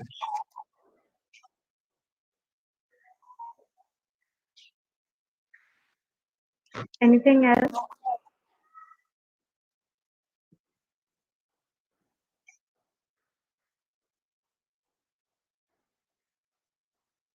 No, that's it from my side. Yeah, I'm also done. Thank you. Okay, thank you. So thank you, team number 31. I now request team number 35 to share their screen and pitch their solution.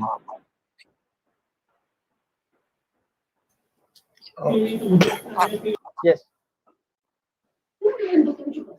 Hello, everyone. Good evening. Good evening, everyone. Good evening, ma'am. Good evening, sir. Good evening, ma'am. Good evening, sir.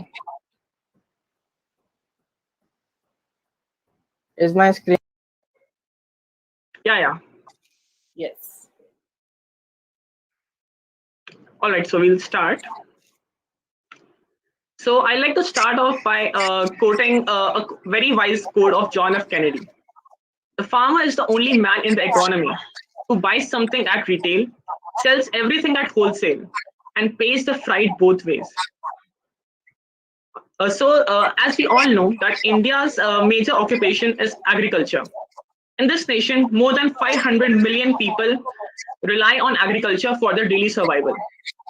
But the financial condition of our farmers is not something to brag about.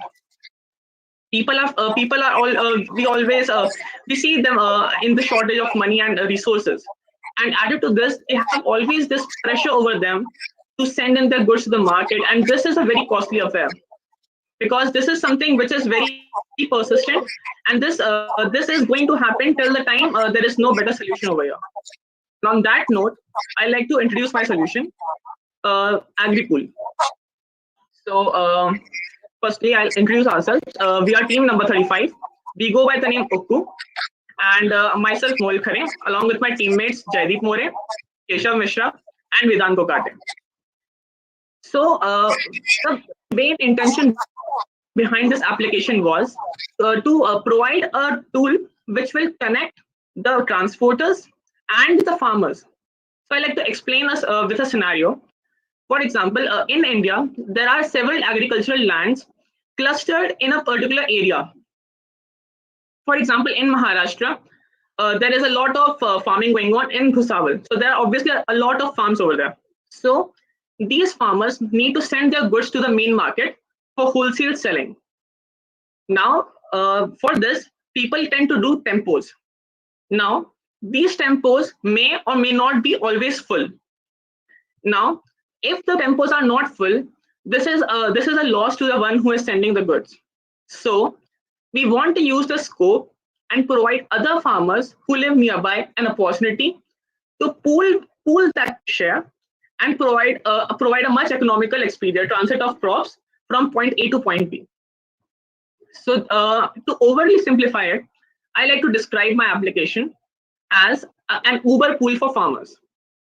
So AgriPool is based on Flutter. The entire code base is written in Dart language, and the database is used as Firebase. They have also used Firebase for authentication, and hence it is very secure. Firebase is already a scalable ready model, So this also presents a huge opportunity for it being very scalable. And of course, we can use other alternatives to make it more economical as well. But for now, because we are in a hackathon, we went with the Firebase option, which in itself is a great option. But there are other options, and which we'll talk more about in the future scopes.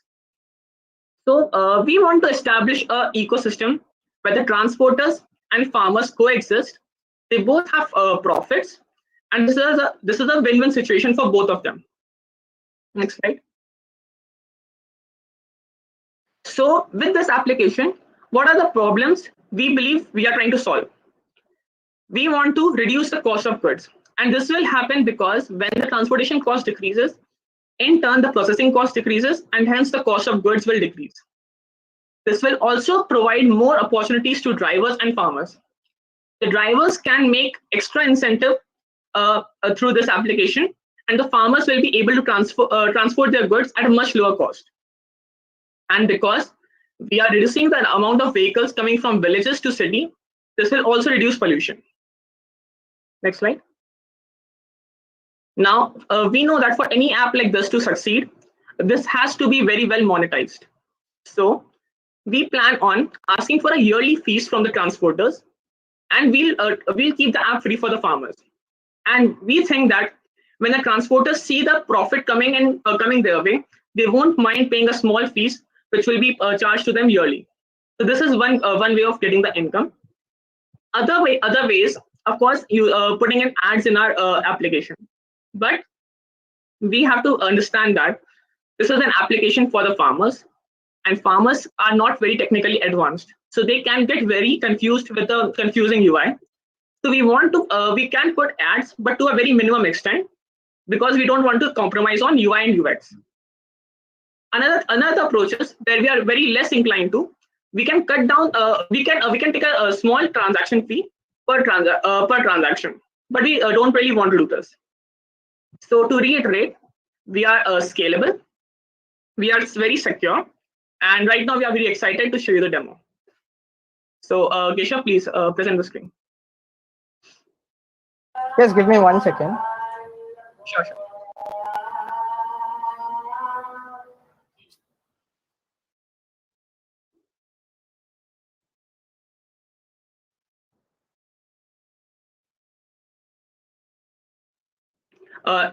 Judges, is our screen visible right now? Yes, your screen is visible. Okay, so this is our home page of the application. We call it AgriPool, as we have discussed earlier. So we have two views over here, the login and the register view. So Keshav, just show them the register page, and then we can log in.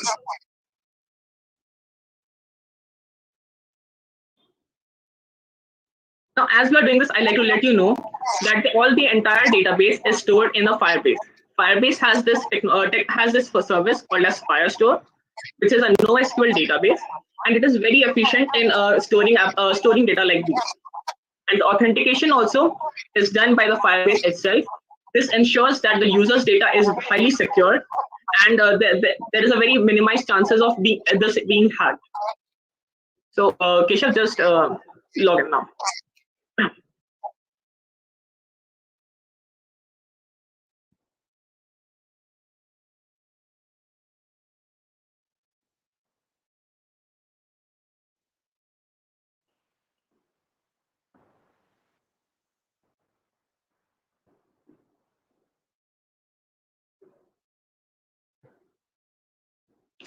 So after we log in, what we are seeing over here are the rides nearest to me.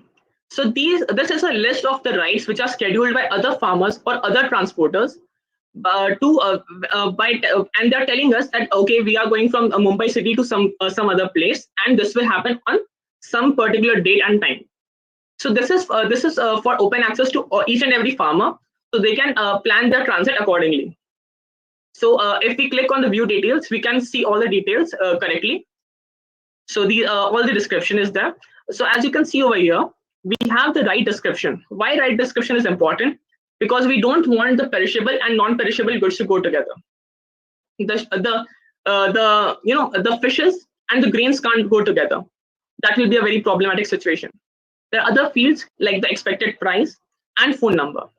We want to give the phone number to the farmers beforehand because we don't want farmers to fill out large forms. We simply want the farmer to get access to the transporter by simply providing them the number. They can directly have the call and they can find out the details. So this is basic. This is our main intention behind this, and we are basing this out of OLX's system. Okay, now go back, Keshav. Now, if I am a transporter and I want to schedule a ride, I'll go to the drawer and I'll schedule a ride.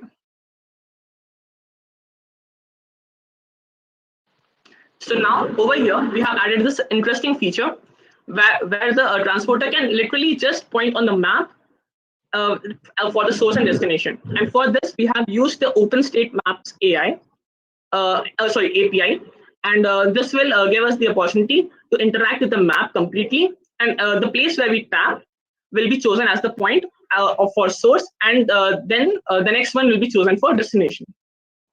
Choose this point. Keshav, hurry a little, we are running out of time.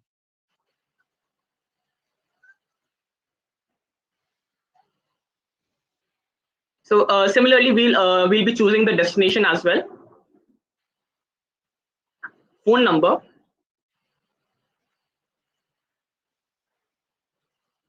A base fare and the description as we have discussed earlier.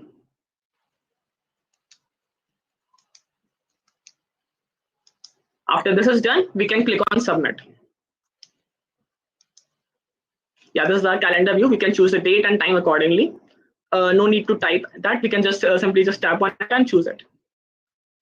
Once the ride is completely added, now as a farmer, if I want to send in some good, I'll be looking at all the existing rides. Now, Keshav, go for a book a pickup.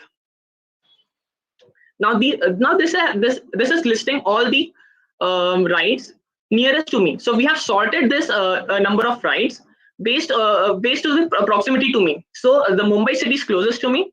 So those rides are mentioned first. So right now, if we click on book this ride, it will automatically go forward to the our contacts view, and the farmer directly have a word with that person. Sorry to interrupt, team, but your time is up. Okay, we are done as well. Okay, just to finish it off, in the future we like to make sure that this is more accessible to the farmers. So we like to add in the language support. We like to make it more scalable. We like to optimize our sorting algorithm, the way we display the right, and we'll love to see this get in more hands. Thank you so much. Okay, I have a few questions. Yeah. Yeah, I mean, the idea initiative is noble, but there are few. I mean, it's like a ripoff from Uber, right? Let's be frank about it. The point that I'm trying to understand is, have you thought through the supply chain of farmers? Because like you said, there's a cold chain. Some things need to be preserved and sent across. The capacity planning. I mean, I can book a ride, but what if that guy does not have enough capacity and 3-4 people book at the same time? So yes, this was in the plans. We wanted to give the transporter an option for a toggle, whether about when to start taking the entries and when to stop taking the entries. So that person can himself manage what is the limit of the right for the people. But because we were on a limited time frame, we wanted to complete our flow first and then go for the value-added features.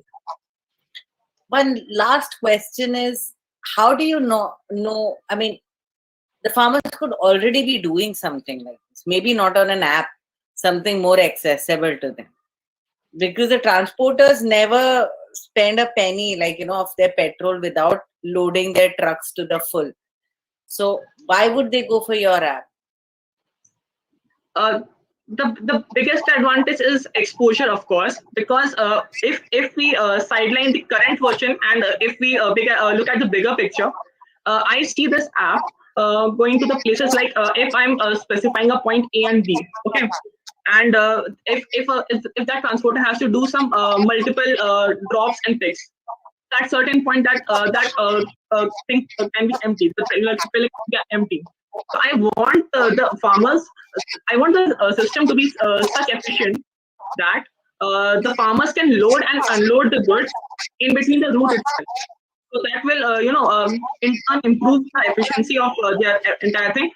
And I think even if they are having, 5-6 kg or anything, this is not just for the farmers, for anyone, I guess. No one won't like an extra incentive, extra income coming their way. Adding more to what Mohit said, I like to say that, even if the transporters, like they want to fill their truck full, that doesn't mean they can always do that, right? They don't have all the contacts. So with this app, because there are multiple people who might not know each other, so now they have an option of choosing many people. So now we have wide exposure in this case. Hence, like this is a new situation for everyone. We're just optimizing the transportation system. Okay. Like I said, noble initiative. You need more oomph in your app. There's not enough there. I mean, you have to put choice of technology. Fantastic. Firebase will kill you eventually with the amount of money they're going to charge you for so many people taking a ride. So you can do it in your beta alpha phase, but not after that.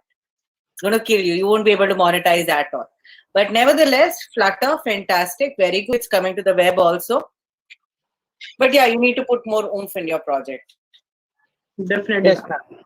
Also, I would like to discuss one more feature that the transporter will have. Like we were planning to have this feature that the transporter can can get the optimal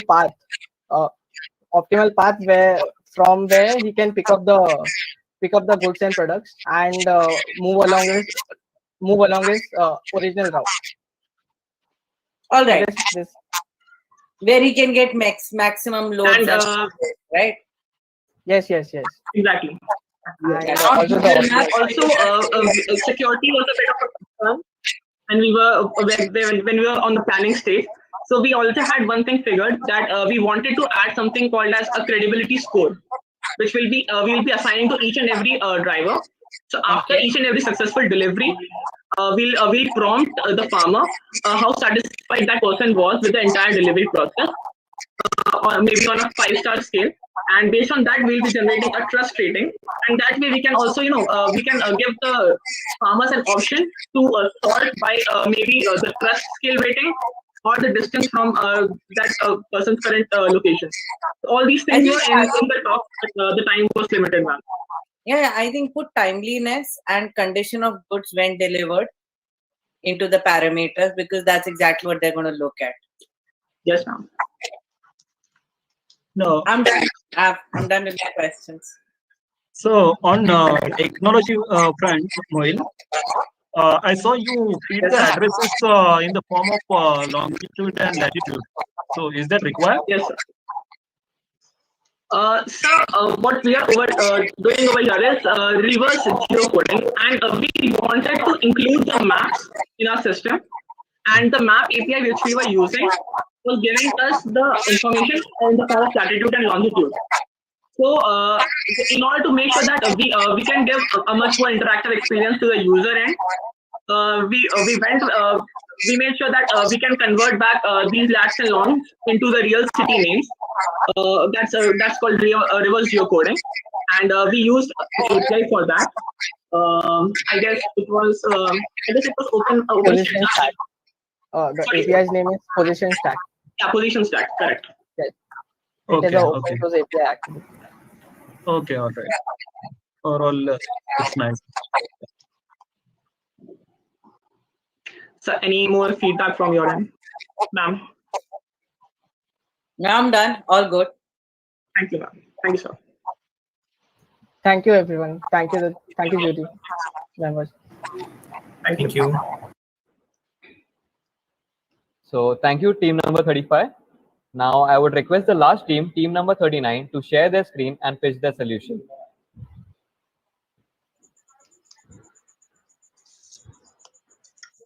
Good evening, ma'am. Actually, there's one issue.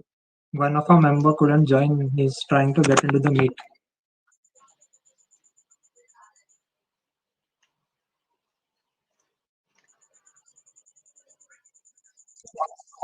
Are you trying to reach him? You can take your time. Yeah, or anyone can, at least if you can start the demo showing us the app before he reaches, is that okay? Yes, I'll start with the PPT and introduction. Is that okay?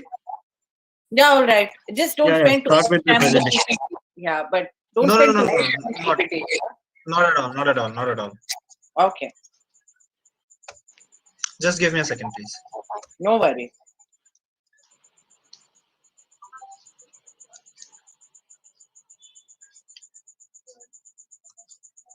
So is it visible? Yes. Yeah. So a very good evening to everyone. We are from San Francisco Institute of Technology, and we are on today's topic.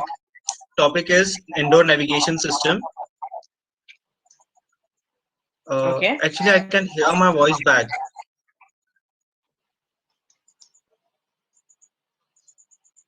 Hello. Yeah. Yeah. Try Awesome. now. Thank We're you. all muting, so it'll help you. Yeah. So as we all know, GPS is a versatile technology, and we have been using it from a long time to navigate ourselves from one place to another. But we know that GPS is restricted to an outdoor environment. When it comes to indoor environment, GPS is of no help. So to overcome this problem, we are introducing our app, which is InMap Navigator. So InMap Navigator is basically a mobile app which will help you to navigate in an indoor environment, which is a building. That building can be a mall, some airport, offices, and hospitals and museums, and it can be anything. So what our basically what our app doing is it will help you from moving from one navigating yourself from one place to another inside a building. There are various ways and various technologies which can be used, such as Bluetooth, Wi-Fi, RFID, and many more. But these technologies are using external hardware and increasing the cost. So we have come up with some other idea, that is AR and QR. So basically what we are doing is we'll be scanning the QR code, and positioning ourselves like where we are at that moment, and then we can select the destination and move to the desired destination. And as of uh, as of economical purpose, AR and QR are very much feasible and economical that way. Excuse me, Piyush, sorry to cut you, but I think we should jump to the presentation. We are low on time. We have to also present the marketing ideas. Yeah, sure. Okay, so I'll show the demonstration. Yeah, sure. Yeah.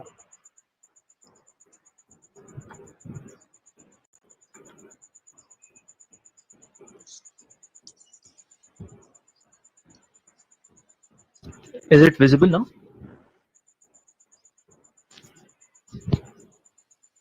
Yes, it's Is visible. my screen Shivam, visible? go on. We are low on time. Please. Yeah, it is.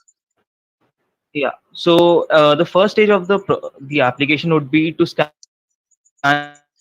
the QR code, because like in an outdoor environment you have GPS. So in that condition you get a accurate location. But over here we need to have an initial positioning system. So for that we are using QR code. QR code just outside their shop. So once you scan the QR code just outside their shop. So once you scan the QR code, as you could see on the bottom left, you have a map and it will tell you your initial position. So now you have to select a destination.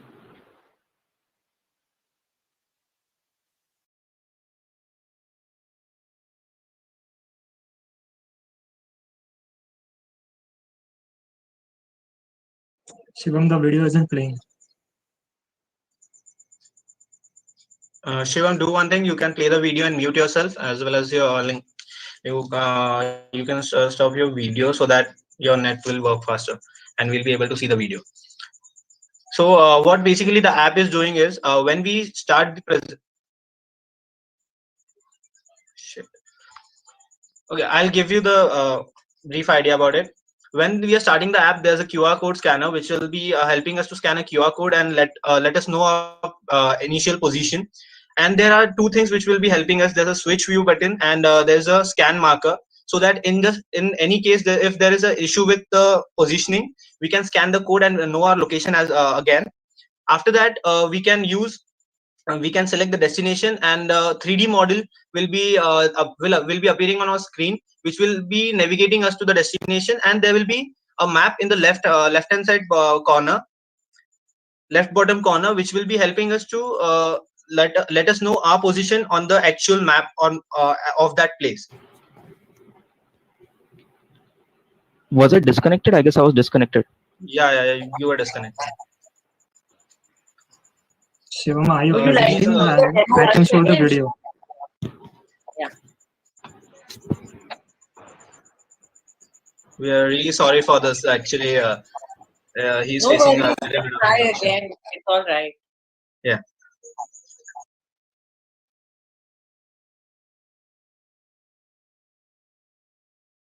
So as you can see, yeah. Sorry, I guess I had some Yes. network issues. Yeah. So as soon as he scanned the QR code, there's a marker at the bottom of this map where he positioned himself, and he selected the destination as kitchen. And when he started moving, the marker was navigating him to the kitchen, and as well as you can see on the map where you were able to know the position where you are heading towards, where you are heading in the actual place.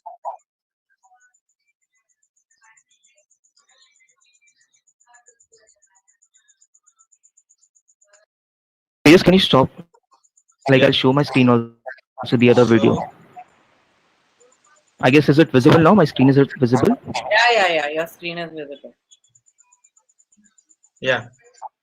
Yeah. So over here, if you could see, once you have the app started, it will track you like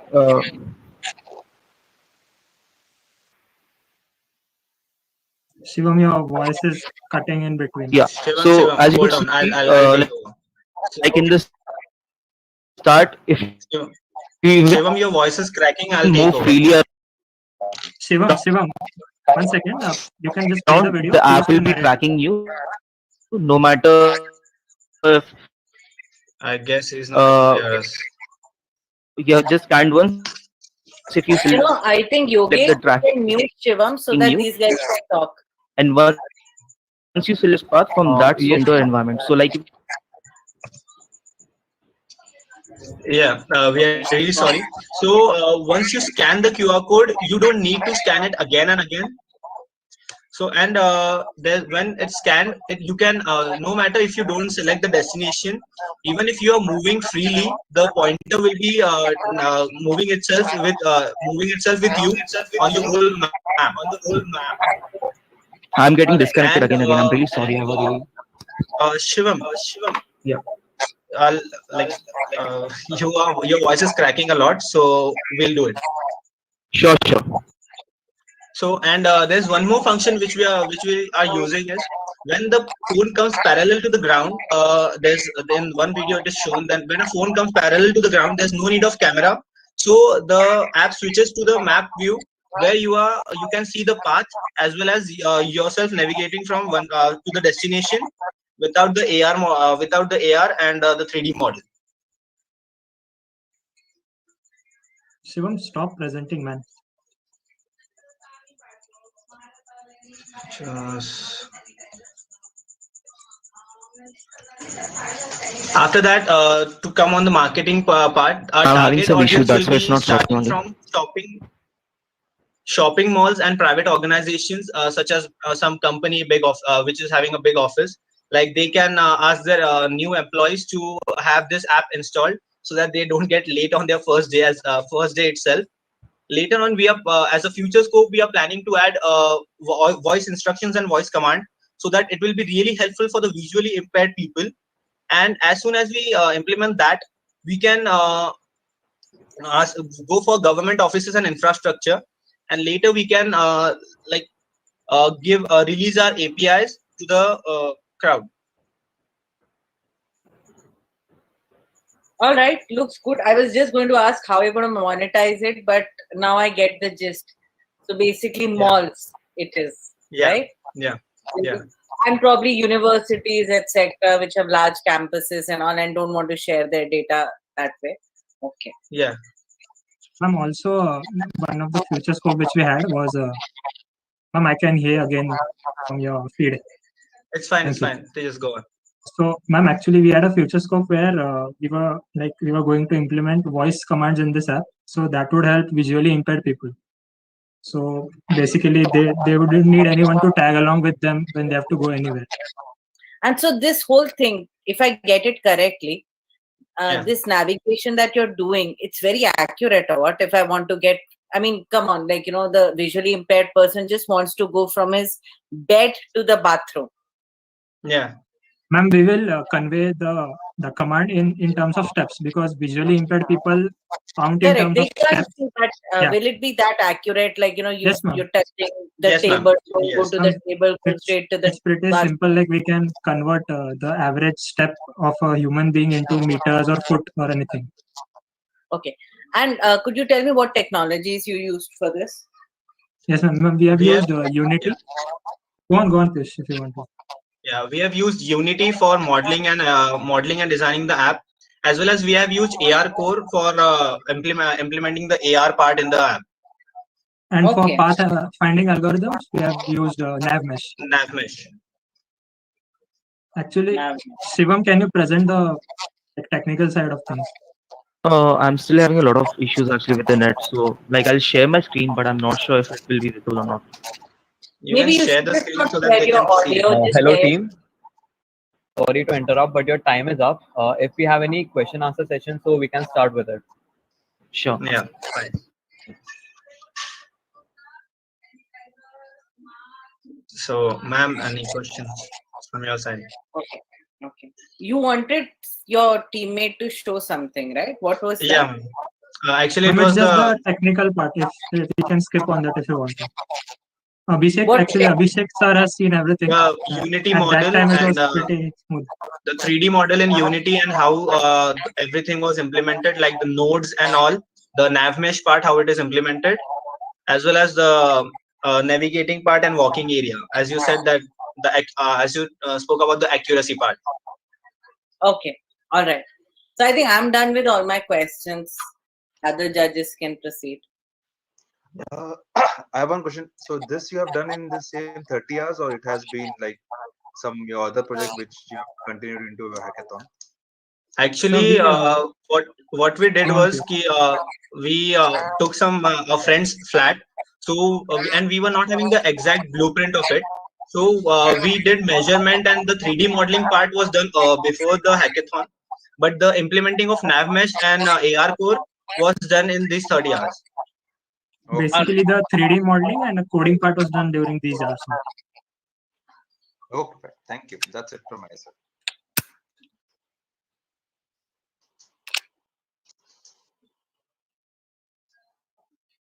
Questions? Any suggestions from your side? It would be really helpful for us.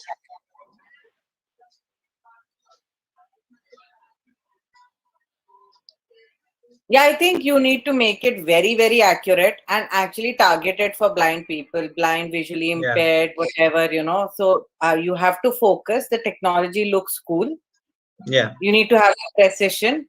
And also, when you're preparing for the demo, location पे पहले से एक बार practice कर लेने का कि वहाँ पे network आता है कि नहीं. Ma'am, actually, Abhishek sir knows we had presented everything pretty smoothly. You can ask him actually. All right, great. Yes, No It's just that at the end moment, my broadband stopped working. We cannot access the flat at night, so we kept the And recordings maybe of the. you record a video of your demo before your demo. So later on, if things don't work, you can just play the video and show, this is how the app actually works. Unfortunately, it's not working. No, actually, ma'am, we have a demo recording is video. what We have the showed. video. We have Oh, the you have a video. demo video. And the demo which you are showing was the video only. Video only, because we cannot access the flat at night. Yeah, that's what I was wondering. Okay. So it was a demo video only. Okay. Yeah. All right.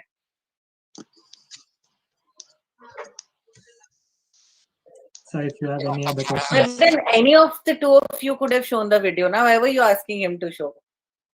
No, ma'am. Ma'am, I can show the video. Tejas showed him. So the video which was showed later was shown by Tejas. Okay. All right. Yeah. Any questions?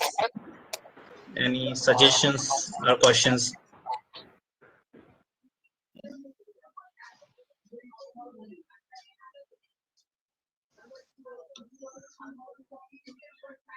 No, I think I'm done. I don't know about the others, but I'm done. Yeah, all good Thank here you. as well. All the best, guys. Nice idea. Thank you so much, sir. Thank you so much, Yeah, ma'am. it's promising, it's promising, but you just need to push it further. Actually, we had some, or like we could have sold these APIs of this of our app to monetize our app. Then we can No, you don't implementing have this. justification. I'm just telling you, push it further. It's a good idea. Yeah, sure, Yeah. ma'am. Thank you, sir. Yeah, ma'am. I will surely do that. We'll surely do that. Yeah. So have you guys tried it on your college campus itself? Actually, Sorry? due to the pandemic, we couldn't. Have you guys tried it out on your college campus? Because I think your college is a big place, right? That's a good place to start. Because Actually, we are not in Mumbai right now. Tejas and I are in Nagpur, so And we did Shivam it is at a from friend's flat. Mumbai. And Acha, Shivam acha. is from So, Mumbai. but yeah. But that's a next good idea. I mean, when your college starts, you can Yeah, ask yeah. your college for a blueprint, put it like a test project over there, and see, and you will get actually a good, better feedback from all your colleagues over there. Your And take money college. also. If the thing works, take money from your college also. Little amount, but it's a token, We're giving it at like Because 10% that's a good of cost. application. Yeah, because that's a good application for all the first year joinees, right? For them to Yeah. figure out where is your lab, where is your HOD's department office, and everything. So you should first pitch it to your own college first. And see where's how the it works. toilet? Most importantly, where's the toilet? Yeah. Sure. Sure. Thank you for your feedback, ma'am. Thank you. Thank you, everyone. Thank you for your feedback. Thank you for the opportunity. Thank you so much. So, thank you all the teams. The results will be announced shortly. We now have a short clip of our event sponsors.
लगता है house warming में सबको impress करके छोड़ोगी। तुम अपने काम पे ध्यान दो।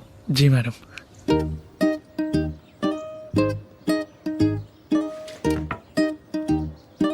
एक बार आके देख लो, कहीं मैंने कोई गड़बड़ तो नहीं कर दी।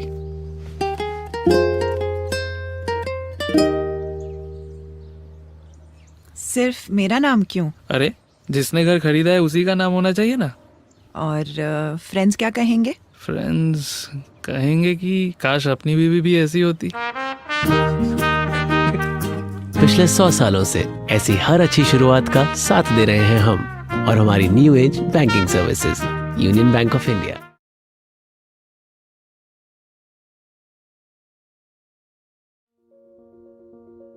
One team, one dream means we are changing something meaningful and doing something big together. Our idea is that with right people in a group, we can achieve the great things. We are all in this together. We have each other's backs. And as the team grows, so can our dream. To me, one team, one dream. I thought a lot about this, and frankly, it's the best way I can describe it is it's a calling to be of service both to each other and for each other. We challenge each other to collectively keep growing and keep doing better things, bigger things. Individually, we can only do so much. Collectively, we can do amazing things. We all are good, but as a team, we are incredible. It means working together as a team to accomplish what feels like it might be impossible. It means we're going to climb mountains together and have fun doing it.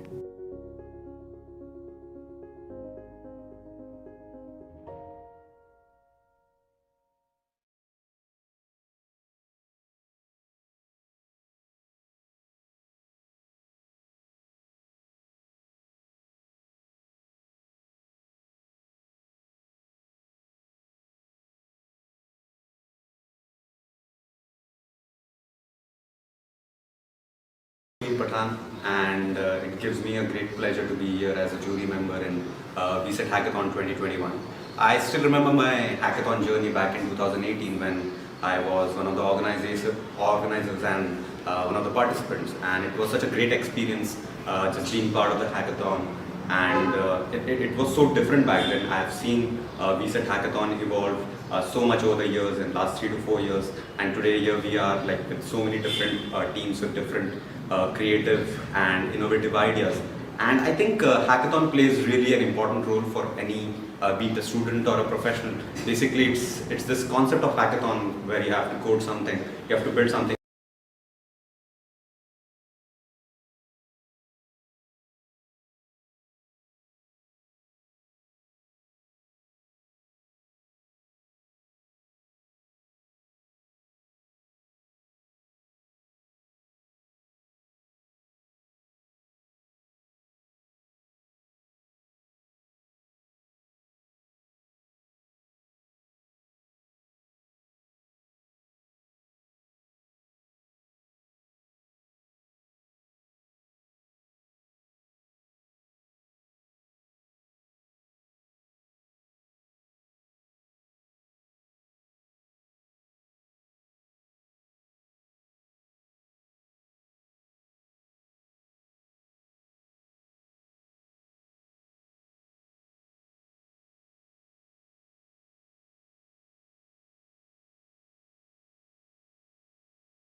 Principal sir, are you there? Only. Yes, sir, you can begin.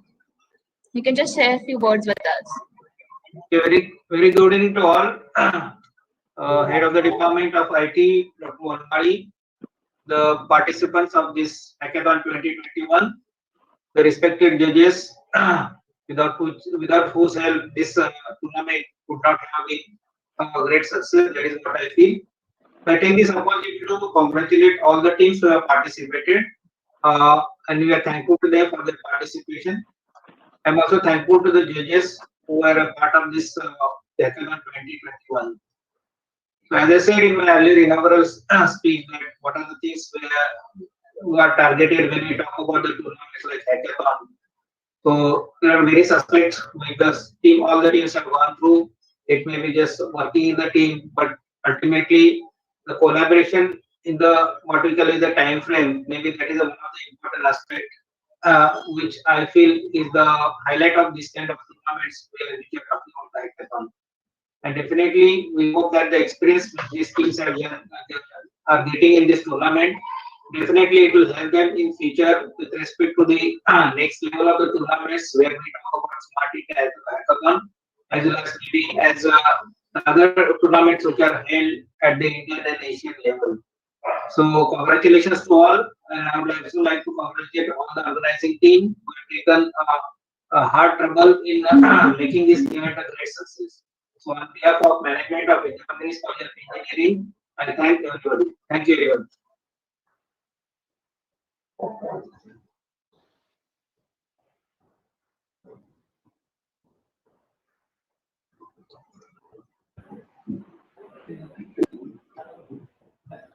Thank you so much, sir, for those encouraging words.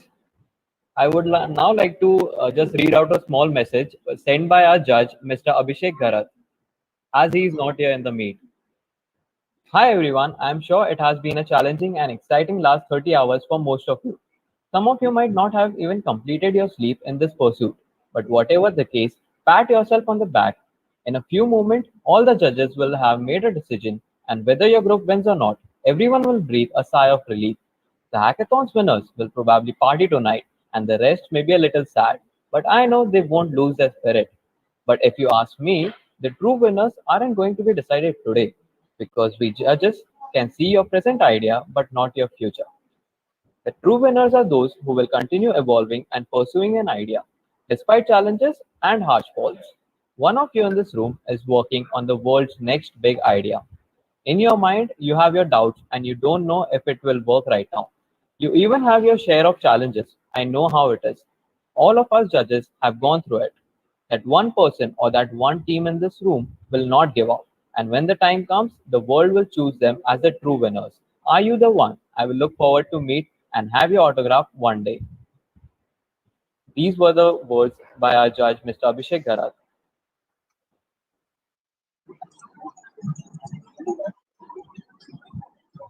I request Ms. Manini Puranik to share a few experiences of how she had been with the aspiring participants.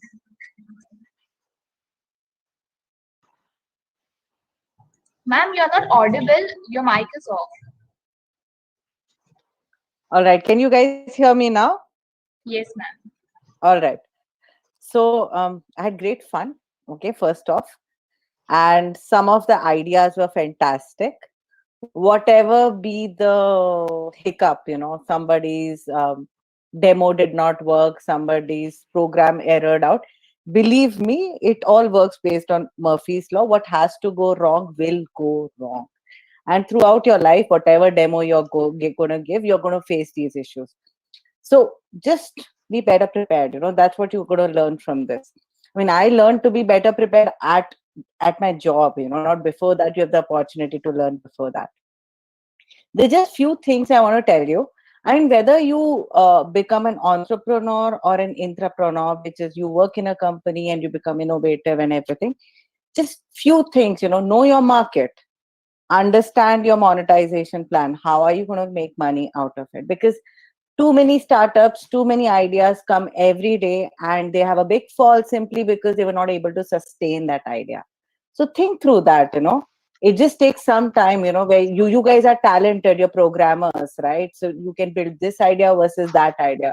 What sets programmers, only programmers aside from entrepreneurs, is whether they have a monetization plan in place or not. Secondly, not all ideas have to be innovative. People who have completely innovative ideas, they have a first mover advantage. So you can get away with a not so great app. But you can also have a last mover advantage, which means you need to learn from all other apps that are there in the market that target your specific market and basically build on that. I saw a few demos today where you're trying to do the same thing but nothing different. But to be very frank, some of the demos were just fantastic. So in any case, your coders, you just got 30 hours, so you nailed it in whatever way you could. So keep at it. Keep these things handy, whether you're a last mover or a first mover. Keep your market in mind, keep your monetization plan in mind, and I think the future is waiting for you. Yeah, that's all from my side.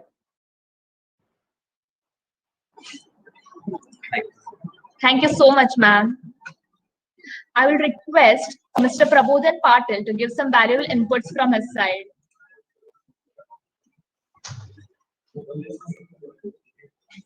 Sir, your mic is off.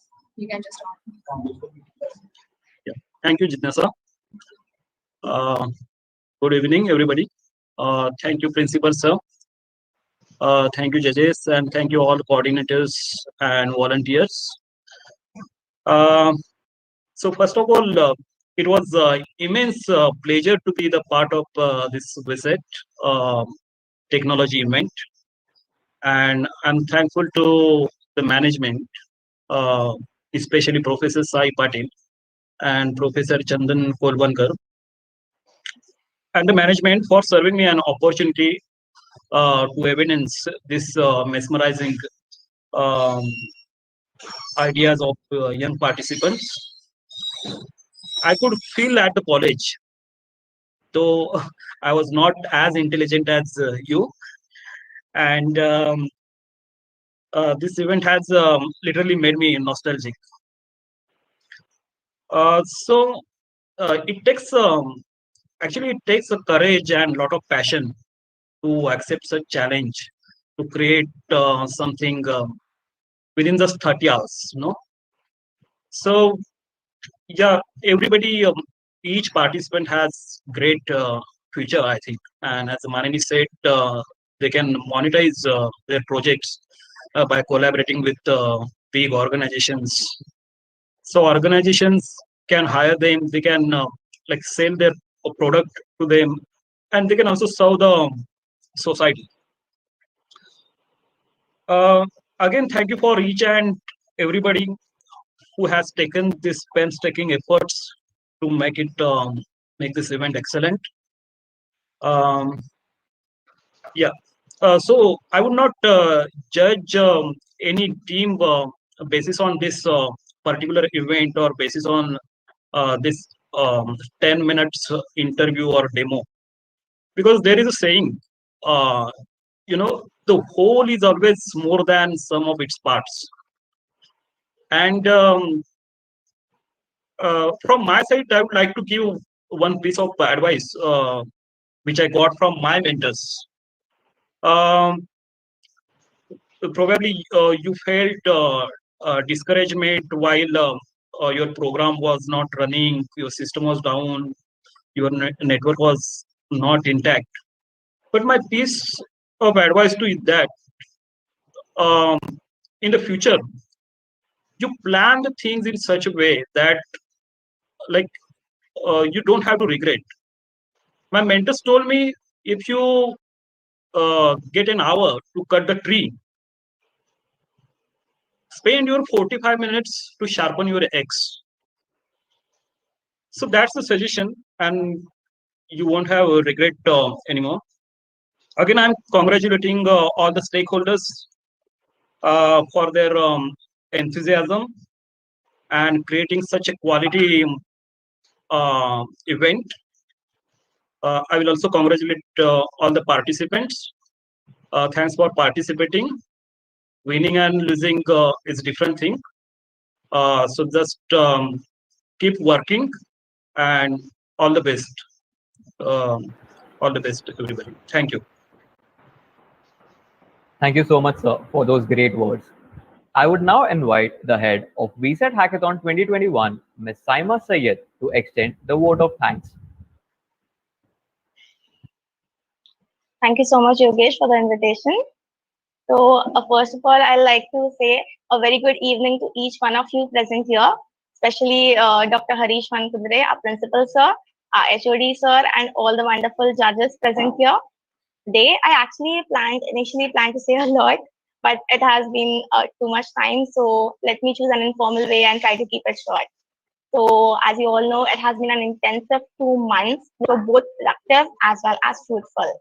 And today, I, Saima Sayed, the hackathon head, will try to conclude this technologically fun-packed event in a way never before. First things first, given the conditions that we are in, even the best of the hackers wouldn't have been able to hack the virus out. But as you all know, we stand strong, making this all happen. Joining the hackathon committee for me was like an intense period of growth. I wouldn't say that it was a cakewalk, but it has definitely taught me much more than any academic curriculum could have. First of all, it is an honor to have been asked to offer this vote of thanks on this occasion. On behalf of the whole VCET College and the entire Hackathon committee, I present my hearty gratitude to all the juries and judges for attending this event and gracing us with their presence. I would also like to thank our respected principal for allowing us to conduct such a wonderful event, which not only helped our students grow, but also helped them gain knowledge from industrial experts. I would also like to say that the Hackathon committee is very fortunate enough to be backed up by such wonderful faculty members. Their constant support and feedback always served as a backbone for our committee. Most importantly, I'd like to give a huge shout out to my hackathon team. I'm extremely proud of every single one who has worked tirelessly to make it such a huge success. The sleepless nights have finally been paid off. I'd like to add that please don't hate me for all my pestering and work screenity, but I truly appreciate the efforts put in by each one of you.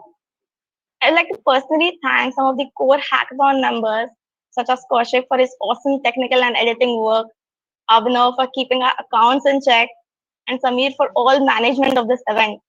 Our juniors have also done a great job. I'd like to thank Amrita, Roman, Neil, Harsh, Jidnyasa, and many more. There are more of our juniors who have done awesome work. I'd like to thank each one of you for your efforts.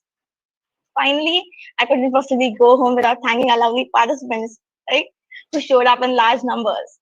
Your presence helped us in making this event a huge success. You guys really owe it a lot. First, we have achieved so much in the time we have been here and gained a lot ourselves too. So this event, of course, is finished, but it doesn't really stop here, right? I hope the Hackathon committee sees more and more success in the years to come. I know I have enjoyed this event enormously, and I hope you all have too. So on this note, I sign off and thank everybody once again for making this event an endeavor success. Stay safe, take care, and goodbye, everyone.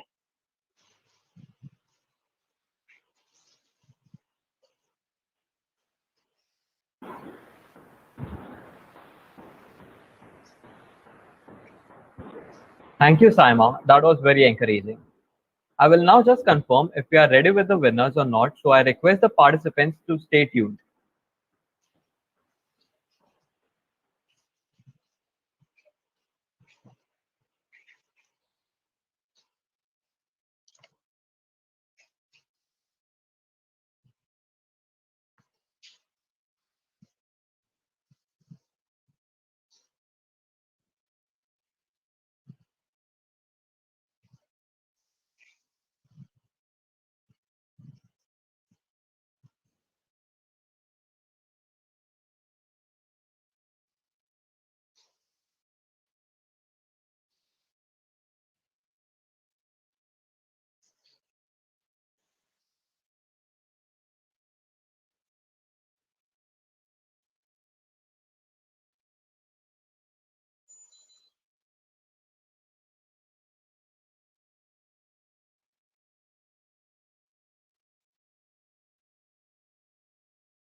Let's ask everybody to switch on the camera.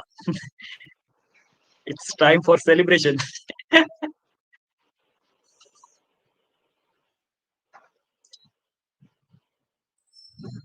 That's really true, actually. Normally, we get to see a lot of tired faces at this point of time, but I guess it is the time to announce the results now. So everyone must be very much eager. So let's see those faces.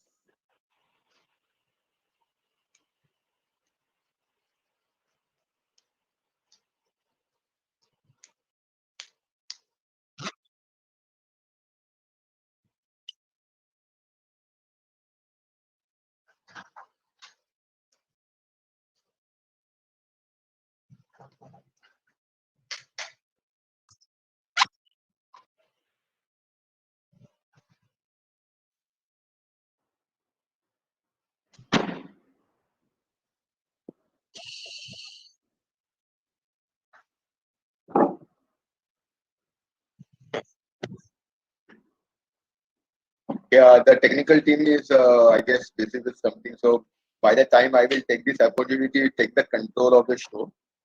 So actually, Saima has mentioned few people, but I will also like to add on to those names. Okay. Actually, I would like to thank our management and principal a lot because it has been a really tough time this whole year. Once the lockdown was announced, we were not sure about what is going to happen and how to conduct various things. But in this tough time also, our principal and management has stood very strongly with us. And because of that, we were actually able to conduct this first ever virtual hackathon. So thank you, sir, and management. Actually, our president was planning to join the prize distribution ceremony, but it was late us now, so he could not join us. Apart from that, there are faculty members who have worked a lot along with the students, but there are two members I would like to mention specifically. One is Professor Swati Verma, who is the in charge of Hackathon 2021, and a person who doesn't work with post, that is Professor Chandan Kolwankar, because these two people are kind of what you can say the fuel of any event that IT department conducts. And so they are the kind of pushers for everything. And of course, the entire team of the student faculty members who have all coordinated, because Saima has mentioned the team, but I know when it is virtual, there are around 140 students at different places. There are around 20 faculties who are interacting. There were around 24 juries who were interacting. So keeping a track of everything and then bringing everyone together and gelling it together properly to have a big show like this. Okay? The volunteers actually have done a tremendous job. So a big round of applause for all those volunteers for our side. I guess now the team is ready with the prizes, so I should not now extend it too much. So let's start the prize distribution ceremony. So over to you, Yogesh. Thanks a lot, sir. I would request each and everyone to switch on their cameras to make it more lively.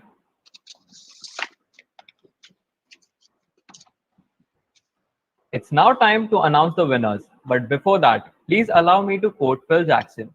Winning is important to me, but what brings me real joy is the experience of being fully engaged in whatever I am doing, and we couldn't agree more.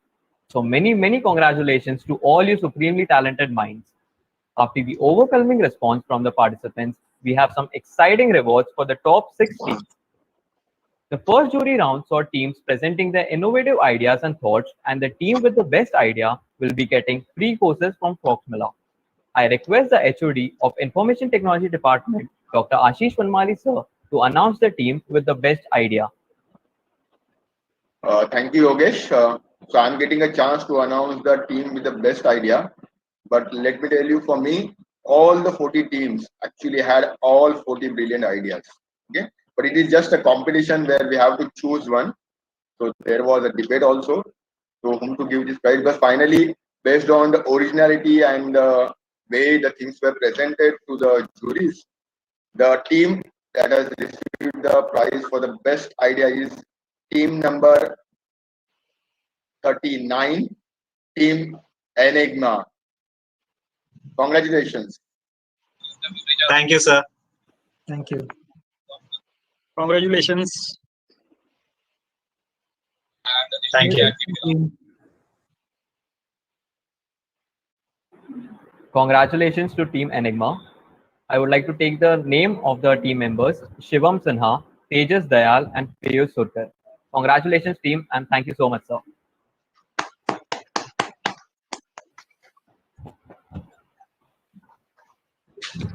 The team which stands at 5th position will be rewarded with 65% discount coupons on courses by coding blocks.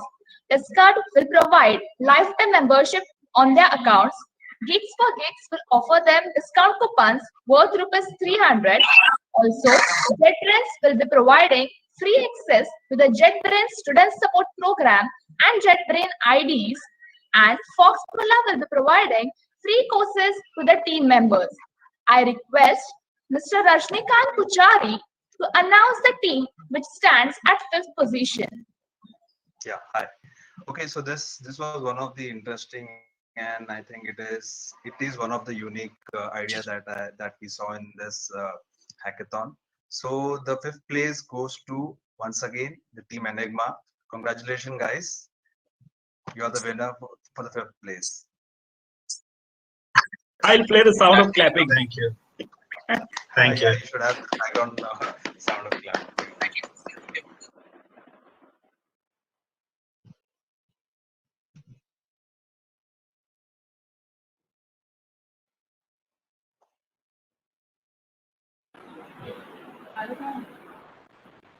And the team which stands at 4th position will be rewarded with 65% discount coupons on courses by coding blocks. Taskade will provide lifetime membership to Taskade on their Taskade accounts. Geeks for Geeks will offer discount coupons worth ₹300. JetBrains will also be providing free access to the JetBrains Student Support Program. Foxmulla will also be providing free courses to the team members. So I would now request Mr. Ghanshyam Sharma to announce the team which stands at 4th position. Yeah, hi. So team stand for 4th position is GenCoder. Congratulations, team, and keep on learning. You all are winner, and yeah, and keep on learning. Don't be let down other team number, because we have a cloud all the time. Yes, sir. Thank you, sir. Congratulations, team. Thank you, sir. Congratulations, team, and thank you so much, sir. The team which stands at 3rd position will be rewarded with cash prize of rupees. Sorry.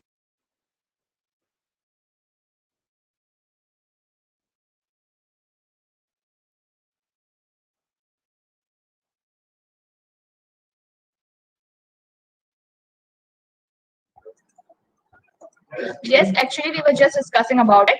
I would like to tell that the team which stands at 3rd position will be rewarded with cash prize of ₹10,000 along with 70% discount coupons on courses by coding blocks. Also, Escart will provide lifetime membership to their accounts, and Geeks for Geeks will offer discount coupons worth ₹300. JetBrains will be providing them free access to the JetBrains Student Support Program and JetBrains IDs. I request Ms. Manini Puranik to announce the team which stands at 3rd position. Ma'am, you are not audible. Ma'am, Manini, Yeah, your mic is off. sorry. Just to stop the echo. So anyways, I would first like to say everybody did great, okay? And it is just 30 hours and all of you are going to be successful. Don't think about it. Nevertheless, the team that stands at 3rd position is Team Ukku with Agripur, Mohil Khare, Vedant Kokate, Keshav Mishra, and Jaideep More. Please correct me if I'm wrong. And congratulations, guys. Fantastic job. Thank you so much. Thank you so much. One note, the presentation was really cool. Thank you. Keep your presentations like that. It looked really nice.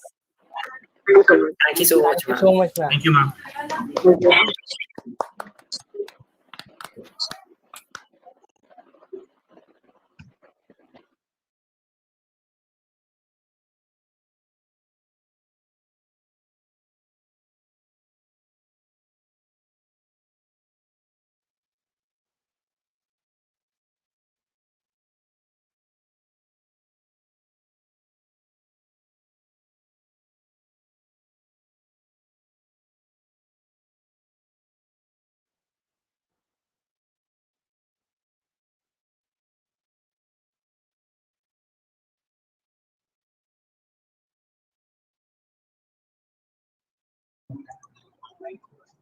We will just wait for a few minutes, like we can see who are all the team members, and then we will continue.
I guess they are not able to lay those photos on the Google Meet. They are trying to display that team collage.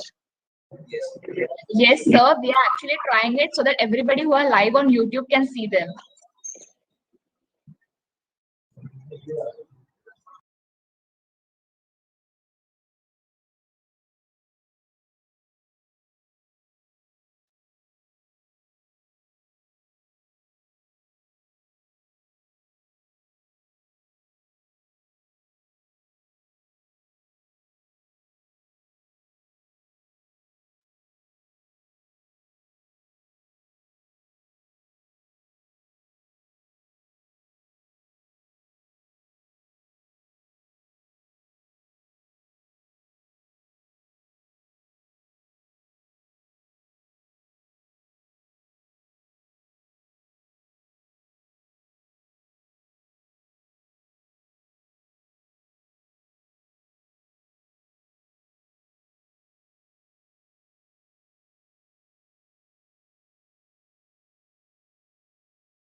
We can see all the team members of Team Ukku over here.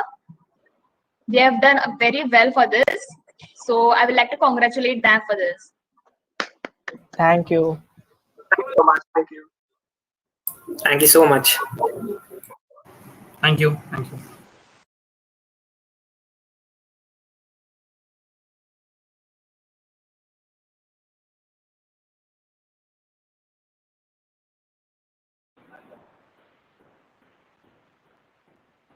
The team with standard second position will be rewarded with a cash prize of 15,000, 80% discount coupons to coding block courses, Taskade lifetime membership, Geeks for Geeks discount coupons worth rupees 300.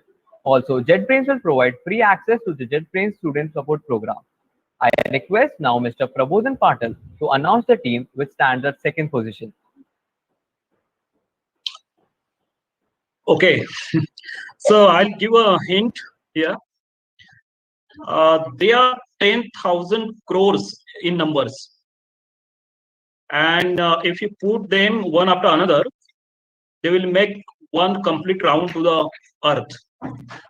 What is that thing in our brain? Any guesses? Team Neurons, I guess. Neurons, yes. Congratulations. Second prize goes to Neurons, Team Neuron.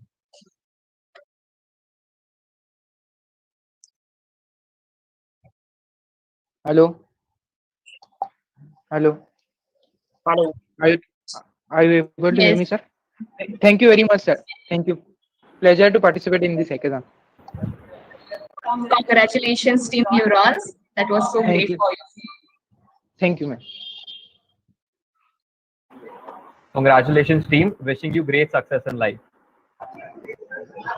Also, Thank now you it's very much. time to announce the winning team. The winning team will be rewarded with a cash prize of 25,000 rupees, along with 90% discount coupons on courses by Coding Blocks. Taskade has provided lifetime membership to Taskade on their Taskade account. Geeks for Geeks will be offering discount coupons worth 300. JetBrains will be providing free access to the JetBrains Student Support Program. I now request our Principal Sir, Dr. Harish Vankudre, to declare the winner of VCET Hackathon 2021. Okay, the second position one given to the neuron. So if I have to give some hint to that, if the neurons have to just come together and work together and play their roles, then what you need is maybe the linking of these neurons in a different way, which I feel still we have not understood completely. That is what my perception is there. So it gives me a great pleasure to announce the winner of Hackathon 2021. It is team number 11, Linkers. Congratulations to the winning team. And my request to the team leader is, I would like to know from him why they have named their team as Linkers. Yeah, this is Priyanka Patel. I'm the team leader of this group. First of all, thank you so much, everyone. Thank you so much, the organizers who were very supportive to us. And thank you so much, all the jury members who gave us the idea, the suggestion for our project. Yeah. Guys, you want to add something, please? And this was a great opportunity for us to learn also and to implement and all these things. Thank you so much. Thank you so much to the entire team for all the feedback which is given. Thank you for all the jury for all the feedback and guidances. Guidance.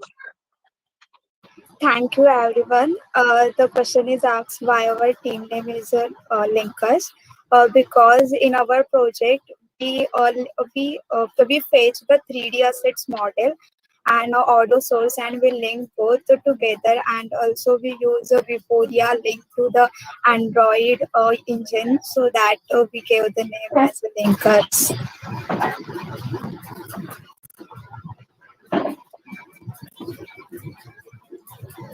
Thank you, everyone. Thanks to one and all. Congratulations. Thank you. Thank you so much. Thank you, sir. Congratulations. Thank you so much. Congratulations, Team Linkers. That was so great for you.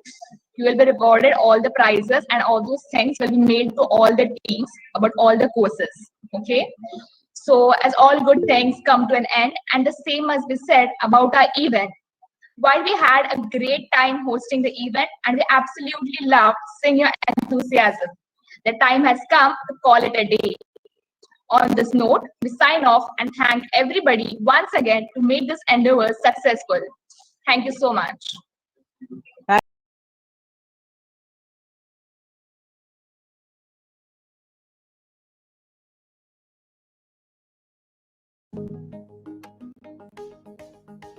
As a trainee, I get to learn a lot from my seniors. Though they are my seniors, having a conversation with them always feels like I am talking to a friend.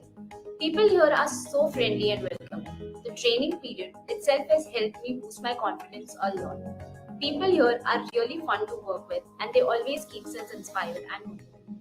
6 months prior, I got this internship opportunity through a contest hosted by Surfboard Ventures. As excited I was, I started working at Content Stand. I was already familiar with the modern technologies, but here I got to learn how to use them in production environment. This internship helped me flourish my skills And I'm sure that if someone in future decides to work in content stack, will grow enormously. I would describe raw engineering in 3 words: opportunity, knowledge, and fun. I joined as a trainee and the learning curve was huge. We started with basics and now we are at a level where we could deploy live projects with ease. On my first project, I got to work with the latest tech stack. The seniors are super supportive and the hierarchy seems flat. Here, the more focus is on individual's interest. The team you will be assigned on is based upon your interest. So it's an additional motivation to work. All in, it's an awesome workplace to start a career with.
लगता है house warming में सबको impress करके छोड़ोगी। तुम अपने काम पे ध्यान दो।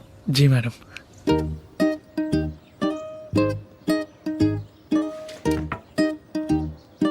एक बार आके देख लो, कहीं मैंने कोई गड़बड़ तो नहीं कर दी।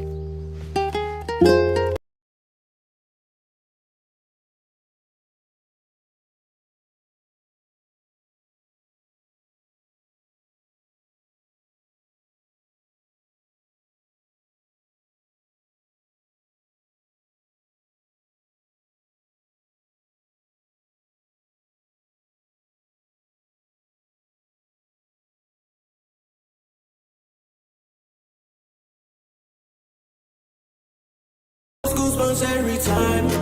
I need that Heimlich, throw that to the side. I get those goosebumps every time, yeah. When you're not around me, throw that to the side. I get those goosebumps every time, yeah. Someone free. Through the 281, yeah, I'm riding. Why they on me? Why they on me? I'm flying, sipping low key. I'm sipping low key in August, rider. I get those goosebumps every time, yeah. You come around, yeah. You ease my mind, you make everything feel fine. Worry about those comments, I'm way too